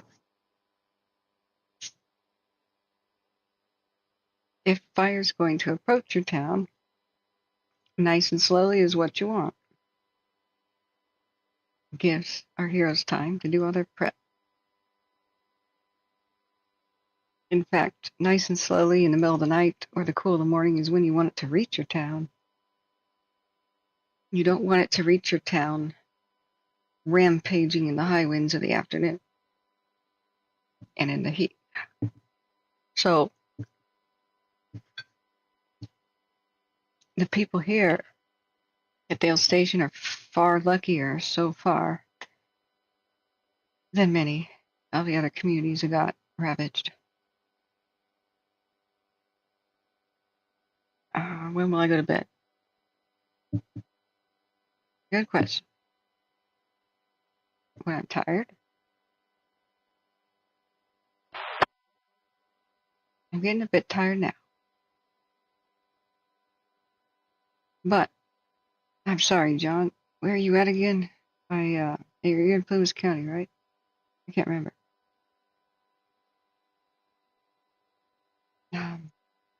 There's smoke everywhere, I know.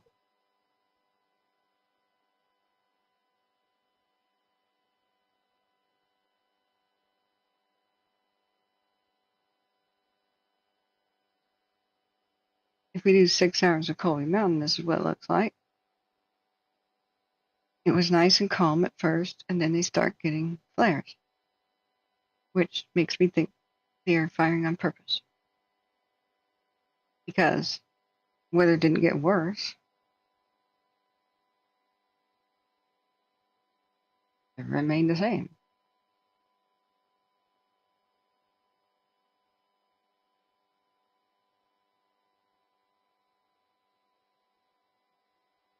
I kept pointing out to people, this is exaggeration.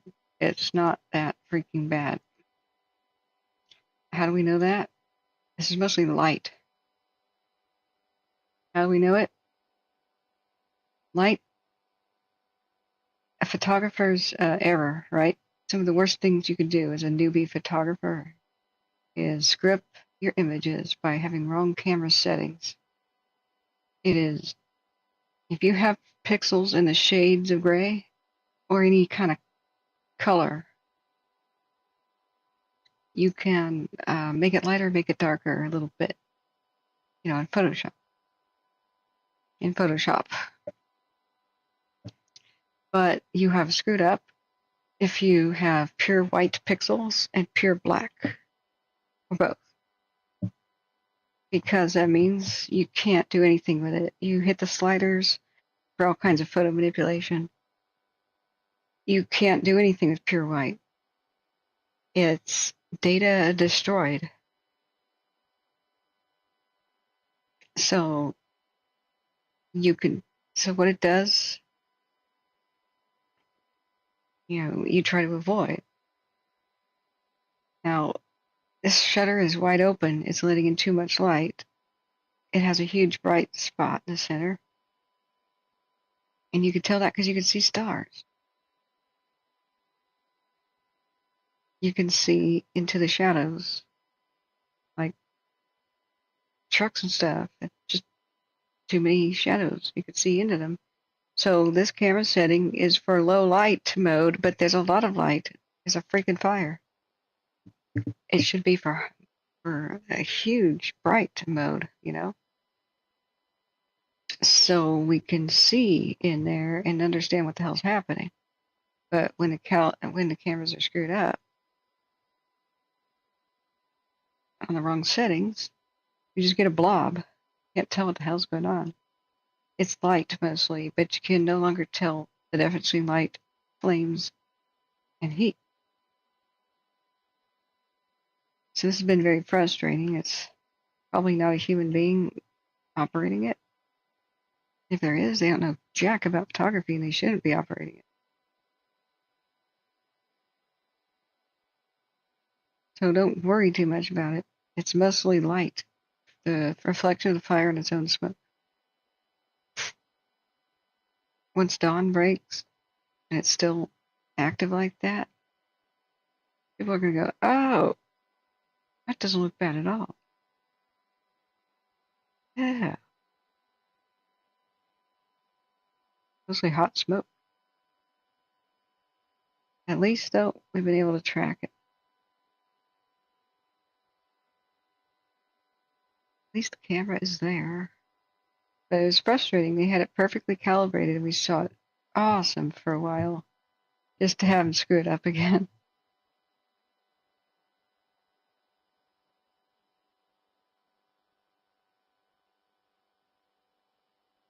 Yosa says, I guess I'm waiting for the end of the stream where nothing is going on. Yeah, I should rest up, but I'm waiting for my early birds. I can't leave chat unattended. I either have to recruit a few new mods or wait for my existing ones to wake. I have bad options right now.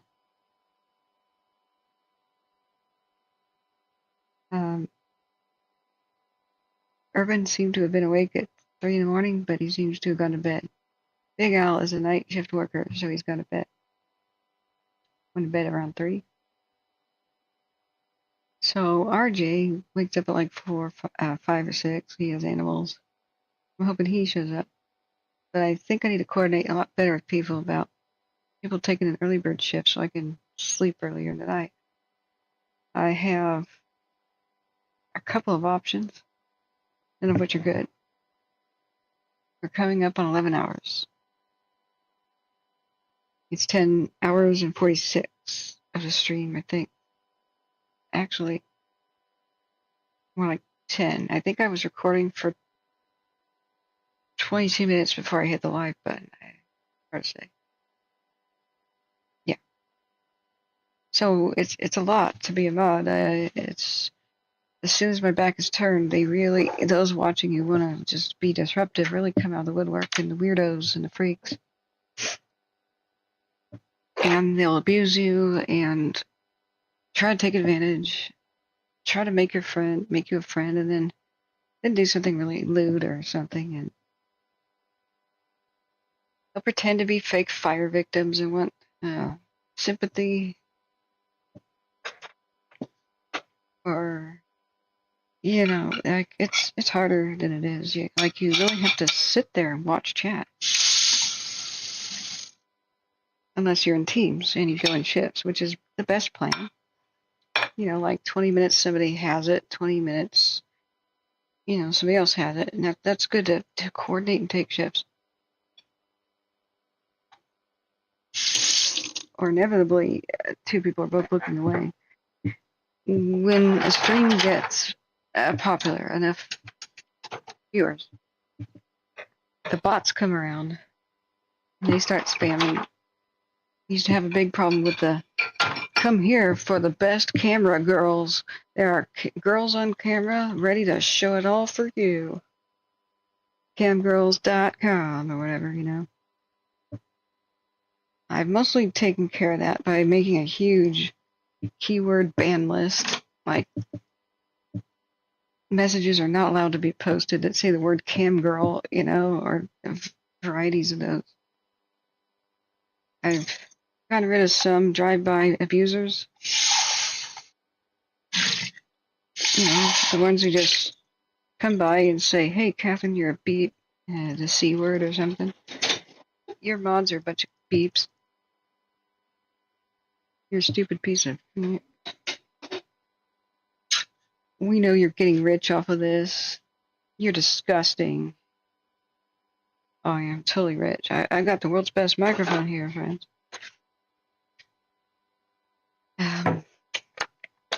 Why don't you do this for free? Because I live in capitalism and I'll get foreclosed on if I don't pay my bills. Every streamer has to have donations or they have to play ads. It's one of the two. This is an ad-free experience. Shut the hell up. What do you want? Do you want corporations to make money off the disaster? You want this emergency life-saving? Okay, guys, drive really quickly this way.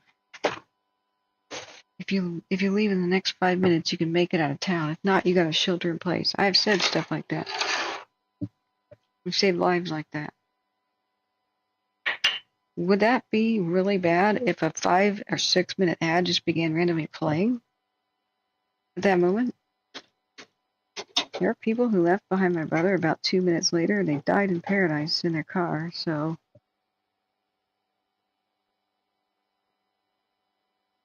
That's not acceptable.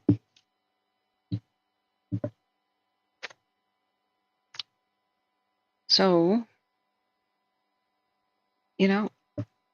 but there's a kind of a sector of stupid people that hate my guts. And well, do you hate it when firefighters are getting paid or 911 operators? I mean, what the hell? Why don't you go hate on a football player who really doesn't do anything for the world except play a game and gets paid millions? Seriously? Oh, wait, I get it. You're not hating on a football player because he'd kick your ass, and you're a cowardly little idiot who picks on women. Oh, wait, that's right. I already know that story. But they come out of the woodwork,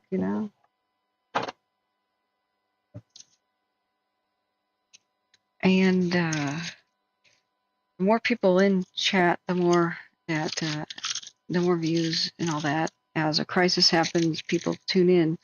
It happens in the worst moments. They flood in and they start saying, California, you deserve this. And then I'll say, repent, you sinners. It's the end times. And just... We had that fake Lahaina victim coming in that we did give support to at first and then didn't realize they were fake. And it turned out they were just advertising somebody else's channel. That happens a lot. Sometimes they're real people, and sometimes they're like AI chatbots, actually, and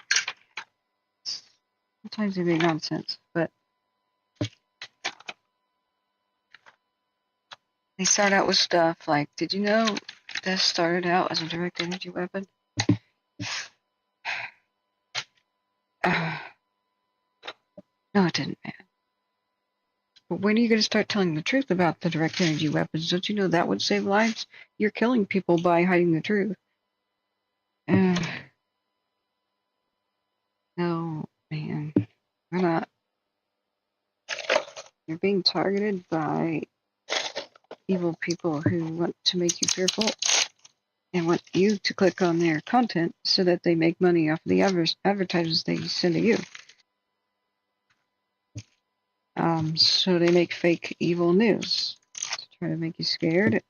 Scared people share what they're scared of with others. Be tricked, man. And so that person starts shouting, Catherine's killing people! Catherine's killing people! You're helping them kill. You're part of the psyops. I bet you're a reptile too. It's a fun time being a mod here. You know, people gotta really know what they're signing up for. When we had 29,000 people in the chat during the counter, holy God. Chat went by 1,000,000 miles an hour. And the dickhead, excuse my language, came in trying to just say racial expletives, N-words, C-words, spamming them. You gonna burn, you beeps. You know, like the scum of the earth come out sometimes because they know they got a big audience. It happens everywhere. There was a big, I'll be right back out of the kitchen. There was a big Zoom meeting that CAL FIRE tried to have once, or Forest Service or somebody, right? About the Dixie or Caldor. So we all tune in, and they didn't understand Zoom, so they didn't mute everybody's microphone. So the burps, you know, yelling at the children, kitchen noises, typing, yawning, random conversations, you know, started coming in from hundreds of people's microphones at once. And we started hearing arguments of couples and stuff. And then these youth kids got on the mic and started calling everybody the N-word. And, oh my God, they hijacked a CAL FIRE live around the world meeting with thousands of people watching. These are the scum of the earth. I just immediately muted it, shut it down, and said, yeah, I'm not gonna. Yeah. So they do it everywhere, but these types come out. So if anybody's like, hey, I'll help you, mod, you really gotta know what you're getting into.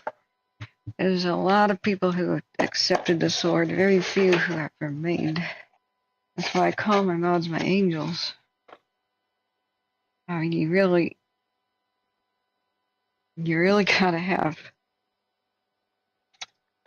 a rhino skin kind of armor, you know. Ooh, I have baklava. No, it got too old and dry. I'm looking for a nice treat. Chocolate. Chocolate.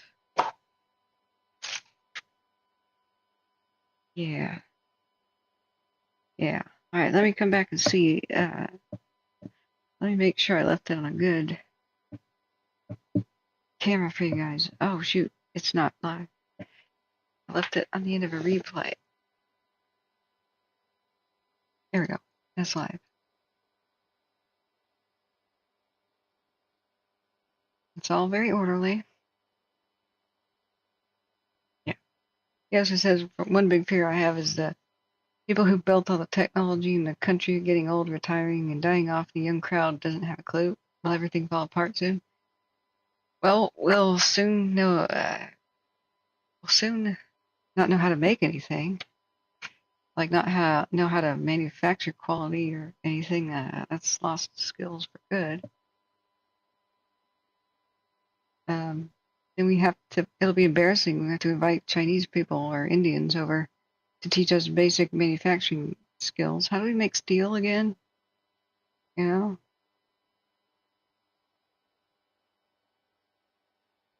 Well, we kind of invented doing it right. But that began the Clinton years and NAFTA, yeah. But Republican presidents since didn't stop it, so you can't just blame the Clintons. It's all corporatist world, you know. People got sold out, but we can make the best of it and help each other. I want to unplug from that as much as possible and just not be a part of it, honestly. It was not 1 million, it was 999. 992, J.E. Cat says, oh, thank God, a mod has appeared, guys. Maybe I can sleep. Maybe I can sleep. I haven't had another mod here since 2 in the morning. 2:30ish. How are you, J.E. Cat? Don't tell me it's Monday you gotta work and you can't mod, and I can't sleep right now. Don't tell me that. But you're gonna tell me that, right? Well,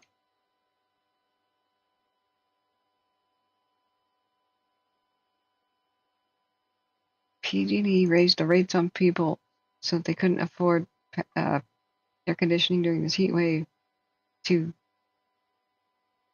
beat their second quarter profit estimate.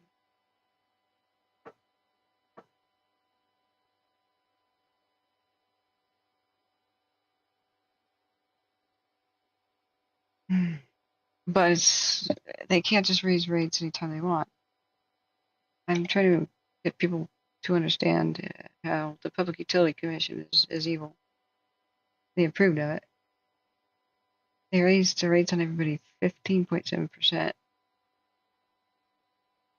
while expenses from its wildfire fund fell by 1/3.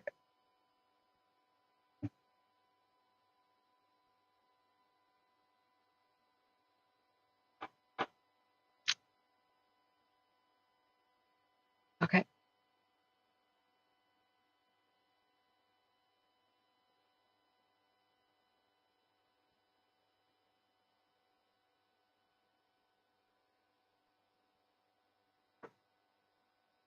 Shares are trading up 1.8% on the news.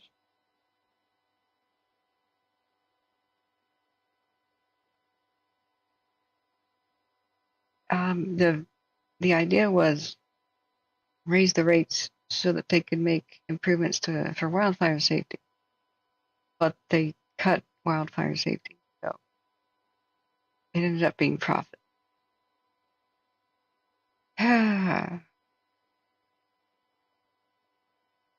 Dang it.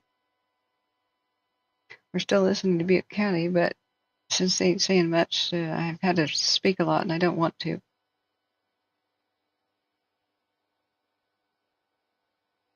Okay, the new maps are here. I shall download now. Park battle map.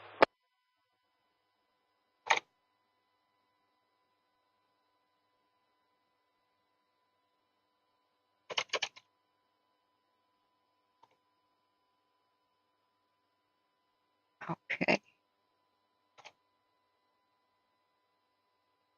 But how are you, Jade Cat?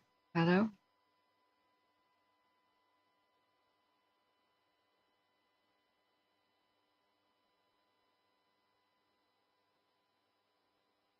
I had an embarrassment yesterday. It was so weird. I thought Big Al was online. I was like chit-chatting with him on the phone. So I said, Big Al, you gonna actively mod? We could use some help in here. It's getting a little out of control. Every time I answer the phone to talk with JB, they come out of the woodwork and they act up in chat, start yelling and screaming about space lasers and stuff.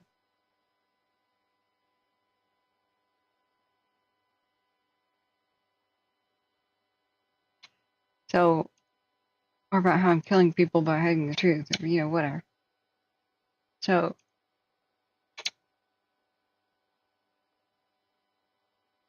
frustrating. I'm holding up the phone. I should get like a phone holder so I can use both my hands and just ban people with them.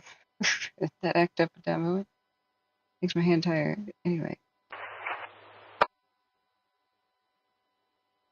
Okay, guys, just wait a second. I'm downloading the new maps for today, which will show us where the fire was at midnight, at the time the plane flew over.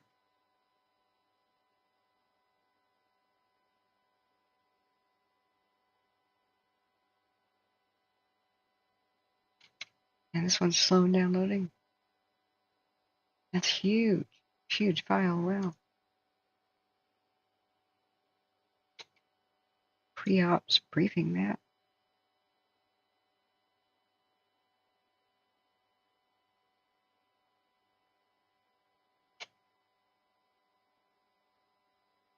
Public information map.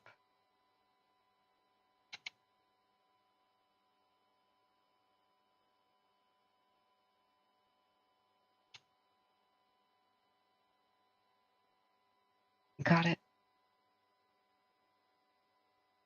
Oh, you're sleeping? No. Well, you're a really awesome mod, JCat. If you are you're so good that you can mod in your sleep. Check chat in your sleep. Impressive.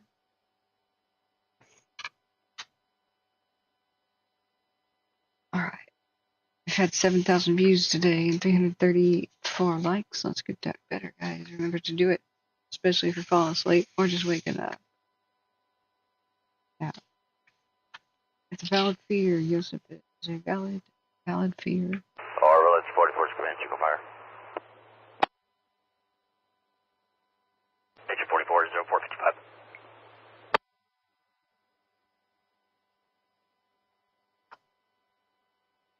It's a little heartbreaking. It's the fire never got here. In this little island next to Cohasset. This is not the town. The town is here. But they were building dozer lines to protect it as the fire came up the cliff on the right. But then it breached when they were trying to hold it over here, went towards the town that way, through the neighborhood.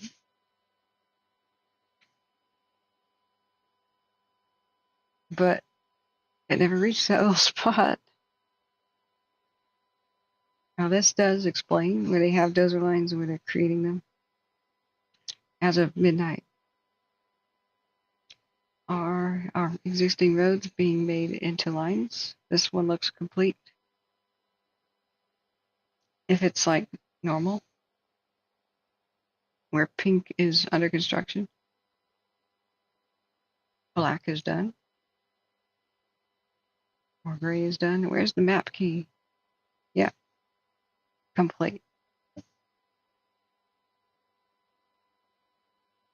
You're not going to work. You're off to court to sign some documents. We'll get a civil servant thrown in jail and eventually deported for good reason. John Davis is sleepy. You're getting sleepy.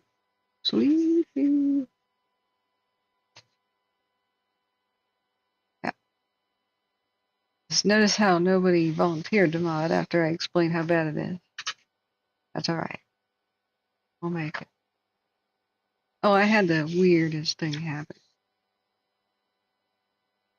So I was on the phone with, just texting now, with Big Al.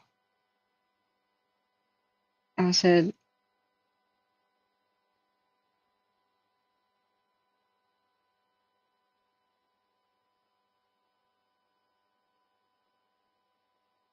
yeah, okay. I think their map is accurate.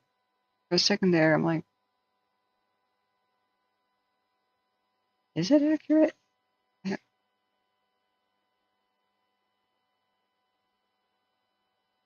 Without the roads there, it's hard to tell whether saying, no, this is not accurate at all. What the heck? Where the hell do they think Centerville is? It's not up there. What? Either I'm tired enough to be like a crack smoker here, or They don't know where the hell Centerville is.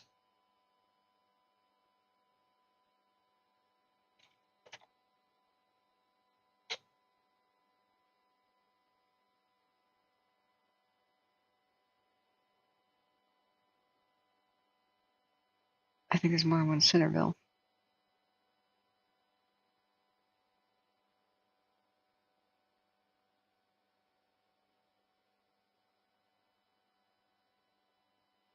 Yeah, that's not correct. What the hell is that?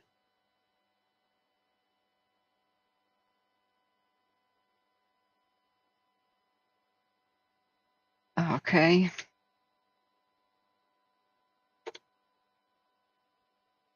Okay, to Centerville by Paradise.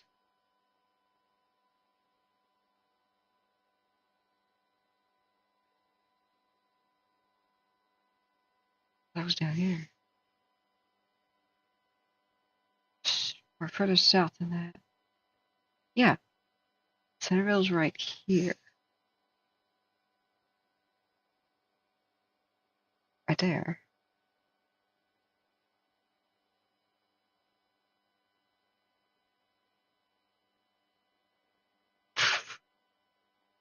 It's slightly up there. Yeah, I guess it's west of Magalia. All right, okay. All right. But just west of Centerville is Bidwell Park.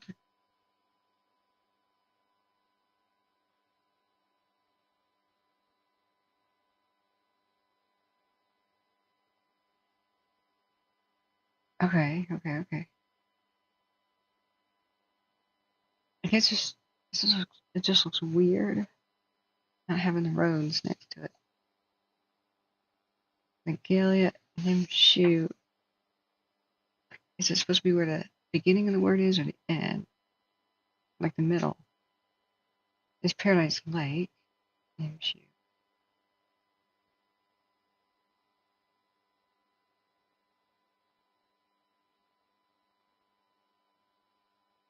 Okay.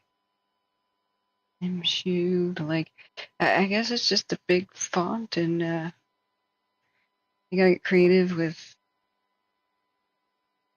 where they put it,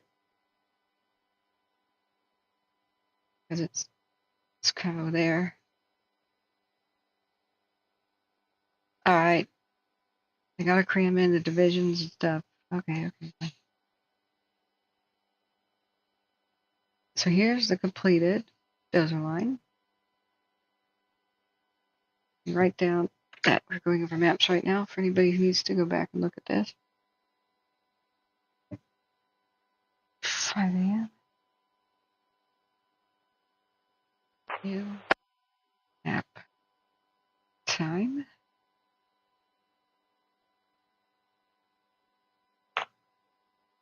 Branch 20. Butte Kilo on command. You have you? You've been lurking?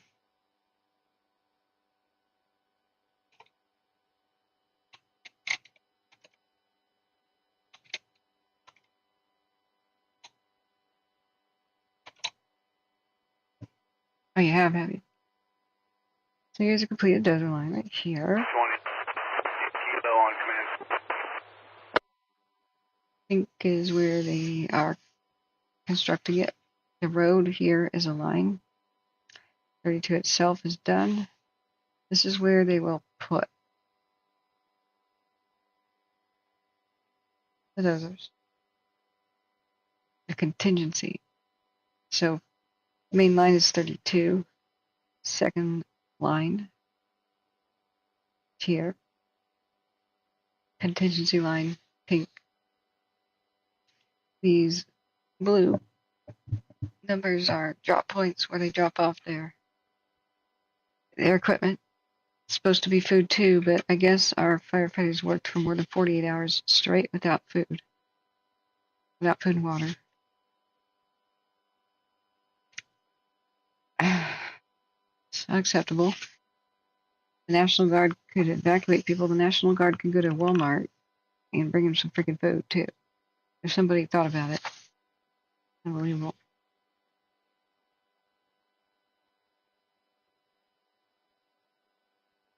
are already risking their lives and ruining their health, they don't need to be ruining their health unnecessarily. The key to staying awake and at work is constantly eating.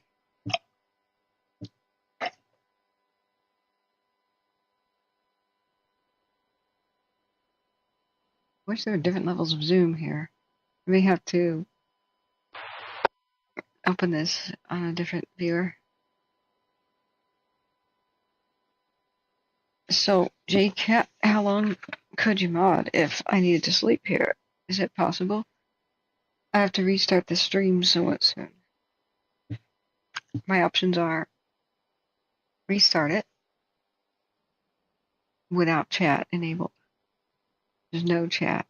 Just put on the radio, put the cams on, that's done. I'd rather not. The other option,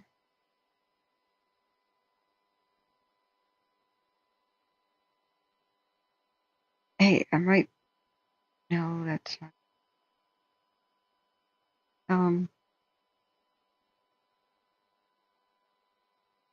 Turn it off.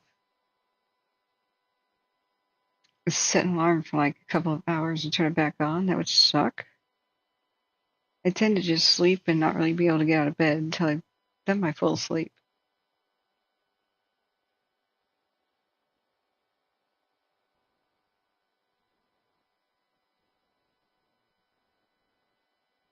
Whoa, no way, J-Cat.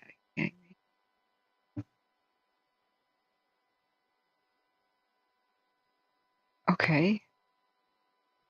On camera, a guy wearing turban. What's DOT? Department of Transportation? I don't know what DOT means. Said, it is God's law that women cannot do work on machines. He then yanked on an emergency brake cable, snapping the pin on the cable. Orville, water tender 45, in quarter station 45, downstaff. Well, that was loud. Tender 45, 0505. Water tender 45.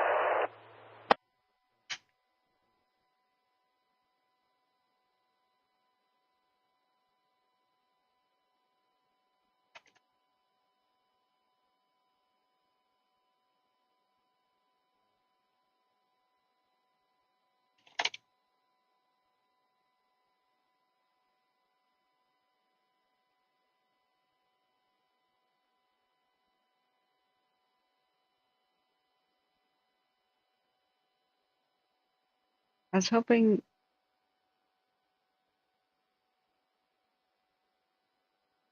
Ah, shoot, I gotta log into Facebook. Of course I do.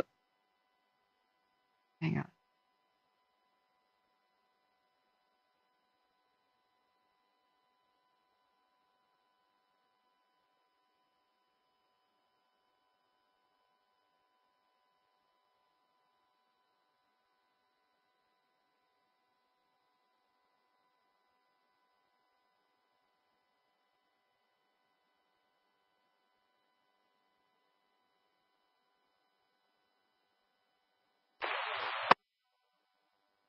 Yeah, I'll follow them. They're awesome. There's a 4 a.m. meeting. Okay. Good Monday morning. Coming to you from the Action News Now newsroom, I'm Kelly Som, and I wanted to give you a Monday morning update on the park fire. We're going to go on air with our regular 5 a.m. newscast at 5 a.m. to 7 a.m. But I wanted to give you an early heads up about what's happening with the park fire. So many of you are interested in this fire, and we're here around the clock giving you updates. So let me turn the camera around, and I can get you an update on the park fire this Monday morning, July 29th, coming to you at 4:12 a.m. So here is a look at the park fire map. This is on the Fire Mappers map, and this gives a good indication of the hot spots. Overnight, CAL FIRE has not updated the size. It remains at 360,141 acres and 12% containment. We're looking at, this is Shingletown for reference. This is where the fire started on last Wednesday in Chico. And then this is the Butte Meadows area. So you see the fire remains about 3 miles west of Butte Meadows as of this morning. These are hot spots. Now, some of these are firing operations they've been doing to build a fire line along Highway 32 to keep it from moving into Butte Meadows. So don't be alarmed necessarily by this activity. These are hot spots. If we click on these hot spots on the map, it will tell you how recent they are. So I just clicked on this one. Let me get out of the this is the mapping measurement tool. So this is definitely a firing operation they've been doing the last couple of days along Highway 32, and this is 32. So you see they're trying to build a fire line here to keep it from, if it were to burn over here, to protect it from these communities to the east. So the fire is still about 3 miles east of the community of Butte Meadows. But looking at some of these hot spots, if we click on it, I've got to get rid of this measuring tool. Let's see.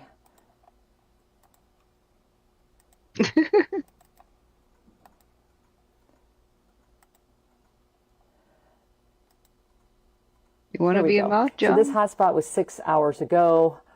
This one a little closer to Butte Meadows, 6 hours ago. This was one point. I can't tell if that's 13 or 1.3. It looks 13 hours ago. So these are the fire has stayed at the Butte Meadows location. Has stayed east of Highway 32, and my colleague Alan Marsden drove up there last night to check on, and he said that it was just the activity had calmed down quite a bit from earlier in the afternoon when the fire did jump Highway 32 in the Lomo area. So things seem to have calmed down in that area, so that's good news. We're going to have an update on the Highway 32 situation from reporter Camille Acevedo during our live show. Another part of the fire we're watching is this northwest flank, so just outside of Red Bluff along Highway 36 here. The Tehema County Sheriff's Office overnight did issue some new evacuation orders for the zone 466A, which is near Dale's Station. And if I'm going to zoom in here, it's just northeast of Red Bluff, so along Highway 36. Let me see, Highway 36 is here, and then it goes, Highway 36 goes into the fire zone. If Red Bluff is down here, Highway 36, you take Highway 36 and it goes up here and it goes into the fire zone. So the fire did pass into the area near Paynes Creek. This area over here is where the new evacuation warnings went out overnight, and evacuation order, I should say. Let me flip over to the Genesis website. So the Genesis website shows the fire footprint, and let me zoom out a little bit. This is where they've issued some updated orders. If we look at, this is the Red Bluff community, and then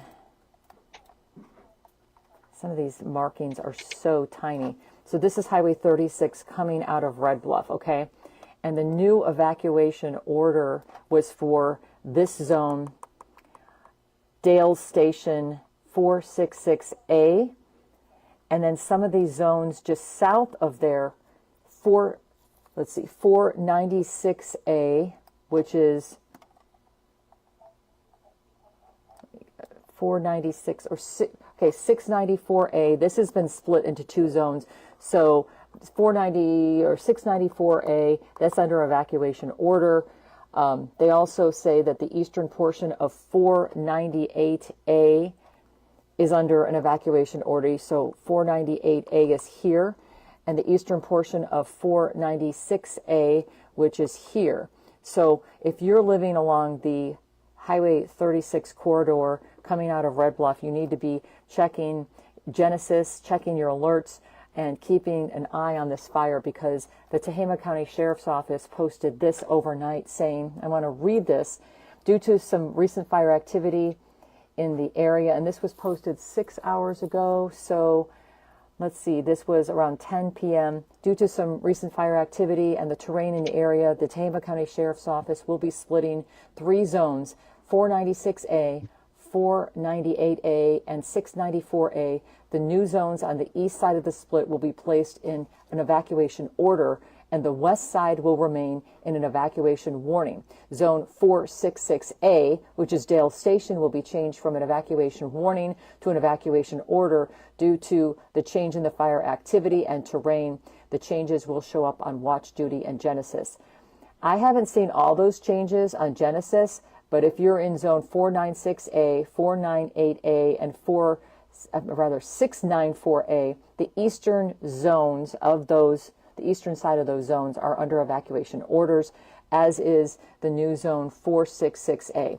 So that's a quick update on the fire changes overnight. I want to go back to Fire Mappers and give you an update. I'm going to read the incident update that they posted. CAL FIRE posted last night saying, and 44.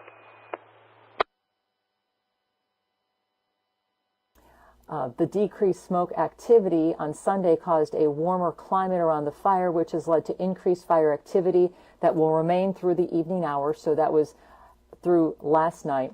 It continues to burn very actively in heavy fuel at multiple locations, and trees and rough, steep terrain, and fire spotting causing additional growth Sunday afternoon. The total acreage is 360,141 acres, 360,141, with 53,000 of those acres being in Butte County and 306,000 acres, so the majority of the fire being in Tehema County. I want to show you our website. We have the updated information at actionnewsnow.com. A couple of other quick mentions. We will bring you live coverage of this morning's 7 a.m. CAL FIRE briefing from the Silver Dollar Fairgrounds. We will have that on our website. You just will click on Watch Live up here. It will bring up the live stream, and then you'll be able to watch it in this section. So you can watch it on our website, or you can watch it on the Action News Now Facebook page, 7 a.m. CAL FIRE briefing, where they really lay out the firefighting goals for the coming day. So a lot of useful information, and they'll tell us updated acreage and what the plan is for today and what happened overnight. Another thing we should mention, the man charged with starting the park fire, Ronnie Stout, he'll be in court today to be charged. We will have a reporter in the courtroom there to cover that. So those of you just joining us, just to quickly recap, because I've got to get ready for the show, but here's the latest fire hotspots from the park fire. Overnight, the acreage did not change. Containment remains at 12%. The acreage is 360,141. We have not had any changes in evacuation orders for Butte County. In Tehema County, they did add a couple of evacuation orders over in the Highway 36 corridor. We'll be going into that. Reporter Diego Moctezuma will be in that area this morning with live updates on what he has seen. And we will also be bringing you coverage of the 7 a.m. CAL FIRE briefing from the Silver Dollar Fairgrounds. So stay with Action News Now. We have all of the new information that you need to keep you updated. We know, we've heard you how important this is. We're here for you, and we're going to be here throughout the day bringing you the latest information you need to know. Anything changes, we'll break into programming and we'll post it online so you will have the latest information. Okay, we will see you for our 5 a.m. newscast. We will carry the 7 a.m. fire briefing on our Facebook page and live stream it on our website. Stick with Action News Now for complete coverage of the park fire. Okay, but please stop filming vertical. It just makes everything tiny. She's awesome, though. That was cute, her struggles with the technology too, just like I have. Live news is hard, guys. I must point out this hilarious quote. Are you single, Kelly? This is Dave Walker in the comment. Hey, good morning, Jayster. You know, people seem to like that. Maybe I should do update videos in the morning, like before I go to sleep. Like, this is what happened last night. I could, but, you know, she probably did, like, 4 or 5 takes to even get it under 10 minutes. Single take videos are so damn hard. Every time I've ever attempted one, you just start tripping over your tongue and restart, you know. So when people are like, this area over, people are like, why don't you have, this is their Facebook page, by the way. Yeah. Yeah, she's amazing. Looks awesome. She's the kind of person I want to get the news from. I've never seen them before. I've heard of Action News now, but, you know, I've lived in Portland a long time. So, yeah, that's what I really need to say. Like, could you, it's tiny, you know, don't do that. I got 38.3 thousand plays. See, the media gets all the clicks. They pay also, probably, YouTube to be up in the suggested feed of other people. And that is the way that Facebook makes you play as well. So that's why I don't really do crap on Facebook. I'm not into that. I'm against the whole idea of people having to get their info from social media. That's life and death, and it makes you make an account. You know, they encouraged everybody on Facebook 2-factor authorization. Hack-proof your account by giving us your phone number, so we can text you a code. And Facebook sold everybody's phone number, so that was a scandal. And what if you don't have a computer or a smartphone? So, yeah. Let's see. And I also don't like the way social media, just anybody can pay to have their video in front of somebody else, like conspiracy theory ones. So if the worst thing about going to get your news or your info about fires from social media, even if there's an official, like Cal Fire or something, what gets suggested to you is all the conspiracy crap, and that leads people down that road. So, hey, Irvin. Hey, Irvin.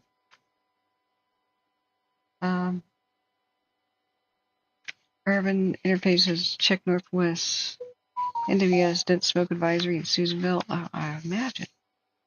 Freaking imagine. National Weather Service, yeah. So I should probably do that. I should probably do a roundup of info, like little video like that, to try to draw people here, you know, and say like and subscribe, you know, if you find this information useful. And that'll help my mods if I gotta hand it off to them to sleep, which I will eventually. Know what the hell happened. So I can go into the points like, first of all, I gotta get my milkshake, my nutritional milkshake on. Oh, that's right. I'm getting better at this, guys. I will leave you with a live camera to watch at least. Wow. Aha. See? Here we are. This is my case in point. Here's the Colby cam. But it's not that bad. It was solid white, looking horrendous just a minute ago because I didn't calibrate the camera correctly. And you were seeing the heat. The heat and the smoke made it look like giganto flames. That's just the way it is. Like, watch the 1 hour. Look how freaking gigantic it looked. It freaked everybody out during the night. Not me, but I'm sure plenty of people. Oh, right. And this is their firing ops anyway. It was pretty low key, and because it was low key, they lit the firing to try to hold that line for later. And another good night for this, so they did it. And camera went into annoying rotation mode. We saw them hanging out pushing around their dozers. But when people came in here, they go, "Oh my God, the Colby camp looks bad." You know, I don't blame it. I don't blame anybody. How are we supposed to know? You know, I had to be taught this. How infrared looks. How's the public supposed to know? So, in order to do a little nighttime update thing, don't worry, friends. It's looking bad so it can look good. In fact, I'm going to use that quote. I'll start it out. Don't worry, friends. I'm sure a lot of people start up their morning coffee and do a time lapse. It's looking,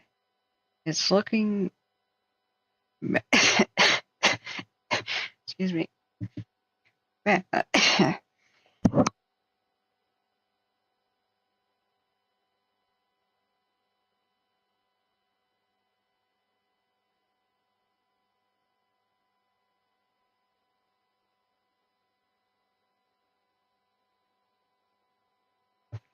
Or it's looking ugly so it can look pretty.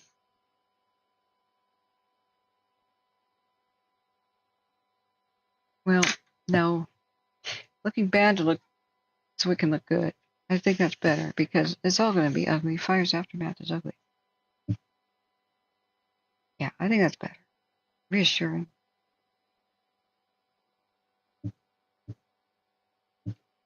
Okay. All right, let me go get my milkshake in order. It's like coffee, but it's not. I gotta sleep.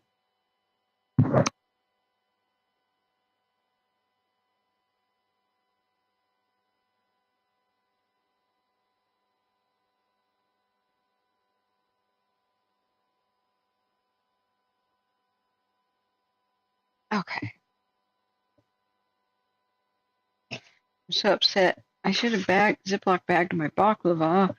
It's now hard as a rock.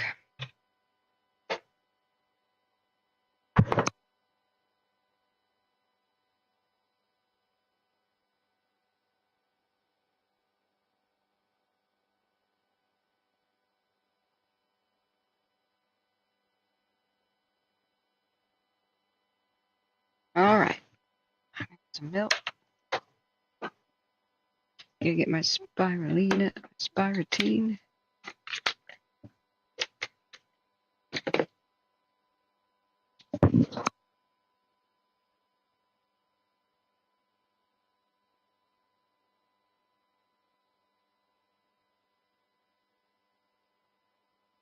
Ingredients. Some half and half. So I need to bulk up. And some 2% milk.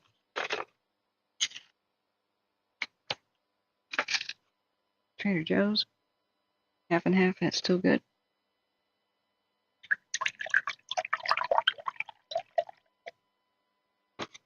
Ah! Oh, that would have been funny. I just snapped the carton shut. And it went in all over my face. Splat.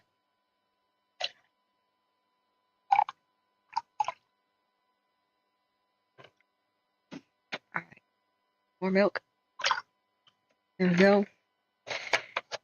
A full glass of milk goes into the mixer. KitchenAid. Now we open chocolate flavored spiritine, a protein powder meal based on a superfood. The first ever discovered superfood, spirulina, which has a lovely sweet taste. Not sweet like anything else. Alright, let's scoop that. Night Branch 12, Division, Tango Quebec, on command. Good, Luke. I can't get out of my cell. We tied in all the firing, looks real good. Everything's holding. but that stuff going up to Turner got a lot thicker than we thought, and I wasn't over there checking on them. They're only about halfway up, so I just didn't want that to make the new map or anything. Yeah, Brexville, copy. That's for us. Additionally, any extra dozers need real simple work. It's basically blow this thing out all the way up to Turner, and then Turner looks real good up on top, tying back to the Mosley Grim. It's a lot thinner. I copy. I'm going to pass that on to the game ops and give you a bunch of dozers to accomplish that plan you got going. I copy.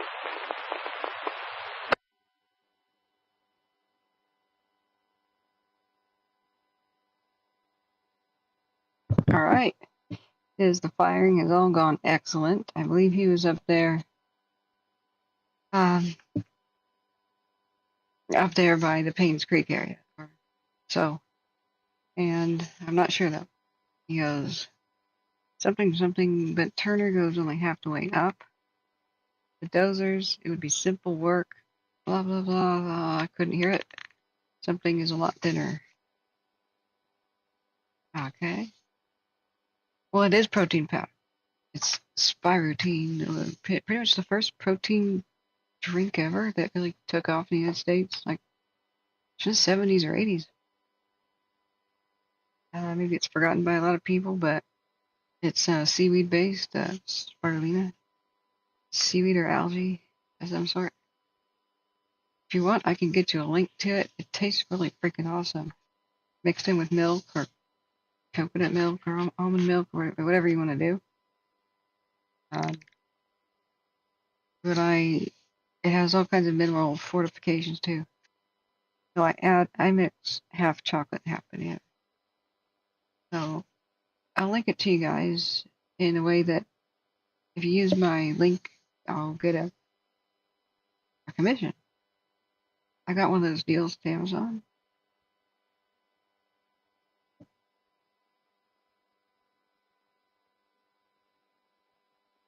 And even if you don't buy it, there's a cookie, a harmless kind of cookie. I mean, not all tracking cookies are bad. This one tracks the fact that I've linked you to the product so that I get like, I don't know, a couple cents on the dollar or something like that. They changed it a bit. It used to be,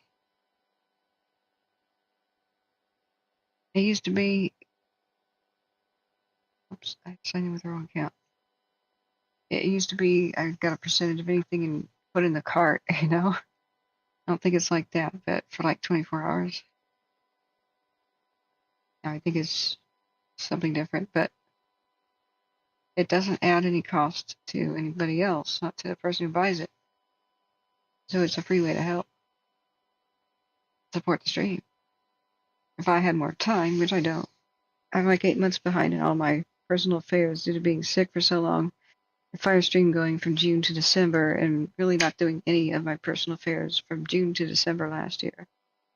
If I had more time, I'd create a fully fledged Amazon store. Tell people to go to the store. It's like the same thing. They can browse other places on Amazon. And it's a reference. Like I get paid for sending people there.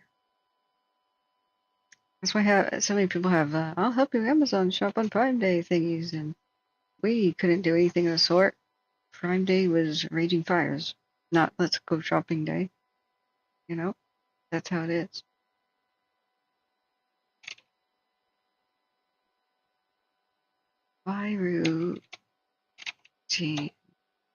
Protein powder.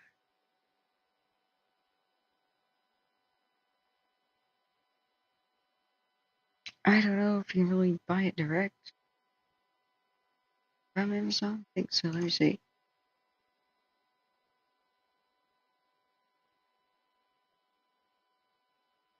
Yeah, save an extra 10% on your first subscribe and save order.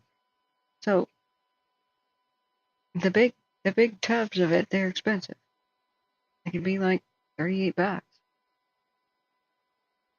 But just try it. It lasts quite a long time. I don't think it should be daily. Let's see, get link. There you go. That's a lot of vitamins and minerals and such. Just do it every once in a while. So this is the Spirutine chocolate version. Is it rotating? Let's see.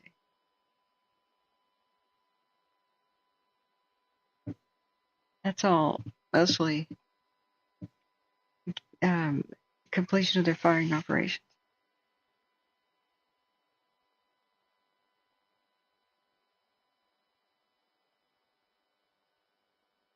Sorta. But look, it's always a rotating vortex anytime a pyrocumulus or mushroom-shaped cloud forms, generally.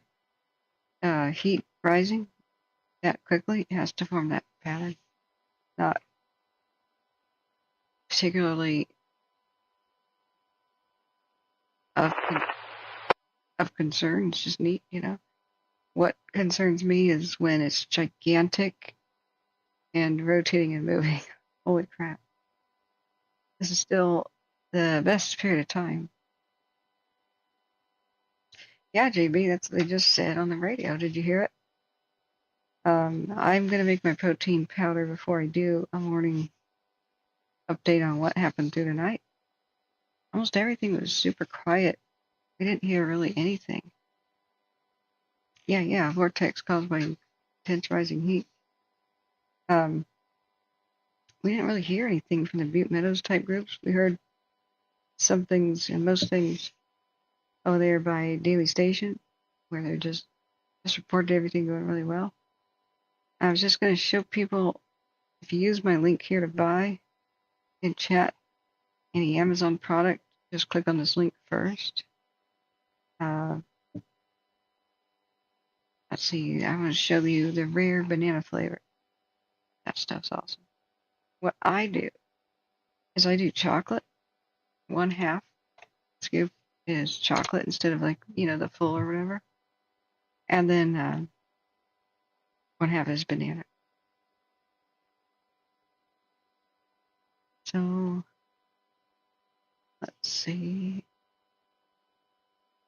This one's less expensive, and you can just try it out. It's 1.2 pounds of it, but it's quite tasty. My family has been enjoying it for many years. It's not something we did every single day, but if you really exert it yourself, it really helps you bounce back. Lots of minerals, plant-based energy. That's not soy crap. I don't think there's a drop of soy in it. You know, who wants to be a soy boy? I'm kidding. I think that's one of the things that Trump says. It's just like, oh my God. No, I'm kidding. I just find his occasional sayings amusing. Kind of like Bushisms. Bush once said, "Oh, my mission as your president is to help put food on your family."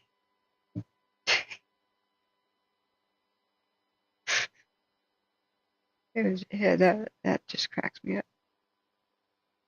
So if you use this link, you help support stream for free.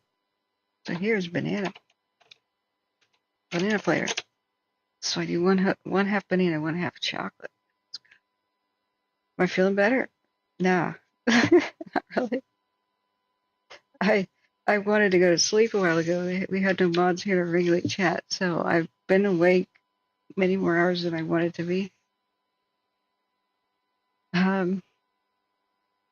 You call me the nocturnal fire tracker? I would love to be night shift. That would come so easily to me.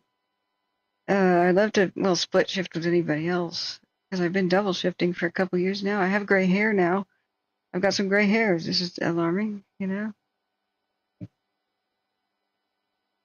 But yeah, it's been going beautiful. We checked the maps. We did track the fire and its slow progress over towards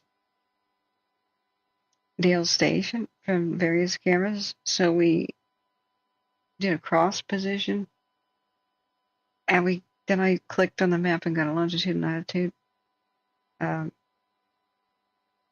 then cross-checked it with, of course, the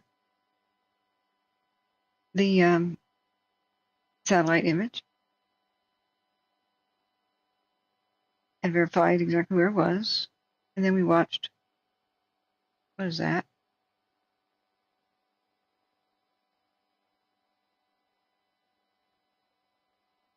Is that new? By Pyramid Lake.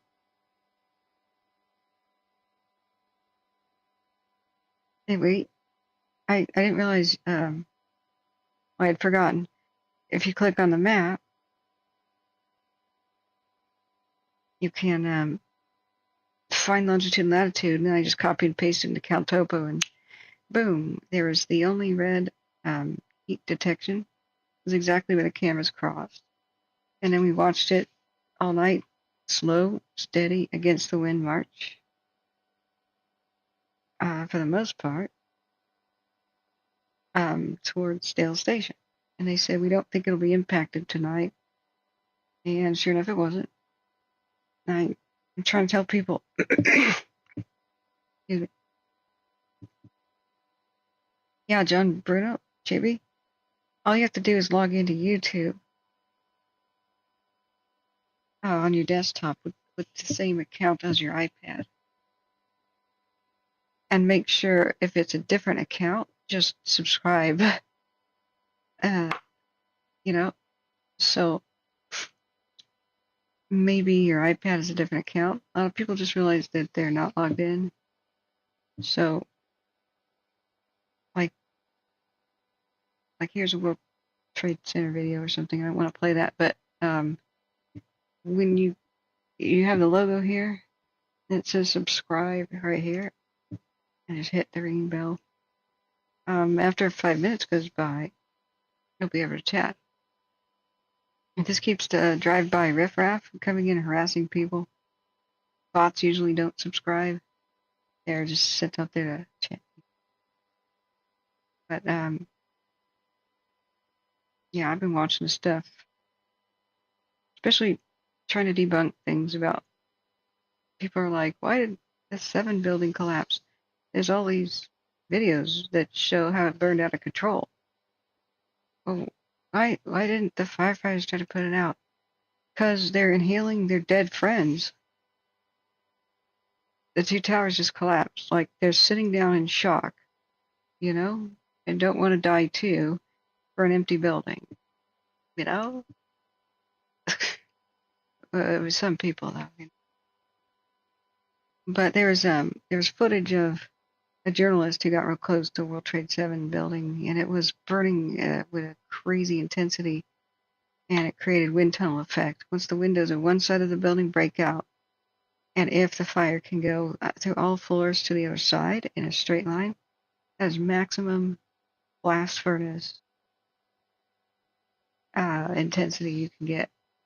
That's why there's fire doors in hallways to prevent that. And that was one hell of a design flaw. Yeah, the Sequoia complex is getting bigger in Kern County. Yeah. Just give it a try and let me know if there's something else. If there's like a bug, if it says you're subscribed, unsubscribe and resubscribe. Wait 5 minutes. Yeah. Yeah, exactly, JV. They prioritize searching for people in the rubble, not putting out the fire in an empty building that was doomed. So it burned up, and they had modified it to weaken World Trade Center 7, and it bit them in the ass. They had some pretty flimsy, to do the modifications to the building to make it more open, and there are trade-offs. It's more pleasant to be in, but you have fewer support columns and stuff. Well,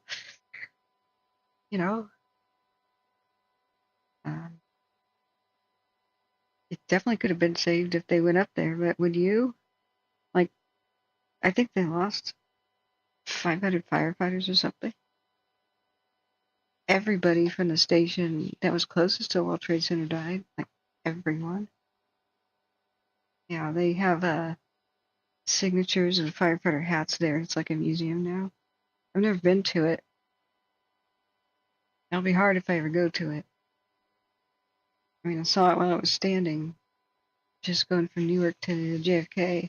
Did you ever see it, JB? Did you ever see the World Trade Center, or anybody in chat? Yeah. Yeah, lab diving, yeah. No one should ever expect firefighters to die for a building. Not if it's really bad. Like, if that risk is extremely high, buildings are insured. It's heroic when they do risk themselves to save what can't be replaced, like history, art, rare art museums burning down. But it should be their choice. But an office? Yeah, Spire-routine is awesome. So if you do click on this link, like for the banana Spire-routine, let me go get it because I need to get, I mixed the chocolate and the banana. Then I'm going to try what Action News Now just inspired me to do. They did an awesome morning update, and then they said that they will cover the operational morning briefing. That's cool. And the morning briefings are not for us.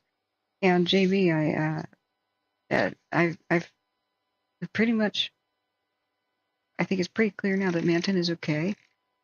I do have their new battle maps. That's my brother's recycled bin in Paradise when that burned up. People wonder why they don't burn. That's because they don't burn, they melt. It's recyclable plastic. What makes it recyclable is it melts. But it looks eerie, I thought I had already taken this picture off. I want to explain it. My brother's aluminum boat burned next to it, kind of melted. So that heat hit the side of it. This thing, I got out the Paradise album for a bit. So here's Manton is up there, where this little squiggle line kind of is. That's the county line. And then up there is Shingletown. So we finally have a look at where their dozer lines are and stuff. This came down the pipe around 1 in the morning. Yeah. The best, JB says the best TV weather coverage for Northern California weather is KCRA. Sacramento, yeah. Kristen says I like to add Vitamineral green powder by Health Force Superfoods. All right, let me take a note. Thank you, Kristen. I want to know about mushrooms. I got cordyceps, and I was going to do a live on the stream, when things calm down. A live taste test. Send you that? Sure. Okay, let me write this down one thing at a time. I poured the milk. Let me get the mixer on. I'll come back and sit down. Vita Mineral green powder. I did soothe my throat a little bit. Let me put this back on a live cam real quick. I had turmeric powder. I've also got to use the bathroom. I have to at least put the milk away. If I come back and both my milk and half is ruined, that's not good. Okay. Just sat down to change the cam, and I get distracted. Okay.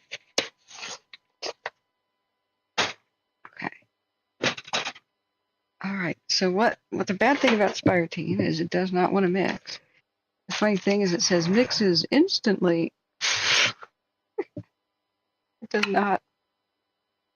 So you want your like hand mixer thing, like for milkshakes, with the big blades in the bottom, you know, to put in your glass.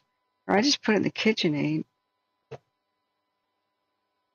honestly, here. And it wants to clump and sit on the top as the powder goes. So the richer the milk, the better it seems. And I just do a long-term, slow look in the batter here. A couple minutes running of the mixer.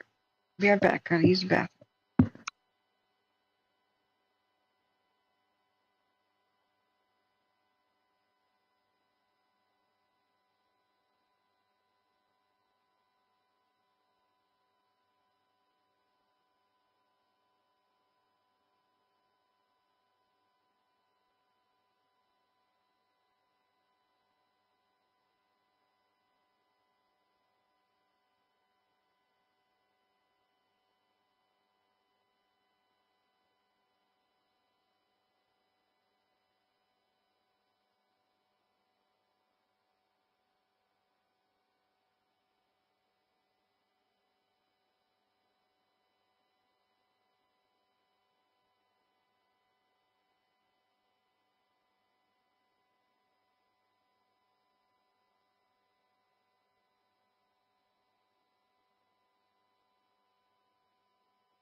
Refreshment. You know, I should totally do commercials for spirulina. I've got the best, catchiest ideas. Why be a soy boy? You could be a spirulina man. There's no soy ingredient. Okay, let's get our protein shake.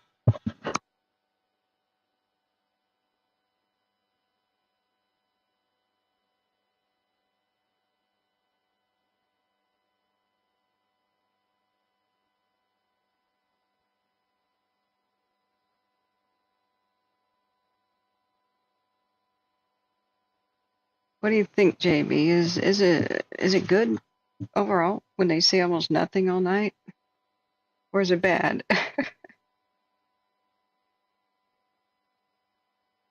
I don't know.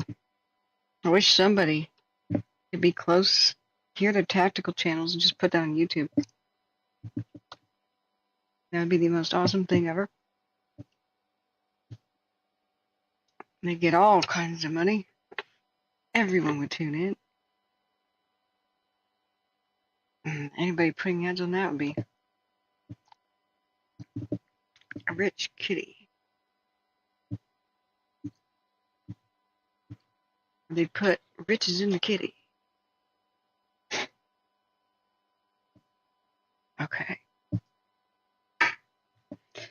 Oh, it still didn't want to mix in. That's okay. It's a lot more mixed in. Instead of gigantic lumps, there's a small lumps. But it really depends on how cold your milk is, too.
Alright, I think it's time to admit the awful smell that occasionally enters the kitchen. It's the sink trap. And I'm going to have to change it. Oh, God. It's a dirty job. I was really hoping somebody else would do it, but... Ugh.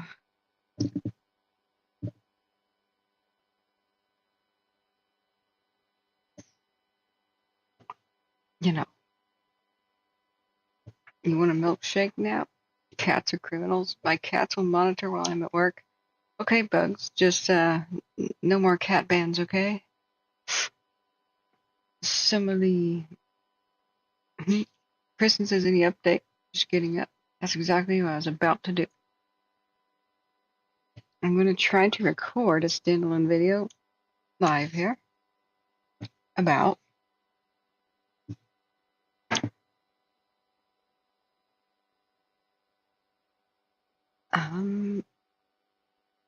what happened during the night. Because the Action News Now update got 33,000 views or something crazy. 38,000 views. But it's old news from last night that they just uploaded. They didn't monitor it last night, I guess. They explained it last night that there were evacuations. Yeah, that's happened live on my stream. I sat down right after that happened. But she doesn't explain where the fire went or what it did. She says there's no acreage update. Oh. Okay, maybe not in numbers, but we know where it expanded. We saw it. So if people appreciate even last night's news when they wake up, I'm sure they'll appreciate current news when they wake up.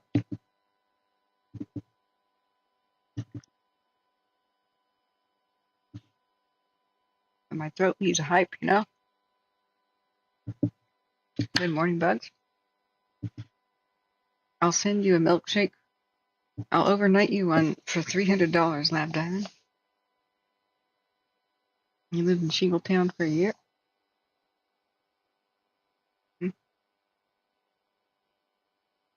That they will get it? I don't underestimate, Lab, what a fire can do in Butte or Plymouth County. I said that about the Dixie. You know why? I said they get the Dixie. My first stream of 2021 was basically about the Dixie in July, early July when it first broke out. They had everything going for them. They slammed it with aircraft. They had fresh dozer lines that were pre-made and still ready from the Paradise Fire, the camp, which was very late 2018. The Dixie Fire was 2021. Everybody was going to take it serious now because they knew how serious the camp was. They had the burn scar of the camp, which had already burned away a lot of the fuel. It started in basically the same spot, but then it got away because the wind picked up. And Butte County is the seventh circle of hell for fighting fire. And then other fires started, and it took firefighters away, split their attention. And canyons, it's really super difficult to stop a fire running through a canyon. The steeper it is, higher elevation it is, the harder it is. And they took it serious day one and did everything they could. And then one day I wake up and they say it's getting closer and closer to towns. And then I was trying to do a day schedule, but it ran through Indian Falls and burned down half the neighborhood in the night. And then they just about had a handle on it again and again. And then PG&E power lines went down and started the fly fire. Drop what they were doing, chase after it, save Taylorsville and save Crescent Mills, go back to what they were doing, and they lost all that time. And it really wasn't a serious wind. It was like a 35-mile-an-hour wind day, and it completely erased Greenville overnight. And they expected it to be a mild affair. They even let people back into Greenville. They let people back into Greenville after they had been evacuated for a solid week. Why? They underestimated what fire can do in Butte and Plumas County. Lassen, too, for that matter, where a confirmed fire tornado occurred. Good morning, Kate. How are you? Look, we're going to have to restart the stream like ASAP. So I just forgot that. Yeah, we're at 11:47 a.m. or 11:47.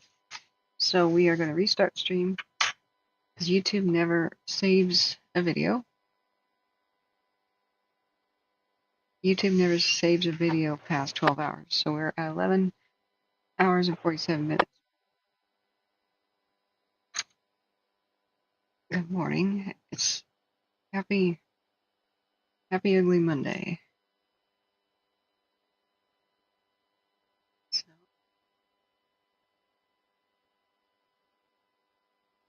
let's see if I can do this. The thing is, I'm stuffed up.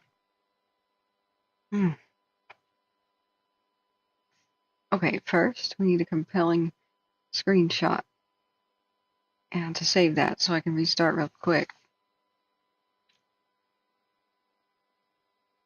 Let's go back to where it looked really interesting in Dawn's Light.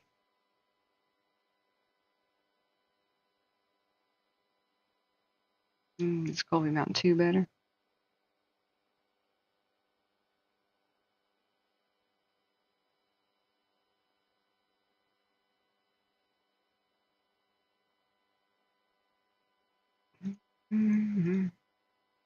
I love it at dusk and dawn. You can really kind of get an idea what the hell it's doing.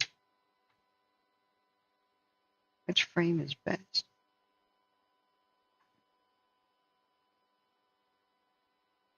That one, maybe. I have to get it the size of a postage stamp if possible. Which, this is so stupid.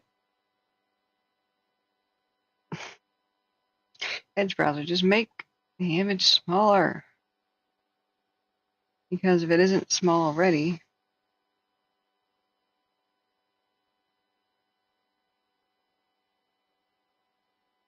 I have to resize it and it wastes time. You're like, where is she? Why isn't she streaming again? I'm busy.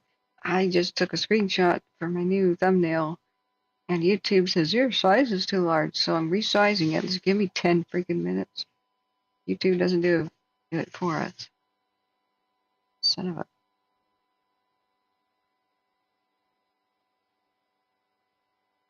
I can just right-click save. I hope. Well, if I have to resize it, you'll know where I went for a bit.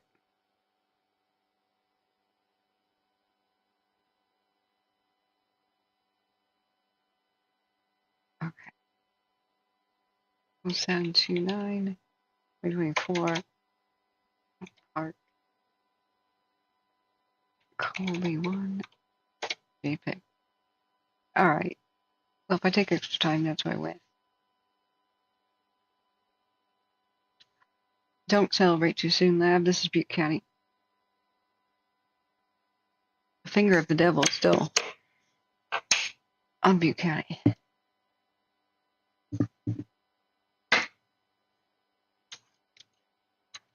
It's tenuous at best. This is what the fire did was break some records on in somewhat mild conditions. Wait till you get a 45-mile-an-hour wind gust storm, and then you will see the elephant.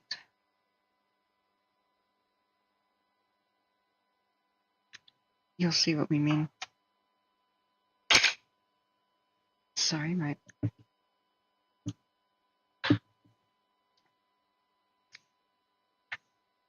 We'll make it, but it really is not going to be anything happy. An arsonist burned up